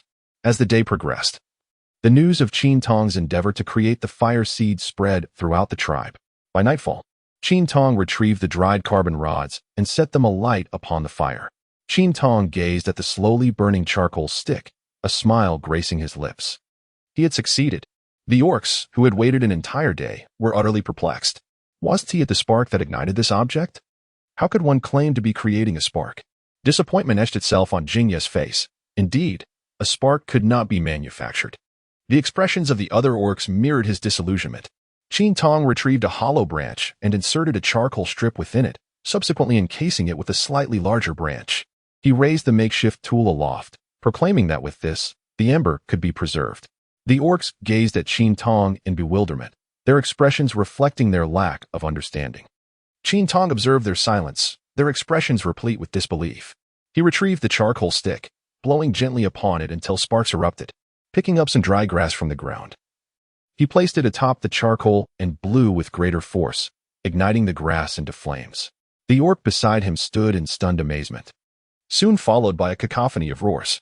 Chapter 51. Fire. Qin Tong stood at the center, holding a carbon strip, her face adorned with a radiant smile. The exuberant roars of the orc stirred within her a profound joy. She felt their elation as vividly as the first time she had unveiled a lighter, when their happiness had transformed them into their beastly forms, expressing their delight through fervent howls. The one who appeared most composed in the crowd was Jingja. Yet this calmness was merely a facade. Internally, he was profoundly shaken. He had not witnessed how this female beast had brought the spark of fire to the tribe. He had only heard tales from other orcs afterwards. Ever since Qin Tong had introduced fire to the tribe, the flames had burned continuously, both day and night, vigilantly guarded by the orcs to ensure their preservation. They harbored a deep-seated fear, a fear that one day the flame might extinguish. Despite knowing that the female beast could conjure fire, the dread of losing it lingered in their hearts. Jingja approached Qin Tong, taking the carbon strip from her grasp. "Can this truly preserve the flame, female beast?" he inquired. "No," Qin Tong replied, shaking her head. Jingja gazed at her with a look of confusion, his tone urgent. "Did you not say it could retain the spark?" Qin Tong retrieved the carbon rod and placed it back into the hollow branch. This ember could only be preserved for a limited period. Once it extinguished, a new one would need to be replaced to maintain the flame. Jingya, upon hearing this, widened her eyes in realization. "So, does this mean we can transport the ember to other locations?" she inquired. "Indeed, we can carry the ember elsewhere." Qin Tong responded with a smile. "Am I not clever?" Jingya nodded, acknowledging the intelligence of this remarkable female beast. Since the dawn of her tribe, they had never possessed an ember. There had been a time when Mose had led the orcs to exchange for fire, yet they had failed to bring the ember back. As a shaman, her inability to control the ember had resulted in its disappearance, leaving her with a deep sense of guilt. If only she had known this method back then, perhaps the ember could have been returned. "Teach me how to control the ember," Jingya earnestly requested, gazing at Qin Tong with sincerity. Qin Tong had not anticipated that Jingya would speak to her in such a manner. This was the first occasion on which Qin Tong witnessed Jingya's sincerity in conversation. Although Jingya had previously spoken with a gentle demeanor, she was acutely aware that his words were not genuine, they were merely a fade. Although Qin Tong harbored a disdain for Jingya, she did not wish to dismiss him, recognizing the significance of fire to these beastmen. Should the day come when she unexpectedly returned home, they would not be deprived of their flame. To this day, Qin Tong still yearned for the prospect of going back. That night marked a revelry for the beastmen, a celebration that could not be easily quelled. The following morning, it was Jingya who arose early, and the female beast instructed him that they could only commence their lessons once the sun had risen. Qin Tong had contemplated another method of igniting fire, that of friction. If they were to teach them mastery of flame, it was imperative to address the issue at its roots. In the event that all fire were to extinguish, they would find themselves regressing to a time of liberation. Before dawn, Jingyo appeared in the cave upon the hill, with Mose being the first to notice his arrival. His golden eyes abruptly opened, calm yet penetrating, and upon merely glancing at Jingya, he retreated. Upon rising, Qin Tong was somewhat taken aback by Jingja's determination to master the art of fire control. It appeared that Jingja was genuinely eager to learn this skill. For the orcs, fire remains a perilous element, especially in the dense jungle surroundings. Thus, Qin Tong deemed it imperative to first instruct on the extinguishing of flames. For the initial step in mastering fire is not the ability to ignite it, but rather to extinguish it. In the jungle, a fire is no trivial matter. A single blaze could annihilate countless lives. Qin Tong first imparted the methods of extinguishing fires to them. It is noteworthy that he was not only instructing Jingya, but also Mose and Galan. Qin Tong spoke earnestly about the various techniques for fire suppression, and the three listened with rapt attention. In the wilderness, small fires can be swiftly doused with soil, followed by the use of branches to beat them out. As for larger blazes, one must sever the source of the fire. After elaborating for nearly half an hour, Qin Tong conveyed that fire is not as perilous as it seems, provided one can manage it effectively. Subsequently, he instructed Mose to gather some dry twigs and grass. Qin Tong intended to personally demonstrate the method of creating fire by friction, yet she vastly overestimated her own abilities. Within merely 5 minutes, her hands were blistered and bleeding. Tong, are we not here to teach the control of fire? What purpose does this serve? Galan furrowed her brow. Qin Tong remained silent, merely instructing Mose to continue emulating her actions. Unlike Galan, Jingyu did not voice any inquiries, but instead observed intently. After a few moments, a wisp of smoke finally emerged, prompting Qin Tong to excitedly lean down and exclaim, "Mose, do not cease." Startled by the smoke, Mose halted momentarily, but upon Qin Tong's urging, resumed his efforts. Qin Tong blew a few times, and the flames began to flicker to life. MOC completely halted his actions, while Galan and Jingyu were left in disbelief at the scene before them. Was the spark truly obtained in such a manner? Galan's voice was hoarse. Qin Tong nodded at her. Jingyu brought her hand close to the flame, only to swiftly retract it. Indeed, it was a spark. Qin Tong observed their astonished expressions and let out a light laugh. At that moment, their shock surpassed that of the previous night, leaving them momentarily speechless as they fixated intently on the flames. "Tong, you are truly remarkable," Galan suddenly exclaimed, enveloping Qin Tong in a tight embrace. Qin Tong smiled broadly, relishing the praise bestowed upon him. He genuinely felt joy for the Orcish folk. If they truly mastered the art of creating fire by friction, they would forever possess the spark of flame. Jingya concurred with Galan's sentiments, recognizing the remarkable intelligence of this female orc. It appeared imperative to retain her within the Defane tribe, even if she hailed from another clan. "How is it that you possess such knowledge?" Jingya inquired nonchalantly. Qin Tong withdrew from Galan's embrace, her gaze fixed upon Jingya. She was uncertain of the meaning behind those words. Was it an attempt to probe her? Regardless of whether it was a test or not, Qin Tong dared not speak the truth. Qin Tong hesitated on how to articulate his thoughts. Galan discerned Qin Tong's uncertainty and remarked, "If you do not wish to speak, then so be it." Jingya, too, refrained from making any comments. For whether to speak or remain silent bore little significance. As MOC had aptly stated, this territory belonged to them, granting them an undeniable advantage. Qin Tong continued to elucidate the knowledge of fire. "Is there more?" Mose inquired, believing that after such a lengthy discourse, the topic had been exhausted. "Indeed. There are numerous methods to ignite a flame. In primitive society, the most reliable technique was undoubtedly the art of friction fire, though several alternative methods exist." Jingya listened intently, struggling to comprehend, yet unhesitatingly posed questions, to which Qin Tong responded with complete candor. Upon concluding his exposition, he was met with fervent gazes. "Is there something on my face?" Qin Tong inquired, touching his own visage. They simultaneously shook their heads. Jingya scrutinized Qin Tong with utmost seriousness, harboring a premonition that the female beast must hail from an exceptionally formidable tribe, one even more powerful than they could fathom. Jingya's intuition mirrored that of Mose, who thought, "I must possess that little female beast at all costs." Chapter 52, The Foolish Roe Deer. "Is there a flower on my face?" Qin Tong furrowed his brow as he asked Liwu. Liwu chuckled without providing an answer. Muin and I approached from a distance, cradling a vividly colored mushroom. "Little female beast, is this edible?" The corners of Qin Tong's mouth twitched. It was certainly inedible. Just a glance at its hue suggested it could lead one to the grave. "No, it's not permissible." Upon hearing this, Muin and I hastily discarded the object in hand. "Little female beast, is meat not palatable? Why crave this?" She found the mushroom unappetizing, perplexed as to why the little female beast held such fondness for it. One must have a balanced diet. However, it was true that beastmen did not require such balance. Only she did. This reflection led her to consider the fragility of humanity. Foraging for ingredients in the primeval forest proved quite effortless, and it wasn't long before a multitude of mushrooms were collected.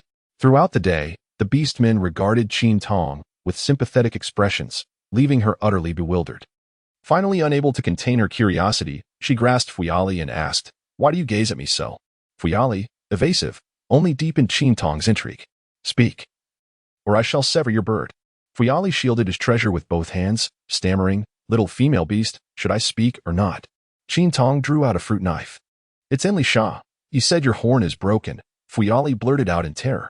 Upon hearing this, Qin Tong's expression darkened, this Enli Sha, with her loose lips. Initially intended to tease him, yet ended up proclaiming to everyone that her horn had been broken. No wonder Lai Wu and Muan and I regarded her with such peculiar glances today. Meanwhile, Like and his companions had returned with a wild buffalo and were in the process of butchering it. Qin Tong excitedly dashed over. Completely oblivious to the gruesome scene of dismemberment, her eyes were solely fixated on the tantalizing beef tallow. The mere thought of beef hot pot made her mouth water. Like expertly sliced the desired tallow for Qin Tong, remarking that it was not particularly appetizing. He intended to offer her another piece of meat. No, I only want this one, Qin Tong insisted, craving the tallow. She sought the assistance of an orc to wash the tallow by the river, dividing it into small pieces and placing them in a stone pot. Soon, the delectable aroma of the tallow wafted through the air. Mu Annie made her timely appearance once again. Mu Annie, have you installed surveillance? You always show up right when there's food, Qin Tong teased. I don't understand.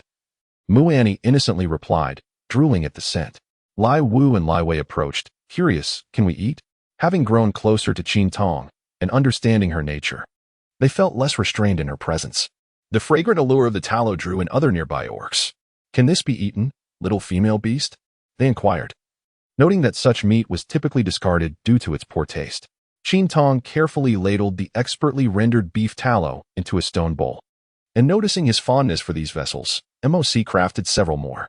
This particular batch of beef fat yielded several generous bowls of golden tallow. A small amount was reserved in the pot to sop the freshly harvested mushrooms, the amalgamation of the buttery essence and the fungi releasing an irresistible aroma. Even Muan and I, who typically shunned mushrooms, found herself salivating, exclaiming, little female beast, this smells divine. The orcs eagerly craned their necks in anticipation. Qin Tong found the scene amusing. Not long ago, she had been a mere novice in the kitchen. And now she was capable of creating dishes that made one's mouth water. After sought ing the mushrooms for a while, she added water and beef bones to simmer. Can we eat now? Mu Annie held a stone bowl in her hands, wielding 2 small sticks, mimicking Qin Tong's manner of eating. Mu Annie thought the little female creature was quite clever. This way, she wouldn't burn her hands. It seemed the last experience of touching the stone slab had left a lasting impression. Patience was required. At least it needed to simmer a bit longer. Qin Tong had no prior experience and suspected that her previous dizziness might have been due to the mushrooms not being cooked thoroughly. Only when the broth had transformed into a milky white did she reduce the heat. She then retrieved a few fruits of the spice plant, which she had discovered by the river yesterday. Crushing them in the bowl, she picked up a piece of beef, dipped it in, and upon tasting, the savory and stimulating flavors burst in her mouth, absolutely delightful. The delectable dish made Qin Tong's eyes squint with delight. Upon arriving here, my mouth nearly watered to the point of drooling as I finally savored the spicy flavor. Little female beast, alongside me, Muan and I held a stone bowl. The steam rising from the stone pot instilling fear in her, preventing her from approaching, prompting her to call out to Qin Tong. It was delightful. Qin Tong served a generous chunk of meat from the pot to Muan and I. Lai Wu and Lai Wei were not overlooked either. However, Muan and I was not particularly fond of this meat. She preferred her meat to be a bit tougher. Yet, what Muan and I disliked was relished by other beast folk, particularly Lai Wu and Lai Wei, who not only enjoyed the meat but also took a liking to the mushrooms they were trying for the first time. Little female beast, your meat differs from mine, Muan and I lamented, having detected the distinct flavor that set it apart from her own. Qin Tong swallowed the morsel in his mouth whole. Do you wish to partake? A glint of mischief flickered in Qin Tong's eyes. Mu Annie nodded, feeling that the little female beast was far more delectable. With a meaningful smile, Qin Tong offered a piece of meat from his bowl to Mu Annie. Without a moment's hesitation, Mu Annie swallowed the meat, only to promptly regurgitate it, just as Qin Tong had anticipated. Extending her tongue and wiping her mouth with the back of her hand, she exclaimed, "You bully me, little female beast." Upon hearing the commotion, Li Jiang and Lin Tei rushed over, encircling Mu Annie with concern, asking anxiously what had happened. Mu Annie could not articulate her feelings, merely pointing incessantly at the stone. What is wrong with her, the female beast? Lin Tei inquired of Qin Tong, his expression grave. Qin Tong retracted his neck and took a sip of water, feeling better in no time. The jusui was quite similar to Sichuan pepper, with a hint of spiciness. Indeed. After Man and I drank some water, the numbness subsided shortly thereafter. With a serious expression, Man and I remarked, "Little female beast, the meat you consumed is rather frightening." Qin Tong chuckled lightly, remarking on your insatiable appetite. Meanwhile, Jingya, who was observing from the tree, found the contents of Qin Tong's bowl to be quite intriguing. He leaped down from the tree, pinched a piece of meat from Qin Tong's bowl, and tossed it into his mouth. Qin Tong cast a disapproving glance at Jingya, noting the unsanitary use of hands. Simultaneously, he felt an undeniable curiosity about the expression that would adorn Jingya's face. He fixated intently on the subtle shifts in Jingya's countenance, and indeed, much like Muani, he swiftly expelled the morsel from his mouth, his complexion altering noticeably. Qin Tong stifled a laugh, reflecting on the adage that curiosity can lead to one's downfall. Spicy and pungent foods like Sichuan pepper are inherently stimulating to animals. One need not even mention the impact on humans, as the sensation of spiciness is often an exaggerated response to harmful signals for the body. Moreover, the fruit of the avodia tree is akin to Sichuan pepper, perhaps even more potent in its heat. Why would you consume such fearsome fare, female beast? Jingya remarked with a touch of sarcasm. Qin Tong placed a substantial piece of meat into his mouth, which, despite its delightful aroma, seemed to promise an even more exquisite fragrance when stir-fried. Jingya cast a disdainful glance at Qin Tong before hastily seeking a drink of water. Observing Jingya's departure, Enlisha also scurried over, eager to partake. "Little female beast, I wish to try as well." Qin Tong cast a sidelong glance at Enliza, wondering why everything seemed to involve him. "Do you wish to partake as well?" Enliza nodded, and Qin Tong suddenly felt that this fellow was beyond redemption. Given that Jingya had suffered such consequences, Enliza still yearned to try it. His determination was resolute, and Enliza believed he was more formidable than Jingya. After all, what could be so perilous about something that even a small female beast could consume? Indeed, after Enliza expelled the meat, he dashed towards the riverbank, even transforming into his beastly form. "Little female beast, I too wish to try. I too desire it." Qin Tong's mouth twitched. What could this possibly mean? Are they all just foolish deer? Knowing full well the peril, they still succumb to their insatiable curiosity? Chapter 53. Buy me a bag of salt. Qin Tong could hardly contain his laughter, witnessing the demise of this group of orcs. In their quest to satiate their curiosity, they all dared to sample the terrifying galls of the jujube. It was hard to determine whether to label them endearing or foolish, and one could only wonder if their adversaries had similarly succumbed to curiosity regarding the poison. Even Moss, in a reckless moment, had taken the plunge. The orcs, having regained their strength after drinking water, now languidly gathered around the campfire, each looking increasingly dejected. Only Qin Tong continued to eat, having even prepared a handful of wild vegetables. The gazes of the orcs toward Qin Tong shifted to something peculiar. They no longer expressed a desire to taste his food. Not even Muin and I. In truth, Qin Tong was rather keen on recommending this fern dish to Rake. Considering Rake's vegetarian preferences, he would likely appreciate it. Unfortunately, Rake, upon witnessing the fallen orcs, was resolute in refusing to try anything from Qin Tong.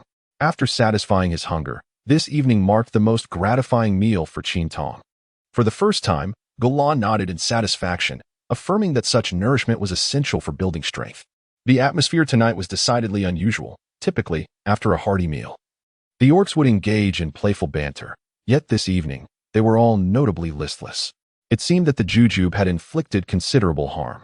Upon an unexpected whim, Qin Tong began to sing, instantly captivating the attention of all around her.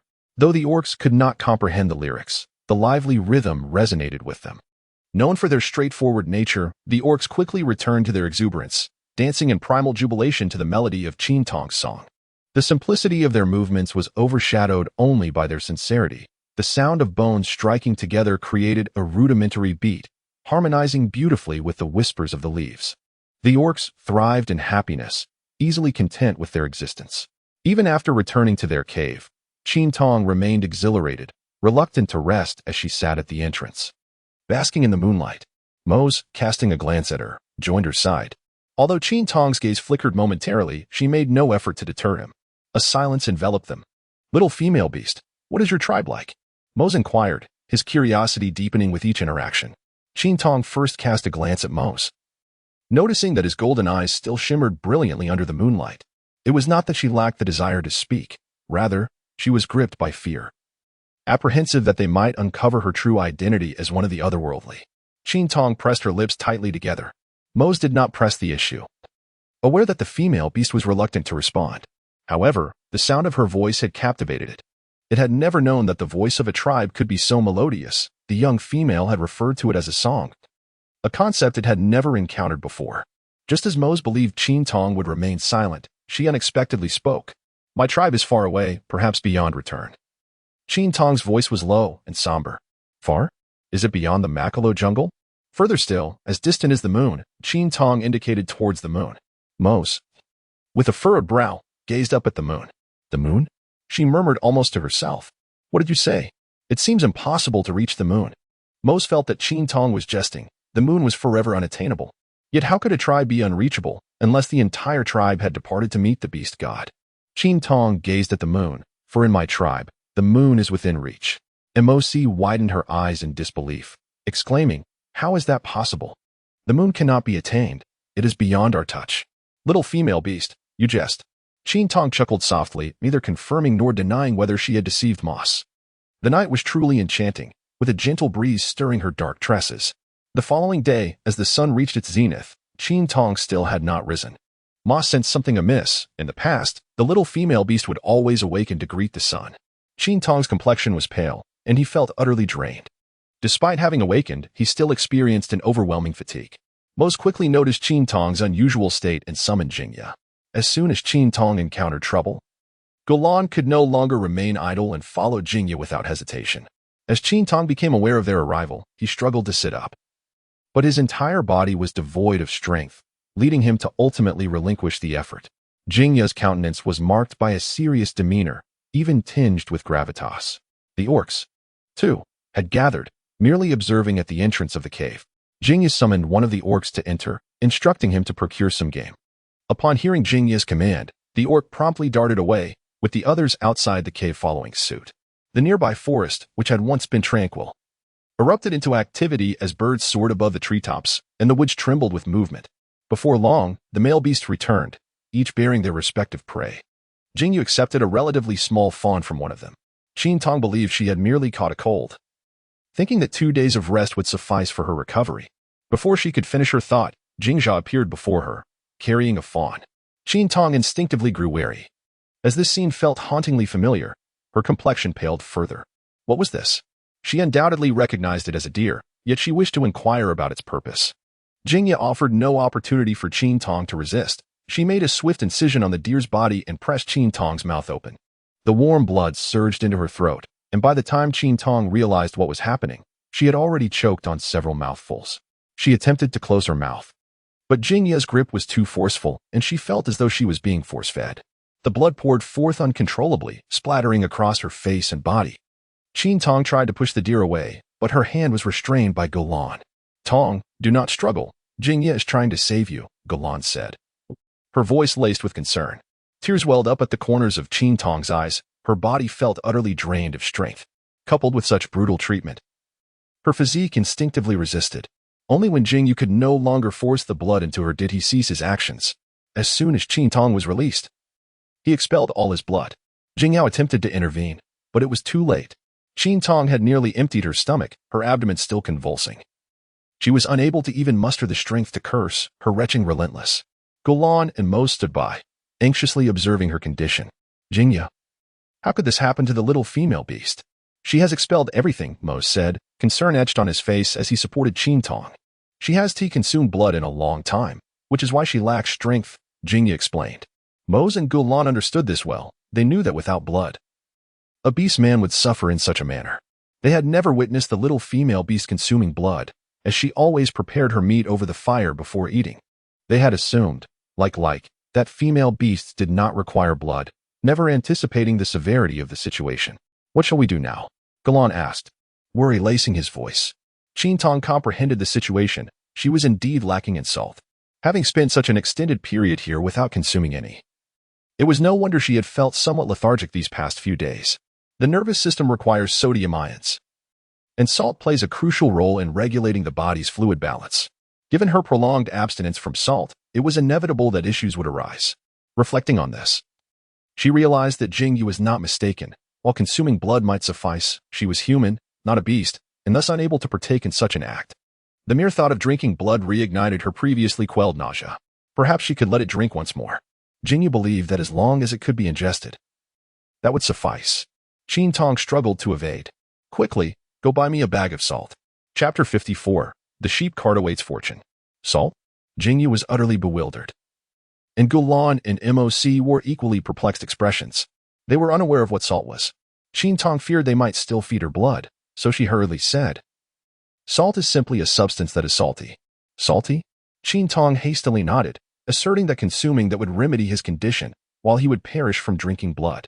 Jing Jia furrowed his brow, clearly skeptical of Qin Tong's assertion, and began to advance toward him. Mo stepped in front of Qin Tong, halting Jing Jia's approach.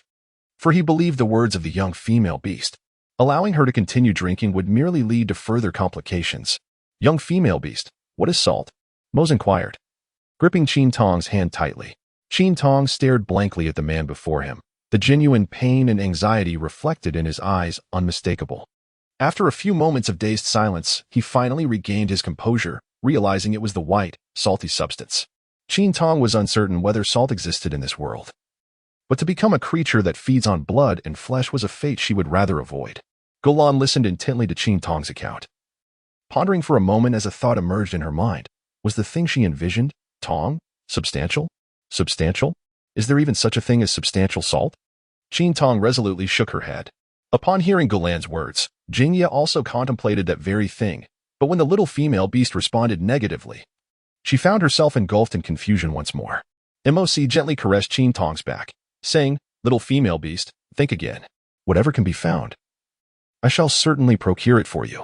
Qin Tong closed her eyes, contemplating how to articulate her thoughts in a manner that they would comprehend. Suddenly, she opened her eyes and inquired, "Jelen, where is that large object?" She recalled that there exists a type of salt that can also be quite substantial, reminiscent of the antelope tribe in the Weniki jungle. Qin Tong's eyes sparkled with realization. This was indeed the answer. There exists a saying, "The sheep cart seeks favor," which recounts a tale from the Jin dynasty. A certain emperor, overwhelmed by the multitude of beauties in his harem, was at a loss as to whom to bestow his affections. In a stroke of ingenuity, he devised a plan. He would sit atop a sheep cart, allowing the sheep to roam freely within the palace grounds. Wherever the sheep chose to halt, that would be the recipient of his favor. However, one of the palace attendants cunningly inserted a bamboo branch at the entrance and sprinkled salt water on the ground, knowing well that the sheep had a penchant for the taste of salt water, thus ensuring they would come to a stop there. As a child, Qin Tong was profoundly impressed by this tale, driven by her curiosity regarding the affinity of sheep for the taste of salt water, prompting her to seek understanding. The reason sheep are drawn to the flavor of salt water lies in their inability to obtain sufficient salt and other minerals from their plant-based diet, necessitating their need to lick salt for sustenance. This raises the question, do antelopes also share this penchant for salt water? Given that Gulan described this substance within the context of the antelope tribe, it is highly likely that it pertains to rock salt. This is precisely what I require, Qin Tong exclaimed with enthusiasm. Upon hearing her affirmation, Gulan, Jingya, and even MOC donned serious expressions. The antelope tribe is a herbivorous community, and should they wish to exchange for this item, the Defon tribe possesses nothing of value to offer in trade. Previously, when they sought to barter with the ape tribe for fire, they could utilize their hunted prey or animal hides, yet such items hold no significance for the antelope tribe. Qin Tong observed their silence, questioning the cause of their somber expressions. "Tong, you are unaware. If we wish to trade for that item from the antelope tribe, our clan possesses nothing of value for exchange. While furs can be bartered in other tribes, the antelope tribe has no need for them, as their pelts are thick and abundant. Ultimately, we are left with only the prospect of prey, yet the antelope tribe is herbivorous." Inside the cave, the atmosphere grew increasingly heavy with uncertainty. Qin Tong fell into silence. In primitive society, the concept of currency did not exist, and thus, exchanges occurred solely through bartering. However, what you desire may not always be attainable, for you might lack what the other party seeks. Qin Tong hesitated, realizing that in this primitive society, even the simple act of procuring salt was a formidable challenge. She recalled Gulan's words about the difficulties of bartering. Gulan had once shared the arduous tale of exchanging for fire. The thought that her mere presence could compel the beastmen to traverse great distances to gather so much in exchange weighed heavily on her conscience. There was an unspoken rule in this system of exchange. In order to obtain a desired item, one must offer something of greater value. It appeared that resignation was her only option, for she could not bear the thought of the entire tribe sacrificing so much for her sake. At that moment, Mose raised his gaze, and their eyes met, both reflecting a profound sense of disappointment. Qin Tong swiftly concealed the disappointment in his eyes, assuring himself that alternative methods must exist. With a forced smile, he spoke. Mose helped Qin Tong lie down before stepping outside the cave alone. "You can't possibly be considering an exchange?" Leek inquired. Although he was outside, he could hear clearly. Mose fell silent. However, his expression spoke volumes. He yearned to make the little female creature happy, disliking the forlorn look in her eyes. The little female should be joyful, her eyes sparkling with mirth. "Mose, this is perilous," Leek cautioned, realizing his voice had risen. He paused to lower it. "The Vanique jungle is far, and winter may arrive unexpectedly. What will we do if we haven't returned to the tribe by then?" Golong approached from behind them. "Leek, do you wish for the tribe to lose such an astute female? She can drink blood and consume meat just like you." Leek instinctively replied. "But, Leek," Golong interjected. Teeth clenched, his tone carrying a warning. Had they forgotten the significance of a female to the tribe? Genie was one, and Leek too. It seemed the orcs of the tribe required a stern reprimand. Such thoughts would inevitably lead to trouble. Leek sensed Golong's discontent and fell silent. "It's merely a trip to the Vanique jungle. What danger could there be?" Mose replied nonchalantly. Beside him, Golong felt a twinge of worry. Leek's concerns were valid. Yet judging by Moss's tone, he had made up his mind. "Moss, there's one more thing you must not forget. What shall we offer in exchange with the Antelope clan?" Currently, only Jinya and Qin Tong remain in the cave. Qin Tong cautiously observed Jinya, who was still holding a fawn, fearful of another incident. The sight was gruesome, as she had expelled blood, transforming the cave into a scene reminiscent of a heinous crime, strikingly macabre in its essence. Qin Tong's discomfort was increasingly palpable. What had initially manifested as fatigue and a general malaise had now escalated to a wave of nausea. The reaction to her salt deficiency seemed excessive, yet she couldn't shake the feeling that she might be coming down with a cold. Nonetheless, the lack of salt was undeniably real. Jinya observed Qin Tong's wary demeanor towards her, finding it somewhat amusing. She casually dropped the deer to the ground, casting a cold glance at the blood trickling from her hand before lifting it to her mouth, delicately licking the crimson droplets. Qin Tong was inherently tense, his gaze fixed intently on Jinya's actions. His thin lips, stained a vivid crimson with blood, curled into a smile, exuding a wicked charm that resembled that of an enchanting and beguiling demon. At a certain moment, Qin Tong's heart raced like a drum as he took a deep breath. Jinya was pleasantly surprised that this female beast could be so easily frightened. Chapter 55, Emotion. Outside the cave, on a face that bore no trace of compromise, Moss had made a resolute decision. He would personally venture into the Vanique jungle. Golong did not impede this decision, for once it was made. Preparations for the exchange must commence. "Let us use the sweet fruit," came Jinya's leisurely voice. Golong turned, pondering where to procure so many sweet fruits. "Let the beastmen go out to search," Jinya suggested once more. Moss raised no objections, and neither did Like, who felt there was nothing more to say once the leader had given his consent. Once the decision was made, all the beastmen expressed no dissent and promptly set out to seek the fruits. Like discreetly pulled Moss aside, expressing concern. "Moss, allowing so many beastmen to venture out, what if the hyena clan launches an attack?" Like recalled that the hyena clan would not let the matter rest easily. They were certainly waiting for an opportunity. By sending the beastmen out, were they not placing themselves right in the hands of their enemies? This thought troubled him. Moss acknowledged Like's reasoning, suggesting that he and Tyrge should patrol the outer circle, ensuring that they would be alerted immediately should the hyena clan strike. Upon hearing Moss's plan, Like ceased his objections. Upon learning of Qin Tong's illness, Liu took Mu and Ni with him to visit. "Little female beast, are you all right?" Mu and Ni anxiously grasped Qin Tong's hand. Qin Tong shook her head, longing to cleanse the bloodstains that marred her body. The sensation was unbearable. "Mu and Ni, I wish to go to the riverside." At that moment, she felt utterly drained and disoriented, in desperate need of assistance. Mose had vanished without a trace. And as time passed, Qin Tong found herself compelled to seek the help of Mu and Ni. As soon as Qin Tong spoke, Mu Annie agreed without a moment's hesitation, transforming into her beast form and leading Qin Tong to the riverbank. To Qin Tong's surprise, as they passed the camp, he noticed that not a single orc was in sight.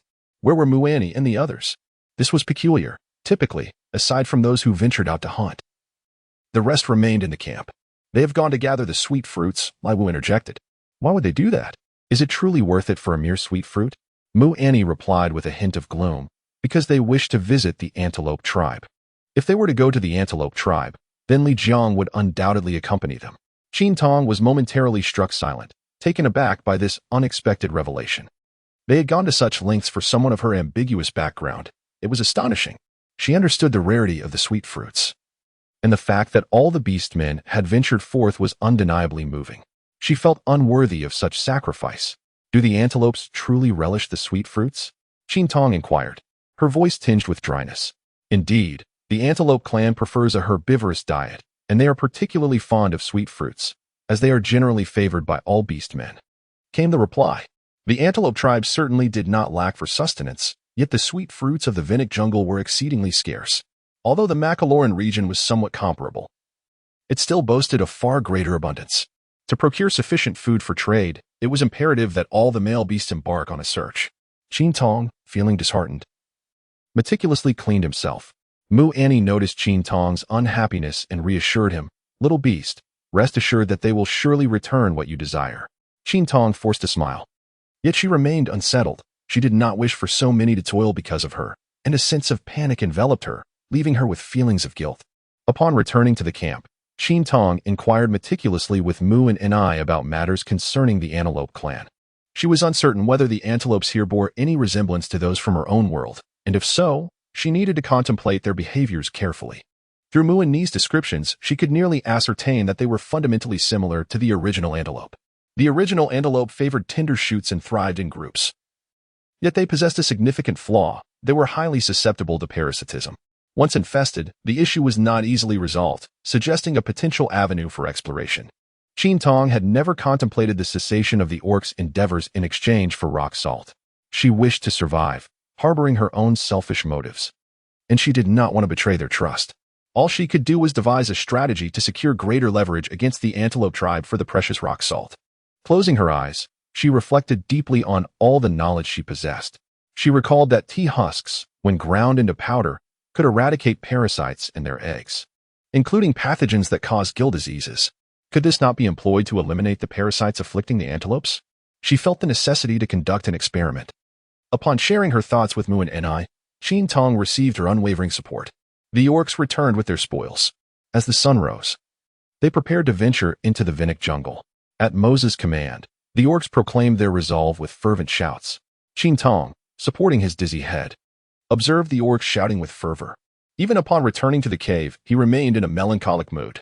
This night marked a full moon, and the silvery light poured in, rendering the cave relatively bright. Qin Tong reclined upon a mound of grass, the animal hide soiled and yet to dry after washing. This night, he had no choice but to rest on the grassy bed. Moss, is it dangerous? Qin Tong did not specify the nature of the danger. Yet Moss understood precisely what he meant. No, it shall not be, Moss replied softly. Wishing to spare the young female creature from distress, Moss refrained from uttering the truth. Unlike other females, she would not take such matters for granted, thus rendering Moss unable to speak candidly. Qin Tong is an astute individual. How could she possibly be unaware? Qin Tong took a moment to earnestly observe Moss, who lay on the ground. He was undeniably handsome. It was a pity she was merely human. Moss. Huh? Moss, whose golden eyes had been shut, now opened them. I wish to relieve myself. Qin Tong felt utterly drained, having been carried back by Moss. Were it not for that, she would not have called upon him. Relieve myself? What does that entail? Qin Tong, with a flushed face, was merely going to the restroom. What is a restroom? MOC truly could not comprehend what it was. Qin Tong's face had turned crimson as he exclaimed, excretion. Must you inquire so explicitly? Mose rose from the ground, reverted to his human form, and lifted Qin Tong, striding towards the cave's entrance. Qin Tong, frightened, clutched Mose tightly. His heart inexplicably raced as Moses' handsome visage was illuminated by the moonlight. Moses' heartbeat was equally rapid, and pressed against Moses' heart, Qin Tong felt his own pulse quicken. Qin Tong pressed her lips together, her face as red as a ripe apple. MOC carried Qin Tong beneath the tree and asked, Do you need me to support you? His words made Qin Tong's already flushed cheeks grow even warmer. No need, Qin Tong stammered, feeling that it would be undignified to have a boy assist her. Qin Tong squatted down and glanced back at Mose, urging him to move further away. She felt quite embarrassed. Upon hearing this, Mose took several large steps forward. Qin Tong finally felt at ease to attend to his physiological needs. I am well now. MOC turned around and naturally concealed the pool of water beneath Qin Tong. Qin Tong's face burned with an intense heat. Your scent is so unique that it must be concealed, lest ferocious beasts detect it. MOC sensed Qin Tong's discomfort and added a remark. With a flushed face, Qin Tong nodded in understanding. Chapter 56, Departure. The sun ascended, enveloped in vibrant crimson clouds, its rays piercing through the gaps like countless golden ribbons cascading down. Led by Mos, the main force of the tribe was prepared to embark on their journey into the Waniku jungle. The decision was made. They would carry tea husks and fire starters, along with sweet fruits, to trade with the Antelope clan. Qin Tong gazed anxiously at Mos and his companions. Last night, she had already informed Mos about the usage of the tea bran and had advised him that, should they fail to retrieve it, it would be of little consequence. As long as everyone remained safe, Jingya had personally researched the medicinal properties of the tea bran, finding it to be quite effective. However, fearing that the Antelope tribe might discern its nature, Jingya had discreetly added various other ingredients to mask its original flavor, an action she undertook without Qin Tong's knowledge. Mos was certainly aware of this and had consented to it. Such a remarkable remedy, they would never allow the Antelope tribe to discover its origins easily. This practice was not exclusive to their tribe. For instance, tribes possessing formidable medical knowledge would also exchange medicines while concealing their methods. This was entirely normal, for no one wished for another tribe to gain insight into their own medicinal practices. Mos approached Qin Tong, assuring her, "Little female beast, I will surely retrieve that salt." Qin Tong raised his smile, "And I trust you." With a single command, the beast surged forth, stirring up clouds of dust in the forest, startling the birds into flight. Qin Tong watched them leave with a sense of worry, her thoughts consumed not by the prospect of retrieving salt, but by concern for their well-being. According to Golan, the journey to the Waniku jungle was a great distance. Merely the travel time would be considerable, and that was under the best of circumstances. Should they encounter any unforeseen events, the outcome remained uncertain. Jingya chose not to accompany them, opting instead to stay behind and care for Qin Tong. Initially, Jingya had intended to go, but fears of Qin Tong facing sudden difficulties prevailed. After all, the female beast was exceedingly vulnerable, such was Jingya's genuine sentiment. Mos led a throng of dozens of beastmen, racing onward until the sun dipped below the horizon, at which point they halted, waiting for dawn to resume their journey. Mos issued commands with a composed demeanor. "Turg, is it truly wise for us to exchange the fire seed with the Antelope tribe in such a manner?" One male beast questioned. Typically, fire seeds were not easily traded with another tribe, much like the former chief of Sapphire. The exchange of fire seeds was not merely a barter for sustenance, but also involved assisting the ape tribe in reclaiming territory from another tribe. Could they truly relinquish the fire seed to another tribe so readily now? Initially, one might have presumed that the exchange involved solely the sweet fruit. Yet it unexpectedly required the fire seed and the remarkable powder crafted by the young female beast. This powder possesses the extraordinary ability to effortlessly eliminate parasites infesting the fur of the beastmen, a truly wondrous substance that they were also expected to part with. Mos comprehended their apprehensions. With the fire seed in hand, they could proclaim themselves a formidable tribe. How could Mos possibly relinquish such a prized possession so readily? To dare to do so would imply a lack of fear towards the Antelope clan. This was a strategy conceived by Mos and Jingya, and they even discerned a past occurrence. They understood why the ape clan had traded the fire seed to the Defong tribe. It was because the ape clan realized that the Defong tribe would not be able to control the fire seed. It would swiftly dissipate even if exchanged. This realization came to Jingya after absorbing the fire knowledge imparted by Qin Tong. The prolonged mastery of the fire seed by the ape clan indicated their profound understanding of its management, including the knowledge of its propensity to vanish. Yet they chose to remain silent on the matter. Jingya was skeptical that the ape clan was unaware that Defong could not reclaim the fire seed. Presently, they were merely emulating the ape clan, for the Antelope clan had never possessed the fire seed, and thus they would surely be incapable of controlling it, rendering the exchange meaningless. Mos refrained from disclosing this insight to the beastmen, as Jingya had instructed that the exchange must be made reluctantly for the Antelope to be deceived. Much like the initial dealings with the ape clan, where they traded an abundance of food while seeking assistance from the Defong tribe to seize territory. It was all designed to instill a belief that they would ultimately acquire the fire seed. At that time, they were convinced that they would successfully bring the fire seed back to the Defong tribe. Only upon mastering the control of the fire seed did they uncover the ape clan scheme. Had it not been for the young female beast, they might have remained oblivious to their deception. Mose retrieved the roasted meat from the basket and shared it with everyone. This was prepared early in the morning by Qin Tong. Tailored to the taste of the beastmen, crispy on the outside and tender within. Qin Tong contemplated the situation, aware that if they desired cooked meat, roasting it along the way would attract the attention of other orcs, as the aroma of grilled meat was unmistakably enticing. Eliza leaned against Tiger and observed that the piece of meat in Tiger's possession was larger than her own, prompting a sense of discontent. Moss. Why is Tiger's meat bigger than mine? Moss cast a fleeting glance her way before resuming the distribution of meat. Noticing Moss's indifference, Eliza quietly returned to her seat. She glanced sideways at the meat Tiger had bitten into, and with swift hands, snatched it away and stuffed it into her mouth.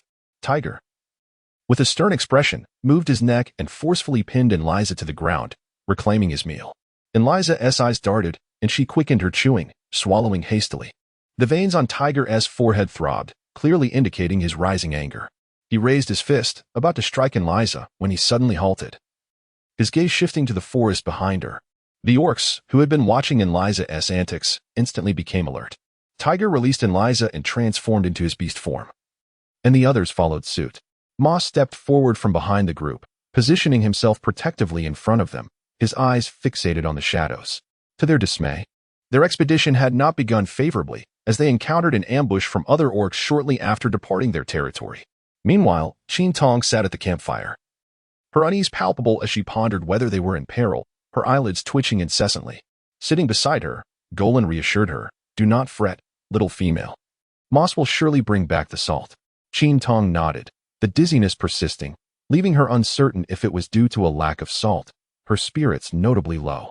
She pondered whether she could endure until they returned with the precious salt. Should her condition continue to deteriorate, she might indeed be compelled to resort to drinking blood. She had no desire to perish nor to let down those who persevered for her sake, risking so much for her survival. A mere sip of blood seemed a trivial sacrifice in comparison. Her fervent hope was for their safe return, the only wish that truly mattered to Qin Tong. Moss remained tense, eyes fixed on the shadows, while Tay's gaze brimmed with seriousness. It sensed a formidable force within the forest, its numbers substantial, and a flicker of thought crossed its mind. Its greatest fear was of the hyena beasts. If they struck, it would mean they were already surrounded. Should that be the case, the loss of companions would be inevitable, and the atmosphere grew unbearably tense. The forest echoed with the roars of beasts. Upon hearing the growl, the fur on Tay's back bristled. Chapter 57. The strong the beastmen stood alert, eyes trained on the darkness. Li Qiang's throat emitted a low growl. As the roars from the shadows continued, Tay suddenly relaxed, discerning the sounds belonged to beastmen. The others noticed as well, while their tension eased. They remained in their beast forms. Within the woods lurked the Bighorn Sheep clan. Though labeled as sheep, their combat prowess was astonishing. Their impressive horns capable of piercing adversaries in battle. Despite the formidable nature of the male beasts, they were wary of the sheer numbers of the Bighorn Sheep. The male beasts, while powerful, could not match the overwhelming quantity of their opponents. The Bighorn Sheep, when agitated, exhibited explosive strength akin to that of ferocious beasts, a significant reason for their caution. Furthermore, the potential presence of additional beastmen posed an added threat. The Bighorn Sheep clan did not initiate an attack, clearly hesitant to act recklessly. The aura emanating from Moss and his companions was indeed terrifying. The Bighorn Sheep detected the scent of bloodline, a fragrance that instilled fear even in ordinary beastmen. Thus, despite their numbers, they dared not charge forth. Ultimately, the Bighorn Sheep had no intention of devouring them. Being herbivores at heart, their reluctance stemmed from a desire to protect their territory from intrusion. The first night outside for the beastmen passed in vigilance. In this cavern, Qin Tong felt an unprecedented sense of emptiness, a void so profound that it instilled in her a sense of trepidation. Typically, Moss would assume a colossal beast form, occupying the open space in front of the grass pile. Yet tonight, as she gazed out, all she could perceive was desolation. The cavern felt hollow. The nature of habit is indeed a formidable force. It seemed that in such a short span, she had grown accustomed to Moss's presence, and now, with his absence, an unsettling emptiness enveloped her heart. She could not help but wonder about his well-being. This night, Qin Tong was fated to be sleepless. Even her comforting companion, Mickey, offered little solace. Unbeknownst to her, she was not truly alone. Outside the cavern lingered another figure, Jingya. It was a precaution arranged by Golan, who harbored concerns about Qin Tong residing alone upon the hillside. Given the tribe's diminished strength, the potential emergence of other beastmen on their territory posed a significant threat, especially with the young female lacking combat prowess. Although Jingya harbored reluctance, he complied with the directive. As dawn broke, Moss resumed his journey with the beastmen. Having exchanged wary glances with the Great Horned Sheep clan throughout the night, they pressed on without rest, fearful of an ambush from the Horned Sheep and determined not to squander time. Today, Qin Tong's dizziness has intensified, and she has begun to experience symptoms of visual disturbances. However, she dares not disclose this to Jingya, fearing that he would force her to drink fresh blood again, a prospect she finds utterly abhorrent, both in sensation and taste. Yet, she cannot afford to ignore these symptoms. Mose and the others have just departed, and by the time they return with salt, her condition may have deteriorated beyond remedy. Golan arrived early at the cave and kindly accompanied Qin Tong down, knowing that she routinely cleanses herself by the river each morning. This considerate gesture left Qin Tong feeling somewhat embarrassed. Curiously enough, she did not feel the same discomfort in front of Mose. At the riverbank, she encountered Lai Wu and Lai Wei. Upon arriving here, Qin Tong initiated a trend among the orcs for their morning cleansing rituals. Initially, it was solely the female orcs who partook in this practice. However, as the male orcs observed the frequent gatherings of their female counterparts, they too began to embrace this beneficial habit. This development brought great joy to Qin Tong, as it was heartening to witness them adopting such a commendable practice. Qin Tong chuckled softly. These two sisters were indeed intriguing, always appearing in pairs wherever they went. One couldn't help but wonder if they sought boyfriends together as well. The moment Lai Wu spotted Qin Tong, she dashed over. "Little female beast, are you still feeling unwell?" Qin Tong shook his head, claiming to feel much better. However, the orcs could see through his deception. His complexion was clearly poor, sallow, and wan. The Defon tribe was not particularly large, at least in Qin Tong's eyes, so the absence of a dozen or so orcs was quite conspicuous, rendering the atmosphere noticeably less lively. Particularly, with the absence of the most boisterous among them, in Liza, the vibrancy of the gathering had diminished by half. Reflecting on this, Qin Tong found himself reminiscing about Liza. Though he often found him excessively loud, today he longed for that very noise. Today, Yudo had come to deliver meat to Qin Tong, while Ike was occupied, patrolling the outer regions. Qin Tong specifically requested the most tender cut of meat, as today she wished to experiment with a cooking method akin to searing a steak, opting for a less cooked version in hopes of alleviating her discomfort. Since the incident involving Zhuiyue, Mu Annie has shown a diminished interest in Qin Tong's culinary creations, evidently shaken by the experience. Strangely, Mu Annie has yet to make an appearance today. The venison is indeed quite tender, gliding smoothly upon the palate. However, the gamey flavor is rather pronounced. It seems that aside from steak, other meats are ill-suited for such a medium-rare preparation. While it may not be classified as delectable, it is by no means unpalatable. Qin Tong had just finished his meal when Jingya unexpectedly appeared, like a fierce beast. "This powdered medicine is truly remarkable," she exclaimed, holding a horn cup that contained insects, seemingly plucked from the body of some creature, floating lifelessly on the surface. Qin Tong cast a glance and nearly retched, covering his mouth and hastily urging Jingya to remove the quilt. Jingya, equally agitated, almost forgot that the young female beast had an aversion to insects. Jingya shifted the cup aside and questioned, "My lady, did you not state that one could only eradicate the parasites residing within the beastmen? Why then?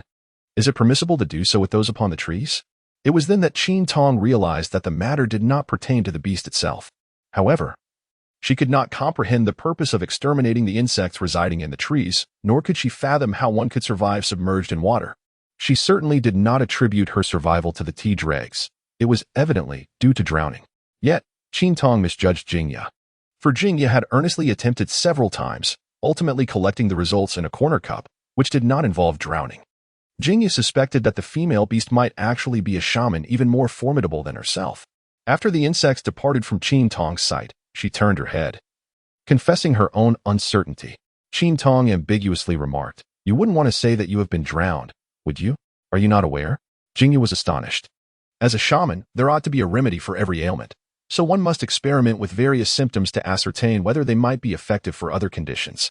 "What is the matter with this female beast?" "Indeed, we have no need for it," Qin Tong responded nonchalantly. After all, humans cannot be parasitized by insects. Aside from their abundant hair, they lack such profusion elsewhere. Human hair-related issues are limited, and the only parasitic concern is lice, which humanity has long since overcome. Why not utilize it? Jingyu continued to express her astonishment. Such a useful remedy goes unused? Because there are more effective alternatives, she replied, having never suffered from lice. How would she know? Qin Tong was unaware of the profound impact her words had on Jingyu. Jingyu had contemplated the formidable origins of the female beastess tribe, yet she had not anticipated it to be so powerful. To her, this remarkably effective medicine seemed trivial in the eyes of the female beast. Chapter 58. Medical Arts. The tribe, though merely lacking a small fraction of its beastmen, had been enveloped in an unusual tranquility. It appeared that beastmen, much like humans, do not possess genuine unity. Joy diminishes when numbers dwindle. The beastmen were more on edge, with patrols occurring more frequently than usual, likely due to the absence of significant strength, leading to heightened caution. Upon learning of Qin Tong's origins from a mighty tribe, Jingyu sought to discuss herbal medicine, which left Qin Tong in a predicament. Many of the plants were unfamiliar to her, despite having thoroughly perused encyclopedias. The flora here bore little resemblance to the illustrations therein, making it nearly impossible to identify without meticulous scrutiny. However, it turned out to be a fortuitous situation for Qin Tong, as Jingyu was quite loquacious about herbs, generously sharing her knowledge, allowing Qin Tong to seize the opportunity to learn about the local botanical varieties. After listening to Jingyu for a considerable time, Qin Tong finally discerned a significant issue. The manner in which Jingyu employed medicinal herbs was predominantly raw. It seemed she had never utilized them in a cooked form. Jingyu, why do you not heat the medicines? Heat? Jingyu responded, her eyes filled with confusion. Yes, heating them would enhance the efficacy of the herbs, Qin Tong asserted earnestly. Jingyu, bewildered, replied, I have never heard of such a treatment method. Qin Tong may not be a physician, yet we reside in an era of modern civilization. By virtue of our exposure, one could combine two herbs with identical medicinal properties and brew them together, thereby amplifying their efficacy. Qin Tong was uncertain whether her reasoning held any validity. Nonetheless, she was resolute in her belief that the concept must be conveyed. Jingyu, being a physician, would undoubtedly comprehend it. She merely needed to share this idea with him. Although Jingyu could not fully grasp the essence of Qin Tong's words, he did manage to discern a fragment of understanding. Is this your tribe's method of healing, the female beast? He inquired. Indeed, our tribe combines numerous herbs in a brew, and it proves highly effective, Qin Tong replied, pleased to see that Jingyu had grasped her meaning. What combinations are mixed together, and what ailments do they address? Jingyu asked eagerly. I do not know, Qin Tong responded, shaking her head. She was not trained in medicine and thus lacked the knowledge. How could you possibly not know? Are you not a shaman? Jingyu exclaimed, grasping Qin Tong's hand in desperation. His passion for healing surged within him, and upon discovering a novel method of treatment, he was elated. However, hearing Qin Tong's admission of ignorance genuinely alarmed him. Qin Tong furrowed his brows and pulled Jingyu's hand away. I am not a shaman. Not a shaman? How could that be? I have heard from Gulan that the she-beast saved Lisha and Mose, and even saved herself. How could you possibly deny it? I truly am not. Qin Tong insisted earnestly. At first, it was because Jingyu was unconscious. Otherwise, she would never have claimed such a title. She had never healed anyone. Her initial actions were merely the folly of the ignorant. Observing Qin Tong's sincerity, Jingyu frowned and asked, then how did you treat them? I heard you employed an exceptionally powerful method to staunch Lisha's bleeding, and even healed wounds inflicted by the lion beast. I cannot believe this is something a mere she-beast could achieve. If it were her, she might not have been able to stop Lisha's bleeding. Yet the she-beast insisted she was not a shaman. Perhaps it was merely coincidence. Is that truly just coincidence? All three had external injuries, which are relatively simple to treat. If they had internal injuries, I doubt she would have had any means to help. Coincidence? Jingyu found herself almost laughing at the audacity of the she-beast. Such remarkable healing skills, and she treated it so nonchalantly? She-beast, could you teach me? Teach you what? Qin Tong asked, perplexed. It couldn't possibly be medical skills, for she possessed none. The technique that promotes wound healing, like what you did for Mose. Please teach me everything you know. Jingyu's eyes sparkled with excitement. This vivid expression was something Qin Tong had never witnessed before. Although it could be said that this primitive society was populated by handsome individuals, Jingyu undeniably belonged to the more strikingly beautiful category. Qin Tong, inherently incapable of refusal, found herself further compelled by the striking presence of Jingyu. As an admirer of beauty, she had no justifiable reason to decline. Where would you like to begin? Qin Tong inquired, emphasizing begin rather than teach.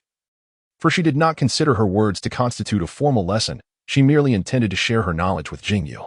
With Jingyu's remarkable aptitude, It was certain that she would one day alleviate the tribe's ailments. From the very day they learned to control fire, Qin Tong recognized Jing Ye's exceptional capacity for understanding. "Let us commence with the art of suturing flesh," she proposed. Just by listening to Gulan's descriptions, Jing Ye was already impressed, igniting her desire to master this skill. For the orcs, such wounds were all too common, making it Jing Ye's foremost ambition to learn. Qin Tong grasped a branch, tracing lines upon the ground. When a wound is excessively profound, healing becomes an arduous task, and the blood continues to flow unceasingly. An adult orc possesses approximately the volume of 10 bowls of blood. Qin Tong opted for a different term, fearing that Jing Jingya might not comprehend, and pointed to a nearby stone bowl for comparison. 10? Qin Tong still forgot that orcs are unfamiliar with numbers. Qin Tong pondered for a moment. There were so many stone bowls here, and they could still hold even more. "How do you know that?" Jingya inquired, her gaze piercingly fixed on Qin Tong. Qin Tong fell silent, pondering the implications of her words. Was she suggesting that he had spared the life of a beast? It was evident that others of his kind had attempted such an act. Qin Tong replied with a hint of irritation. Meanwhile, Jingya gazed at him intently, as if silently asserting that he himself was the very beast in question. Qin Tong suddenly felt as if he had lifted a stone only to drop it on his own foot. Had he known, he could have simply explained how to sew without the need for excessive elaboration. Qin Tong deliberately disregarded Jingya's piercing gaze and continued. "It is essential to avoid excessive bleeding, otherwise, one may meet the beast god. To halt the bleeding is quite simple. If the wound is too extensive and the bleeding persists, one must employ a bone needle to stitch the flesh together, akin to sewing animal hides." After speaking, he turned his gaze towards Jingya, eager to ascertain his understanding. Jingya furrowed his brow, wincing at the mere thought, despite being a male beast himself. He too felt a pang of discomfort, though he outwardly betrayed no sign of it. Moreover, before stitching, one must first immerse the bone needle and thread in boiling water. Qin Tong added, nearly forgetting the most crucial detail. Disinfection is imperative. Neglecting it could lead to infection, potentially resulting in a swifter demise. Boiling water? You mean the water I drink, the one boiled in the stone pot? Qin Tong clarified. Why is that? Jingyu inquired. Have you encountered instances where the bleeding had ceased, yet they still met the beast god? Qin Tong paused momentarily, acknowledging that such occurrences were indeed frequent. And he felt a sense of sorrow for not being able to save them. That is precisely because you did not treat them with boiling water. As bacteria could be present, Qin Tong remarked. At this point, he suddenly realized he might have dug himself into a deeper conversation, one that could stretch on indefinitely. What are bacteria? Qin Tong rested his hand upon his forehead, lamenting his misdeeds.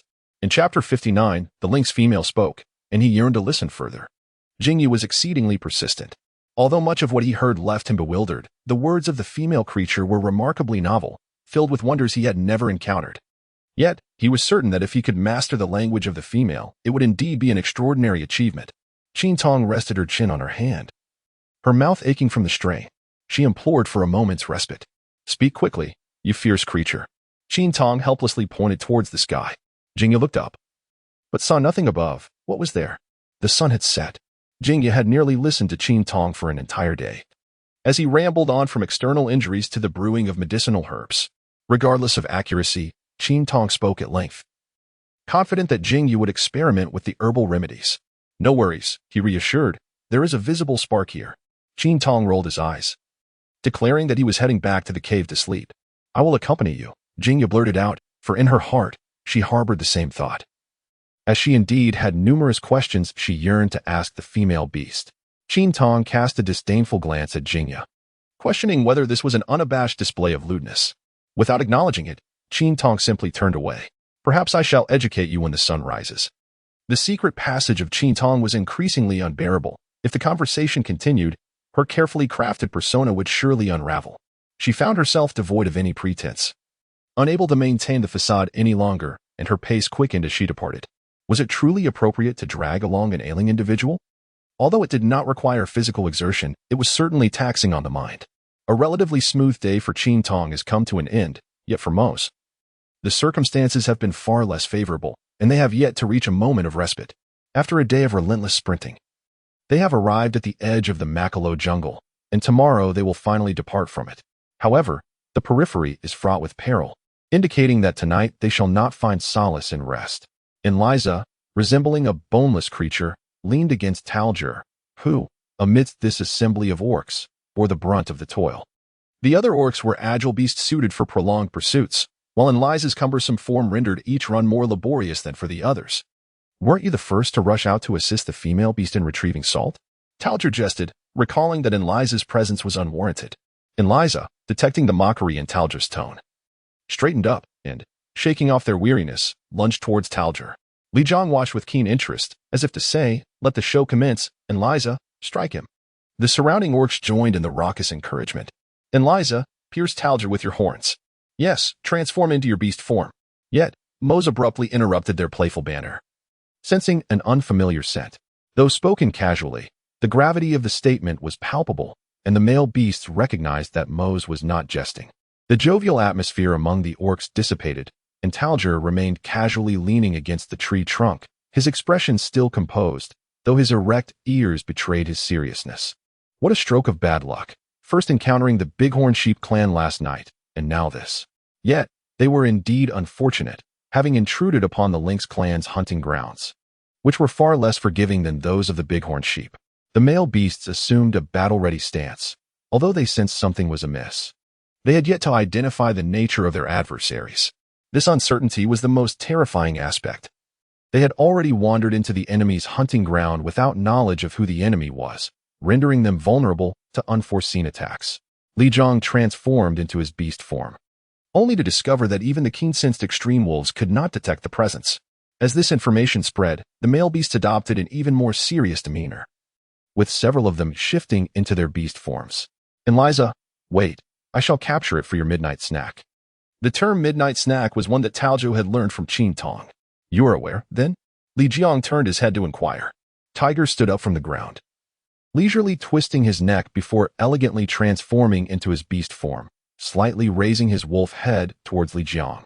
It was self-evident that their purebred red wolves were incomparable to the extreme wolves. Although the scent was well concealed, Tiger still caught a faint trace emanating from the tree. A whisper of the lynx tribe. It seemed that fate had intertwined their paths. The lynx were solitary creatures, thus, there would not be many of them nearby. In that moment, Tiger felt a sense of relaxation, even a tinge of excitement. The lynx and wolves were two incompatible races.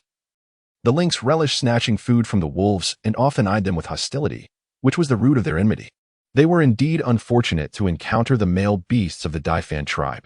Had it been another group of beastmen, the lynx might have succeeded in their endeavors. The lynx were undoubtedly aware of the strength of Moss and his kin, yet they possessed their own pride, relishing the hunt of creatures stronger than themselves to proclaim their own might. When pursuing prey, they remained vigilant of their surroundings, exhibiting remarkable patience, capable of lying in wait for several days and nights, seizing the moment to pounce unexpectedly. Their adeptness at concealing their scent made it exceedingly difficult for other beastmen to detect them. Tiger, aided by a gentle breeze, was fortunate to be positioned at a windward spot, enabling him to catch that fleeting scent from the lynx. Though they excelled at hiding their aroma, it had just been released. Approaching a tree, he posed the question, "Will you come down, or shall I ascend?" A faint rustle was heard from above, clearly indicating their refusal to engage. This was also characteristic of the lynx. They would not relentlessly pursue their prey, swiftly changing targets upon failure, their intentions unmistakably clear. Observing the commotion, the nearby beastmen realized the lynx were preparing to flee, sprinting towards the tree. Tiger blocked their path in his beast form, asserting, "Jiakuya. They are mine." With no room for descent, he swiftly ascended the tree. At that moment, Li Jiang too caught the scent, though reluctant to admit it. Tiger had indeed detected it before him. The extreme wolves held a disdain for the lynx, as they were of the same wolf lineage. Had Tiger not made his intentions known, Li Jiang would likely have pursued as well. The lynx possessed remarkable speed, and Tiger was no slouch, darting swiftly among the branches. Where the advantage lay with the lynx, Tiger was relentless in his pursuit, driven by old grievances. Upon realizing their adversary was a lynx, the male beasts transformed back into their human forms, leisurely settling down, a stark contrast to their previous tension. Just a mere lynx, they believed in Tiger's capabilities. Li Jiang stood beneath the tree, gazing into the distance, as the movement above shifted, drawing further away. Was Li Jiang fearful that Tiger might let the lynx escape? Zakaya inquired, pondering the situation, for indeed, Li Jiang harbored a distinct aversion towards the lynx clan. "Li Jiang, have you ever had your food stolen by a lynx?" Upon uttering this, the male beast erupted into laughter. Chapter 60, Bloodshed. With a resounding thud, two lynxes were cast down from the branches above. The male beasts beneath merely cast a cursory glance. "Teacher, you are slow," Zakiah remarked playfully, rising to inspect the lynxes, noting the fierce resistance they had put up. Their necks gruesomely broken. As Zakiah finished speaking, Teacher leaped down from the tree. "Who are you calling slow?" Teacher retorted coolly. Zakiah swallowed the jest. Aware that he was no militia, unable to withstand Teacher's retribution, Teacher found a spot and began to elegantly groom his disheveled fur, maintaining an air of poise throughout the process. With the lynx threat dealt with, they were momentarily safe, yet it was a fleeting respite, for the night was still long. Fortunately, the immediate danger had passed, allowing the male beasts a brief moment of reprieve. Moss decided to take on the watch, permitting the others to rest. Atop the treetops, the night was shrouded in clouds, the moonlight obscured. Moss gazed into the distance, his deep golden eyes somewhat dazed. He wondered how the young female beast was faring. Having just departed from the tribe, he found himself missing her, a sentiment he had never anticipated, yearning for a female beast. Meanwhile, back at the tribe, Qin Tong found himself once again unable to sleep.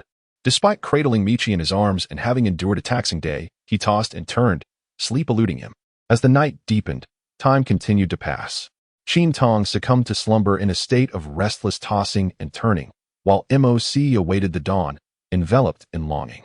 Today, Qin Tong finally beheld the reappearance of Muin and I, who had vanished for an entire day. "Muin and I, where did you go yesterday?" Muin and I hesitated for a moment, feeling a pang of shyness as it confessed to the young female beast that it could not bear to part with Li Jiang, and thus had wept quietly in the cave. Knowing that Muin and I was safe brought Qin Tong a sense of relief. After receiving comfort from Lin Te, Muin and I regained its usual demeanor, and with its lively spirit, the atmosphere seemed to brighten a touch. Muin and I possessed an effortless ability to bring laughter to Qin Tong. "Dear little female beast, you look truly enchanting when you smile," Muin and I remarked, gazing blankly at Qin Tong's face. Upon hearing the compliment, Qin Tong's cheeks flushed slightly. "You are also quite beautiful. Is that truly the case?" Qin Tong nodded with a smile. Mu Annie was not the traditional type of beauty. By modern standards, she might be described as spirited. However, in the context of primitive society, she could certainly be considered attractive, as she had noticed many strong beasts vying for her attention. Upon seeing Qin Tong's nod, Mu Annie broke into a wide grin. Today, Jingjia had not come to seek out Qin Tong. It was uncertain what he was occupied with. Qin Tong had expected him to arrive early, just as he had the previous day, becoming somewhat addicted to her company and reluctant to leave. Mu Annie accompanied Qin Tong as they sat beneath a tree, basking in the sunlight. Feeling a bit restless, Qin Tong began to sew animal hides. She wished to attempt making a pair of trousers, as wearing animal skin skirts daily felt rather uncomfortable, leaving her with a sense of insecurity. In other words, she lacked a proper pair of safety shorts. The absence of such undergarments made the skirt quite uncomfortable, leading to an odd sensation. And the risk of exposure was too embarrassing to contemplate. Mu Annie, finding herself bored, observed Qin Tong sewing. "Little female beast, what are you crafting? Why are there two long pieces?" she inquired, tugging at the half-finished animal hide trousers that Qin Tong was working on. Qin Tong pulled his pant leg back. "This is indeed a pair of trousers." Before Qin Tong's words had fully settled, he already anticipated what Mu Annie would inquire about. "What exactly is a pair of trousers?" Qin Tong wore a look of realization, patiently explaining the function of this to Mu Annie. In response, she simply remarked that it was just like when in beast form. Qin Tong's abruptness was undeniable, yet Mu Annie's words seemed to hold some truth. It was indeed reminiscent of the fur attire worn during their beastly forms. As the time for a meal approached, Hell approached with a piece of meticulously roasted meat in hand. "Little female beast, this is for you," he stammered, his speech faltering, and his hand trembled slightly as he held out the meat. Qin Tong shook the animal hide and raised his gaze towards the unfamiliar orc before him. "Hell. So you have also taken to grilling meat," he remarked. Muin and I smiled at Hell, and her words made Hell's already flushed face turn an even deeper shade of crimson. "I just learned," Hell replied. Qin Tong recalled that Eliza had mentioned this. Who was the suitor Eliza had wished to introduce? Qin Tong lifted his gaze to the meat in his hand, a style of roasting customary among the beastmen. "Who taught you this?" he inquired. "Yudo," came Hell's earnest reply. With a hand to his forehead, he conceded, "Ah, it is no wonder it is roasted this way. It truly bears the hallmark of Yudo's distinctive flair." With a forced smile, Qin Tong accepted the piece of dark meat, expressing her gratitude. She surely would find it difficult to consume it. Yet she hesitated to disappoint the goodwill of others. Observing his face flush to deep crimson, she felt that rejecting it would be rather inconsiderate. The intensity of his embarrassment was evident, even to those with sun-kissed skin. After witnessing Qin Tong accept the meat, Heller departed with an air of elation. Uttering not a word, his retreating steps almost resembling a hasty escape. Qin Tong turned his head and saw Mu and Inai gazing intently at Hell as he departed. The young female creature seems eager to engage in mating. Mu and Inai was certain she had deduced the truth. Ahem. Mu and Ni's words were indeed astonishing. Truly. To alleviate any doubts Qin Tong might harbor, she nodded vigorously. Qin Tong handed a piece of meat to Mu Annie, insisting, "Do not speak foolishly." He merely offered a piece of meat. "I did not," she replied. "This is the truth." All right, indulge in the meat then." Qin Tong feared that Mu Annie might utter something frightful again. Mu Annie took a bite of the meat in her hand, contemplating seeking out Hell in the spring. "It seemed that now it belonged to you, little female beast." Qin Tong was taken aback, astonished by the melodrama unfolding before him, his lips twitching in disbelief. "You can continue to develop in spring," he mused. "I'll give you Hell. I believe Kasanji is also quite splendid. I shall seek it out come spring." Mu Annie felt a profound satisfaction with her decision. "Is this truly so hasty?" "You could have both," she remarked. Mu Annie devoured every morsel, her fingers glistening with the remnants of meat, and she inquired, "When will you bleed again, female beast?" This thought suddenly crossed Mu Annie's mind, as she remained enchanted by the scent emanating from Qin Tong. Qin Tong did not comprehend. Bleeding? Why must she bleed? Can one not hope for something better? Mu Annie had cleaned her hands and approached Qin Tong, her hand reaching towards the animal skin, indicating the source of the bleeding. A cool breeze wafted through, and Qin Tong, in a daze, lowered her head in disbelief. How absurd. She wriggled free from Mu Annie's grasp and hastily adjusted her animal skin skirt. What a scandalous display. Qin Tong finally comprehended the true meaning behind the phrase to bleed. The young female beast, when will she bleed again? Mu Annie contemplated her third mate. Ever since the young female ceased to bleed, they had been unable to mate. The brown bear experiences mating seasons infrequently, and now he eagerly anticipated the return of the young female's blood. Qin Tong wore a sullen expression, unwilling to engage with this individual. Did Mu Annie think of her aunt as some sort of remedy?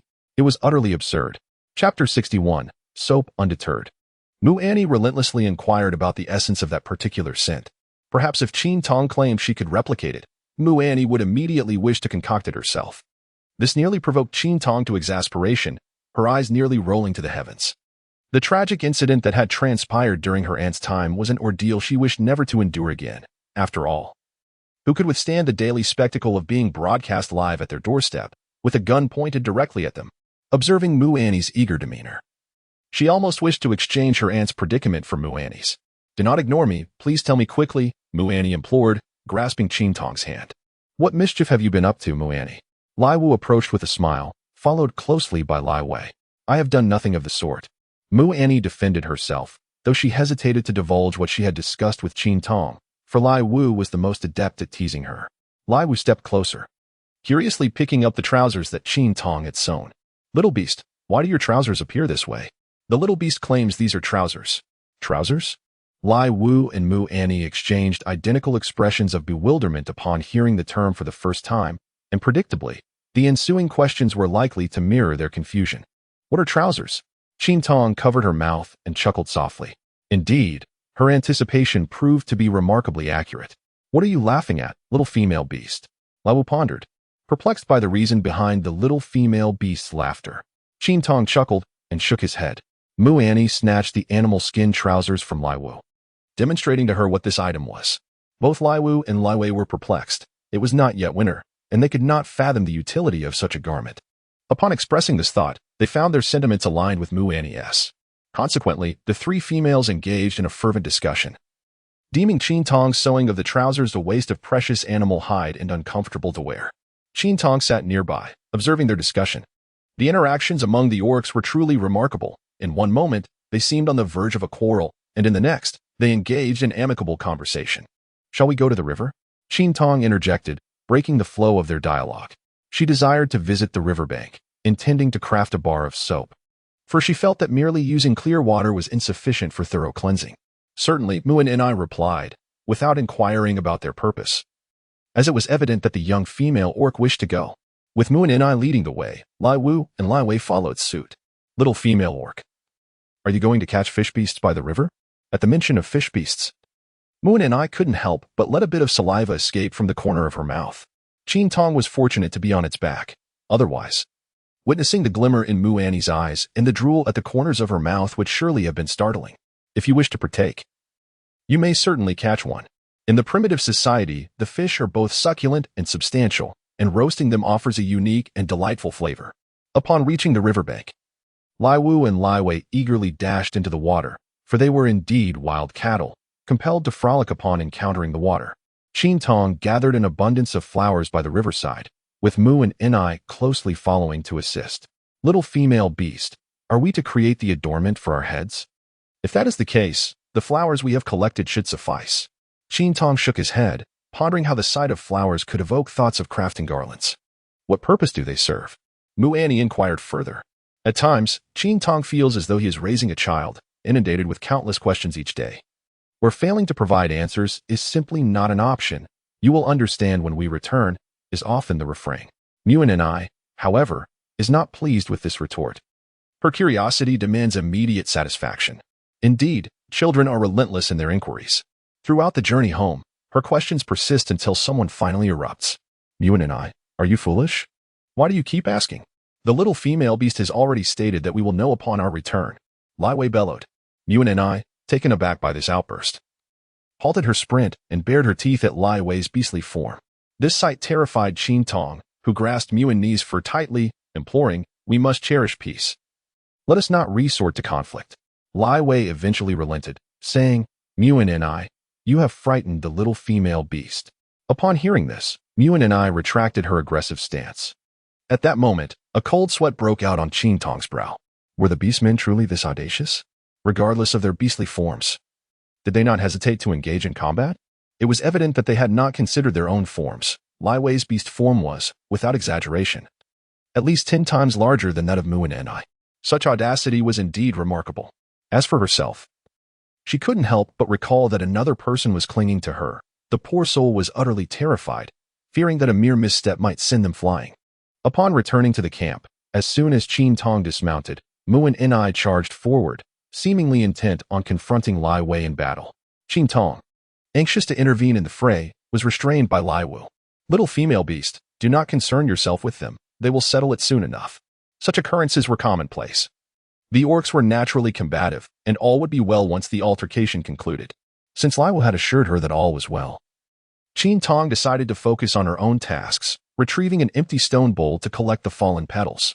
Little female beast, allow me to assist you, Lai Wu offered, taking the bowl from Qin Tong's hands. Thank you. Please, call me by my name. Refrain from referring to me as little female beast. It feels rather insulting. Qin Tong thought to herself, struggling to adjust to the Orcish nomenclature. Lai Wu looked up. Is that permissible? Of course. Names are meant to be spoken. There is no reason not to use them, Lai Wu replied with a smile. Initially, there was a hint of disdain for this seemingly fragile little creature, who commanded the attention of so many male beasts. Lai Wu had feared she might possess a temperamental nature. But now it became evident that this little female was not only gentle, but quite endearing. Qin, yes. Qin Tong was startled, finding the increasingly affectionate tone somewhat overwhelming. Enough. Let us return to our tasks, she quickly interjected, hoping to halt Lai Wu's overly sweet manner of addressing her. Qin Tong instructed Lai Wu to pluck the petals and discard the course. So this is meant for consumption, correct? Lai Wu inquired with confidence, believing he might have guessed correctly. Qin Tong nearly burst into laughter. Indeed, the orcs are quite endearing. It turns out Lai Wu is also curious, though not as insistent in their inquiries as Mu Annie. So, this is about making soap. Lai Wu chimed in. Soap? Is it tasty? As Qin Tong was about to respond, Mu Annie returned, leaping onto Qin Tong with abandon. The little female beast, she tore away my fur.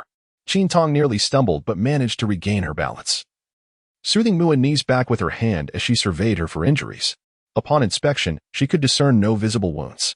However, she did notice Lai Wei approaching from behind Mu and I, her body marred by several scratches, fortunately not severe. Where are you hurt? Qin Tong inquired softly.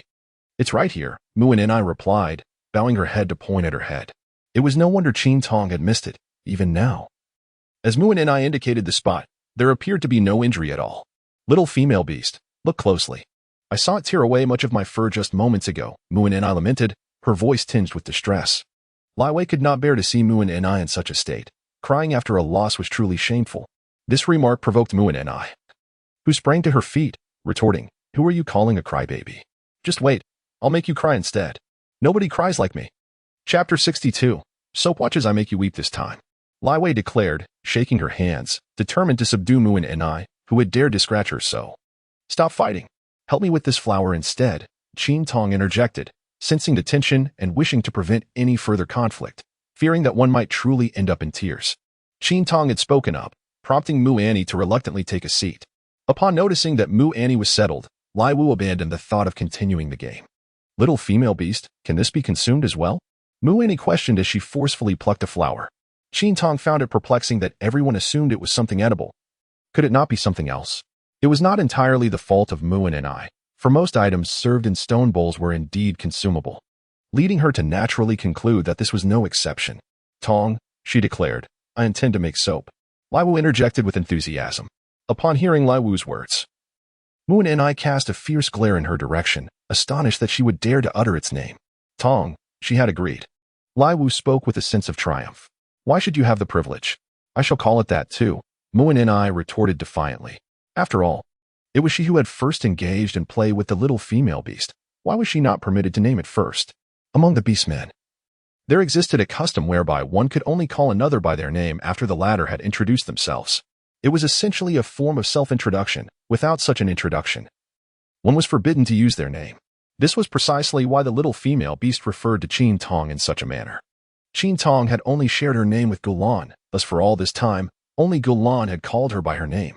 "Little female beast, why do you not allow me to call you by your name?" Mu Annie expressed her dissatisfaction, feeling deceived since the little female beast had claimed to like her and considered her a good friend. "I never said you couldn't," Qin Tong replied, looking bewildered. "When did I ever say you couldn't call me by my name?" Mu Annie pouted. "So I can call you, right?" "Yes," Qin Tong nodded, glancing at Lai Wei, who was also looking hopeful. "Lai Wei, you can call me too. Why must one ask for permission to use a name?" Qin Tong voiced her curiosity. Lai Wu gazed at Qin Tong in astonishment. "Tong, don't you know? In orc culture, one must have the orc's consent before calling their name." Qin Tong, in exasperation, pondered the absurdity of the situation. Is it not the essence of naming for one to be called by their name? Why must it require consent? There is no reason. "It simply is," replied Mu Annie.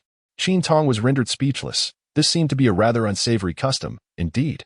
There were so many peculiar occurrences, yet not a single satisfactory explanation could be devised. However, Qin Tong recalled an incident where she had invoked the names of numerous beasts. Was that not a dreadful predicament? She pondered aloud about the potential consequences of her actions. Lai Wu, taken aback, mused that perhaps nothing would transpire after all. Yet, why should such an oddity exist? It appeared utterly meaningless to Qin Tong, who found herself perplexed. This practice had been mandated since their infancy. In other words, Lai Wu was equally at a loss. Qin Tong curled her lips in disdain as Mu and I haphazardly tugged at the flowers in her hands, carelessly discarding them into the stone bowl regardless of whether they still had their stems. "This is not how it should be done," Qin Tong remarked, insisting that the one within should be extracted. Lai Wu retrieved the poorly arranged flowers from the stone bowl once more. "I intend to do it this way," she declared defiantly, feeling an unjust sense of displeasure at Lai Wu being the first to utter the name of the little female beast. Muin and I, in her carefree demeanor, was indeed as unconcerned as she appeared, yet, when it came to theatrics, she was utterly dramatic, insisting on stirring the pot. Qin Tong assisted Lai Wu in lifting the entire flower. "Tong, you haven't yet told me what this is for," Muin and I inquired. Qin Tong no longer kept his secrets. "This flower is intended for soap making, a substance that cleanses the body with remarkable efficacy. Is it not sufficient to simply wash with water? Yet, is washing one's hair with water akin to using tea residue for the same purpose?" Mu Annie contemplated, realizing that the two experiences are indeed distinct. After employing that dark, viscous substance, her hair felt remarkably softer to the touch. Enlightened, her eyes sparkled with curiosity. "Does this mean there is some for me as well?" Qin Tong gazed upon 3 pairs of gleaming eyes, each radiating brilliance. Upon discovering that flowers could be transformed into such remarkable creations, Mu Annie's pace suddenly quickened significantly. Before long, all the blossoms had been gathered. What lay ahead? Mu Annie was particularly enthusiastic. Qin Tong presented a stone to Mu and I, using it to crush the petal into a fine paste. "And what about me?" What shall I do? Lai Wei inquired. The initial tea residue had brought them immense delight. Thus now, when something akin to tea residue is mentioned, it captivates them greatly. Qin Tong took the wood ash out and instructed, please place this in the bowl to catch some water. And what about me? Lai Wu observed that all the others had come to life, yet it remained lifeless. Qin Tong spread her hands, expressing her dismay. This was all the materials needed for soap making, and she had already settled down on a stone to rest. Mu Annie swiftly completed the task, then turned to Qin Tong with an expectant expression, eager for praise. Tong, look at what I have accomplished. Qin Tong retrieved a piece of cloth, a fragment of her tattered garment. In this primitive society, fabric was particularly precious, even when soiled. Qin Tong could not bring herself to discard it. She carefully wrapped the petals in the cloth, extracting their essence. Let me assist, Lai Wu offered, noticing the effort Qin Tong exerted. With the strength characteristic of the beastmen, he took over and efficiently squeezed out the flower juice. Lai Wei also returned with water. The next task fell to Qin Tong. She diligently washed the cloth, filtering the water from the plant ash through it, thereby completing the alkaline solution. Subsequently, she placed the solution over the fire to evaporate the excess moisture and enhance its concentration. As the heating progressed, the solution underwent transformations. Finally, she added the previously rendered beef tallow, stirring thoroughly with a stick. Mu Annie quietly observed Qin Tong's actions. Is this all there is to it? Qin Tong shook his head, indicating that the stirring would need to continue for quite some time, until the saponification was complete. Allow me to take over, Lai Wu said eagerly, feeling a sense of excitement and a desire to try it out. I can do it too, Mu Annie added, unwilling to be left behind. Qin Tong handed the stick to them and settled down to rest, acknowledging her own limitations, for her body was still rather fatigued, and the dizziness had not yet subsided significantly. Mu Annie was the first to seize the stick, imitating Qin Tong's actions as she stirred. Before long, Mu Annie exclaimed, Qin, this has changed. Lai Wu and Lai Wei clamored to obtain the stick from Mu Annie's grasp, eager to try it themselves, for it was truly wondrous. Qin Tong previously poured the flower petal juice into the mixture. 3 individuals were still grappling for the stirring stick, each unwilling to relinquish their grip. Hurry and stir.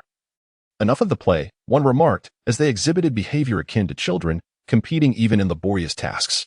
Ultimately, Lai Wei managed to seize the stick, exclaiming, this is truly fascinating. As the stirring persisted, the process of saponification became increasingly apparent. The vibrant crimson flower juice blended harmoniously, and as it diluted, its hue grew even more enchanting. The warmth of the mixture began to release the floral fragrance.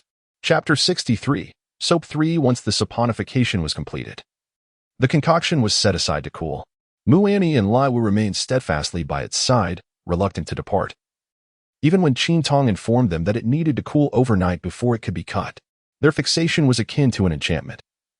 They simply could not comprehend how such a transformation occurred before their eyes.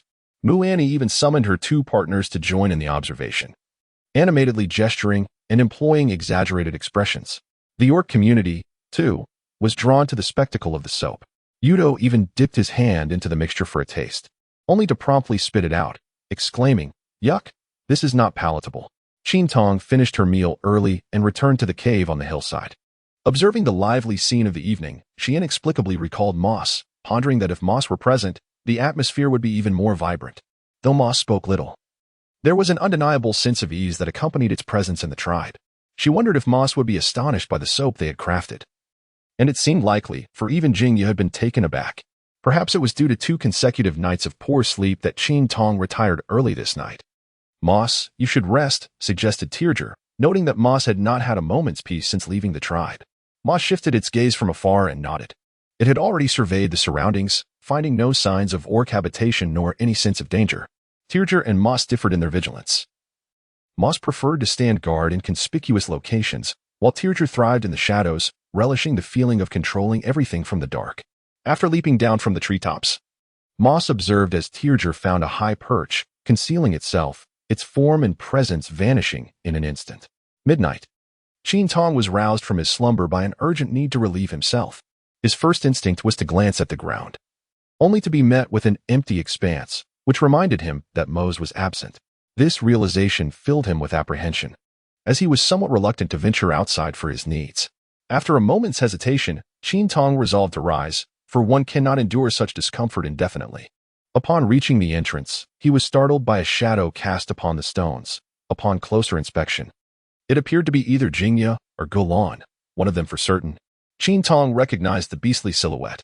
At the moment Qin Tong arrived at the cave entrance, Jingjia also lifted its beastly head. The tightly shut eyes of the creature suddenly opened wide. Little she-beast, the sun has yet to rise. It was indeed Jingjia, prompting Qin Tong to feel a sense of relief. However, how did Jingjia come to be at the cave entrance? Jingjia, what brings you here? Do you wish to venture out? Jingjia gazed at Qin Tong as he made his way into the forest, swiftly following suit. Qin Tong felt a sense of urgency and wished to avoid unnecessary conversation. I am going to relieve myself. Please do not follow me. He stated plainly to prevent any misunderstandings, then swiftly dashed into the woods. Upon hearing his words, Jingyu stood still in place. Qin Tong swiftly attended to his physiological needs. After glancing at the liquid that had vanished into the ground, he hesitated for a moment before kicking a bit of dirt over it.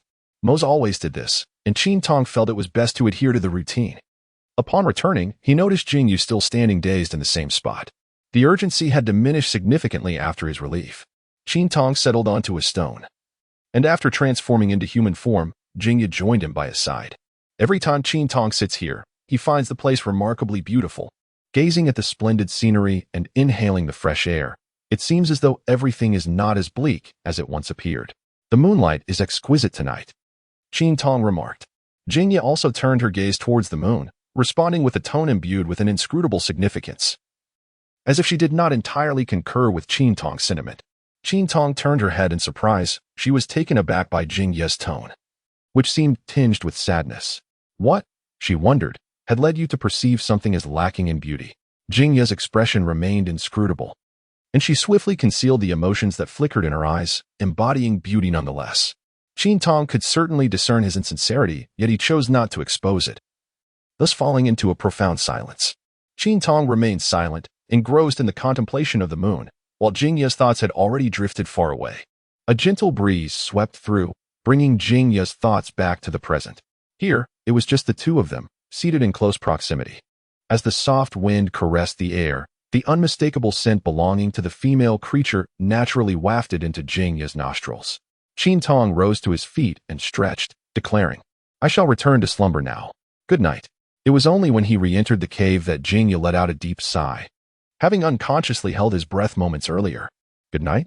Jing murmured to himself, pondering the meaning of those words. A gentle breeze whispered through the air. Jing realized the scent lingered. The female creature had returned to the cave, yet the aroma persisted. Could it be that she had become enamored once more? With a serious demeanor, he inhaled deeply and discerned that the fragrance emanated from the forest.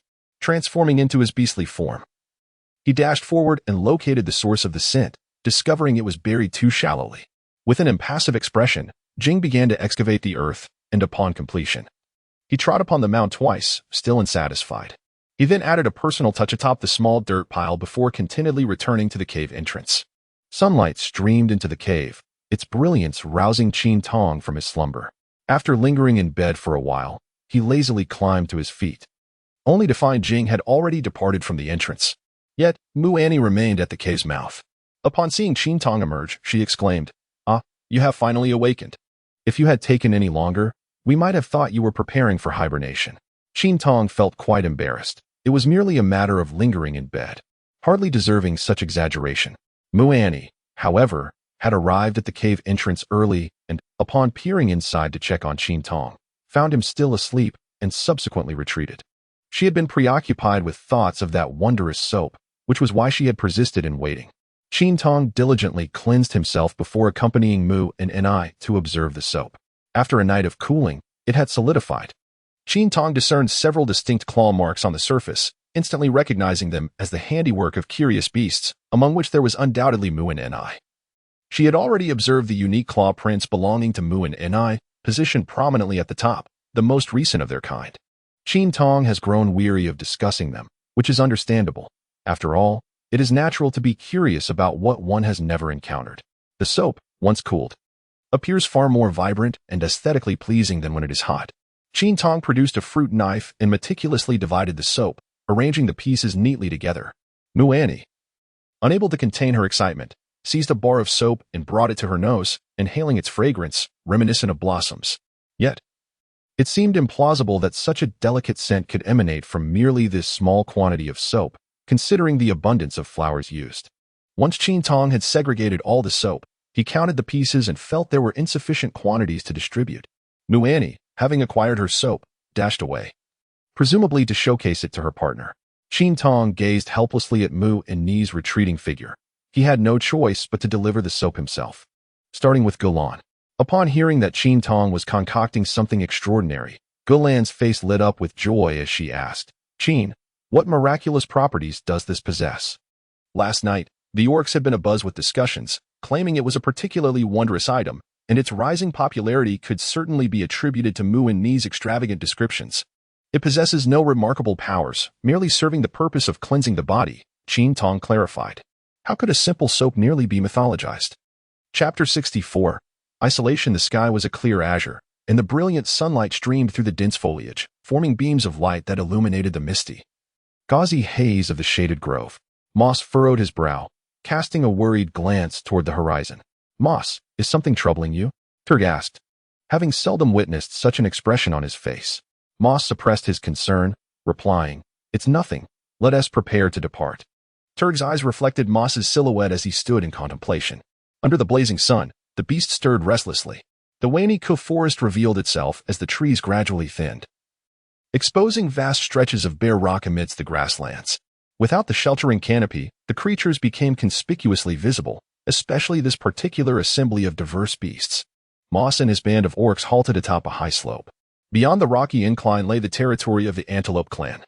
The golden tufts of Moss's mane shimmered brilliantly in the sunlight, and the powerful beast understood the implications of his words. The Antelope clan was a formidable tribe. Although their combat prowess was lacking, their sheer numbers compensated for it. Yin Koya stepped forward from behind Moss, suggesting, "If they don't change, then we feast." The thought of the tender flesh of antelope made Yin Koya salivate at the mere idea. The other male beasts appeared to concur with Yin Koya, except for Turg. Turg believed Yin Koya was underestimating the situation. Their unfamiliarity with the Wani Ku forest warranted a constant state of vigilance. One should not assume laxity simply because they were dealing with antelopes. Enli Sha cast a glance at Yin Koya and admonished, "Stop thinking solely about food. We're here to barter for salt, not to dine." The young female orc expressed that fixating on meals would only lead to becoming a burden. Although she was unaware of the exact meaning of burden, her tone implied it was unfavorable. She understood the concept of eating, associating it with meat. And Yin Koya's incessant thoughts of feasting would render him the burden she spoke of. Enli Sha felt quite clever for having absorbed the young female's words. Yin Koya was left speechless. He could not grasp the meaning of eating, rendering him unable to respond. Moss did not grant Yin Koya further opportunity to speak. "Let us move," he commanded, leading the charge down the slope, with the male beasts following closely behind. "Chief, there are other orcs approaching," Meiji announced, rising. "What kind of orcs? Have you discerned their identity?" "No," came the reply. "Hasten to behold," yet the response remains elusive. McGee's expression darkened as the cacophony of the tribespeople outside the cave echoed, a harbinger of danger. Leading the charge was Moss, with the formidable beast trailing behind, advancing with deliberate slowness as the antelopes parted to make way. "Targ, is this the caution you spoke of?" Yin Kia murmured, with but a gentle bite. "It could become a meal. What peril could there possibly be?" Yin Kuya's words stemmed from the side of the antelope beasts fleeing in panic at their mere appearance. Some of the young trembling in place, too frightened to escape. This spectacle caused Yin Qiu to dismiss the antelope beasts entirely, feeling rather at ease. Targ remained silent, harboring inner contempt, thinking Yin Kuya excessively arrogant. Were it not for being amongst the antelope tribe, Targ would have surely severed Yin Kuya's throat. If the antelope beasts were indeed so feeble, they would not command such a vast population. Yin Kuya was truly foolish. Did they not notice the antelope warriors on either side, their hooves and horns exceptionally sharp? Despite their seemingly terrified demeanor, the glint in their eyes revealed a cunning nature. The antelope warriors gazed apprehensively at this unfamiliar group of outsiders. Initially, they presumed the intruders intended to assault their tribe, but to their surprise, the tiger-lion warriors sought an audience with their leader. "Tiger-lion warriors, you cannot proceed any further." One of the warriors obstructed Moss's path. "What is your purpose in our tribe?" Moss halted, his expression nonchalant. "Are you the leader?" The warrior remained silent, clearly not the one in charge. Yin Qiu stepped forward, casting a disdainful glance at the warrior before demanding, "Summon your leader." Upon hearing Yin Qiu's command, The antelope warriors collectively advanced a step. Our leader will not meet with you, they asserted, for how could their leader possibly entertain the presence of unknown beasts? Yin Qiu found their response unsatisfactory and roared. Weakling beast, it seems you desire to be torn apart by us. In response, the antelope beast emitted a chorus of cries. Unbeknownst to them, the antelope warriors had encircled Moss and his companions, trapping them in the midst, with even Moss unaware of when the encirclement had occurred. As they initially entered, the antelope had parted to grant passage, yet the warriors behind them did not disperse. Instead, they formed a vast circle that gradually tightened. Both Moss and Targ simultaneously realized they had been surrounded. Tiger tribe warriors, shall we see who pierces first, us or you? One of the warriors snarled. Yin Qiu turned to face the tiger-headed figure, while the surrounding antelope beasts lowered their heads, presenting their horns menacingly. Come and try, he challenged. It would indeed be a disgrace for the tiger tribe to be intimidated by the antelope beast's horns. Yin Qiu's provocation drew the antelope beast even closer. Inside the cave, McGee, upon hearing the voices of the tribe's people outside, felt a twinge of anxiety, confronted by the sheer number of his kin who refused to withdraw. Leader. There are all sorts of beasts, the scout returned. What do you mean, all sorts of beasts? The orc gasped heavily, surrounded by tiger-lion orcs and red wolves. McGee was left speechless as his kin listed off a bewildering array of beast names. The chaos was overwhelming. Chief, they wish to see you, he announced, striking the nearby orc with a handful of hay. You haven't even clarified why they are here, yet you expect me to go out? What if they suddenly pounce and tear me apart? I cannot go out. As McGee listened to the names of these orcs, a particular tribe sprang to mind.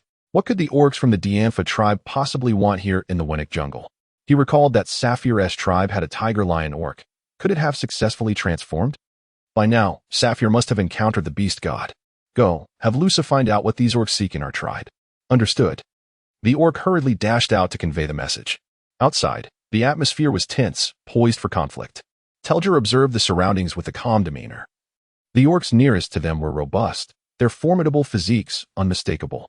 Although he disapproved of Yin Qiu's foolishness, he found merit in one statement. The meat of the antelope beast must be quite delectable. Did they think they could ensnare them? The antelope beasts were rather naive, mistaking them for the orcs of Winnick. They hailed from the Dianfa tribe. Telger's gaze turned icy. How dare they point their horns at him? The antelope beasts were clearly eager to meet the beast god. Yin Qiu, return, Mose called back the orc standing in front of him. Chapter 65. Exchange. Mose summoned Yin Qiu back. They were not here to fight, but to barter salt for the young female beasts. We come to trade with you. Harboring no malice, Mose said, his tone somewhat frigid. Trade? What do you wish to exchange? Lusa retorted skeptically. Their tribe possessed nothing of value that the tiger-lion orc could desire. The land of the antelope tribe was a vast highland, consisting solely of grass and rocks, leaving Lusa puzzled about what could possibly be exchanged. We seek your salty stones. You wish to trade for stones? Lusa couldn't comprehend. Surely only their sheep tribe would desire such a thing. What would carnivorous orcs want with it? Mose was unwilling to engage in further trivialities. Can we now meet your chief? Lusa hesitated, eyeing Mose, contemplating the authenticity of their intentions. If they were indeed here to trade, they must have brought something with them. Eliza stepped forward, placing 2 baskets before Lusa. What is this? Such a meager offering for an exchange? The tribal exchange was rather meager, concealed beneath animal hides, offering little visibility. Surely, it could not merely consist of 2 pieces of hide. As Inlisha lifted the hides, 2 baskets of sweet fruits were revealed before the gazes of the antelope orc. Lusa, initially poised to mock further, fell silent upon witnessing the sweet fruits. These fruits were exceedingly rare, a fact well known among all orcs, and the Vinnek were even scarcer, particularly in proximity to their tribe, where not a single tree remained, let alone sweet fruits. Lusa had never encountered such an abundance of sweet fruits before. The fragrant aroma wafting from them silenced its taunts, acknowledging the sincerity of the tiger-lion orc. However, since this was an exchange, how could they easily consent to let it pass? There was no guarantee that other orcs would come to their tribe for trade in the future, especially as their tribe possessed little to entice others. Are you truly offering this to trade for our stones? Our stones are quite rare, Lusa stated, with an audacity that was almost laughable, as their tribe had an abundance of such stones. Mose understood Lusa's insinuation all too well. Indeed, as Jingya had indicated, to successfully barter for salt, one could not reveal all their goods at once. It was essential to present them one by one. It seems you have nothing left, Lusa remarked. observing that no one among them possessed that peculiar item anymore. It was strange, yet it could hold items. The mechanics were puzzling. And Lusa resolved to inquire about this orc later. In a transformation to human form, Enlisha produced another item from beneath her garment. And this, she added. Lusa smirked, finding it amusing that something so small, easily held in a single paw, was presented for trade. Was this truly an exchange, or were they here to provoke conflict? Or perhaps to insult the Antelope clan? Enlisha's frustration surged. This was a creation of a young female beast, a marvel in its own right. And Lusa dared to belittle it. The male beasts behind her glared at Lusa, their anger palpable. This is crafted by the most formidable shaman of our tribe, Enlisha proclaimed, pride lacing her words, as if to assert, we possess a shaman. Do you? Not every tribe could claim a shaman. Tribes devoid of them faced dire fates, while those with shamans were undeniably strong. Upon hearing this revelation, Lusa's eyes widened in astonishment. They hailed from a tribe with a shaman. Lusa's gaze eagerly sought the object in Enlisha's hand, which was wrapped in a hide, similar to the sweet fruits displayed earlier, rendering it indistinguishable. Lusa speculated that if it was indeed crafted by a shaman, it must possess healing properties. What is it? Lusa inquired, anticipation lacing its tone, eager to discover what a master shaman could produce. Mose approached Enlisha, gently restraining the item in her grasp. We should first discuss the matter of exchange. Upon hearing this, Lusa's fervor diminished. Without knowledge of what was being offered, how could they proceed with the trade? Moss tilted his head, and Enlisha revealed what was in his hand. The color drained from Lusa's face as it became evident that these orcs had indeed come to insult them. Taking a step back, the surrounding antelope beasts stirred restlessly, eager to advance. Moss, enveloped in fury, emanated an overwhelming presence. He had anticipated that the process of negotiation would not unfold smoothly. Yet he was taken aback by the utter disdain shown by the antelope orcs. Suddenly, a lion's roar echoed through the air, causing the orcs, who had previously assumed an aggressive stance, to cower and lower their bodies, their earlier bravado dissipating. Tyler leaped onto the back of another formidable beast, surveying the antelope orcs. Those on the outer fringes of the group had become disordered, with many simply lying down, indicating that Moss had successfully intimidated the scene. These antelope orcs were indeed foolish. Their reluctance to engage in battle did not signify fear of the antelope tribe.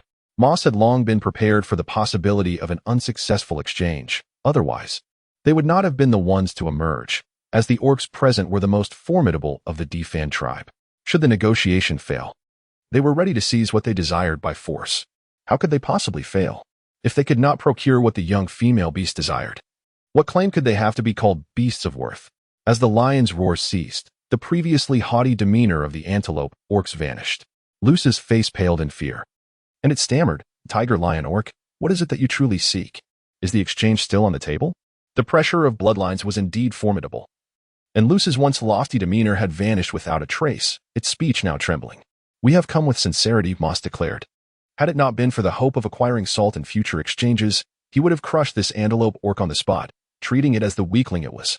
Even during the exchange for fire seeds with the ape tribe, the ape orcs had not dared to speak to him in such a manner. It was utterly laughable that this mere antelope beast would dare to do so. Enlisha will explain what this is, Moss said coldly. Enlisha pinched a handful of powder, capable of exterminating the insects clinging to their fur, and the foolish orcs had mistaken it for dirt. Upon hearing this, the antelope orcs craned their necks in curiosity. Is it true? Lusa inquired, its tone stripped of its previous arrogance. We could find an orc to test it. Moss's thin lips parted slightly. Yin Kia cast a disdainful glance around, observing how the gazelle beasts seemed to be on the verge of losing their eyes and the medicinal powder.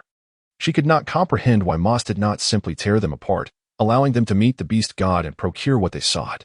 Her disdain for these foolish creatures was palpable. How dare they act so brazenly in her presence? A tribe devoid of even a shaman had little reason to be so proud, merely fortunate to find themselves in a place where a small female beast desired something. Otherwise, these gazelle beasts would not have had the audacity to behave so insolently before her. Yin Kuya's mood darkened, her glare directed menacingly at Lu Sa, contemplating whether she might indulge in a meal of him upon her departure, for he appeared quite plump, causing her mouth to water as she imagined the feast. Lu Sa, upon turning his head, caught sight of Yin Kuya's expression and was so startled that he fell directly to the ground. Chapter 66. The stench of urine. Yin Kuya beamed with satisfaction at the sight of Lu Sa, who was now prostrate on the ground, evidently frightened. So, Now you comprehend the might of the Tiger clan, do you? Moss glanced back at Yin Kuya, prompting her to rein in her expression. She feigned innocence towards Moss, as if to say she had no inkling that this orc was so feeble as to be frightened so easily. What had provoked such insolence earlier? Who wishes to test it? Enli Sha inquired. Lu Sa trembled as he rose from the ground, cautiously eyeing Yin Kuya before turning to the orc beside him. Xiao Lu, you should give it a try.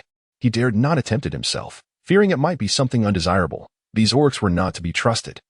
The orc beside him hesitantly stepped forward, casting a nervous glance at the substance in Enli Sha's hand. Enli Sha paid no heed to his fear and sprinkled the medicinal powder onto the gazelle orc. In a short while, the pest residing within would perish. The gazelle orc anxiously watched its companion, equally tense. Before long, it felt a profound discomfort coursing through its body, shaking uncontrollably. Lu Sa's heart raced, nearly leaping from his chest as he observed Xiao Lu's distress. How could this be happening? Thank goodness it wasn't him testing it. Lu Sa took a few steps back. The gazelle orc's heart raced as well, nearly adopting a defensive stance, when suddenly, numerous pests began to tumble from Xiao Lu's body. It truly works. It can kill the bugs. One of the gazelle orcs exclaimed excitedly. Lu Sa's anxious heart finally relaxed. All right, we will exchange. He turned to the nearby orc to inform the chief, affirming that they had indeed come to barter. At last, the leader of the gazelle tribe made his appearance. Moss regarded Ma Ji with a cold, unwavering gaze. The leader of the gazelle tribe was remarkably timid. Keeping his distance, did he truly believe such space would render him safe from attack? Are you from the DFAN tribe? Ma Ji, upon seeing Moss, nearly confirmed it. Recognizing him as the tiger lion beast from the Safu tribe. I am Moss, the leader of the DFAN tribe, Moss stated calmly, allowing Ma Ji to scrutinize him. You are the leader? Has Safu gone to meet the beast god? McGee was somewhat astonished, never anticipating that Safar had indeed gone to meet the beast god. Beneath the golden gaze lay a flicker of chilling light, and with slightly parted lips, he inquired, do you wish to meet the beast god as well? Mose, however, was displeased with anyone presuming to speak on behalf of the Safar leader, particularly McGee, whose expression seemed to betray a hint of joy. The formidable beast behind Mose glared at McGee with equal disdain. Sensing the tension, the antelope beastmen swiftly positioned themselves in front of McGee. I mean, no offense, I merely did not expect to know your leader, Safar. McGee refrained from mentioning that Safar would relish the opportunity to tear him apart. Earlier, McGee had speculated that the approaching beastmen belonged to the Defon tribe. Feeling a twinge of anxiety, wondering if Safar had indeed arrived, and to his surprise, he had truly gone to meet the beast god. Mose, clearly skeptical, did not wish to dwell on such matters at present. What he sought was salt. There would be ample opportunities to teach them a lesson later. You have seen the goods. Can we proceed with the exchange? McGee urged the beastmen to withdraw. Of course, but stones are quite scarce in our tribe, so we can only offer a small portion. He had heard the beastmen speak. To his astonishment, the Defon tribe possessed such miraculous medicine, though in limited supply. It was insufficient for their needs. Mose had anticipated their reaction. Transforming into his human form, he produced a small twig. What if there is a spark? Upon hearing this, McGee stepped forward only to retreat again, exclaiming, you wish to deceive the beast. He had never heard of the Defon tribe possessing fire. The twig in his hand was merely that. A twig, claiming to hold a spark, seemed ludicrous. Mose extracted a piece of charcoal and blew on it vigorously, the faint embers swiftly blossoming into a small flame. McGee could no longer contain his composure. He truly had a spark. It was remarkable that he could bring fire from the Defon tribe to the Winnick jungle. The orangutan tribe possessed fire, but he had never heard of them transporting it such distances, especially extracting it from a twig. The nearby antelope beastmen, upon witnessing the fire, scattered at a considerable distance. A spark, it is indeed a spark. Fearful, the antelope beastmen fled in disarray, creating a wider space around Mose. Is it still scarce? Mose inquired. McGee trembled slightly. Their tribe had once contemplated journeying to the orangutan tribe in search of fire, yet they had nothing to offer in exchange. To their astonishment, a spark had been delivered directly to their tribe. It seemed destined for them to grow stronger, perhaps even migrate to more prosperous territories. With the possession of fire, they could thrive, no longer confined to a land of mere stones. It is no longer scarce, McGee exclaimed with excitement, astonished by the newfound strength of the Defon tribe. Now possessing fire. Moses' gaze flickered with intrigue. Having previously claimed it was scarce, he changed his demeanor upon seeing the spark, revealing his cunning nature. Yet, acquiring a spark was not an easy feat. Lusa, go fetch stones for Chief Mose, McGee suggested. And the spark? Mose glanced at the flame in his hand. Of course. I can grant you that. As he spoke, he extended the carbon rod forward, yet none of the antelope orcs dared to take it. McGee turned to the orc beside him and urged him to fetch it. The antelope orc trembled, too fearful to approach from a young age. It had been warned that contact with the firebrand would lead to annihilation. McGee glanced at the quaking orc and stepped forward to deliver a kick. It was no wonder others regarded it as weak. It couldn't even muster the courage to grasp a firebrand. Did it not see that the tiger-lion orcs were handling it without fear? Hurry up, McGee commanded.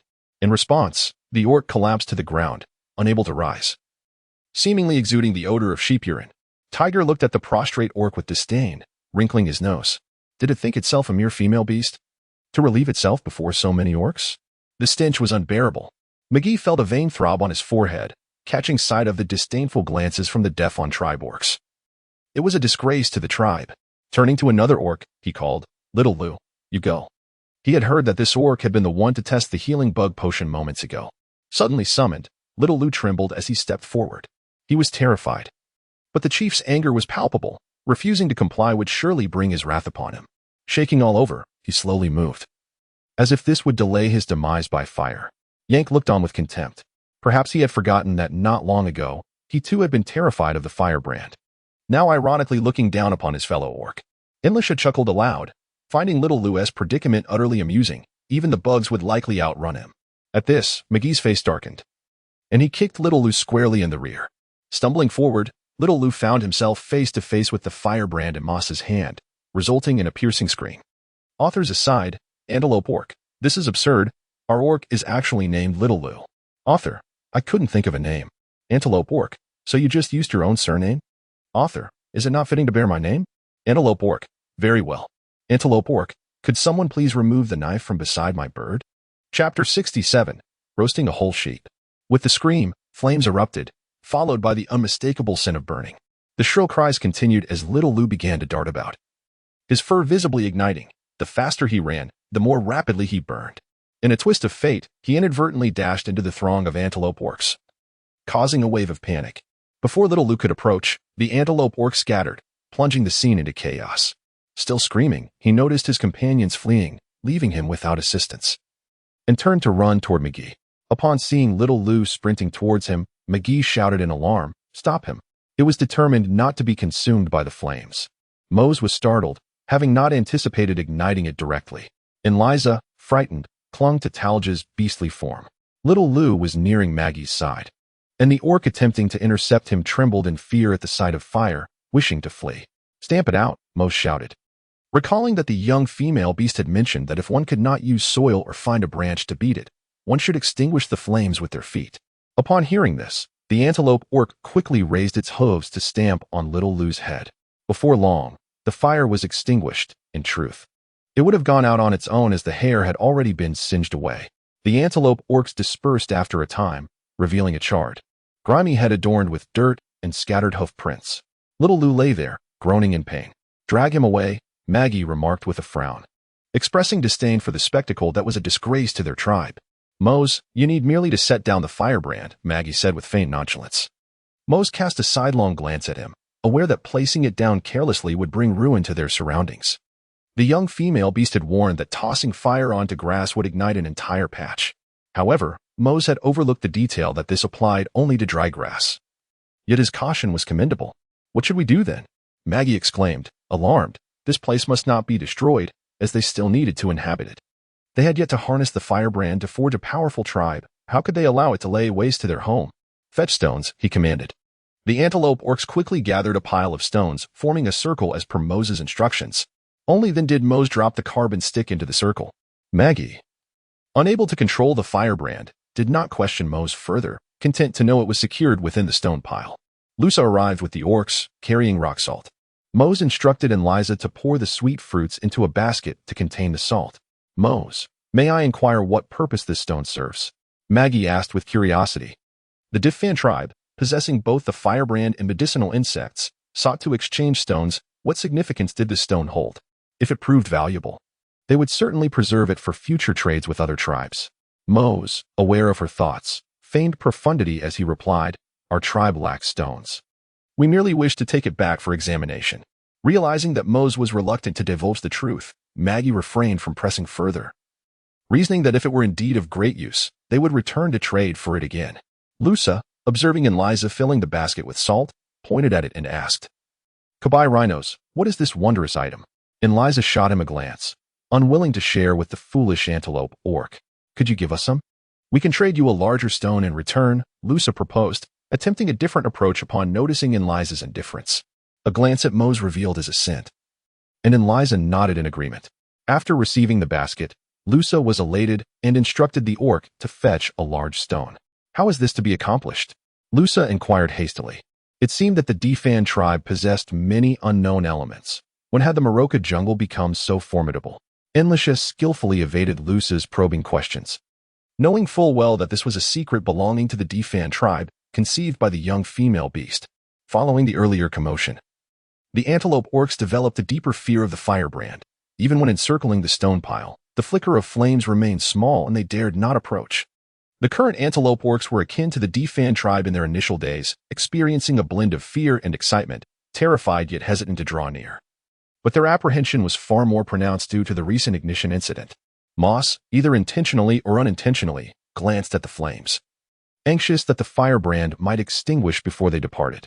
Although the young female beast had claimed it would burn for a long while, quite some time had already passed. Moss exchanged a knowing look with Turg. Turg understood, urging Enlisha to hasten as they still needed to return to the tribe. McGee, momentarily pulled from his excitement over acquiring the firebrand, suggested, "Chief Moss, let us eat our fill here before we depart." He had many inquiries and wished to converse further with the tiger-lion beast. Turg regarded McGee with an expression of disbelief. Did this antelope chief intend to fatten the antelope orcs as if they were mere food? If that were the case, he would not mind, though he was uncertain whether Moss would agree. Yen Kaya was eager to linger a while longer, now eyeing the antelope orcs with an insatiable appetite. "Chief McGee, look at them," Moss remarked, glancing at the males behind him. Upon hearing this, McGee turned to observe. Yen Kai's eyes narrowed, saliva pooling at the corners of his mouth. Appearing as if he were awaiting a feast, the other orcs exhibited similar sentiments, albeit less conspicuously than Yen Kaya. McGee, feeling anxious, made a swallowing gesture and urged Lusa, "Quickly, give the stone to Chief Moss. Let us hasten to send these fierce orcs away. I no longer wish to know." Bundling the scattered rock salt and animal hides, the males prepared to depart. "Chief Moss, remember to seek me out for our next exchange." McGee feigned calmness with a smile, deeply satisfied with this trade, having exchanged only a few stones for the firebrand. Moss's eyes glimmered slightly, contemplating whether McGee would remain so cheerful in due time, his expression maintaining a smile. "Return to the tribe," Moss commanded.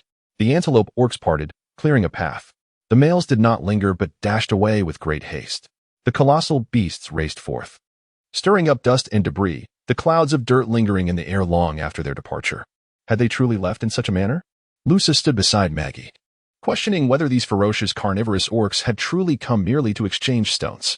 Lusa's heart remained taut with anxiety, fearing that the orcs might suddenly launch an attack.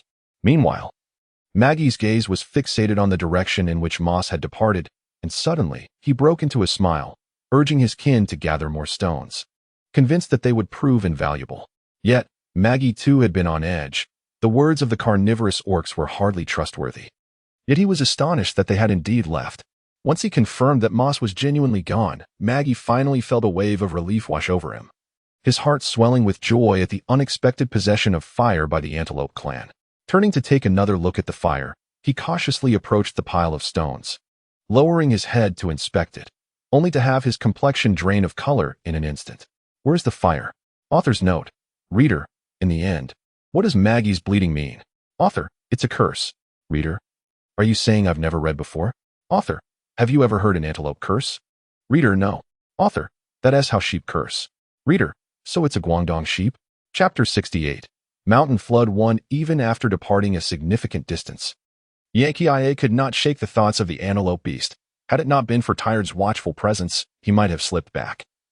For leaving with an empty stomach after such a feast was nothing short of cruel.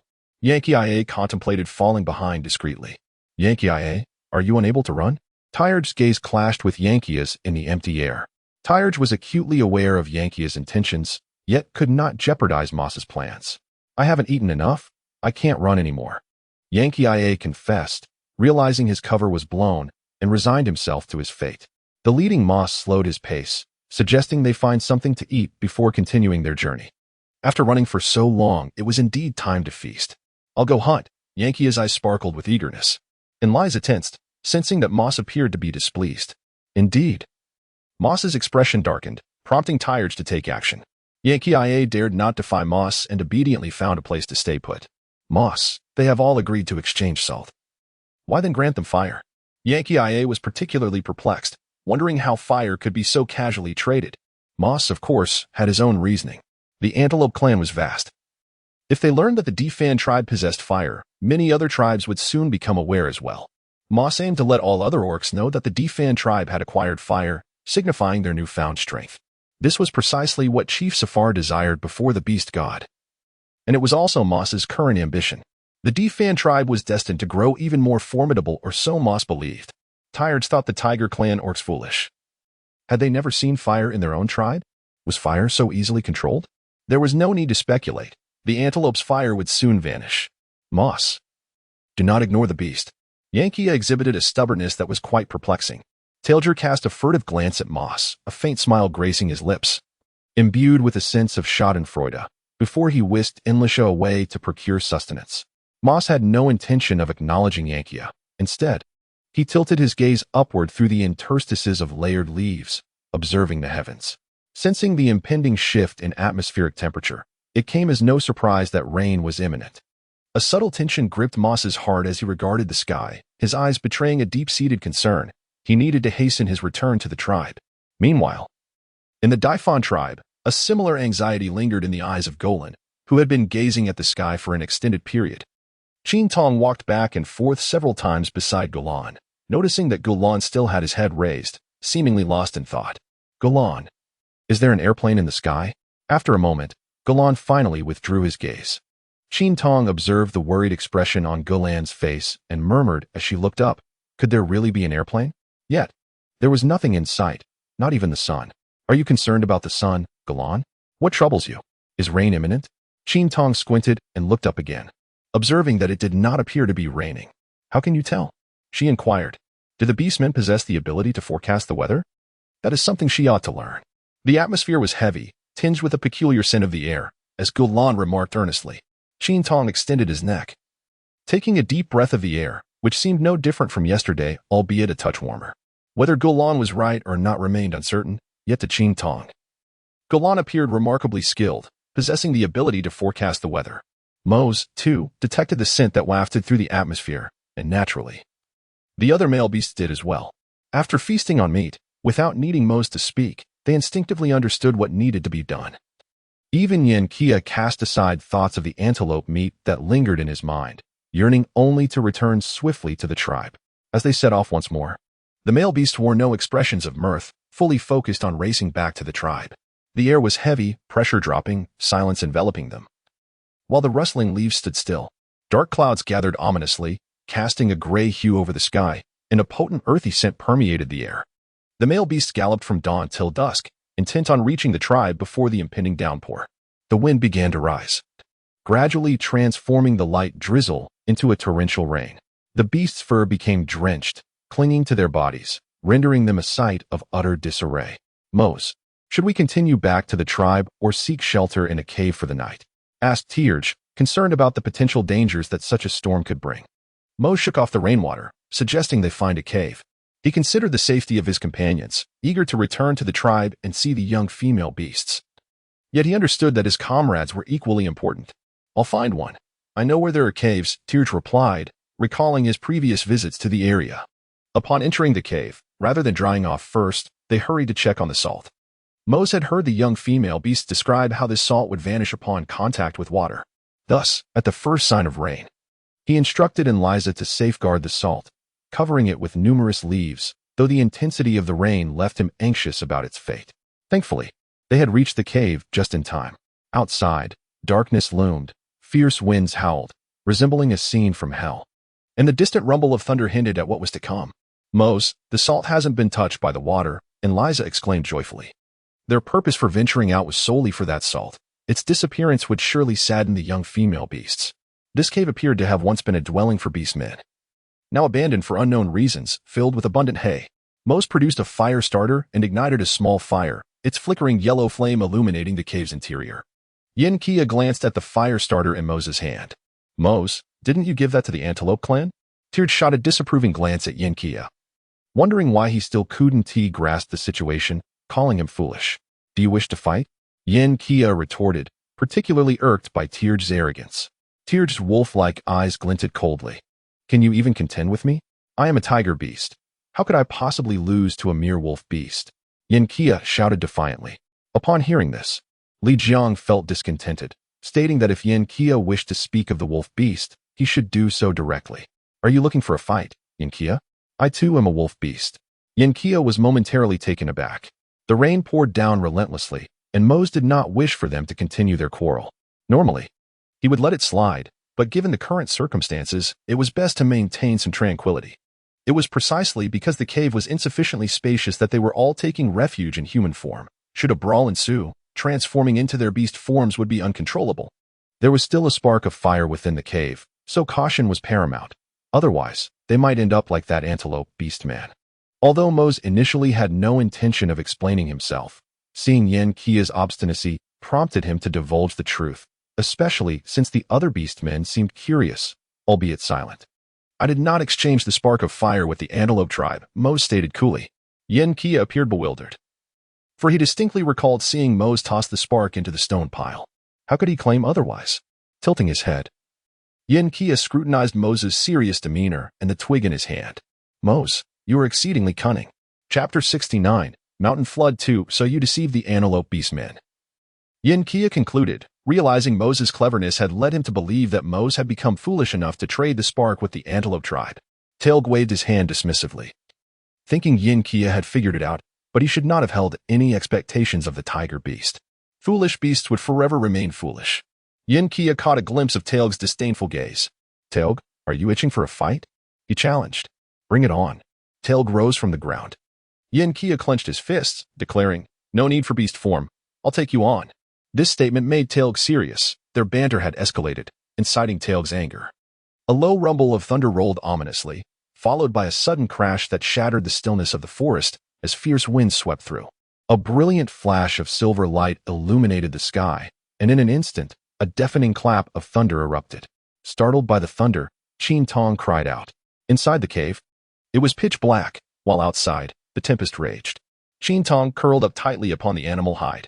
Hearing the scream, Jingjia rushed in from outside, exclaiming, Little female beast. Upon hearing the sound, Qin Tong recognized it was Jingjia and swiftly extended her hand. After a moment's hesitation, Jingjia reached out as well. And as soon as Qin Tong grasped Jingya's hand, she held it tightly. Jingjia, as per usual, stood vigil outside the cave, drenched by the rain. The instant Qin Tong clasped Jingya's hand, she could feel the coldness, realizing that Jingjia had been enduring the elements outside. This recognition suddenly alleviated her fear. She understood she was not alone upon the hillside, allowing her anxious heart to release its tension. Although she could not see Jingya's current state, Qin Tong was acutely aware that Jingjia must be soaked through, as she could barely sense any warmth emanating from her. Undoubtedly a consequence of being caught in the rain for an extended period.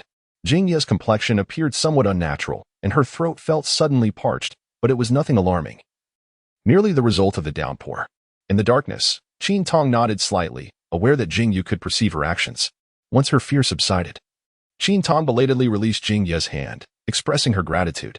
Jingjia withdrew her hand, feeling an odd warmth in the place that had been grasped, attributing it to the heat of the small female's palm.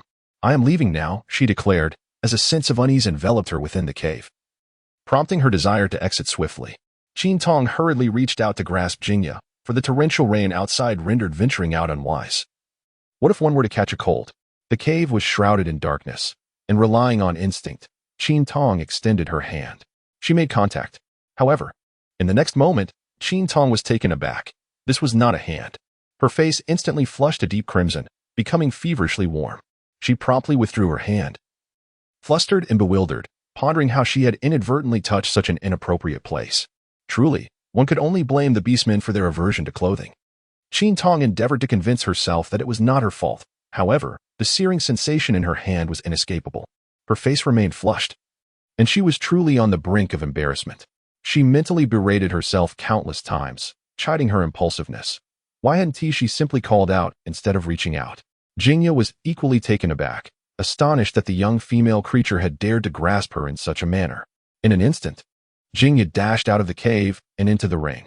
Qin Tong was filled with regret. It was truly not her intention. Frustrated, she raked her fingers through her hair. Suddenly, a thought struck her, and her hand froze. Oh no, she washed her hands. Jingyu could hear Qin Tong's voice, and upon hearing this, his expression darkened. Yin Kia, you shall come to regret this, he warned. Mose initially intended to intervene, but upon hearing Yin Kia dismiss the need for beast form, he decided against it, as they were merely seeking refuge from the rain. It was rare for Taj to be so provoked. Usually, it was Taj who riled up other beastmen. This was the first time he had been incited to such a degree. Clearly, Yin Kia was dissatisfied with the lack of antelope beast meat and needed an outlet for his frustrations. Indeed, all the food Taj had brought back consisted solely of birds, devoid of any substantial meat. Yin Kia, you shall not falter, will you? Li Jiang teased. Yin Kia shot him a piercing glance, affirming his determination. However, before he could finish his retort, Taj tackled him to the ground, pinning him with his knee against Yin Kia's waist. Who do you intend to let go? Taj demanded. Yin Kia swiftly elbowed backward, seizing the opportunity to roll over, exclaiming, It's you. Flames flickered, casting the silhouettes of the two beastmen against the cave wall. In the midst of their fierce tussle, thunder and rain raged outside. Yin Kia was violently slammed against the cave wall.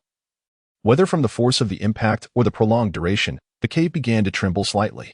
Mose sensed something amiss and stood up, his expression grave as he gazed towards the cave entrance.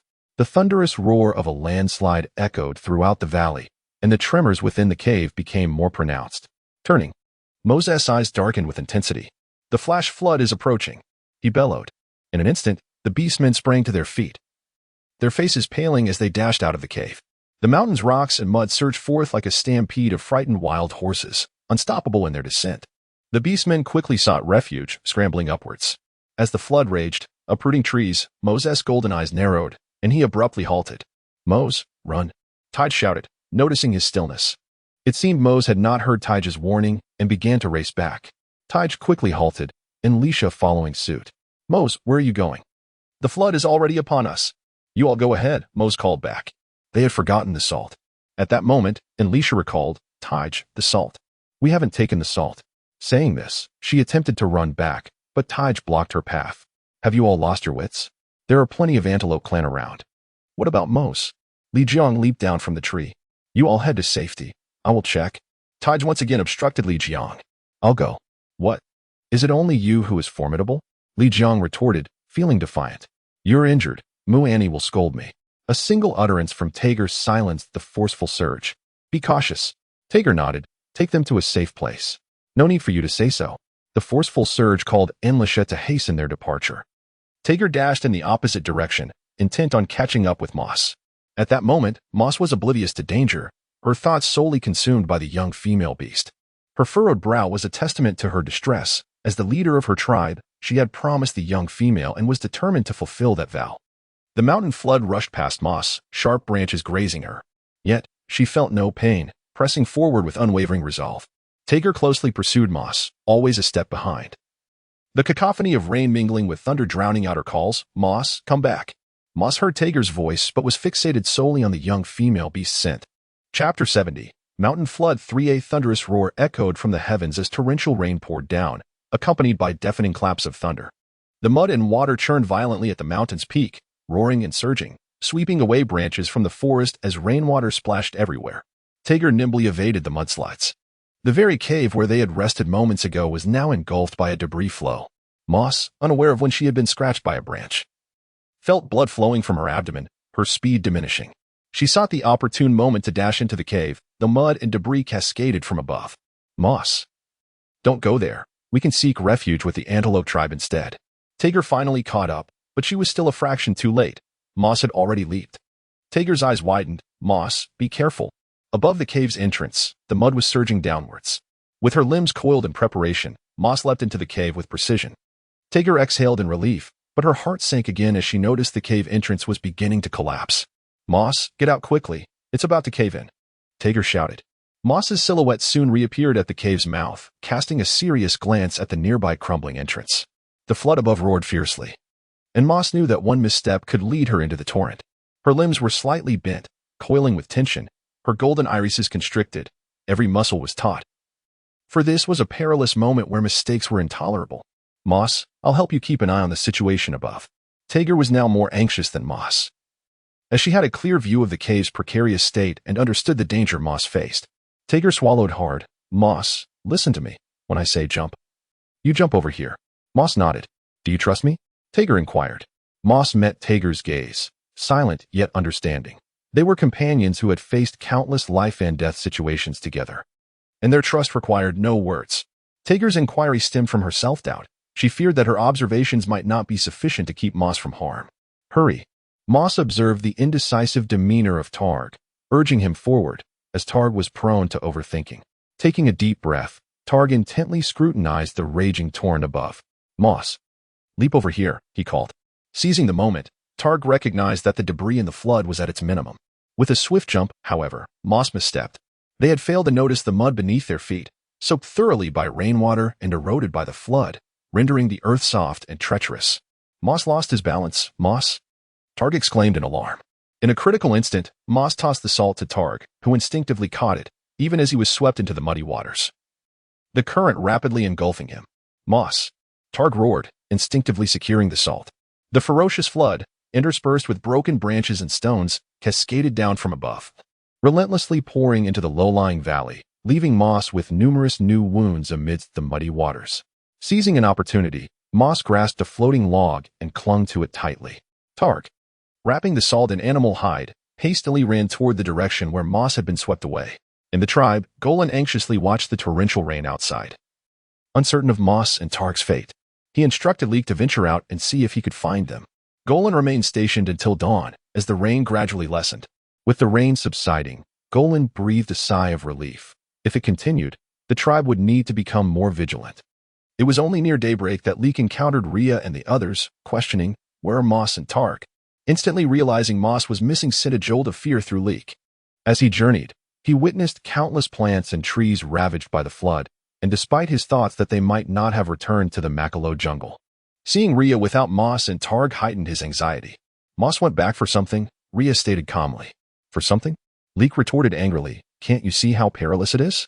What more could he possibly need? As a leader, how could he be so reckless? Leek's anger was justified. A leader should guide the tribe towards strength while safeguarding their well-being. Looking skyward, Leek noticed the rain was nearly over. We must find Moss, he urged. Rhea and the others had initially planned the same.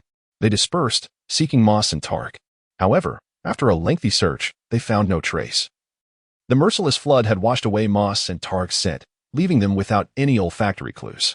Even near the resting cave, there were no signs left, for the night's rain and mud had likely obliterated everything. As time slipped away, Enlisha suggested, you should return and notify them to join in the search. Rex sensed that something was amiss. Otherwise, Moss would not have remained absent for such an extended period. He needed to locate Moss before darkness enveloped the land. Talja was exceedingly astute and would not have failed to leave behind any clues. The absence of even a single lead concerning Talja filled Rex with a disquieting premonition, though he dared not voice it. When Eliza returned with news, Qin Tong happened to descend from the hill, en route to seek out Golong. By coincidence, he encountered Eliza discussing the troubling news of Moss's disappearance. Qin Tong gazed in astonishment at Enlisha, questioning the meaning of missing. Did it mean someone had lost their way? After such a torrential downpour last night, what did missing entail? Enlisha, what does it mean to be missing?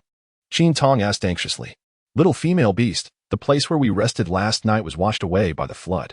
Mose went back to retrieve the salt. And now he's gone, Enlisha replied, a twinge of guilt evident in her voice, for it was she who had forgotten to bring the salt. Washed away? Qin Tong, having never experienced a flood, could not comprehend the implications of such a statement, nor could she fathom the dire occurrence of a mudslide. Do not worry, Tong. Mose is the chief of our DFAN tribe. He will be fine, Golong reassured, though his words carried an air of uncertainty. If the situation were not grave, Rex would not have allowed Enlisha to return. Enlisha, lead the way, Golong instructed, turning to her, for they needed to set off swiftly. Qin Tong grasped Golan's hand firmly, declaring, I want to go as well. Her eyes shone with determination, her grip unwavering and resolute. Mose had gone missing in his endeavor to procure salt for her, and she could not remain here in anxious anticipation. She, too, must venture forth. Little female beast. It is perilous, Gulan cautioned, attempting to pry Qin Tong's hand away. I wish to go, Qin Tong insisted, refusing to yield. It was precisely because of the danger that she felt compelled to act. Mose and the other beasts had placed themselves in jeopardy for the salt she desired. How could she simply wait idly for news? Even if she could offer little assistance, she yearned to contribute in any way possible. Otherwise, she would be unable to remain still. Chapter 71. The valley. Shortly after departing from the tribe, they were met with a scene of devastation wrought by the flood. A sight that sent chills down the spine. Qin Tong had never witnessed such a perilous scene. He could scarcely fathom the terror that had unfolded in the valleys the previous night. Although the rain had ceased, the traces of mudslides remained, with water still flowing downward. The sight of trees uprooted demanded an immense force. The rainfall here must have been far more torrential than that on the other side of the tribe. The young female beast, Moss, was the mightiest male beast of the Defon tribe, and surely it would emerge unscathed. Enlisha offered comfort. Acutely aware of the young female beast's distress, they needed to act swiftly, thus their pace quickened, transitioning Qin Tong from a seated position to a prone one. Enlisha. It will be all right, won't it? Qin Tong's voice was hoarse. Enlisha leaped over a puddle, affirming, indeed it will. Her tone was resolute. Moss would undoubtedly be fine. For it was their leader, for it was Moss. Qin Tong lowered her eyelashes. Soon, Eliza reunited with Like and the others. Like, have you not found them yet? Jingyu asked anxiously. Indeed, Jingyu had also come because he feared for MOC's safety. Like shook his head, his expression far from pleasant. Upon seeing Qin Tong on Eliza's back, Like's eyes blazed with anger. What is the meaning of this? Why have you brought the female beast out? Eliza instinctively took a couple of steps back, and Gulan acquiesced. Ultimately, Gulan could not withstand Qin Tong's tearful assault and agreed. Albeit with the condition that Yifu accompany them. Gulan felt reassured with Yifu's presence, believing it would provide safety on their journey. After lingering on Qin Tong for a few seconds, Like finally averted his gaze. Eliza, ensure the female beast protection. We shall separate to search. The other beastmen expressed no dissent, swiftly dispersing. Eliza, what about us? Qin Tong was momentarily taken aback, questioning Like's intentions, wondering if he deemed their presence a nuisance. Eliza transformed back into her human form. Let us wait here for them. What do you mean wait here? We must assist. Qin Tong fumed. As she had come to help, not to spectate, and she resented the notion of being left behind. Qin Tong leaned against the nearby tree trunk, preparing to move forward. Eliza stepped forward to obstruct him, cautioning, Little beast, you mustn't proceed. This place is perilous. The flood has ravaged it beyond recognition. We remain unaware if any tribes are nearby, and encountering other beastmen would spell trouble. Qin Tong's pair of pitch-black eyes fixed intently on Eliza, as if to convey, if you do not allow me to go, I shall be displeased. Little female beast, where do you intend to venture? Eliza surrendered to the inevitable. Knowing that provoking the female beast could lead to a painful reprimand, Qin Tong surveyed her surroundings, which were in utter disarray, uncertain of her next destination. She turned to inquire about how Moss had gone missing. Throughout this journey, she had not had the opportunity to ask how Moss had vanished, in order to locate someone. One must first understand the circumstances of their disappearance. Otherwise, it would be futile to search aimlessly. Eliza informed Qin Tong that Moss had forgotten to take the salt and had returned to retrieve it. Where is the cave? Qin Tong asked. Little female beast. We have already searched the vicinity of the cave, Eliza replied. They initially began their search near the cave's entrance, which had been utterly destroyed. Take me there. Qin Tong insisted, unwilling to give up. Since Moss had returned to collect the salt, it was likely he had headed in the direction of the cave entrance. Observing the devastation wrought by the mudslide, Qin Tong's anxiety became increasingly evident. Indeed, the area near the cave's entrance had been devastated. Had Eliza not mentioned that a cave had existed here last night, Qin Tong would have been oblivious to it. Qin Tong's hands trembled slightly. Is it true that MOC came here and then vanished? Indeed. Qin Tong wondered if Moss would be buried within this cavern.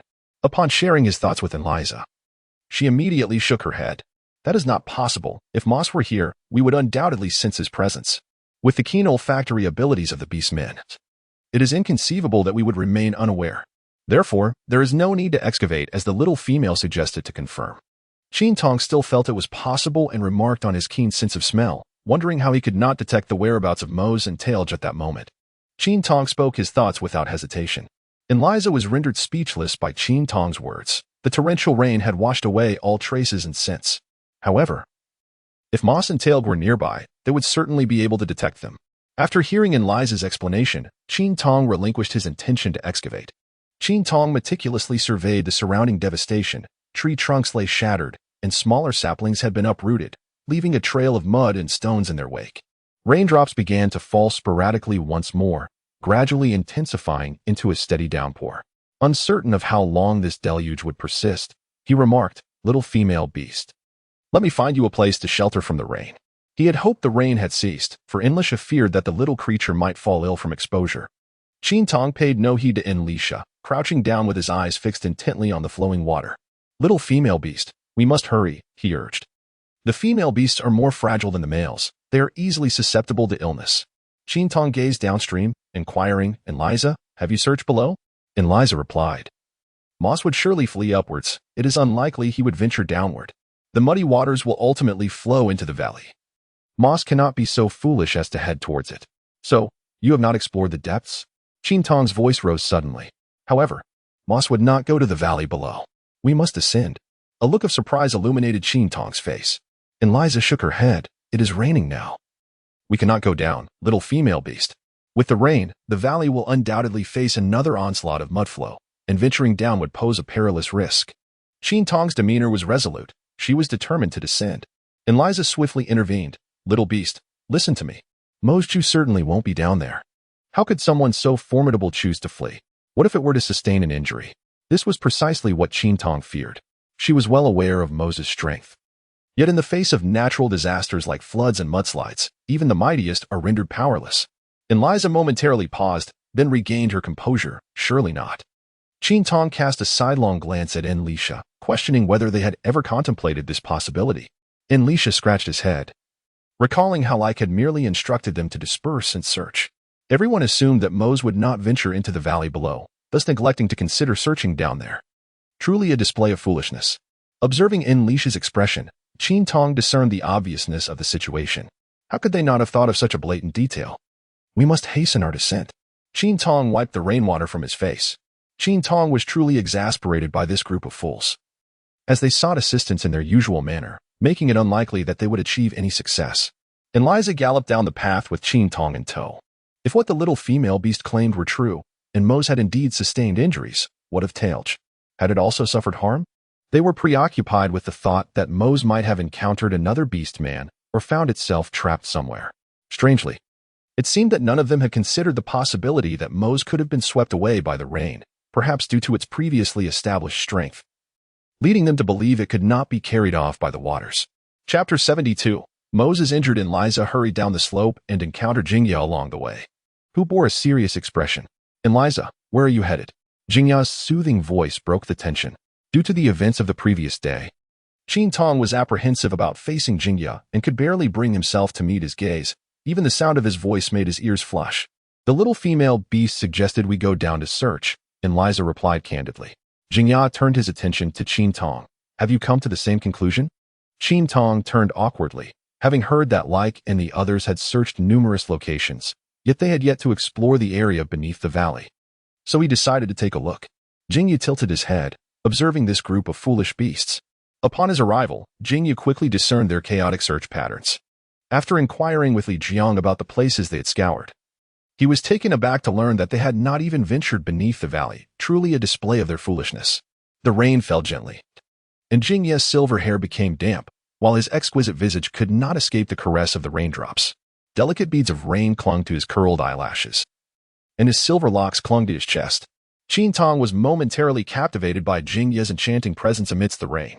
Jingya, in that moment, resembled a celestial being descended to earth, with a serene and exquisite visage complemented by cascading silver hair that accentuated his ethereal charm.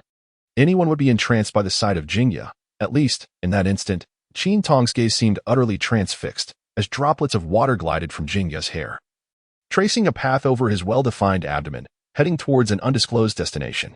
Qin Tong finally regained her senses, realizing the absurdity of her actions, and hurriedly lowered her head. Her cheeks flushed with embarrassment. Jingya had long noticed Qin Tong's gaze. Being regarded with such eyes by the young female creature inexplicably brought him a flicker of delight. Let us depart swiftly, Jingya urged, concerned that the rain might intensify. Transforming into his beast form, he led the way downward, sprinting at full speed, with Enlisha following closely behind. Before long, Jingya abruptly came to a halt, prompting Enlisha to stop urgently as well. Unprepared, Qin Tong lunged forward and nearly lost her balance. Jingya, why have you stopped? She exclaimed, almost causing the young female creature to stumble. There are traces, Jingya replied gravely. Upon hearing the traces, Qin Tong struggled to descend, uncertain whether there might be clues regarding Mose. Stumbling forward, she initially believed she could offer assistance, only to discover the presence of claw prints, marks far beyond her comprehension. Whose claws could these be? Qin Tong utterly failed to ascertain their origin. They did not resemble those of Mose, whose formidable claws could easily obliterate half a tree with a single strike.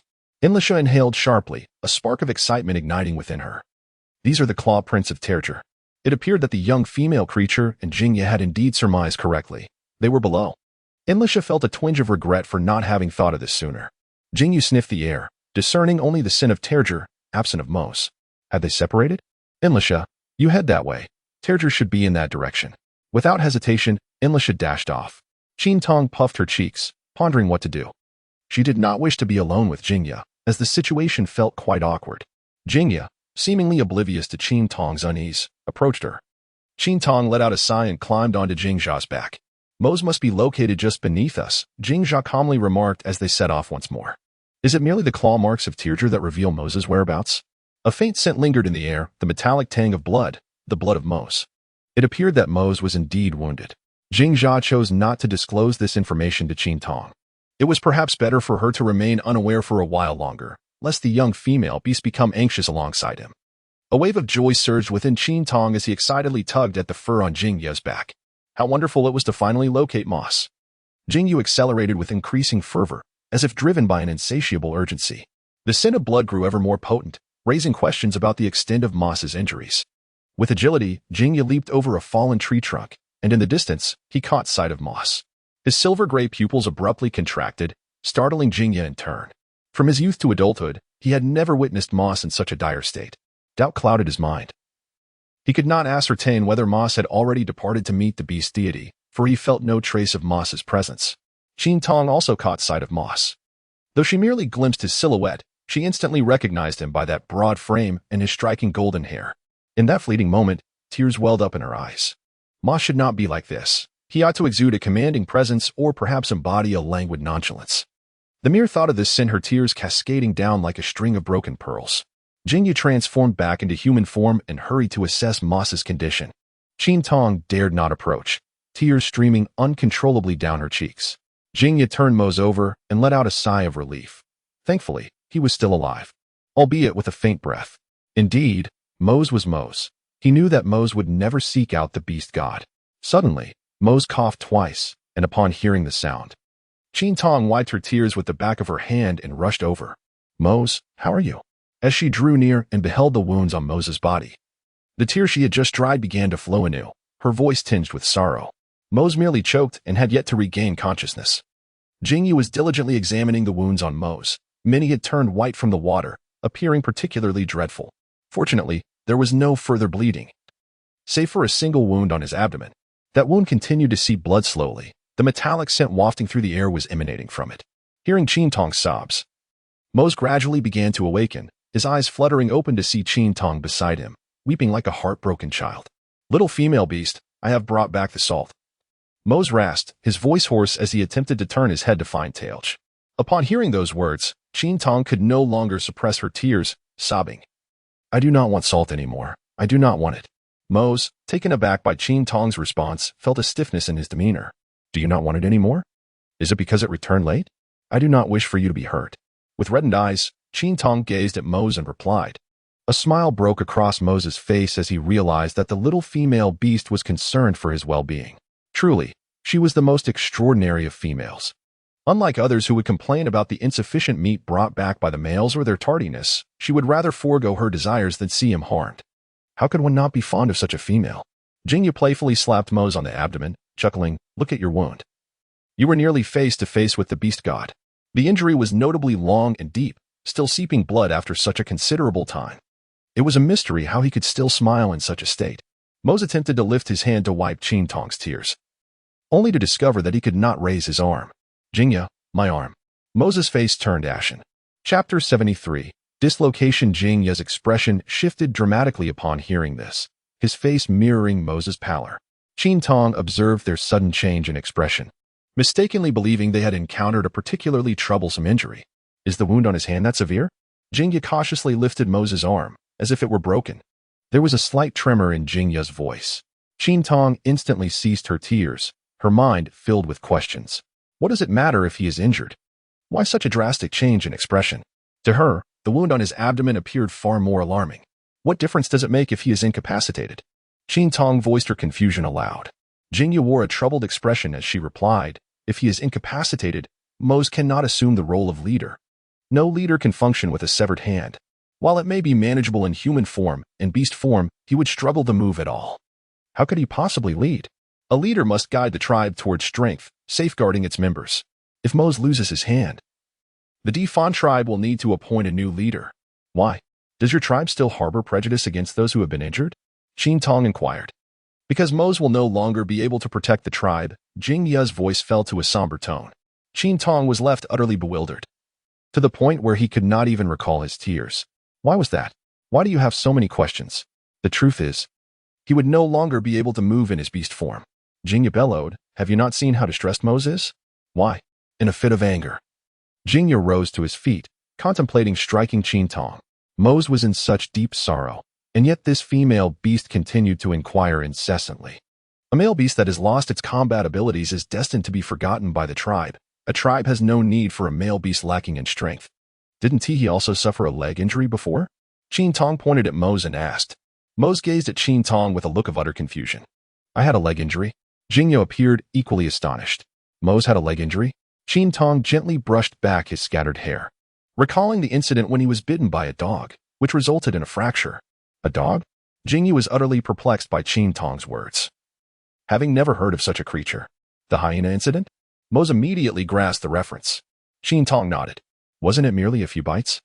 Mose had always believed it was just a matter of being nibbled by the hyena, and thus, upon awakening, he promptly set about moving. He felt a twinge of confusion at the intensity of the pain. Jingya had only heard that Mose had been treated by the female beast and was entirely unaware of his fracture. Can you also mend broken bones? Jingya inquired, his tone infused with astonishment. Why hadn't the female beast imparted this knowledge to him during their last encounter? Upon learning that Qin Tong possessed the ability to heal fractures, Mose's expression softened slightly. During that previous assault by the hyena, Qin Tong had first attended to Lisha, leaving everyone astounded by his suturing skills. When it came time to treat Mose, the others were less surprised. Moreover, Qin Tong had scarcely uttered a few words, leaving the orcs under the impression that Mose had merely sustained a few bite marks. Consequently, they had remained oblivious to Mose's leg fracture. Perceiving Qin Tong's method of treatment is rather unique, Qin Tong was equally perplexed. Hadn't he just been given a splint last time? How could he possibly think it was merely a few holes? His audacity was truly remarkable. Qin Tong pushed aside Jingya and examined MOC's arm. Oh, it seems there are no fractures. Both MOC and Jingya anxiously gazed at Qin Tong. Qin Tong carefully examined it once more. Could it possibly be a dislocation? There was a noticeable swelling at the elbow, and it appeared slightly deformed, though Qin Tong could not be entirely certain. What is it? Jingya inquired. It seems to be a dislocation, Qin Tong replied candidly. What is a dislocation? They asked in unison. Qin Tong pondered for a moment. It was indeed a misalignment. The bones were no longer in their original position. He could somewhat comprehend Jingya's condition, but Mose was entirely beyond his understanding. Can you treat it? Jingya inquired. Qin Tong shook his head. He only knew how to use a splint for fractures. The last time Mose was healed, it was likely due to a hyena biting and causing a bone fracture. The greatest credit still belonged to the orc's remarkable regenerative abilities. Mose's gaze dimmed in an instant. Was even the little female beast beyond help? Qin Tong caught a glimpse of MOC's gaze. Jingya, you might want to give it a try. Me? Jingya furrowed her brow. It was the first time she had heard of this injury, and she wondered how she could possibly treat it. I will teach you. She had observed the treatment for dislocations before, so she had a general idea of how to pull it back into place. Why don't you do it yourself? Jingya was perplexed. If the female beast was capable, why didn't she take action herself? Qin Tong certainly wished to take matters into her own hands. Yet she lacked the courage and strength to do so. After hearing Qin Tong's explanation, Jingya acquiesced. Jingya, proceed as I instruct and swiftly reposition the bone. Qin Tong said, her voice tinged with a hint of anxiety. Qin Tong appeared tense, yet Jingya showed no signs of anxiety, indicating a profound confidence in Qin Tong. A faint crack echoed, and MOC let out a pained cry. Thereafter, Jingya released his grip. Was this truly sufficient? Qin Tong once again crouched down to gently touch Moss's elbow. It seemed that Moss also felt a sense of relief, raising its hand slightly. All right, little female beast. I'm all better now, Moss exclaimed joyfully, its anxious heart finally at ease. At that moment, Jingya also smiled, pleasantly surprised by how effortlessly the ailment was cured. The female beast truly possessed great knowledge. Qin Tong, with a serious expression, remarked that his dislocated joint had not yet fully healed. MOC, who had just felt a sense of relief, became tense once more and anxiously replied, if you can move it, isn't that a sign of improvement?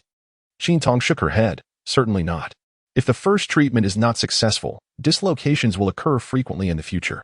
To put it more seriously, she feared that MOC would once again resist being immobilized as he had done last time. MOC turned pale with fright. We must use a brace to stabilize it for a period, Qin Tong stated.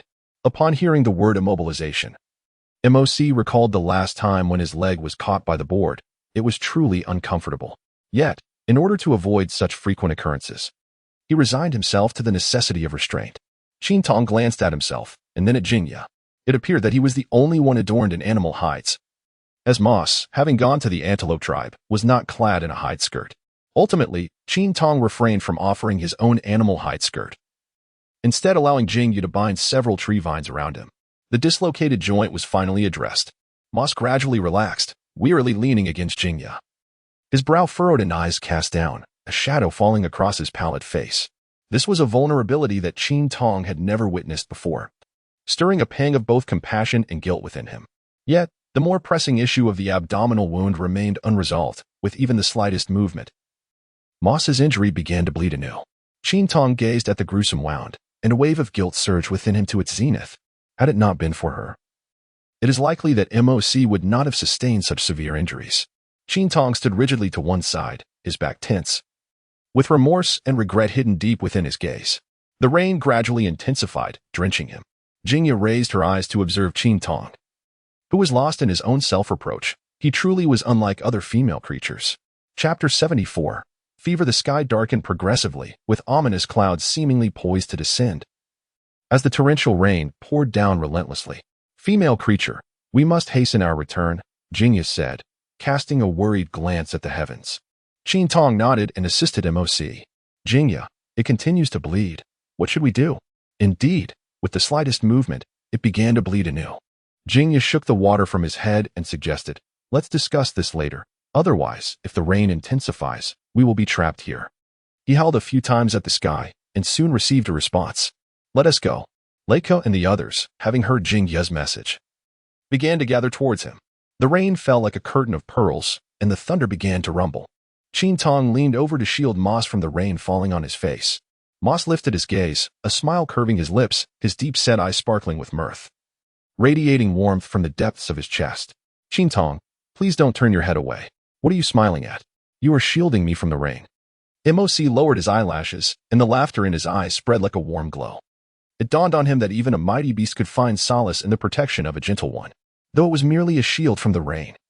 To MOC, it represented something profound, akin to the spark igniting in the icy depths of a lake, setting ablaze his heart. I see the rain has captivated your eyes, he remarked. Qin Tong felt a gentle warmth rise to her cheeks. MOC lay on his back, gazing upwards, while Jingya raced swiftly towards Leika to join them. Qin Tong felt a twinge of concern for Tiger, uncertain if Eliza had located him. At the initial gathering point, Like and the others converged with Jingya. Fortunately, Eliza had indeed found Tiger, who bore injuries, though not as severe as Moss's. However, it appeared he had succumbed to unconsciousness. At the moment Qin Tong beheld Tiger, her eyes once more brimmed with tears. The immense sacrifice made for Salt weighed heavily upon her heart. Had she known, she would have forsaken it altogether. Little beast, do not weep, most gently reassured her. Qin Tong, with a stiff turn of his head, feigned strength as he wiped the corner of his eye, asserting that he had not shed a tear. Fearing once more to be ensnared by the rain, he hastened his return, as if racing against the downpour. By the time he arrived at the tribe, The sky had grown entirely dark, and the rain showed no sign of abating. Golan had been anxiously waiting. Upon their return, a sense of relief washed over him. Jingjia promptly escorted Moss back to the cave, where immediate treatment was to be administered. Due to the rain, the fire outside had long been extinguished, leaving only a small flame lit within the cave for illumination. "Female beast, please assist in stitching the meat for Moss," he urged. Though the female beast had imparted her knowledge, recent circumstances had prevented him from practicing, thus it was best left to her skilled hands. Qin Tong shot a glance at Jingjia, thinking to herself, the last time was a matter of urgency, and since Jingjia was unconscious, she dared to proceed. However, now she felt utterly apprehensive.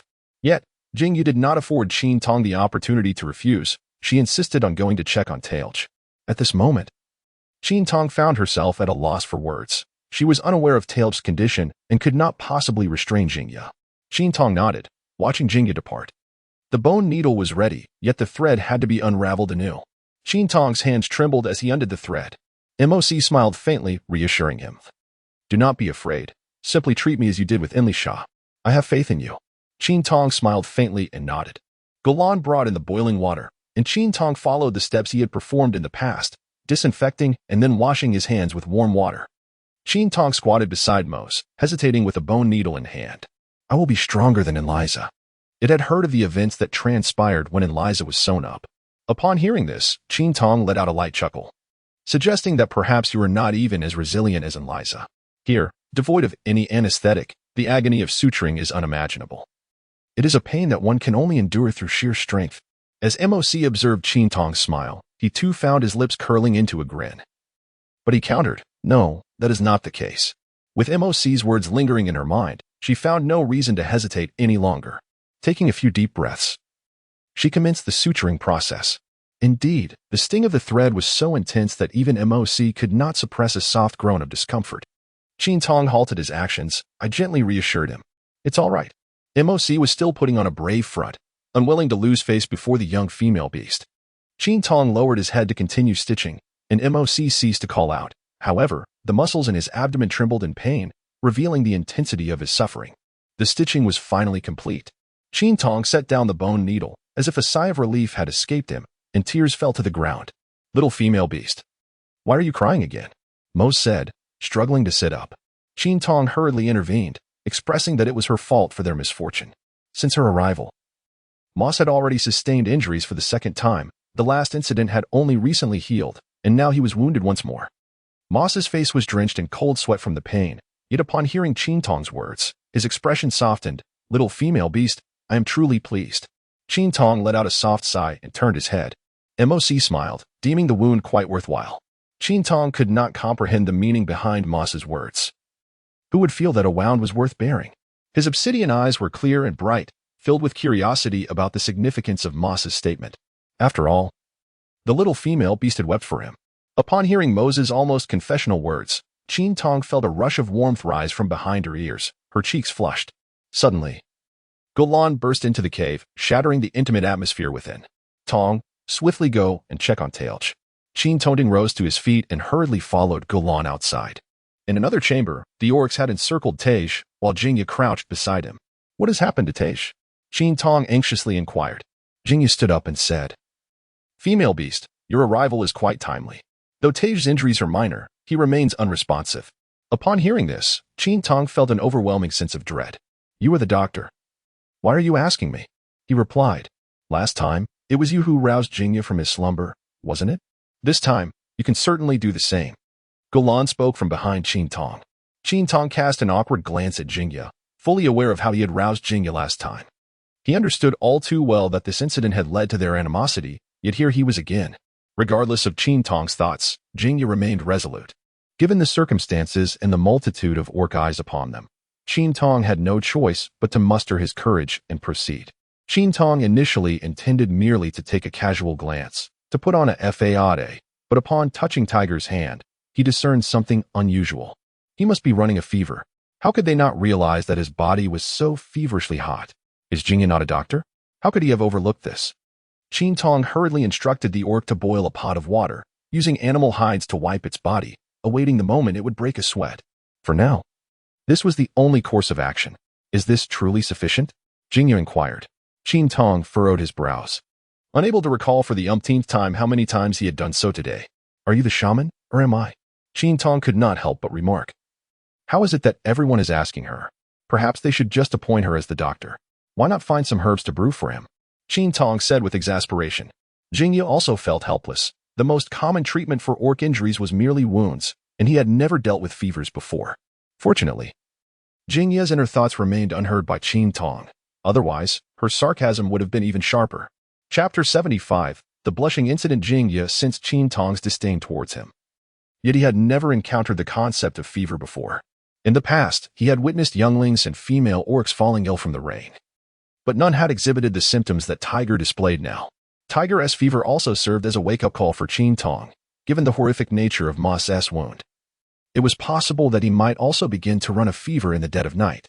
Qin Tong could not help but exclaim at the formidable power of nature. Even such a mighty beastman as Mose was not immune to injury. The wounds remaining on Mose's body had been treated by Jingxia, which alleviated Qin Tong's doubts regarding Jingxia's qualifications as a physician.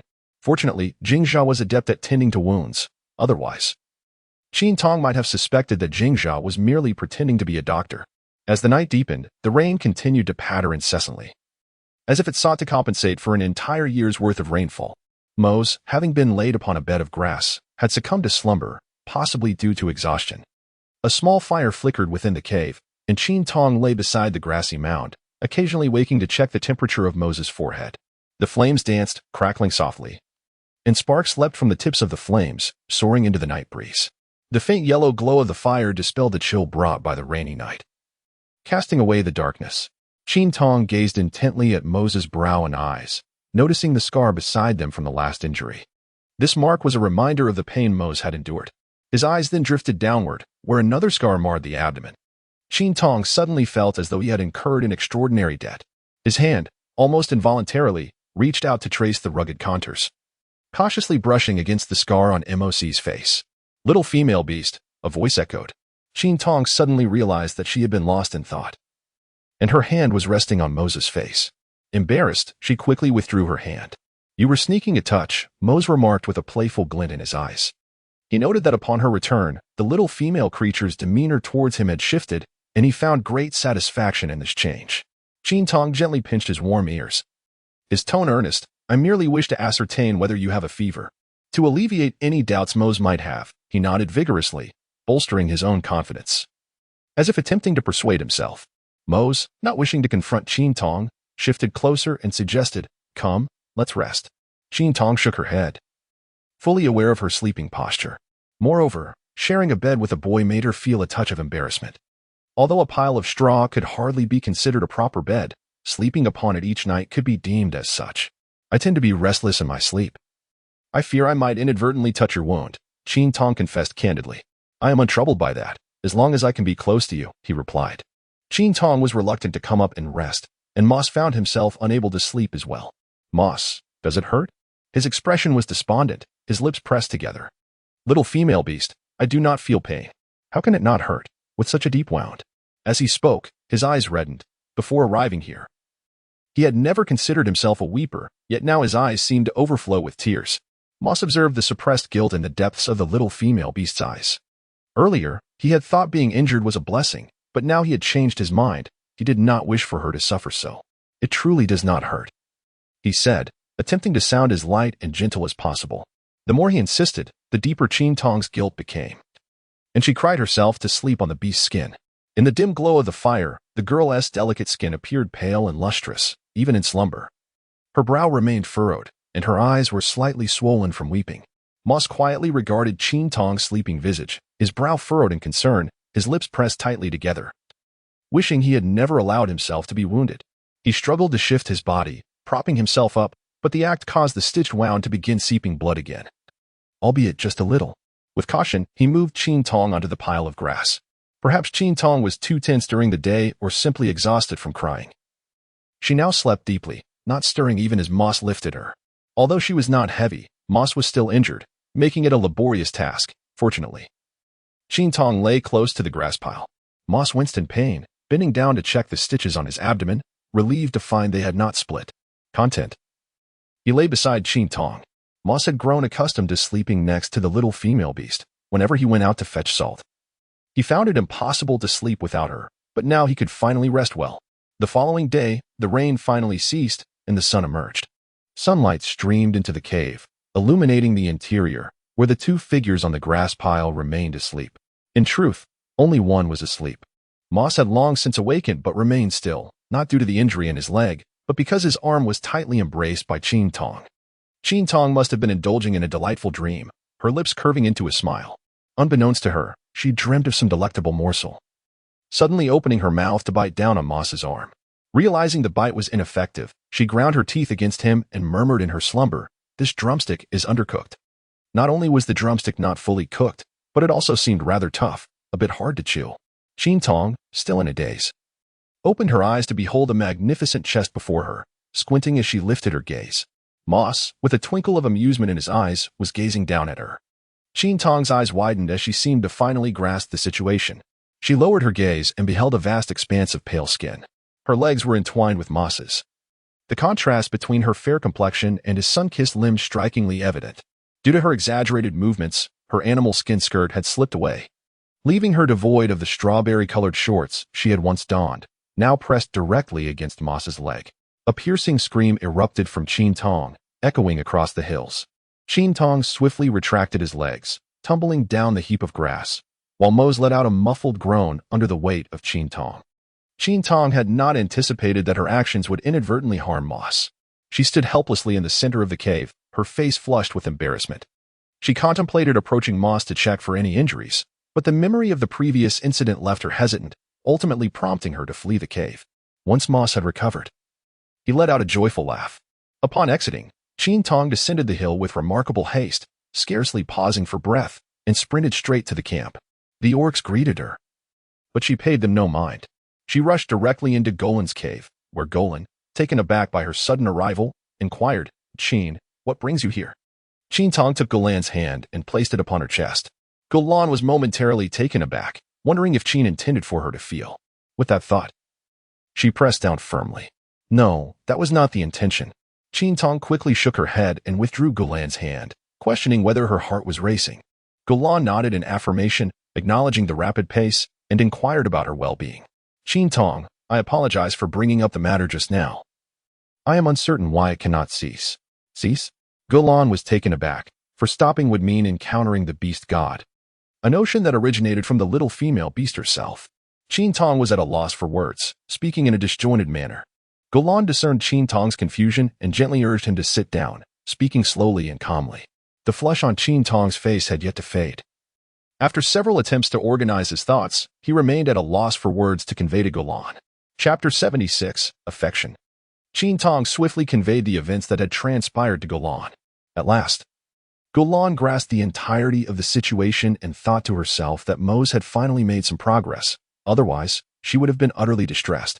With a smile, Golan inquired of Qin Tong whether she harbored feelings for Mose. In the past, Qin Tong would have immediately dismissed the notion, declaring her indifference. Yet now, to her astonishment, she hesitated. She found herself unable to utter the words "I do not like him," as if her defenses were crumbling. When had this transformation begun? Qin Tong grasped her hair tightly, clearly struggling to accept this reality. The idea of developing feelings for an orc was something she could not reconcile. Yet on the other hand, she instinctively found it impossible to resist her affection for Mose. Once the word "like" emerged, her mind was overwhelmed with memories of the nights when Mose was absent, filled with her restless turning. Reflecting on her sleeplessness, she pondered how much was due to fear and how much was a result of her discomfort with Mose's absence. Golan chose not to interrupt Qin Tong's contemplation, quietly leaving the cave to grant her the space she needed. Qin Tong reminisced about the first encounter with Moss, recalling the initial glimpse of Moss's beastly form. The astonishment that washed over him upon finally seeing his face, and the myriad moments they had shared during this time. What once seemed utterly mundane now appeared to be imbued with a delicate filter, tinged with a hint of rose. The more he reflected, the more tumultuous his heart became. The effort to calm himself only compounded the chaos within. Outside the cave, Golan turned back to gaze at the entrance for a moment before sprinting up the mountain. Moss had remained inside, awaiting Qin Tong's return, but instead, he was met by Golan. Hearing the noise, he looked outside, initially hoping to see the figure he longed for, Upon realizing it was Golan, his expression reverted to its usual sternness. "Are you disappointed to see me?" Golan teased. Moss responded nonchalantly, "No." Golan naturally settled beside Moss. "Tong has gone to find me." Moss raised his gaze in surprise. Golan cast a sidelong glance at him. "You finally made some progress." With that single remark, Moss's previously stoic face softened, warmth blooming in his lowered eyes. "What did he say?" Moss inquired eagerly, eager to learn what the young female beast had shared with Golan. "Don't get too excited just yet." Golan promptly doused Moss's enthusiasm with a dose of cold reality. From Tong's expression, it seems he is hesitating and quite resistant. You will need to continue pursuing him. After a considerable time, Qin Tong finally emerged from the cave, choosing to set aside the uncertainties for another day. Now, with 2 ailing members in the tribe, it was imperative to prepare some nourishing food to help restore their strength. Qin Tong personally sought out like to request meat. Upon hearing that Qin Tong intended to use a stone pot to boil water for Mose and the others, like mistakenly assumed that Qin Tong was once again desiring birds and firmly refused her request. After Qin Tong meticulously explained her intentions numerous times, like finally understood that she was not asking for birds, which prompted her to agree to assist in procuring the meat. Not one to be foolish. Qin Tong recognized their strong aversion to the nourishing broth and decided against preparing it again.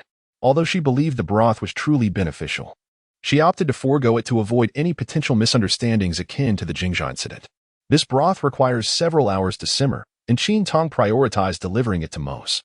Qin Tong, holding the soup, hesitated at the entrance of the cave, feeling a twinge of embarrassment.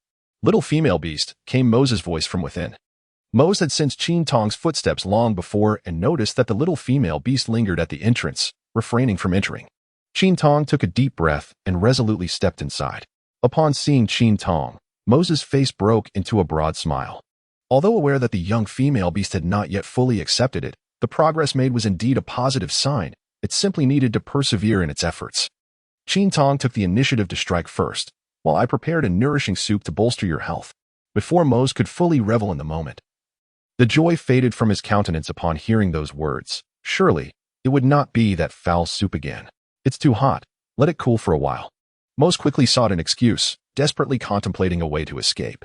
Qin Tong cast a fleeting glance at Moss. It was indeed meat broth. His intentions were so transparent, as if he feared she might not realize it. Moss offered an awkward smile, realizing it was not bird soup after all.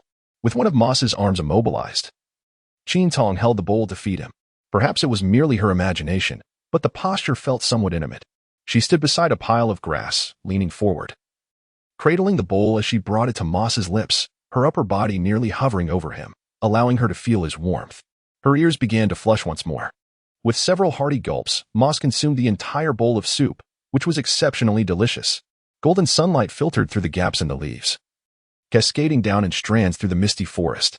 "Qin, what are we looking for?" Nguyen and I followed closely behind her.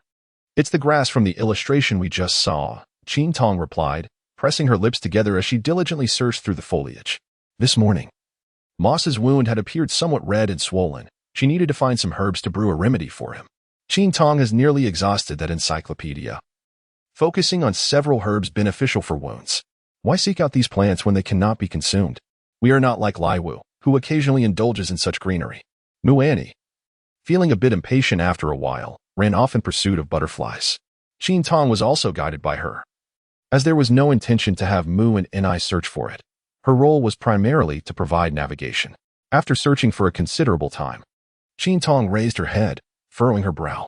This place was, after all, not the world she once knew. It was possible that those herbs did not exist here, which posed a dilemma for Qin Tong.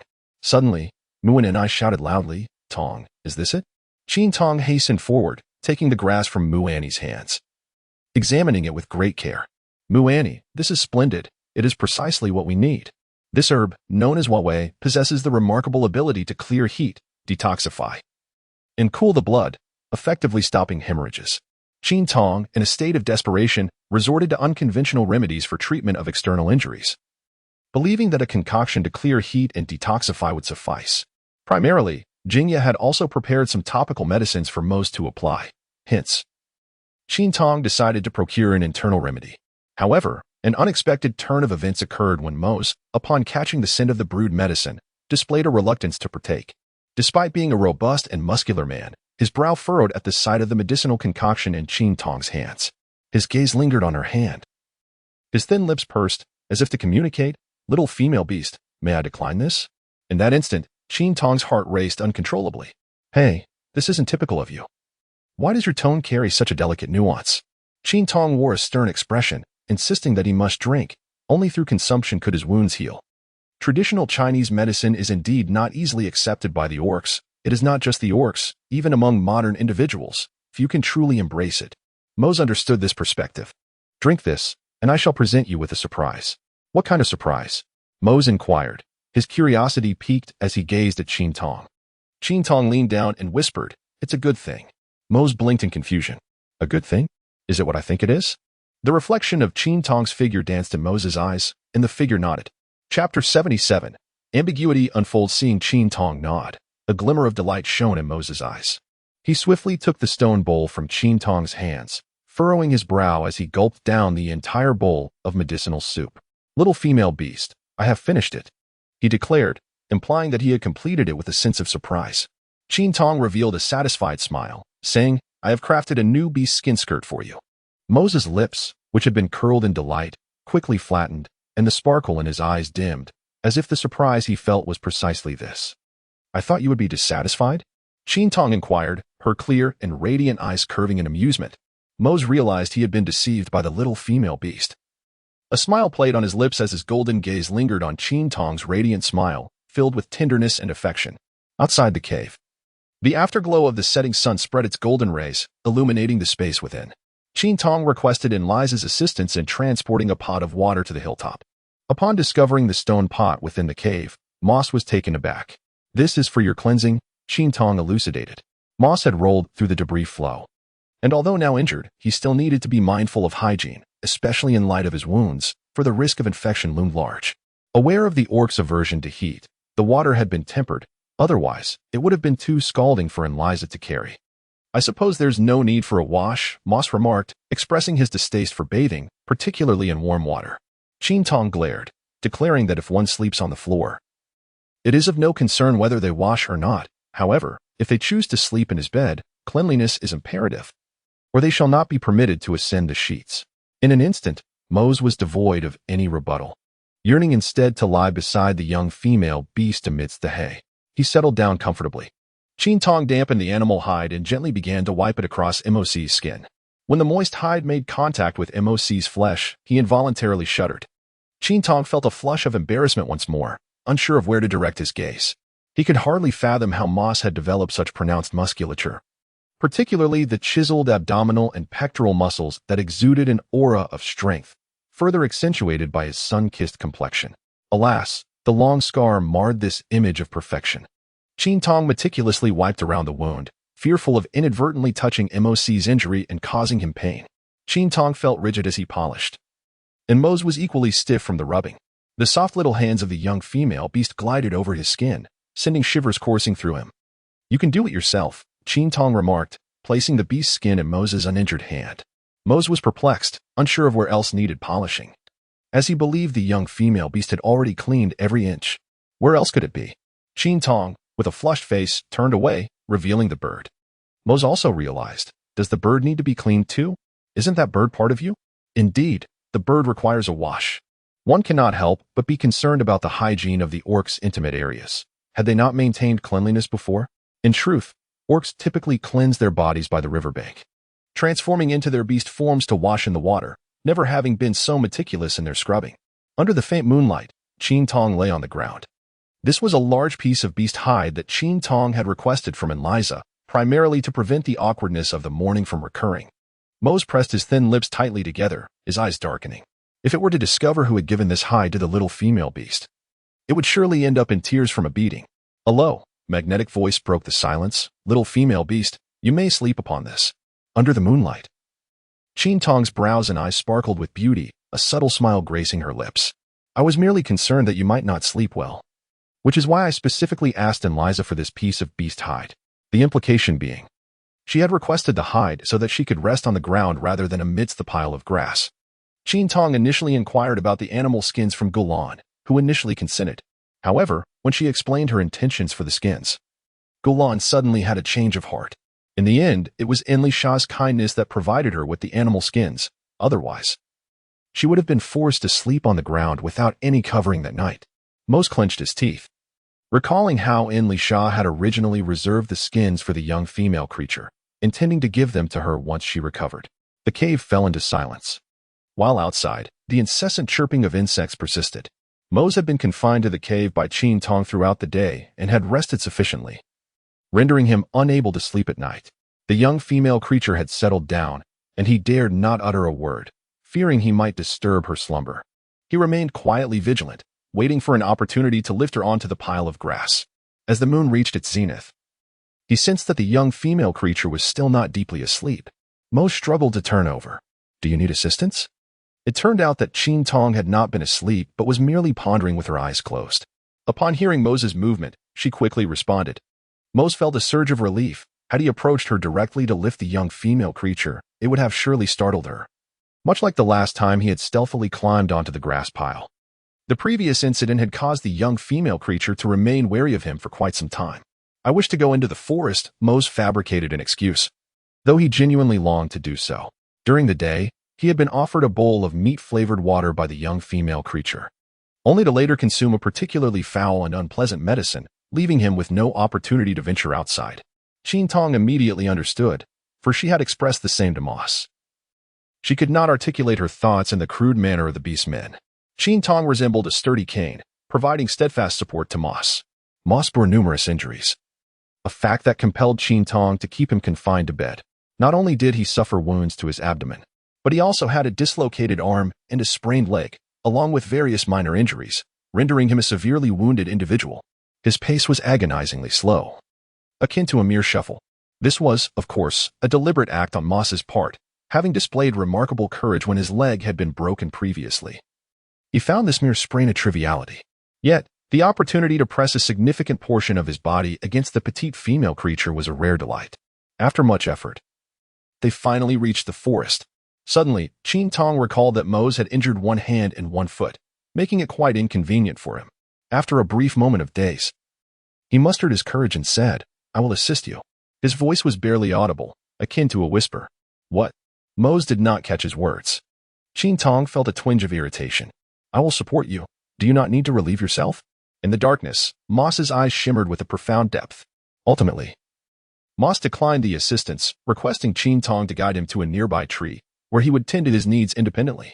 Qin Tong felt a slight chill as she slept, instinctively moving closer to the source of warmth beside her.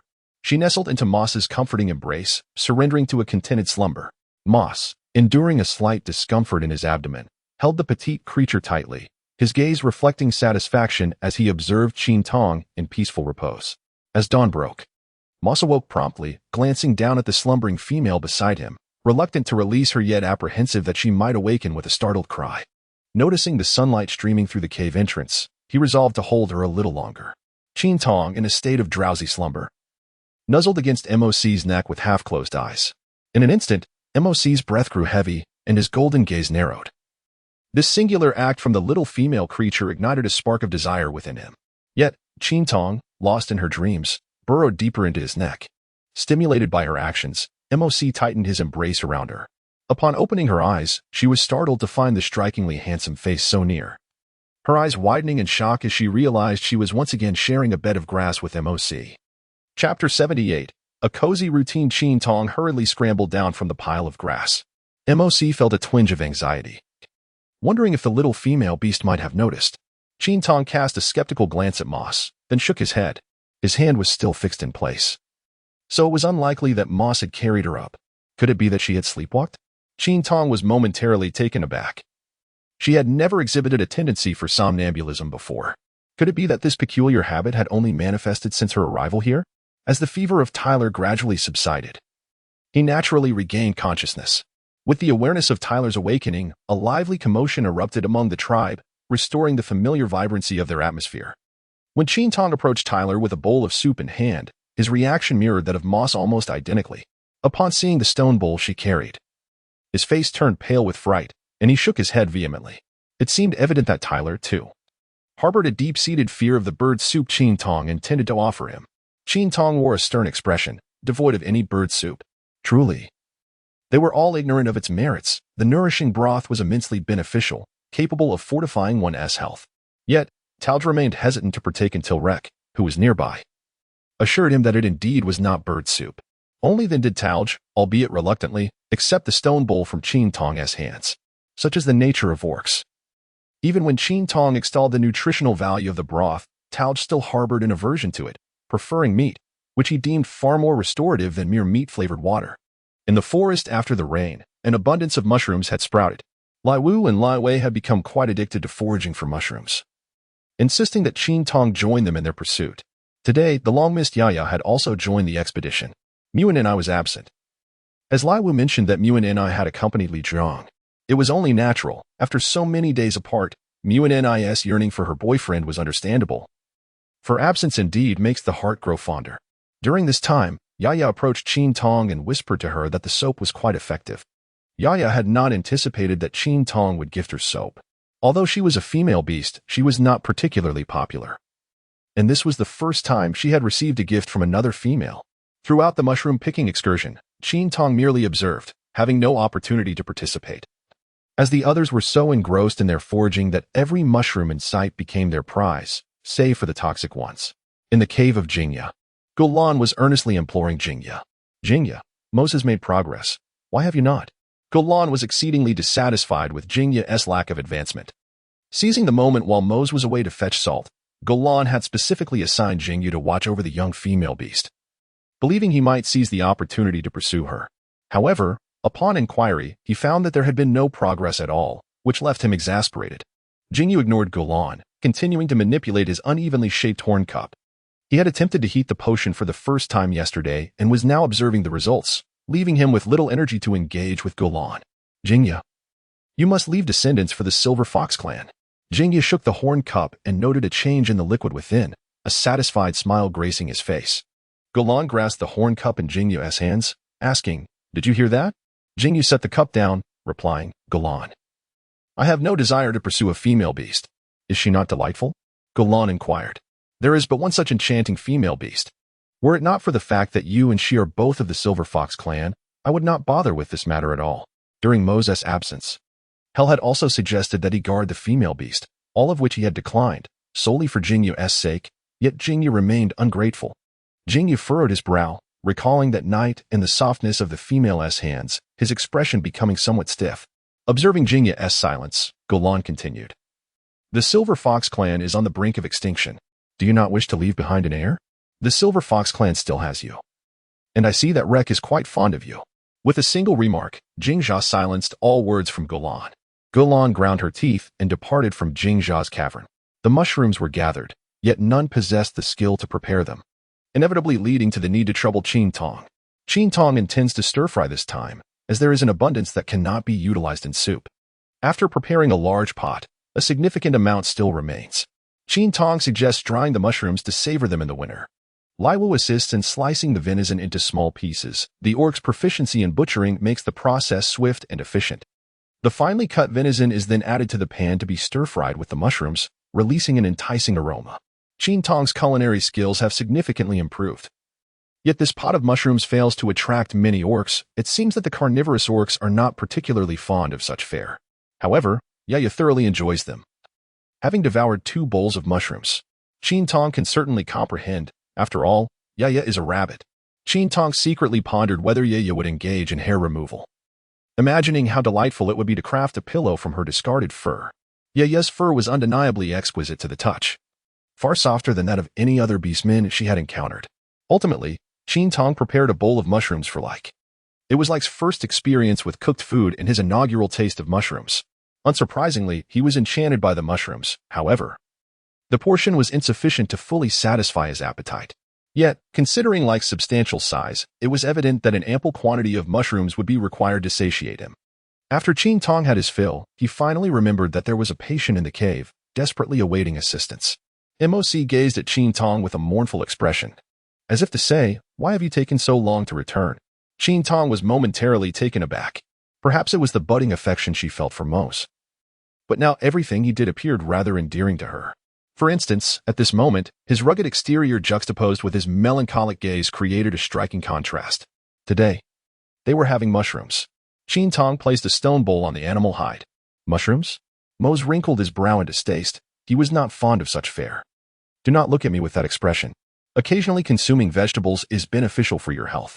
Without waiting for Mose to refuse, she deftly picked up a chopstick full of mushrooms and fed it to him. The ailing should not be picky eaters, and given his limited mobility, he had to rely on others to make decisions for him. Qin Tong also wished for Mose to sample her culinary skills, especially since she was quite pleased with how the mushrooms had turned out. Despite his reluctance, Mose obediently opened his mouth and consumed the mushrooms. Was it not quite good? Qin Tong looked at him expectantly. Mose nodded.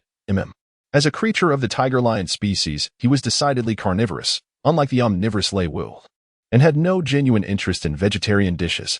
Yet, in order to please the little female beast, he could only begrudgingly acquiesce. Qin Tong observed and nodding, a satisfied smile gracing his lips. This space is far too empty. We ought to procure some items. Moss remained silent, obediently listening to Qin Tong, primarily because it did not comprehend the meaning of procure. Qin Tong placed the empty bowl on the ground, lamenting the absence of a table. Otherwise, their belongings would only rest upon the floor. A table? Indeed, a table. This required thoughtful consideration regarding its construction. She was not skilled in carpentry, and stone seemed rather cumbersome. Qin Tong gently tilted his head, his gaze resting upon Moss. I leave this to you. Moss's eyes sparkled with tender mirth as he replied softly, very well. Chapter 79. Storage. Warm sunlight wove its way through the gaps in the leaves, casting delicate beams of light that danced upon the ground, occasionally interrupted by the fleeting silhouette of a bird in flight. Qin Tong and Mu Annie shared laughter beneath the shade of the trees. In the sunlight, neatly arranged were the mushrooms they had gathered. Tong, after sun-drying them like this, can they be stored for winter? Lai Wei inquired curiously. Absolutely. This is the wisdom of modern civilization, came the confident reply. What about the meat? Golan interjected. Of course, it can be preserved too. Back home, I always cherished cured meat, she added nostalgically. Really? Golan exclaimed, rising to her feet in excitement. If meat can be stored as well, we won't have to worry about going hungry during the winter. However, her elation was short-lived as she quickly regained her composure. We've attempted to store meat before, but after a few days, it always attracted insects. It seems that such a dream may be unattainable. Qin Tong stared blankly at Golan. How could the cured meat be infested with worms? Ham can be preserved for many years, and the longer it ages, the more delectable it becomes. Have you not properly processed the meat? Qin Tong inquired. Golan slowly tilted her head. Processed? Isn't it sufficient to simply store it in a cave? Qin Tong pressed his forehead, pondering the situation.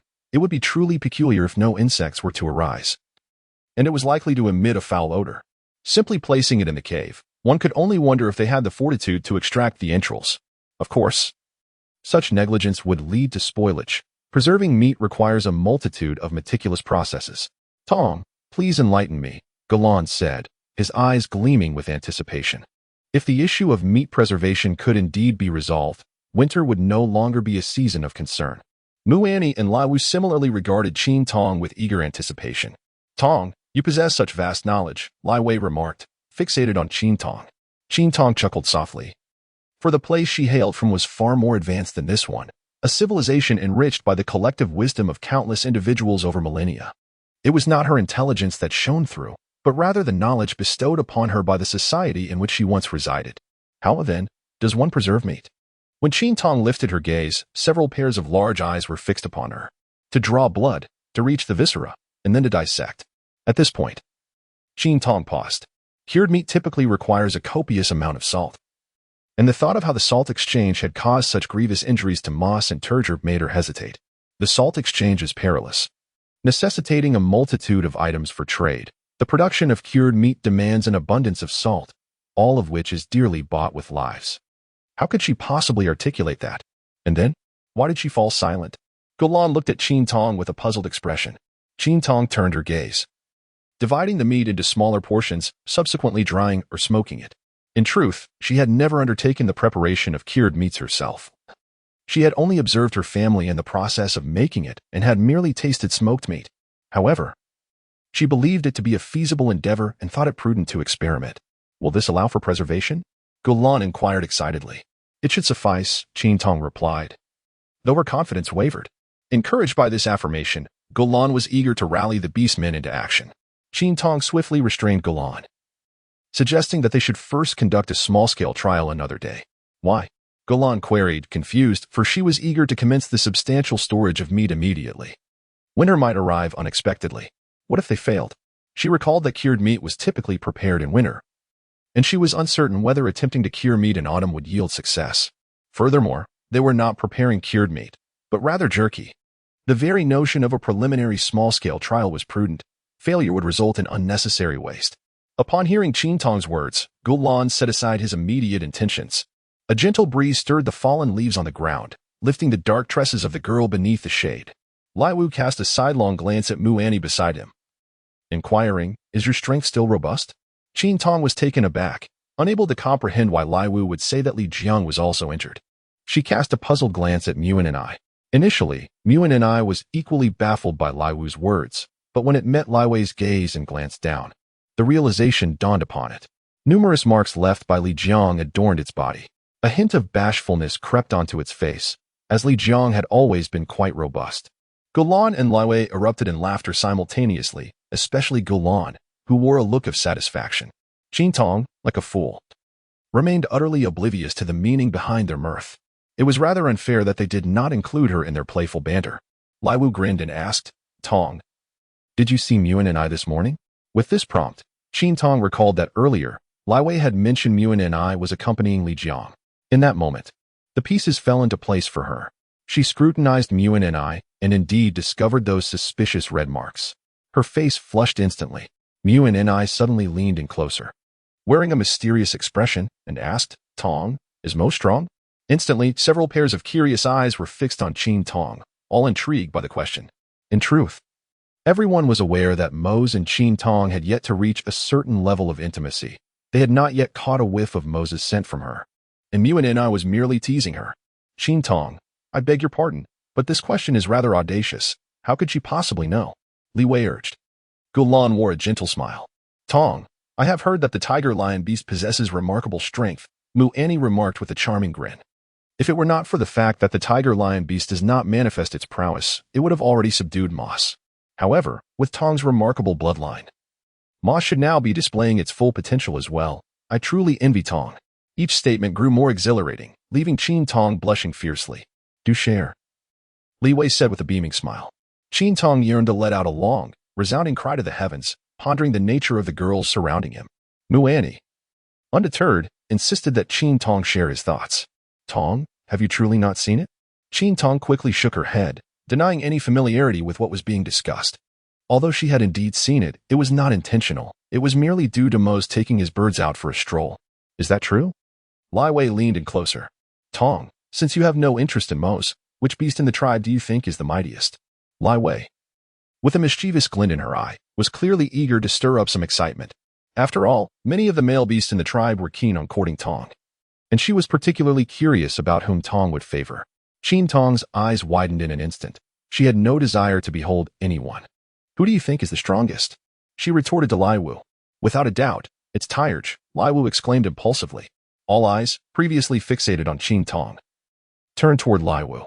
"Lai Wu, it seems you have a fondness for Tyrge," Lai Wei remarked, surprised, as she had always believed Lai Wu had yet to develop an affection for any male beast. Golan also expressed astonishment, having thought Tyrge was devoid of admirers.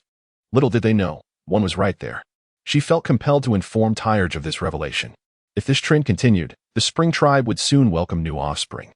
Lai Wu's cheeks flushed slightly as she declared, "Tyrge is indeed powerful and robust. Of course, I admire him." A chorus of teasing erupted from Muan and I, Lai Wu. "It seems you gaze upon Tyrge rather frequently." Laughter echoed all around. Even Qin Tong could not restrain her amusement. Infuriated and embarrassed, Lai Wu stood up defiantly. "Muan and I, do you not look as well?" Chapter 80.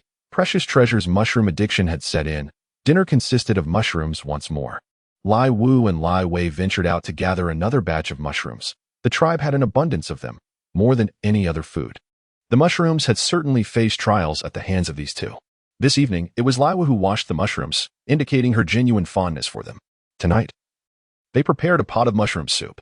Tyrge was lively again. Although a few minor scratches had yet to heal, he was no longer in serious trouble.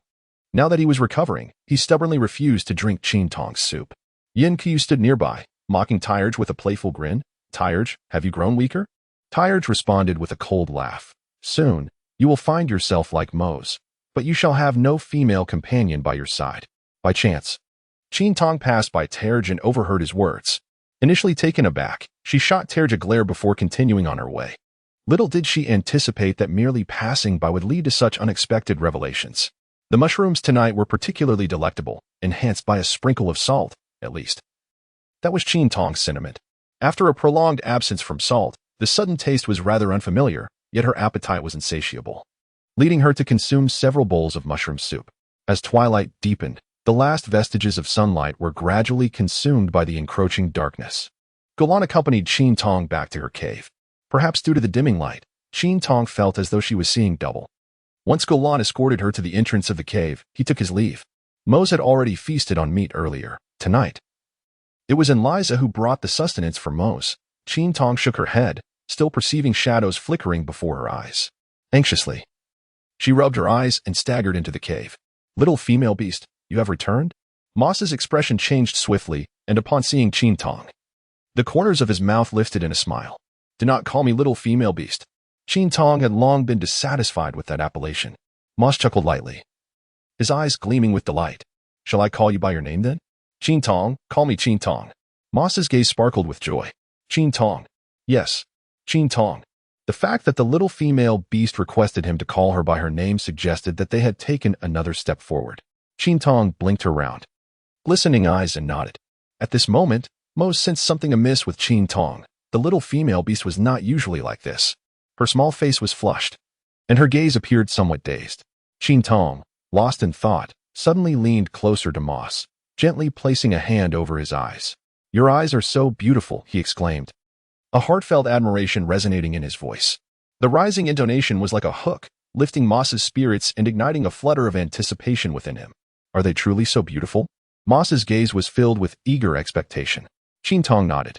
She had never encountered a pair of eyes so brilliantly radiant, surpassing even the most exquisite contact lenses. Particularly when he gazed at her with such tenderness, it felt as though his eyes were solely attuned to her presence in this vast world. No one had ever looked at her in such a manner. She recalled the first time she met Moss. His beastly form exuded an overwhelming aura. And even in his human guise, he retained that commanding presence, yet with an added touch of fierce defiance. Though she had once likened Golan to a fairy. In truth, Golan resembled an ethereal spirit, while Moss embodied the essence of a captivating sprite, the kind that ensnares one's heart. Qin Tong stepped closer. Moss felt a twinge of nervousness, instinctively holding his breath, as he sensed the gentle exhalation of the petite female creature brushing against his face. Soft lips unexpectedly landed upon his eyelids. Moss was unable to restrain himself and shut his eyes, the delicate sensation upon his eyelids remarkably vivid. After a moment, Moss leaned back, evading Qin Tong's lips, his voice husky. What troubles you, little female? Did we not agree you would refrain from calling me that? Qin Tong replied with a serious tone. Tong, what is the matter? Moss, failing to perceive anything amiss, lamented that he was not worthy of his leadership. It bore a resemblance to the last time he had bled, but that episode had only lasted a brief moment before he recovered. Are you about to bleed again? Qin Tong furrowed his brow and gently pushed away Mose's hand, stating that his aunt would not arrive for a while yet. He raised a hand to touch his somewhat flushed face, realizing that he had perhaps indulged a bit too much. Indulged in what? Mose inquired, perplexed by Qin Tong's words. I mean, I've had too much to drink. Suddenly, Qin Tong felt as though he were seeing multiple images. Unsure if it was merely the flickering flames within the cave that caused it, Qin Tong rested her chin on her hand, gazing intently at Moss's face, her round eyes sparkling with curiosity. Moss, I wish to see your treasure, she murmured. Moss furrowed her brow, perplexed by the term treasure. Muin and I had remarked that Moss was quite robust, and Qin Tong echoed her sentiment. Yet, she had misremembered. Muin and I had mentioned the strength of the tiger-lion beast, not Moss specifically. Qin Tong had unwittingly substituted Moss for the tiger-lion beast in her recollection. You showed your treasure to Muin and I. Around here, such things cannot be displayed casually. Do you harbor feelings for her? She queried coldly. At last, Moss comprehended the implications of Qin Tong's words, a surge of joy welling within her. I only have eyes for you, Moss blurted out. You claim not to like her. Yet you allowed her to see your treasure, Qin Tong retorted, her expression one of disbelief. Moss fell silent, for she had not shown Muin and I anything. Those were matters from before she donned her beast skin. Moreover, Muin and I was not solely focused on her. Many had seen her before she was clad in the skin. At a loss for words, are we? I wish to see as well, Qin Tong declared, leaning forward to lift Moss's beast skin. Moss, though unperturbed, felt an unexpected shyness, perhaps from her accustomed interactions with the young female beasts. As she lay flat upon the skin, her golden eyes gazed deeply and tenderly at Qin Tong. Initially intent on lifting the skin, Qin Tong slowly withdrew, leaning back to create some distance. I shall not look, she stated. However, Moss was not pleased. It was instinctual for a creature to pounce when its prey retreated. Qin Tong now found himself as the prey of Moss, who, disregarding the pain in his abdomen, leaned in closer and forcefully pulled Qin Tong back once more. From now on, I shall only allow you to behold. Moses' voice was deep and husky, infused with an irresistible dominance, his gaze brimming with the image of Qin Tong. Taking a few deep breaths, Moses' expression softened, regaining its tenderness. Qin's gaze was hazy and unfocused. Is it true? Indeed. Qin Tong slowly approached Moss. Moss remained motionless, observing Qin Tong's actions, curious about what the young female beast would do next. The next moment left it astonished. The delicate lips of the young female beast brushed against its throat. Her soft lips glided along, eliciting tremors throughout Moss's being, accompanied by a deep, muffled sound of pleasure. Qin Tong's hand, rather audaciously, reached towards the beast's skin, while Moss found himself entranced by the allure of Qin Tong's lips, completely oblivious to the actions of his hand. Suddenly, Moss let out a muffled groan. Little female beast, you are being too forceful. Why are you hiding something within the beast's skin? Huh? I'm not, Qin Tong replied. How could you not be? What is this large object then?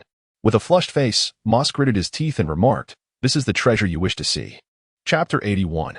Expecting offspring, morning sunlight streamed into the cave in delicate rays, resembling strands of golden silk that illuminated the space.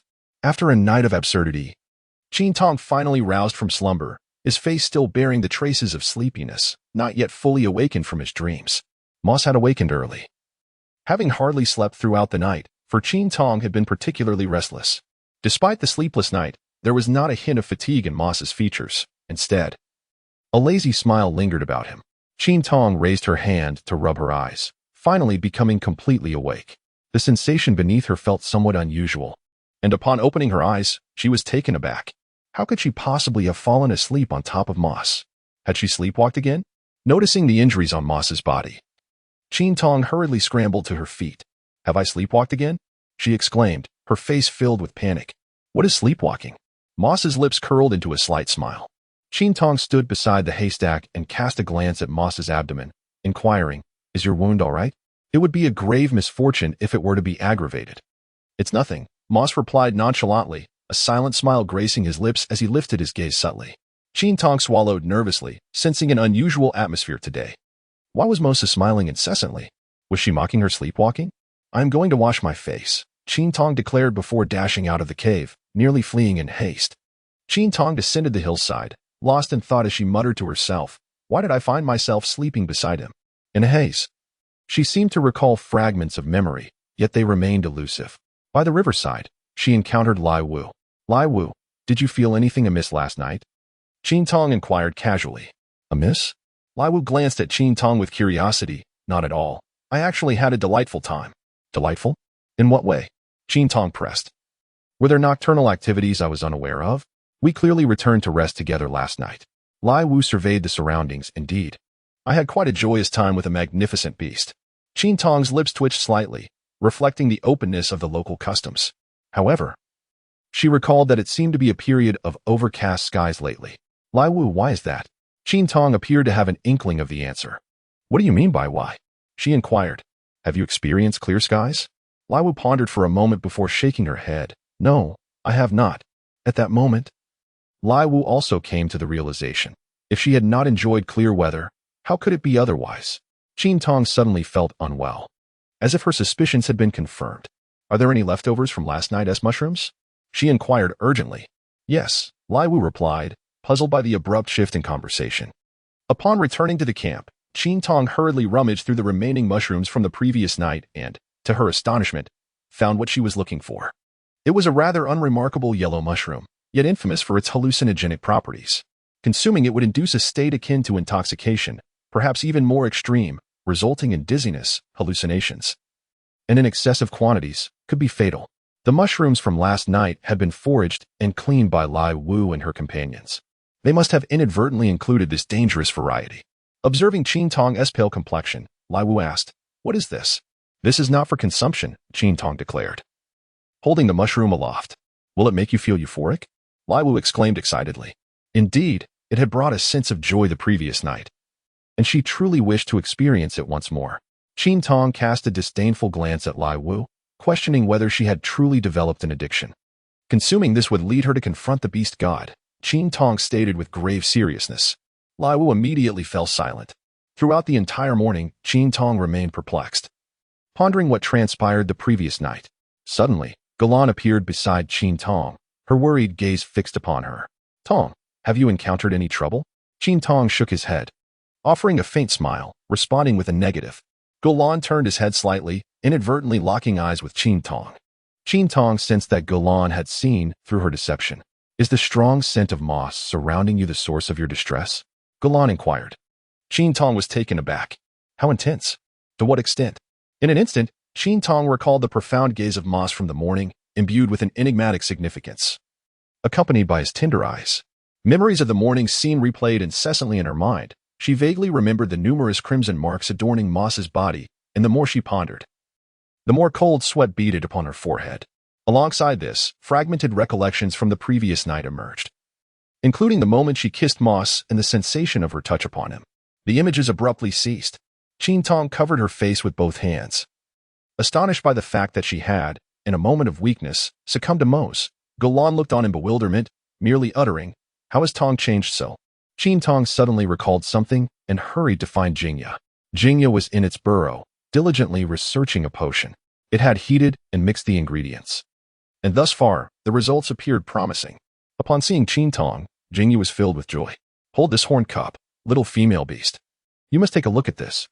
It was eager to share its excitement with Qin Tong and also wished to see if this concoction resembled the one used by its tribe. Qin Tong anxiously removed the corner cup, urging, "Jingjia, quickly fetch me some medicine." "Are you unwell?" Jingjia inquired, brow furrowed. "No," Qin Tong replied. "But why would I need the medicine if I weren't?" Jingjia carefully retrieved the corner cup. "I desire contraceptive pills," Qin Tong stated earnestly. Since the event had already transpired, there was no way to avert it, yet she could not afford to become pregnant. After all, she was human, not a beast man. The thought of giving birth to a child with a hybrid form was utterly terrifying. "What are contraceptive pills?" Jingjia asked, puzzled. "They are medications that prevent pregnancy." "Yu Ting, do you understand?" Qin Tong's urgency heightened. "You are a doctor. How could you not comprehend this? How unreliable you are." Jingjia continued to shake her head. "It means to bear a child," Qin Tong recalled Golan's words. "And what of bearing a child?" Jingjia's eyes darkened, an unsettling tone creeping into her voice. "Do you not wish to bear a child for Mose?" "Why not?" She continued, her figure drawing closer to Qin Tong. "Mose is the leader, so formidable. How could a female beast not find him desirable?"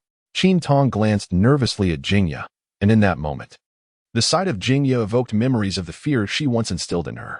"I am not," Qin Tong stammered. "Then why do you say you don't wish to bear a child?" Jingya scrutinized Qin Tong's face with skepticism. I am still young. Being too young does not preclude the possibility of bearing offspring." Jingya averted her gaze. "You are already able to bask in the sun. You are no longer a mere cub." Qin Tong stumbled out of Jingya's lair, realizing that it was nearly impossible for Jingya to provide her with any medicine. There were no contraceptives available for sale here, leaving her at the mercy of fate. All she could do was hope that she would not conceive. Qin Tong felt an overwhelming urge to weep, having inexplicably engaged in an intimate encounter with a young man, yet she could recall none of it. She was also troubled by the thought of potentially bearing a monstrous offspring. Meanwhile, Jingya found Qin Tong's behavior rather peculiar, as she had yet to mate with MOC despite her claims of expecting a child. Moreover, spring was the appropriate season for conception. Discussing pregnancy at this moment seemed utterly absurd. Truly, she was an odd female beast. Chapter 82. Dried meat. Galan had prepared everything and hurried over to call for Qin Tong. "Tong, everything you requested last night is ready," she announced, gesturing towards some items not far away. "What items?" Qin Tong inquired, her brow furrowed in confusion. "The things you mentioned for making meat," Galan replied. Qin Tong gazed into the distance, where the ground lay strewn with soil and stones. A flicker of amusement graced her lips, The orcs were indeed men of action. Last night, she merely suggested the possibility of constructing a kiln, envisioning it as a means to dry the meat. To her surprise, what had been a casual remark had prompted the orcs to gather the necessary materials by this very morning. With such progress made, there was no choice but to proceed. Feeling a whirlwind of thoughts, she decided that immersing herself in work would be the perfect remedy to quell her restless mind. Qin Tong also instructed the orcs to fetch some water, as it would be needed for mixing with the clay. He directed the orcs to stack the stones and then apply the mud to hold them together. Enlisha stood beside Qin Tong, inquiring with a hint of curiosity, "Will this truly serve to preserve the meat?" She believed that this structure was intended for storing meat. However, she was not entirely mistaken. It would indeed serve that purpose, albeit only for a brief duration. Qin Tong cast a sidelong glance at Eliza. "Are you not going to help? I will accompany the little female beast. Let them be." Before the words could fully escape her lips, Eliza was whisked away by Fu Yala. "Hurry and fetch some water." "Are you not going to do it yourself?" Fu lightly tapped Eliza's head. "Are you foolish? Acting this way will surely displease Mose." Why would Mose be angry? The voices gradually faded. Yet those few exchanges remained vividly imprinted in Qin Tong's ears. The speed of the beastmen was astonishing. In no time, a rudimentary kiln took shape. Then it was Qin Tong's turn to intervene. Albeit she need not exert herself physically, her role was merely to offer guidance from the sidelines. Place a stone slab in the center of the kiln. This slab had been painstakingly excavated by the beastmen, clawed out through sheer effort. Qin Tong dared not even glance, for the mere act of looking seemed to threaten the very integrity of her nails, and the sound was exceedingly grating, precisely the type of noise she abhorred. Once the stone slab was placed, it signified the impending completion. It remained uncertain whether it was due to the orc's clumsiness or a lack of comprehension that the arched top had not been achieved. Ultimately, it fell to Qin Tong to take matters into her own hands. The kiln finally took shape. Fire was kindled around the kiln, gradually increasing the heat to evaporate the moisture. Ideally, it should have been left overnight, but the orcs were unable to wait. She feared that if she stepped away, the orcs would begin to tamper with the still wet surface of the kiln, reminiscent of the previous incident with the soap. This burning process lasted several hours.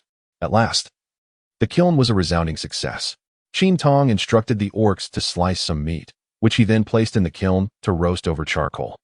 After approximately half an hour, the enticing aroma of the meat began to waft through the air. However, Qin Tong believed that for proper preservation, it should remain for an additional hour. The orcs, eager to witness this momentous occasion, gathered around him. For never before had an orc succeeded in storing meat for the winter. Their anticipation was palpable, as they felt this time would be different, especially given that it was a young female beast who could conjure fire itself, leading them to believe she would surely succeed. "Qin, can we eat now?" Nguyen and I could hardly contain her impatience, the delectable scent of the meat having thoroughly captivated her senses. Qin Tong's mouth twitched. It was evident that whenever there was food, Nguyen and I would invariably make her timely appearance. "Young female beast, I heard you crafted joyous mushrooms last night. Are there any left?" Nguyen and I inquired, her demeanor tinged with shyness. Qin Tong immediately ceased his laughter, his expression turning serious.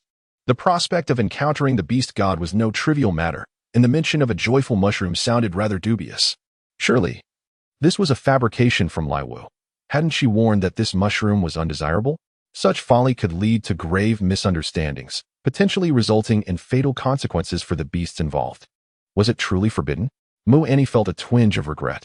The beast did not bleed, yet the mushroom remained inedible, causing its discontent. Truly, it is not permissible. Qin Tong reiterated with solemnity.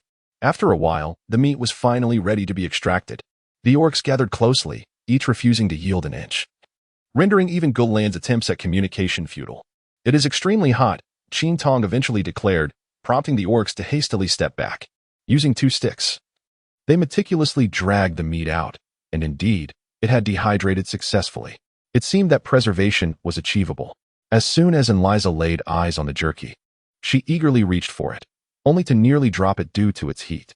Udo rushed over, snatching the jerky from Eliza's grasp, thus averting a potential disaster of it hitting the ground. Fearing that Eliza might reclaim it, he swiftly stuffed it into his mouth, only to discover that it was far too tough to chew. "Oh dear," he thought, "this little female beast has ruined it. It is inedible."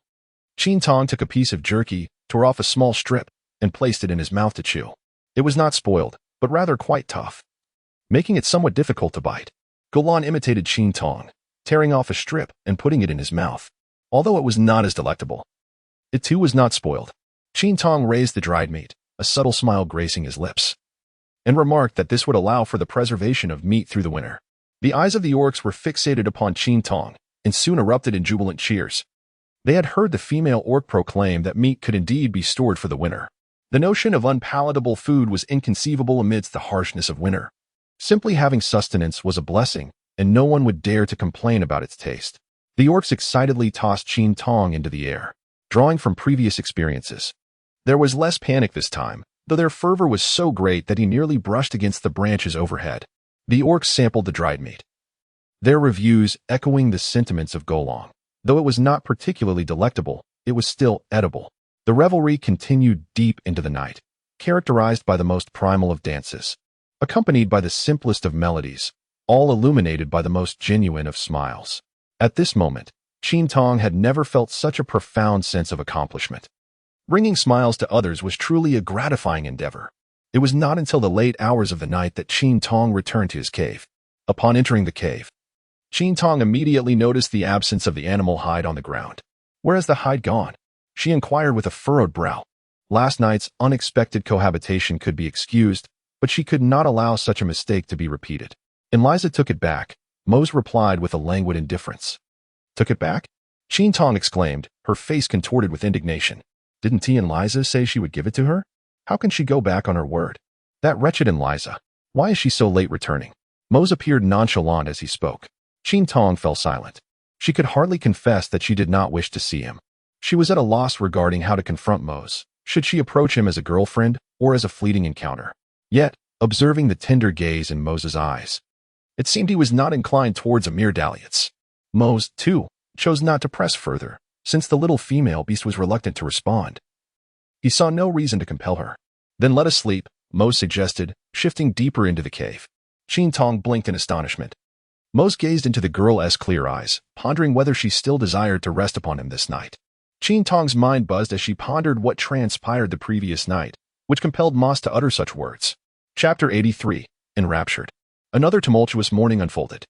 Mose lay calmly upon the animal hide, a suppressed smile playing at the corners of his mouth. Qin Tong let out a troubled sigh, indicating the severity of her sleepwalking condition. Today, Mose was able to rise and walk, the swelling in his legs having subsided. Upon encountering the kiln, an expression of surprise flickered in his eyes. Upon realizing its purpose, the sternness on his face vanished without a trace. Mose needed no inquiry to discern that this was undoubtedly the idea of the little female beast, a proud countenance unable to be concealed. It was as if this accomplishment were entirely hers. However, this was far more impressive than anything she had previously achieved, and it filled her with even greater pride. With this peculiar hole, they could store meat. Early in the morning, Rake had taken the male beasts out to hunt, intent on gathering a substantial amount of food to prepare into jerky for preservation. Even the still recovering tiger had joined them, likely due to the formidable recuperative abilities of the beastmen.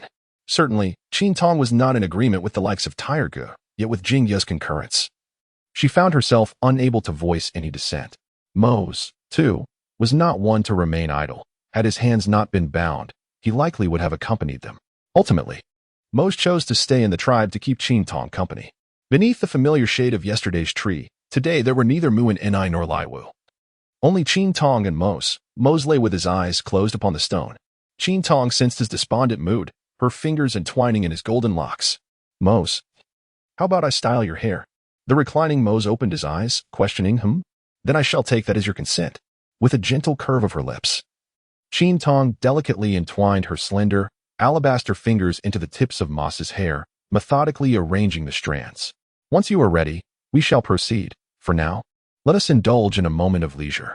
Her soft voice floated through the cool breeze, exuding an indescribable tenderness. Mose felt a flicker of irritation, yet it was swiftly soothed by her gentle touch. The subtle curve of her lips and the warmth in her gaze radiated kindness. As a gentle breeze stirred, it playfully rustled the dry leaves scattered on the ground, creating a soft symphony in the woods. Her delicate fingers danced through the golden threads of hair, weaving them together with utmost care. In a short while, Qin Tong had completed her artistic endeavor. Curiously, Mose reached up to feel the transformation atop his head. Qin Tong chuckled softly, as if to suggest that not everyone is suited for braided hairstyles. Indeed, Moss appeared far more striking with his hair flowing freely. This look exuded a certain rebellious charisma, while braiding his hair lent him a somewhat feminine air. Of course, it was only his face that bore a hint of delicacy. His physique was anything but, as Moss embodied the image of a formidable, muscular man. Bathed in sunlight, his visage took on an ethereal quality. His brows, elegantly arched, framed a prominent nose that led down to thin lips. When devoid of a smile, he exuded an air of aloofness, yet when he grinned, he transformed into a strikingly handsome figure reminiscent of a fairy tale enchantment. Qin Tong was utterly captivated. Qin Tong was captivated, and so was Moss. The inky black strands of hair cascaded over Moss's face, while her cool, delicate lips held a gentle smile. And the tenderness in her eyes seemed capable of drowning a soul. "Tong, is that you?" Before Lai Wu had even approached, his voice had already reached them. Qin Tong finally regained her senses, casting a glance at her current position with Moss. Instantly, her face flushed with embarrassment, and she exclaimed, "Lai Wu, call me." Coming to her senses, she turned on her heels and fled. Lately, she couldn't quite fathom why she often found herself lost in thought while gazing at Moss. Lai Wu, observing Qin Tong rushing towards him, asked with concern, "Are you unwell?" "Huh? Unwell? Not at all," she replied. "Your face is quite red," he noted, reaching out to touch her forehead, which felt unusually warm. Lai Wu wore an expression of deep concern. Qin Tong smiled nervously and hurriedly pulled Lai Wu away. Uncertain whether she was under some influence, she had recently begun to perceive MOC in a markedly different light. Whenever she laid eyes on him, her heart would race uncontrollably. She found herself suspecting that MOC had cast some enchantment upon her. "What do you need me for?" Qin Tong finally inquired after they had walked a considerable distance. Lai Wu complained, "Tong, it was you who insisted on dragging me out. He merely wished to greet you." Qin Tong felt increasingly awkward, so we decided to visit Yaya instead. A spontaneous excuse was concocted. Yet she too was curious to discover the borough where Yaya resided, sensing that she seldom ventured out. Lai Wu came to a halt, pondering whether we truly intended to seek her out. After all, she was not particularly fond of the long-haired rabbit beastmen, as they tended to be timid, and she had little affection for such timid females. Qin Tong curiously glanced at Lai Wu, inquiring if there was an issue. "None whatsoever. Since Tong wishes to go, I can only acquiesce," Lai Wu replied. Yaya resided in the innermost cave, which was shrouded in darkness and somewhat confined. "Isn't it true that orcs have a fondness for female beasts? Why then does Yaya dwell here?" Qin Tong wondered. If her memory served her correctly, Gulan had mentioned that female beasts were exceedingly precious and that male beasts would vigilantly protect them. However, she detected no semblance of preciousness in this place. "It is because she cannot reproduce," Lai Wu murmured. "Of course, that is not entirely the sole reason. Primarily, it is due to the long-haired rabbit orcs being exceedingly timid, reluctant to engage in communication." "Why is that?" Qin Tong queried, somewhat astonished. "Aren't rabbits the most prolific of creatures?" In her childhood, she had 2 rabbits that, upon maturity, produced a litter of 10 or so each month, all of which were ultimately consumed by her father. It is indeed a sorrowful tale. She was abandoned by her own tribe, which led to her wandering into this one. It was precisely because she could not bear offspring that she was forsaken, Lai Wu elucidated. Qin Tong pursed her lips, expressing her concern. "If I cannot bear offspring, will I be abandoned by the tribe?" Lai Wu cast a glance at Qin Tong and assured her with unwavering confidence, "You will undoubtedly conceive, for the scent of a young female beast is truly unique." Qin Tong, with a serious demeanor, inquired, "If I do not bear children, will I be cast out?" The harsh realities of primitive society were indeed daunting. Not being able to produce offspring seemed unacceptable. What should she ultimately decide? In just a few fleeting seconds, a myriad of fantastical thoughts raced through Qin Tong's mind. Lai Wu shook her head, reassuringly stating, "Of course not. The Defane tribe would never act in such a manner. Just look at Yaya. She has not been expelled, has she?" Qin Tong nodded, realizing that Yaya had indeed been abandoned by her original tribe, which led her to this place. It appears that this is a rather open-minded and benevolent community. Qin Tong peered into the cave, but found nothing visible in the overwhelming darkness. "Yaya, are you there?" he called out, but received no response. Perhaps she was not at home. Qin Tong turned to Lai Wu, who shrugged and gestured helplessly, indicating that he too was at a loss. She must be here, he thought, sensing a presence. This was precisely the reason he held a disdain for the long-haired rabbit beastmen. Their reluctance to engage in conversation irked him immensely. As Qin Tong turned to call out once more, Yaya appeared before the cave entrance. Due to the poor visibility in the vicinity of the entrance, Qin Tong could only discern a vague silhouette. Had it not been for Lai Wu standing behind her, she might have screamed in surprise. Upon seeing Yaya, Qin Tong smiled and suggested, "Shall we venture outside to bask in the sunlight?" Chapter 84, Plucking Feathers. After a moment of hesitation, Yaya nodded in agreement. Qin Tong suddenly felt a pang of sympathy for the little rabbit, or rather, the large rabbit, living in such a dim environment and being reticent. It likely had few companions. To be abandoned by one's own family must be a profoundly painful experience. The forest was bathed in brilliant sunlight, the rustling leaves creating a cacophony against the azure sky, and a unique, dry coolness lingered in the shade.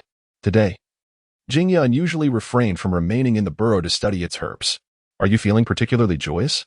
Jingya cast a glance at Moss, who was casually reclining on a stone. Moss remained silent, yet the mirth in his eyes was barely containable. He was on the verge of pursuing a little female creature. And naturally, the delight in his gaze could no longer be suppressed. Jingya understood without needing to be told. "When your little female came looking for me, I detected your scent strongly upon her." The phrase "your little female" utterly delighted Moss, causing the corners of his mouth to lift. "What does she seek you for?" Moss inquired casually. Jingya chuckled, observing Moss's feigned composure, and remarked, "She claims she does not wish to bear offspring." The steady timbre of his voice sliced through the tranquility like a drawn blade. Moss furrowed his brow. "Why? Does the little female not desire to bear young with him?" The once gentle sunlight suddenly felt scorching, igniting a sense of restlessness within Moss. "Weren't you the one who claimed to be unperturbed?" Jingya teased.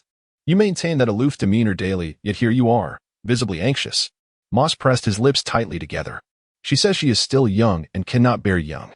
It was truly absurd, as he had already brightened the entire Defan tribe, and yet he still considered himself young. As Qin Tong lifted her gaze, the contrasting figures of silver and gold beneath the shade of the trees captured her attention. Their temperaments were entirely distinct. Jingya, with her flowing silver hair, exuded an ethereal chill, while Moc, with his nonchalant demeanor, radiated a languid charisma. The sight of them together was surprisingly harmonious. Yet, there was an underlying tension.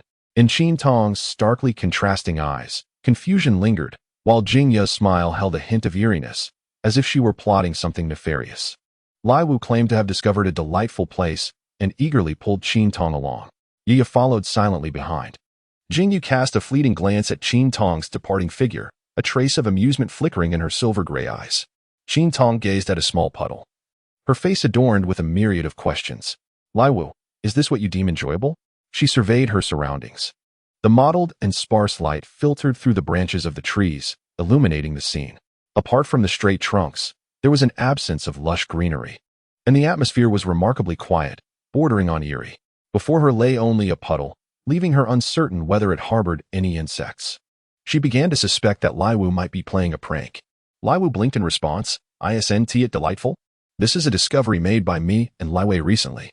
Rolling around in this cool puddle is particularly refreshing, especially when the sun comes out." Qin Tong let out a sigh. The beast form of Lai Wu resembled an ox, yet it found amusement in this muddy puddle. However, neither she nor Yaya shared such inclinations. She, as a human, avoided muddy pits, while Yaya, being a rabbit, harbored a fear of water. Moreover, with Yaya's pristine white fur, rolling in the mud would be quite a sight. Lai Wu chuckled awkwardly, acknowledging the lack of fun. "After we finish the meet, I shall take you to another location," it declared with a hint of pride, for it was a place it had discovered, particularly delightful.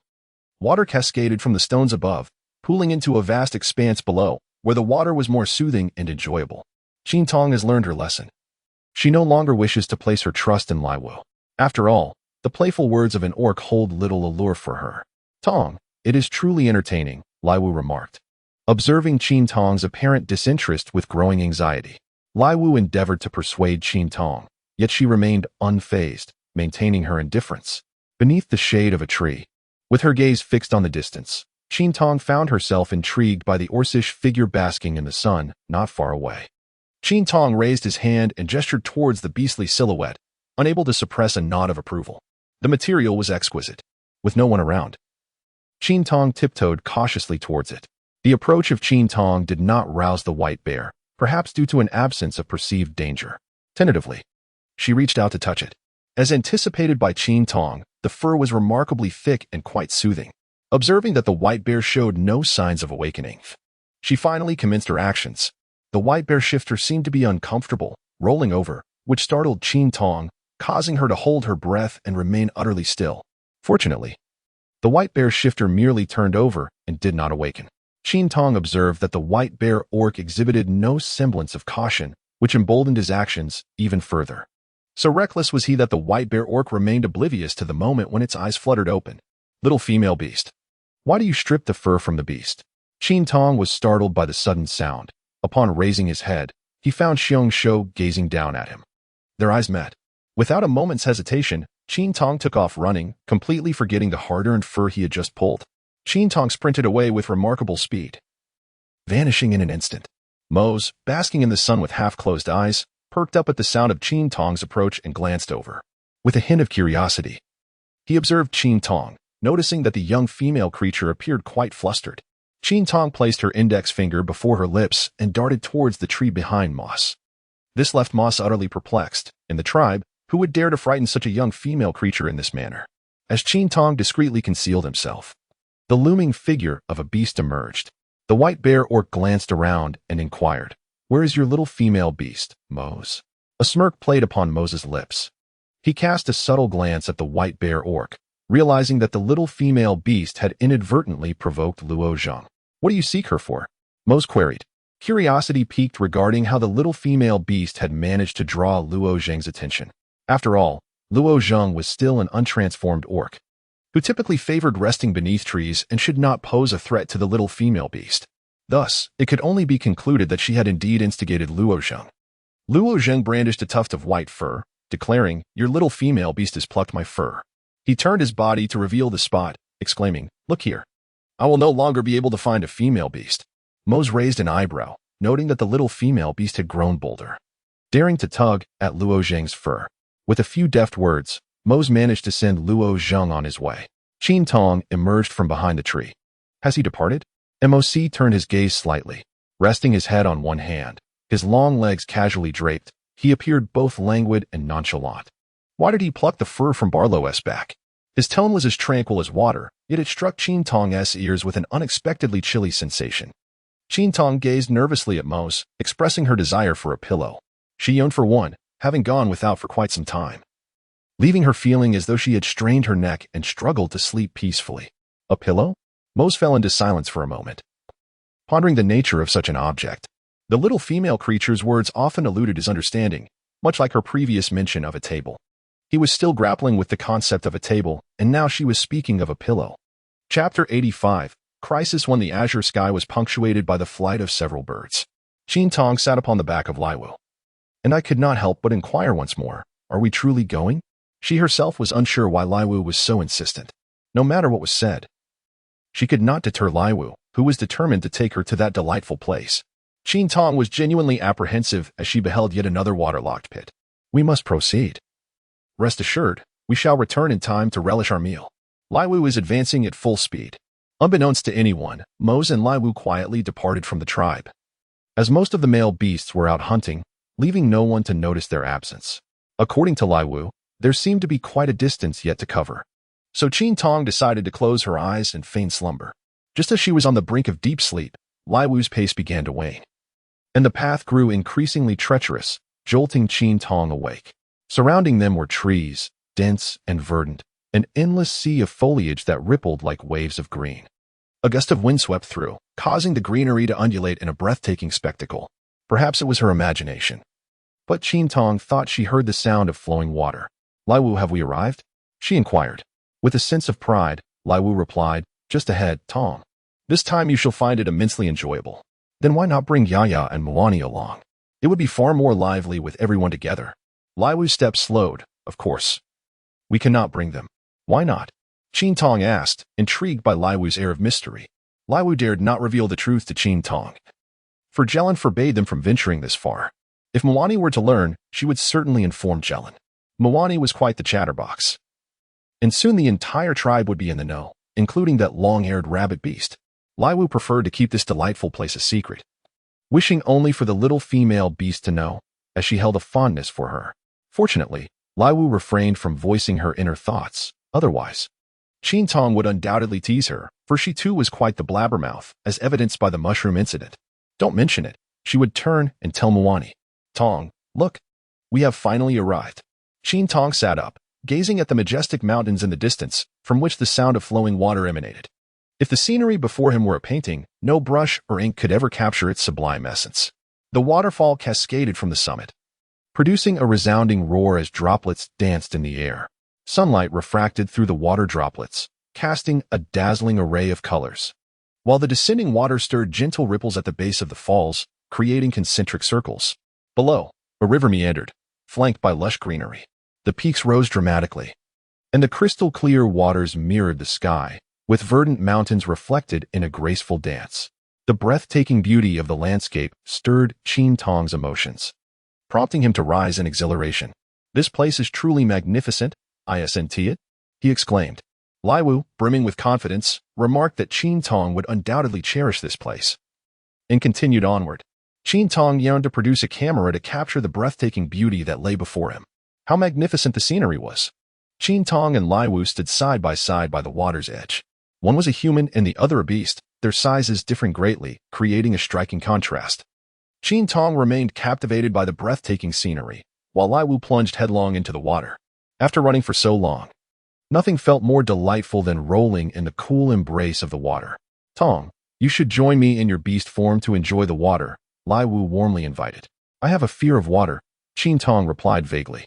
Lai Wu, having never witnessed Qin Tong's beast form, accepted this statement without a hint of doubt. Though Qin Tong did not immerse herself in the water, the sight of such crystalline depths was irresistible. She removed one shoe and dipped her delicate foot into the cool embrace of the water, only to withdraw it immediately at the refreshing shock. Lai Wu, witnessing this, burst into laughter, her movements creating splashes that danced towards Qin Tong. "Qin, you are far too delicate." Qin Tong raised the water and splashed it towards Lai Wu, as if to retaliate. She was far from weak. It was merely that she could not contend with the beastmen, a challenge indeed beyond her capabilities. Among her own kind, she was certainly not inferior. Even if she were, she would never concede such a notion. "Qin, would you consider shedding your beast skin?"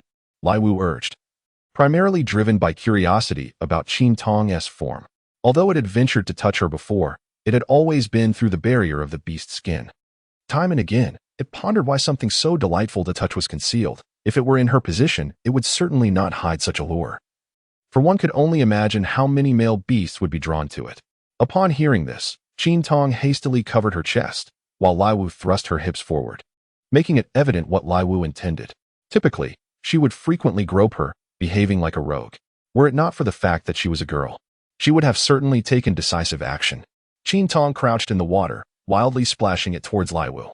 Although the water fight was instigated by Qin Tong, she found herself completely drenched in the process. Lai Wu's beastly form swayed, sending waves of water surging, and Qin Tong was perpetually unable to evade them. Suddenly, Lai Wu came to a halt. Taking advantage of the moment, Qin Tong swiftly splashed water in retaliation. Lai Wu, undeterred by Qin Tong's assault, cast a suspicious glance towards the woods. Rising from the water, it advanced to solid ground, positioning itself protectively behind Qin Tong. All of this unfolded with remarkable fluidity. "Tong, do you sense it?" Lai Wu inquired, its brow furrowed in concern. Qin Tong, perplexed, pondered the situation. She felt nothing amiss, yet the words of Lai Wu instilled a sense of seriousness within her, prompting her to glance around with curiosity. She sensed no tangible threat. If anything, the air was filled with a crisp, echoing chirp, the origin of which was unknown. Yet it seemed the birds' calls were far from cheerful. Could it be that Lai Wu comprehended their language? Lai Wu lowered its horn slightly, a gesture indicative of impending aggression, for it truly sensed a dreadful aura. Every hair on Lai Wu's body stood on end, signaling the presence of an adversary.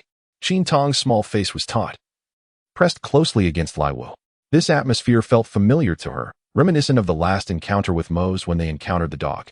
Qin Tong's heart raced uncontrollably. Could it be that she was so unfortunate?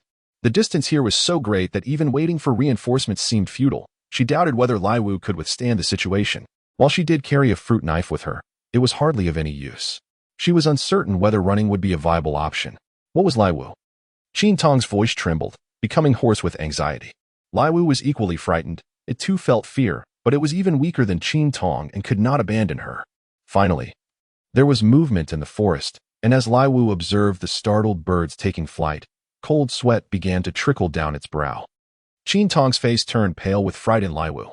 Qin Tong's eyes were fixated on the spot where the birds had taken flight, her voice trembling involuntarily. Deep within the dense forest, what terrifying entity could provoke such a mass exodus of the avian inhabitants? She discerned a sound, the rustling of leaves. Immediately thereafter, a sharp and familiar cacophony pierced the air. At this moment, Qin Tong's pallor transcended mere ashen. It was akin to that of a corpse left undisturbed for 3 days. Her complexion devoid of color, and even her lips had lost their hue. Qin Tong's body was taut, his gaze fixed intently on the forest, his eyes narrowing in sudden urgency. Chapter 86, Crisis 2. Before Laiwu could utter another word, the terrifying sound emanated right before them. Laiwu lowered her horns and urged, "Tong, you must leave at once." Qin Tong trembled all over. To flee? How could one flee? Should one run back to summon the fierce beasts? Laiwu spoke again. 2 young females of the Defan tribe were present, their shrill voices piercing the air. Their sharp fangs dripped with viscous saliva, their grotesque forms instilling a sense of dread. Even Laiwu, who had previously witnessed the lion-headed beast when Mose and Tong encountered it, was now paralyzed with fear, having never seen such a creature alive. Tales of the terrifying lion-headed beasts had haunted it since childhood. It had heard that these beasts always traveled in packs. Could it be that they had been ambushed this time as well? In that moment, Laiwu felt utterly devoid of the will to resist. It was not Mose and could not contend with the lion-headed beasts. The young female beast nearby emitted an enticing aroma, leaving one to wonder if she was delectable. The lion-headed beast displayed no urgency, relishing the sight of these 2 females in terror, observing their trembling forms. An indescribable thrill surged through its veins. Upon hearing the lion-headed beast's words, Laiwu shifted its body, shielding Qin Tong completely. Tong was brought forth by Laiwu, and if consumption were to occur, it would be Laiwu who would be devoured first. Tong was the most cherished female of their tribe. How could such a hideous lion-headed beast be permitted to consume her? The hyena noticed Laiwu's actions and chuckled, questioning if the female beast possessed such bravery. Qin Tong drew out the fruit knife from her possession, gripping it firmly in her hand. "Laiwu, I shall not hinder your progress." Moreover, Qin Tong discerned an intriguing phenomenon. Unlike the previous occasion, she was not subjected to that jarring and repugnant sound of incessant clamor. Could it be indicative that this time there were not as many? She even speculated that perhaps there was only this solitary instance.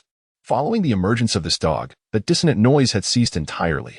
She recalled that the previous instance of such clamor had persisted without interruption, as if it were a form of protest, relentlessly exerting psychological pressure through sound. Qin Tong quietly shared his perspective with Laiwu, who promptly grasped the essence of his words. Laiwu attentively attuned himself to the forest, searching for any lingering presence of other hyenas. Indeed, as Tong had indicated, there was only this solitary hyena before them. Suddenly, Laiwu straightened his back. Feeling a flicker of confidence return, he could not fathom failing to subdue this creature alongside Tong. He had no desire to encounter the beast god, for he still sought many worthy mates among the male beasts. The hyena, sensing a shift in Laiwu's demeanor, sneered, "Defane tribe's female, are you preparing to confront me?" Its mouth began to salivate increasingly. "Tong, if we should falter, make haste to summon the males for my rescue." Qin Tong remained unresponsive to Laiwu's words. She simply would not acquiesce. She could never abandon Laiwu and flee on her own. For another reason loomed larger in her mind. She did not believe her 2 legs could outrun 4. Most importantly, she was unfamiliar with the terrain. During her journey, she had spent the entire time asleep, retaining no memory of the path she had traversed. Thus, she and Laiwu were bound together in life and death. Laiwu emitted a howl, launching an immediate offensive. Although only one hyena was present, it instilled considerable fear in Qin Tong, who had witnessed the creature's ferocity before. The sensation of impending danger sent shivers down her spine. Laiwu, displaying remarkable agility, swiftly evaded the hyena's counterattack at the precise moment it lunged, darting in another direction with remarkable speed. This maneuver allowed them to narrowly escape the creature's lethal strike, alleviating Qin Tong's anxiety, albeit momentarily. Before she could catch her breath, the hyena charged once more. Laiwu adeptly dodged the attack again, provoking an enraged roar from the hyena. Its gaze shifted, targeting a new direction. It sought to redirect its assault, locking its predatory eyes upon Qin Tong, denying Laiwu any opportunity to react before pouncing forward. Qin Tong was nearly paralyzed by fear. Her body seemingly pinned in place, the knife gripped tightly in her palm. As she gazed upon the terrifying beast before her, her eyes brimmed with a ferocious and reckless defiance. She had long since grown weary of humanity's perceived frailty, Though her physical strength was lacking, her intellect remained sharp. This would be her moment to fight, even if it meant facing the divine. The hyena lunged forward. Lai Wu shouted, "Tong, get out of the way." The beast's strike aimed to sever Qin Tong's delicate neck. With her eyes ablaze, Lai Wu lowered her horns and charged. Just as Lai Wu believed the hyena would snap Qin Tong's neck, an unexpected turn of events unfolded. At the very instant the beast lunged, Qin Tong rolled to the side, thrusting her fruit knife upwards. In a twist of fate, Qin Tong's neck remained unscathed, while the hyena received a blade to its throat. In an instant, the creature's anguished howl filled the air. Though the fruit knife did not inflict a deep wound, it nonetheless gushed forth a torrent of crimson.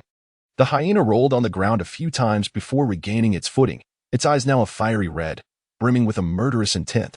"Little female, I will devour you."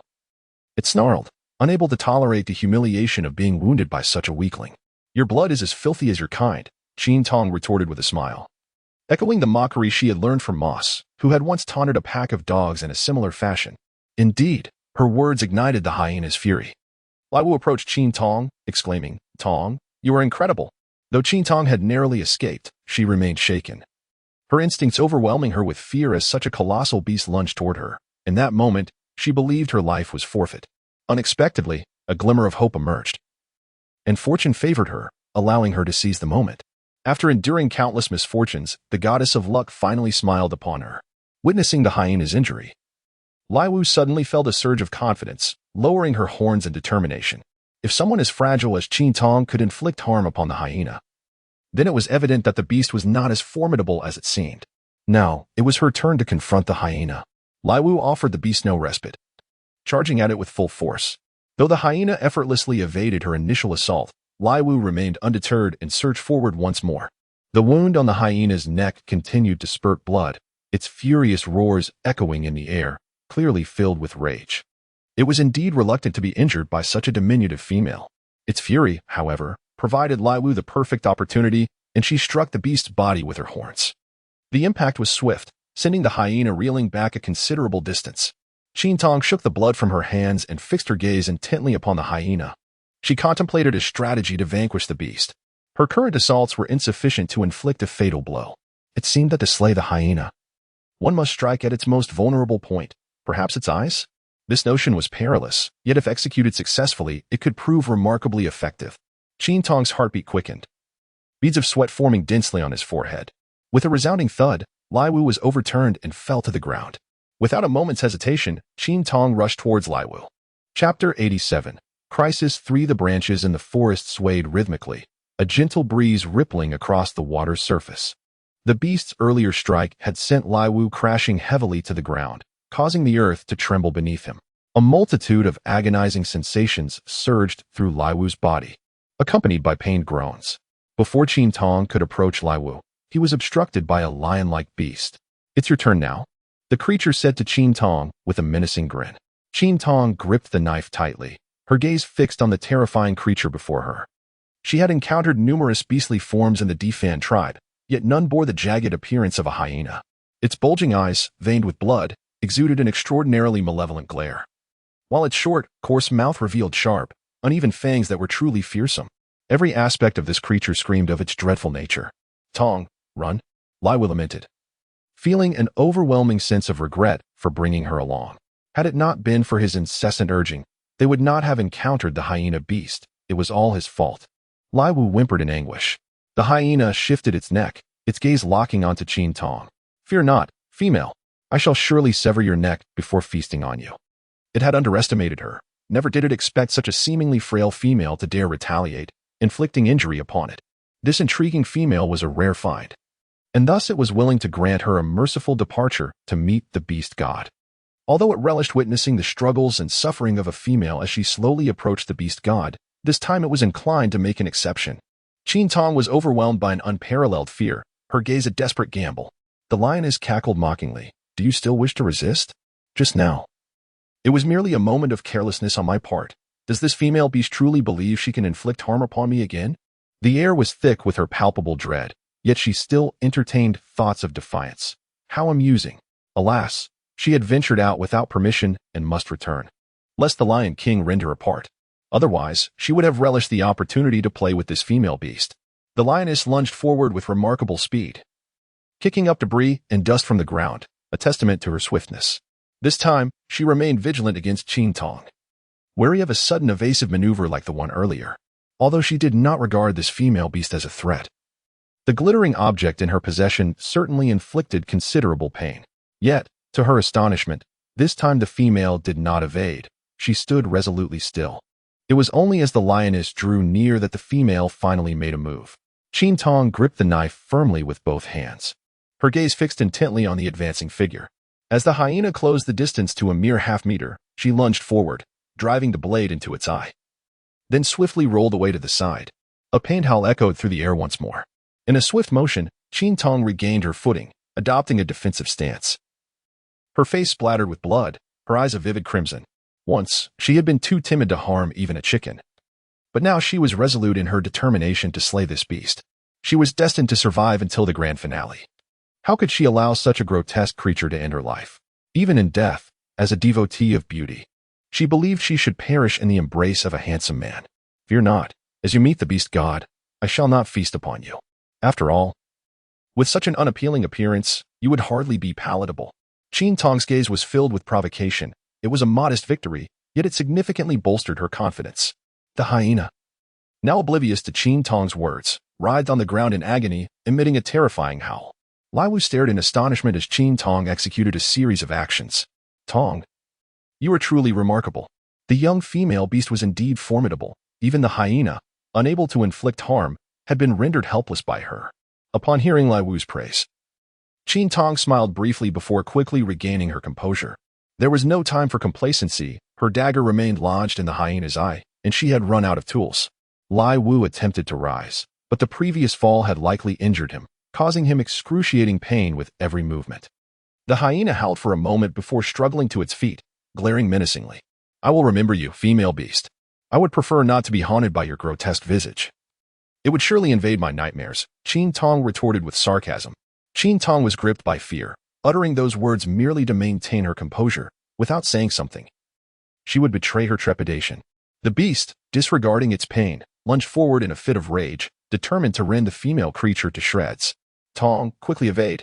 Lai Wu shouted hoarsely, but the glimmering knife was no longer in Tong's grasp, leaving her defenseless to counterattack. Qin Tong grinned, hoping that the goddess of fortune would once more bestow her favor. This was indeed a reckless gamble. In the blink of an eye, the hyena was before her. She swiftly withdrew the knife embedded in its eye and plunged it back in with a swift motion. Yet, having accomplished this, she found herself unable to evade the ensuing chaos. The wounded beast, now deprived of sight, flailed its claws wildly. Blood streaks appeared on Qin Tong's arm, and crimson liquid gushed forth. Ignoring the injury on his hand, another claw came at him. In an instant, he was knocked into the water. The current was fierce, swiftly engulfing Qin Tong. Tong Lai Wu struggled to crawl over, intent on pulling Qin Tong up, but the water flowed too rapidly. The strike from the beast had been particularly forceful, propelling Qin Tong directly to the center of the river, where the current quickly swept him away. Qin Tong flailed in panic within the water, for she was unable to swim. Uncertain if the hyena's claw had fractured her rib, she was engulfed in excruciating pain. Before she could fully comprehend her predicament, the current swept her away from the scene. Qin Tong was anxious to call out to Lai Wu, but as soon as she opened her mouth, water rushed in, rendering her completely voiceless. The beast, its eyes filled with blood, was in a frenzy, howling wildly in agony. Having lost its sight and now attacking indiscriminately. Upon hearing Lai Wu's voice, it lunged in that direction, incessantly shrieking its intent to tear her apart. Lai Wu, suppressing her discomfort, retreated while anxiously glancing towards the river. The beast lunged forward but missed Lai Wu, instead impaling itself on the blades protruding from its eyes. It collapsed to the ground, struggling for a moment before falling silent. Lai Wu stared in panic at the beast lying before her, holding her breath, too frightened to move. After a while, she came to the grim realization that the beast had met the god of beasts. With lingering dread, she gazed at the creature, still unable to believe it had departed to the afterlife. Once assured of her safety, Lai Wu remembered Qin Tong. She hurried to the riverbank, desperately searching for Qin Tong's figure, but found nothing upon the water's surface. Tears streamed down her face. What was she to do? How could she explain to Galan and MOC? Transforming back into her human form, she wiped her tears. She needed to return to the tribe swiftly. Tong, you must wait for me. I will bring the mighty beasts back to find you, she vowed. Enduring her pain, she began her arduous journey back to the tribe.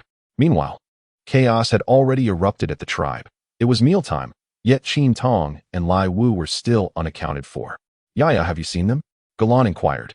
Knowing Yaya was the last to see Qin Tong and Lai Wu, Yaya lowered her head, recalling Lai Wu's words about taking the young female beast to a fun place. Chapter 88. Stranded in the wilderness in the forest, the light was dim, with towering trees blocking the moonlight. Only sparse beams of moonlight filtered through the branches, casting an air of mystery and eeriness over the woods. A faint mist enveloped the forest, creating an uncanny stillness, as if no living being had ever ventured into this place. Qin Tong staggered onto the shore, her entire body drenched, with her hair clinging to her scalp. Fortunately, no one was around. Otherwise, she might have been mistaken for a ghostly apparition. Qin Tong coughed a few times, collapsing onto the ground. Fortunately, she was astute enough to grasp a piece of driftwood just before she began to sink. After resting for a moment, Qin Tong lifted her head to survey her surroundings. Suddenly, the moon was obscured by advancing dark clouds, casting a dim halo that filtered through the thick layers. The wind rustled through the treetops, creating a whispering sound that accentuated the stillness of the night. Everything exuded an eerie and ominous atmosphere. Qin Tong could not help but shiver. "Where exactly is this?" Qin Tong murmured. The surroundings were dimly lit, the air thick with a damp scent, accompanied by an indescribable suffocating sensation. The autumn breeze swept through, leaving Qin Tong drenched to the bone, trembling with cold. The pain in his arms had long since vanished, yet he could no longer feel their presence, having been submerged for so long. The wounds had turned pale, and the flesh at the edges had curled upwards. Qin Tong is remarkably fortunate, having such a deep wound submerged in water. The healing process will undoubtedly be prolonged, and one can only speculate on the amount of blood she has lost. Her lips have turned pale, leaving one to wonder whether it is due to the cold or the excessive blood loss. The surrounding environment feels utterly alien, and she is oblivious to how far she has drifted. Her current predicament leaves her in a state of despair, yet tears elude her, for she lacks the strength even to weep. After enduring fierce battles and drifting in the river for so long, she is utterly exhausted. It is not the time for tears. She must seek a safe haven to rest, even if the location is not entirely secure. It should at least be sheltered from the wind. Should it continue to blow as it does, she fears she will succumb. The tribe has descended into utter chaos. Where is the place of amusement? Gulan inquired sternly of Yiya. Why did you not inform me that they were going out? Why is this only now coming to light? Lai Wu, too, has proven to be a source of worry, taking a young female beast out without consideration of her frailty. What if the two females encountered danger on their own? Yiya, with a pale countenance, shook her head. The beastmen gathered around her, which only heightened her anxiety, causing her to retract her neck. She had no knowledge of where the place of amusement might be, for Lai Wu had not divulged that information. Mose furrowed his brow, suppressing all external expressions, shrouded in an air of enigmatic intensity. The male beast recoiled a couple of steps in trepidation. Is Mose angry? Fuya, anxious, cast a glance at Mose, and then nudged Terj with a knowing look. Terj shook his head gently. This was hardly a matter for inquiry. It was evident that Mose was indeed furious. With such concern for the missing young female beast, how could he not be irate? It is perplexing how these individuals guard the tribe when the female beasts venture out without their accompaniment. Indeed, with the young female beast absent, Mose reverted to his grim demeanor, as if it were a dire revelation of his fury, his face a chilling mask. Mose, do not be hasty. Perhaps Lai Wu and Tong are simply enjoying themselves too much. Gulan offered a few words of comfort. Jingya stood at the periphery, listening to their discussions about the most likely destinations of the female beasts, a flicker of concern crossing her gaze. Rek, take them and search quickly, Gulan commanded. It is imperative to locate them swiftly. What if they encounter a ferocious beast? Rek harbored different worries. Should they encounter other beastmen? The worst that could happen would be the females being seized, and they could reclaim them. His true fear lay in the possibility of encountering a hyena beast. I shall go as well, Mose declared sternly. Gulan shot him a glance. Your injuries I am fine, Mose asserted. Tong will be displeased if she returns to find you neglecting your rest, Gulan replied. He understood that Mose was also concerned for the young female beast. Yet she had previously mentioned that Mose needed to recuperate for a while. Mose's brow knitted in thought, and the memory of the young female's tears instilled a sense of unease within him. She would undoubtedly miss him. Jingya made her way through the throng of beastmen. I shall go as well. Coldly, it was said. Mose lifted his gaze to glance at Jingya. which took him by surprise. Jingya calmly allowed Mose to scrutinize him, as he did not wish for the tribe to lose such an astute female beast. There were many questions he yearned to pose to her. Hell, visibly anxious, stepped forward, declaring his intention to join. Mose shifted his gaze, coldly appraising Hell. He had heard that Hell was also pursuing the young female, yet he had never witnessed it, feeling that Hell's demeanor was rather subtle. Under Moses' scrutiny, Hell remained tense, especially as the intensity of Moses' gaze was particularly daunting. However, he could not falter, for he was determined to pursue the young female. Enlisha interjected, asserting her right to go, claiming that the young female favored her company and would surely wish to see her now.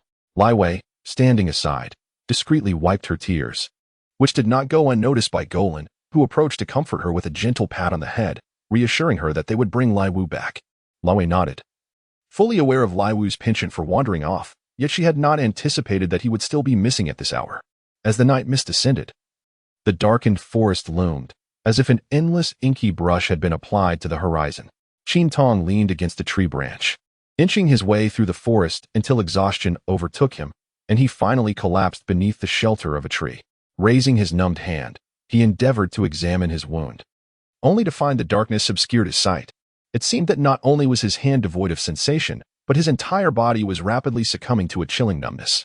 Having been submerged in the water for such an extended period, his body temperature had long since dissipated, and the cold wind now intensified his suffering. Qin Tong managed to force a smile through her difficulties, and now she found herself reminiscing about Moss.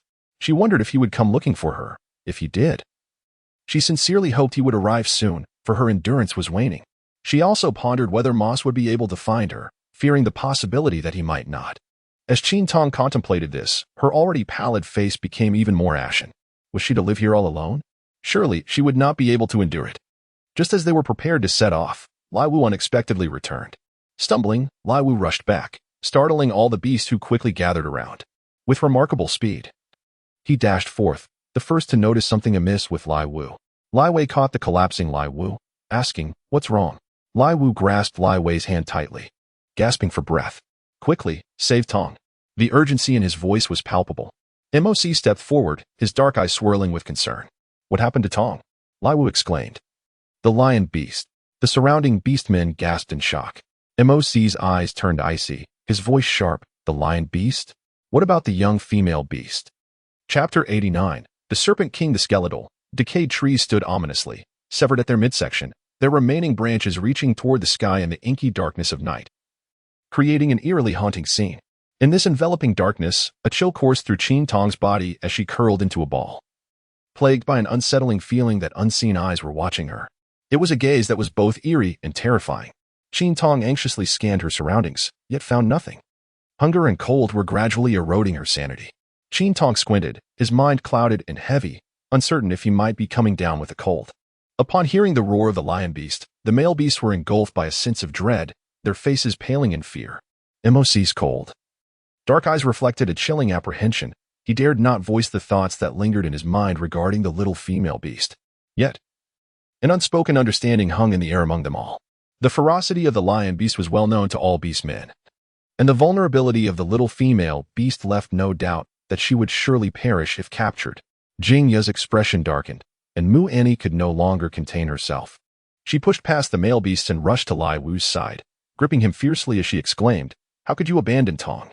Realizing their misunderstanding, Lai Wu quickly shook his head, insisting Tong did not go to see the beast god. "What?" MOC asked in a low voice. "Then where is she now? If she did not meet the beast god, why has the little female beast not returned with you?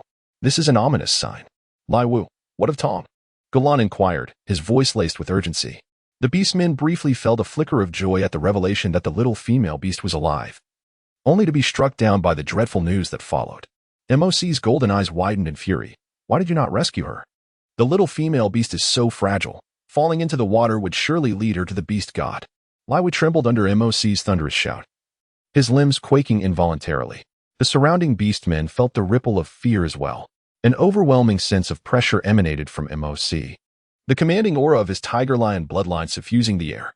A strange red glimmer flickered in his golden eyes, rendering him otherworldly and intensifying the atmosphere to one of cold menace.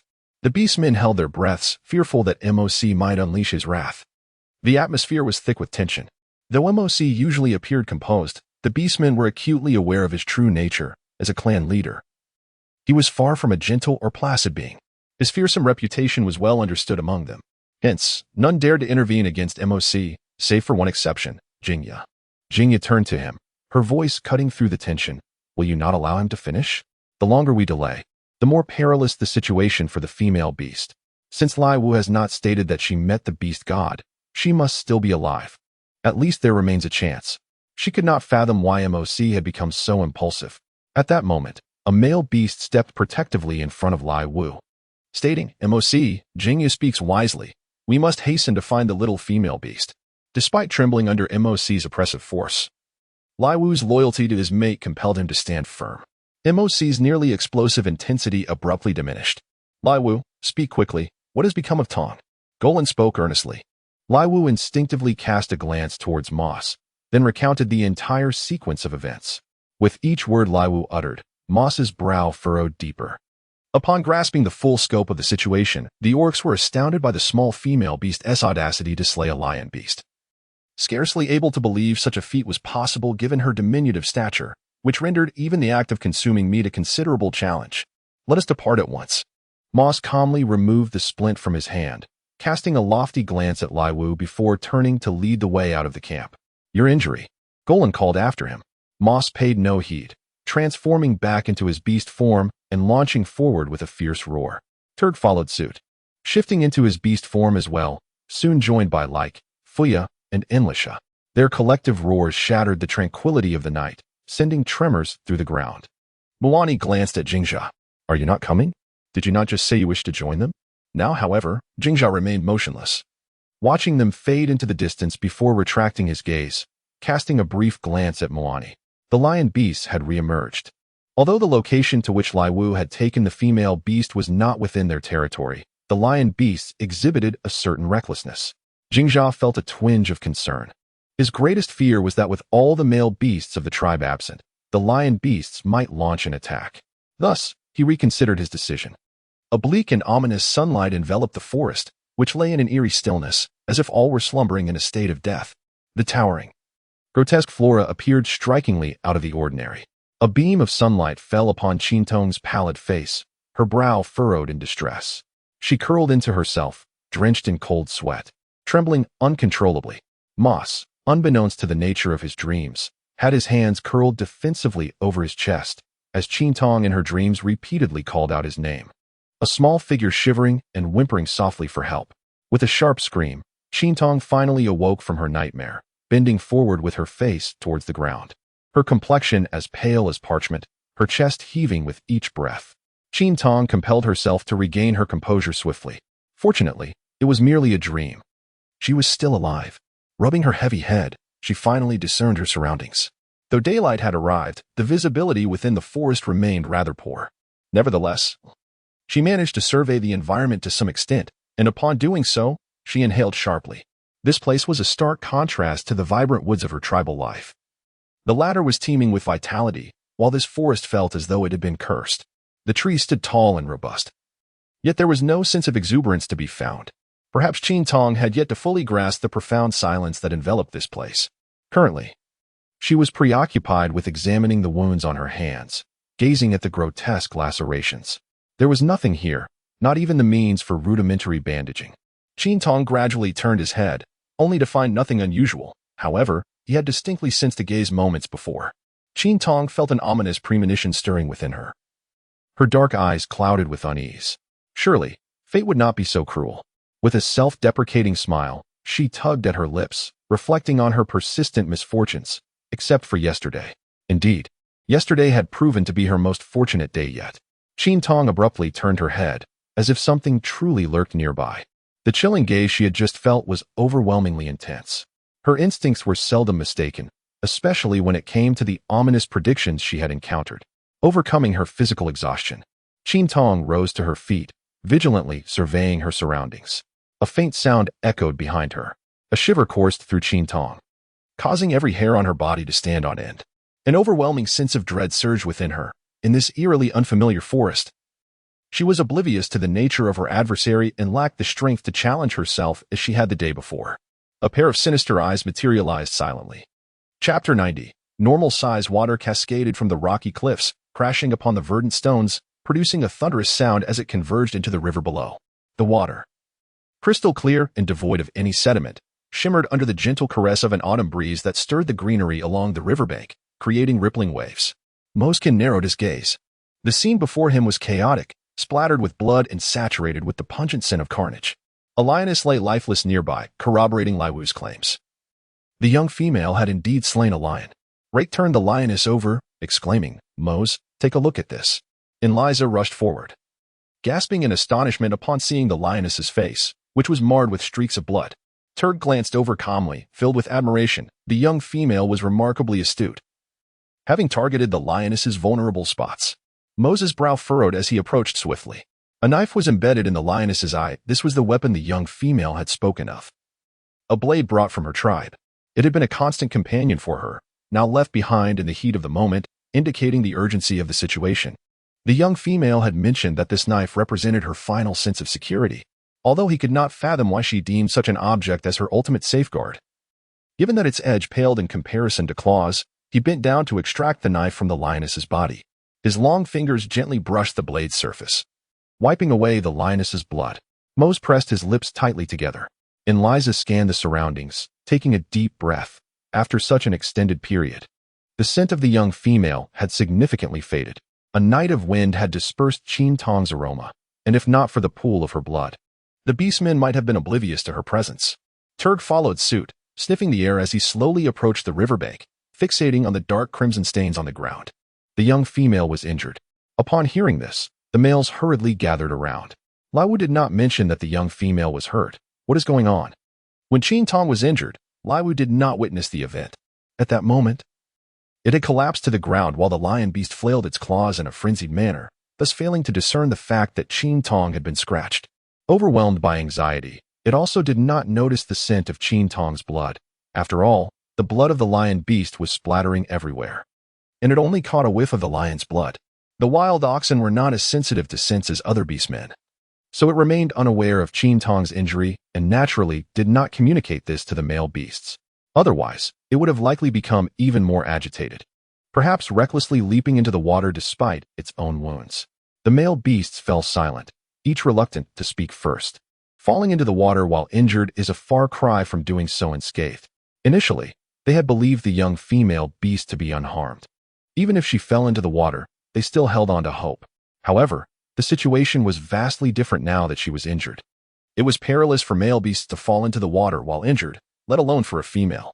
The young female beast would surely be fine, and Risha was exceptionally resolute, exhibiting such a demeanor without even having searched yet. What did injury matter? The young female beast was remarkably intelligent and would undoubtedly be all right. Tailge wore a stern expression, remaining silent as he discreetly scrutinized Moss. His greatest fear was that Moss would suddenly explode with rage. After all, it was not easy for Moss to develop feelings for a female beast, and to have lost her before he could even pursue her would understandably unsettle him. Moss's golden eyes were eerily tranquil, and his austere profile cast a shadow. "Rek, let us separate to search along both banks," Moss said, narrowing his cold gaze as he carefully sheathed his knife. He would not be convinced until he laid eyes on the young female beast. She must wait for him. Qin Tong held a withered branch across his chest. "Is anyone there?" he called out. Silence enveloped the atmosphere, with no response. A cool breeze swept through, its whispers resonating as desiccated leaves danced in the air. The branches overhead swayed rhythmically, producing a gentle rustle. Qin Tong was so startled that a cold sweat broke out on her brow. This was far more frightening than encountering a wild beast. Her astonishing imagination began to flourish, wondering if there were ghosts lurking here. Her voice trembled as she spoke. Yan Qi circled above Qin Tong, occasionally flicking its serpent-like tongue. What a feeble little female beast. Yan Qi's eyes subtly shifted, the depths of its gaze growing more profound. This fragrance, emanating from the little female beast, seemed to arise from her very blood, exerting an irresistible allure upon it. It appeared utterly incapable of resisting the temptation of this scent. At that moment, Qin Tong also heard the sound of the flicking tongue, which sent her into a panic, causing her to scream. A glimmer of amusement flickered in Yan Qi's eyes. Was this the newly transformed female beast? It was rather foolish that she only now realized her predicament. Qin Tong turned her gaze towards the sound, stiffly raising her head. She had anticipated that above her would be a beastly figure akin to a dragon, as she had long grown accustomed to the oversized manifestations of the primordial society. To her astonishment, however, she beheld nothing of the sort. Just as she began to doubt her own hearing, the sound of a serpent's tongue flickered once more. At last, she laid eyes upon it, a small snake, entirely enveloped in jet black, its sheen unblemished by any other hue, presenting a strikingly beautiful appearance. Qin Tong lowered the withered branch that had been resting across his chest, relieved to find that there were neither ghosts nor ferocious beasts present. At last, he beheld something of a more diminutive size. How remarkable, Qin Tong mused. Upon discovering that it was merely a small snake, he felt his fear dissipate. What an adorable little creature it was! Having encountered numerous colossal beasts in this primitive society, he found it somewhat disconcerting to suddenly encounter something so small. After facing the ferocious beast, the sight of this little snake no longer instilled any trepidation within him. Yanshi gazed curiously at the female beast before him. What could it possibly signify? The aura of fear that had enveloped him suddenly vanished. Then, the ensuing events left him even more perplexed. "Hello, I am Qin Tong," he said, smiling at Yanshi. Qin Tong recalled that in this world, one must first introduce oneself by name before others are permitted to utter it. Thus, she naturally proceeded with her self-introduction. "Can you speak?" Qin Tong inquired. Yanshi appeared utterly speechless. This female beast might not be foolish, but rather, perhaps, a simple creature. Could it be that she was oblivious to the aura surrounding her? Once she sensed it, she would surely recognize that he was a mature beastman. Qin Tong stepped back 2 paces, seated himself on the ground, and gazed up at Yanshi, observing, "It seems you are unable to speak. You must have been born not long ago. No wonder you appear so small." Qin Tong began to converse with herself amidst the dense and eerie forest. In this haunting stillness, she resembled a soul driven to madness, speaking fervently upon encountering any creature. She believed that such dialogue would stave off her errant thoughts, allowing her to momentarily forget her hunger and pain. The serpent's demeanor grew increasingly enigmatic, its forked tongue flicking in and out. The neck of this female beast appeared particularly tempting to bite, especially with the alluring scent it emanated. With narrowed eyes, the serpent rose, its expression suddenly shifting to one of mockery. "Shall I bestow a name upon you? What do you think of Little Green?" she mused, instinctively recalling a creature named Little Green at the sight of the snake. Yet, she quickly rescinded her choice. "No, that won't do. You are Black. How about Little Black?" Qin Tong shook his head. The name sounded akin to that of a dog. Chapter 91, Little Black. Qin Tong furrowed her brows, her delicate hand reaching towards Yanshi. "Do you wish to come down?" Yanshi was taken aback. Could it not see her true intentions? Clearly, she was poised to attack. Yet this foolish female creature dared to extend her hand. How utterly foolish. Yanshi's gaze reflected a complex array of emotions. Qin Tong held up his hand, gazing at Yanshi with a gentle expression, filled with anticipation, hoping the creature would settle in his palm. The snake, Yanshi, retracted its tongue slightly before leaping forward. "You are remarkably intelligent," Qin Tong remarked, addressing the diminutive black serpent in his hand. The snake was even smaller than an ordinary one, truly a miniature marvel.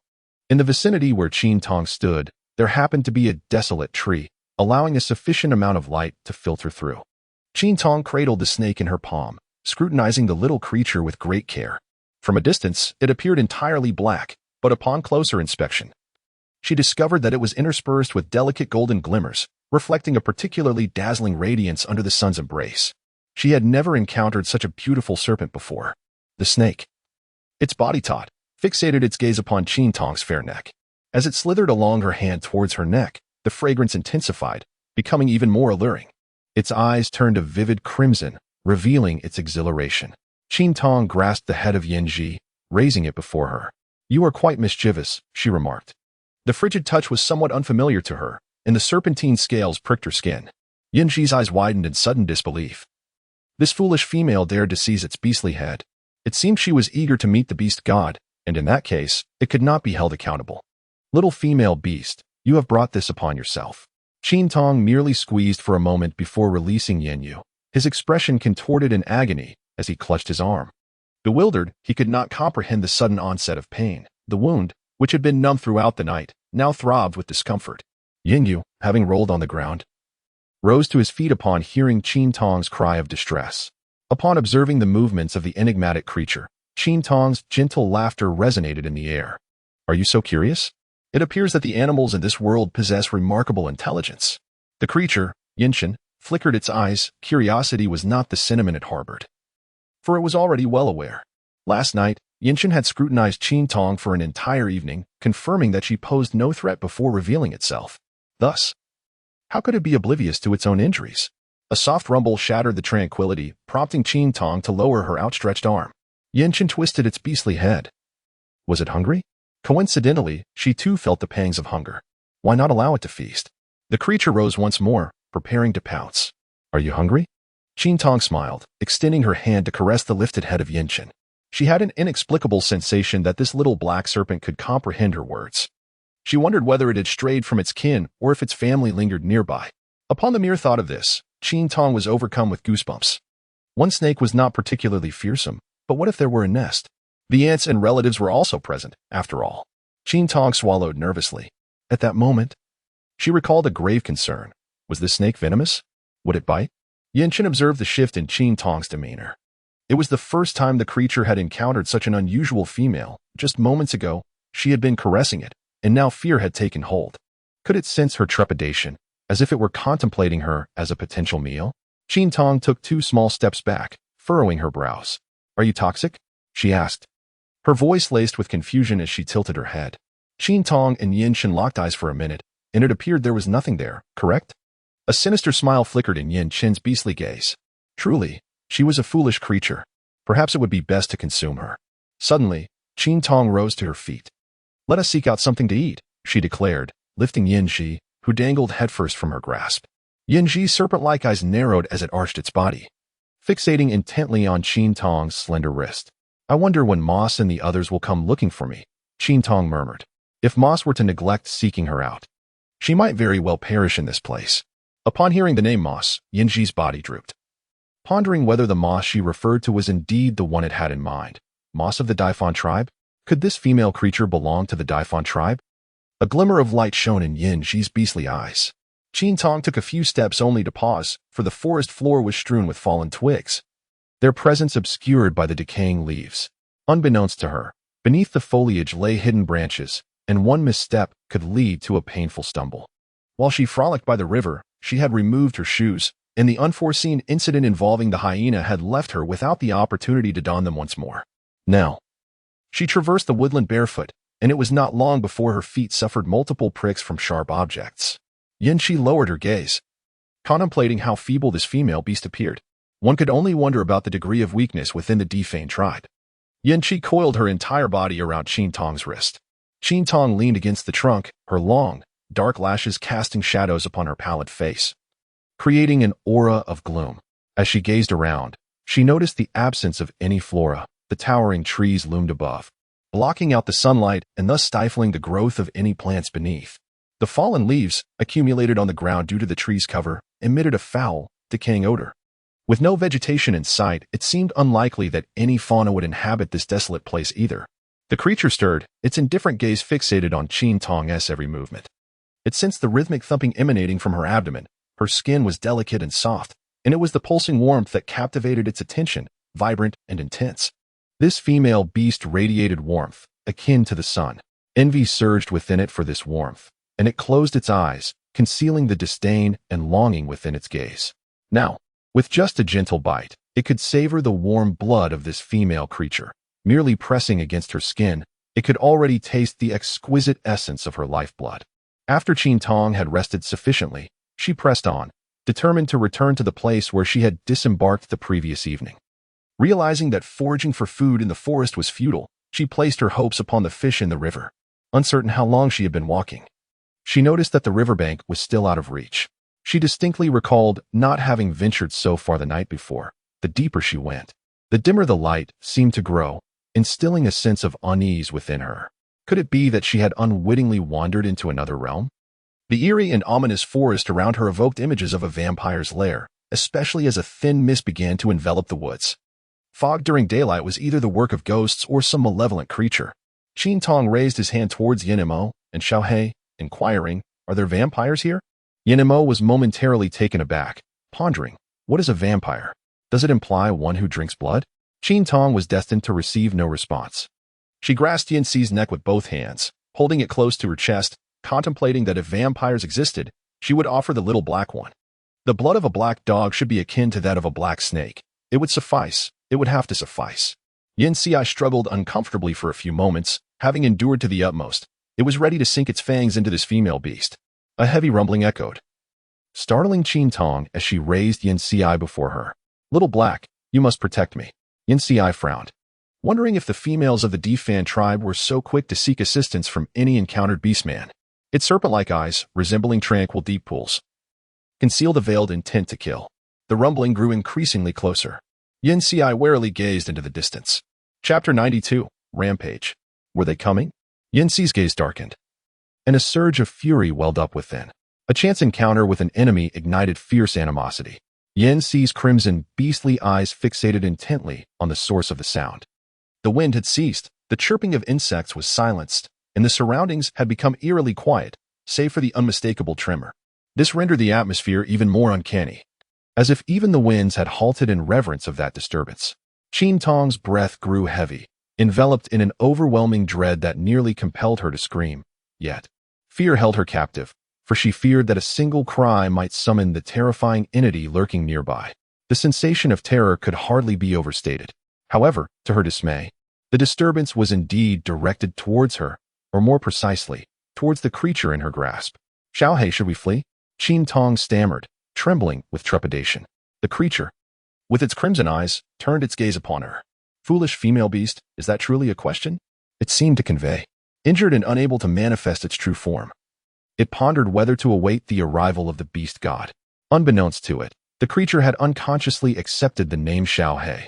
At last, the shadow within the thick, suffocating mist began to materialize. Qin Tong faintly discerned a colossal figure swiftly darting towards her. The presence of this figure stirred considerable commotion, causing the trees to tremble and a rustling sound to emerge as if something were being dragged. Before Qin Tong could even react, the figure materialized right before her. Qin Tong was so frightened that he nearly lost his voice. "Xiaohei, is that your father? He is so hideous, it cannot possibly be your dad." Before him appeared a colossal serpent beast. Its triangular head was a deep brown, adorned with symmetrical cloud-like patterns, and its eyes resembled inverted triangles, emanating a chilling, terrifying light. Below its eyes lay a dark patch, and merely gazing into those eyes could render one weak in the knees. Those eyes seemed to belong to a messenger from the netherworld, come to harvest souls, with their emerald depths resonating with a haunting requiem for the departed from the abyss. Not only were its eyes fearsome, but its beastly form was also extraordinarily terrifying. As Qin Tong sprinted forward, she found herself gazing up at the colossal serpent looming closer, its sheer size overwhelming. The rapid approach of the beast stirred up a gust of wind, sending withered leaves flying towards her face. She waved her arms to brush the leaves aside and turned to flee, oblivious to the pain in her feet, the gnawing hunger, and the fatigue weighing down her body.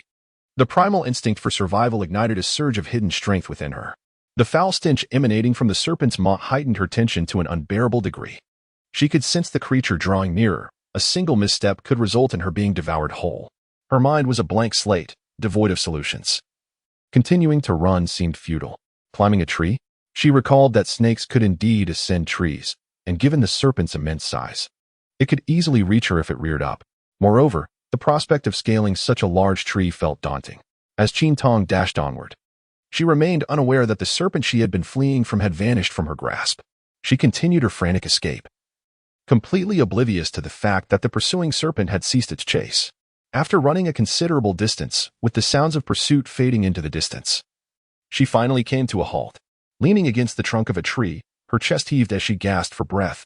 "Xiaohei, was that truly not a relative of yours just now?" In a state of disarray, Qin Tong suddenly realized that the serpent in his grasp had vanished. Could it be? Was it truly from that family? Did it depart upon the arrival of its kin? "Leader, I never imagined you have yet to pay your respects to the beast god," the serpent beast uttered ominously. Yin Ti's eyes narrowed slightly, glimmering with a dangerous light. In the face of the serpent beast's taunts, he remained remarkably composed. Yet, within his gaze, a tempest seemed to brew. "Allow me to escort you to meet the beast god," the serpent beast offered, its massive jaws agape, revealing sharp fangs. With a viscous substance oozing from its forked tongue, Yin Ti regarded the arrogant serpent beast before him with a cold stare. If he were uninjured, would it dare to utter such words? Ridiculous. Yet, even in his weakened state, it was not in its place to act so brazenly.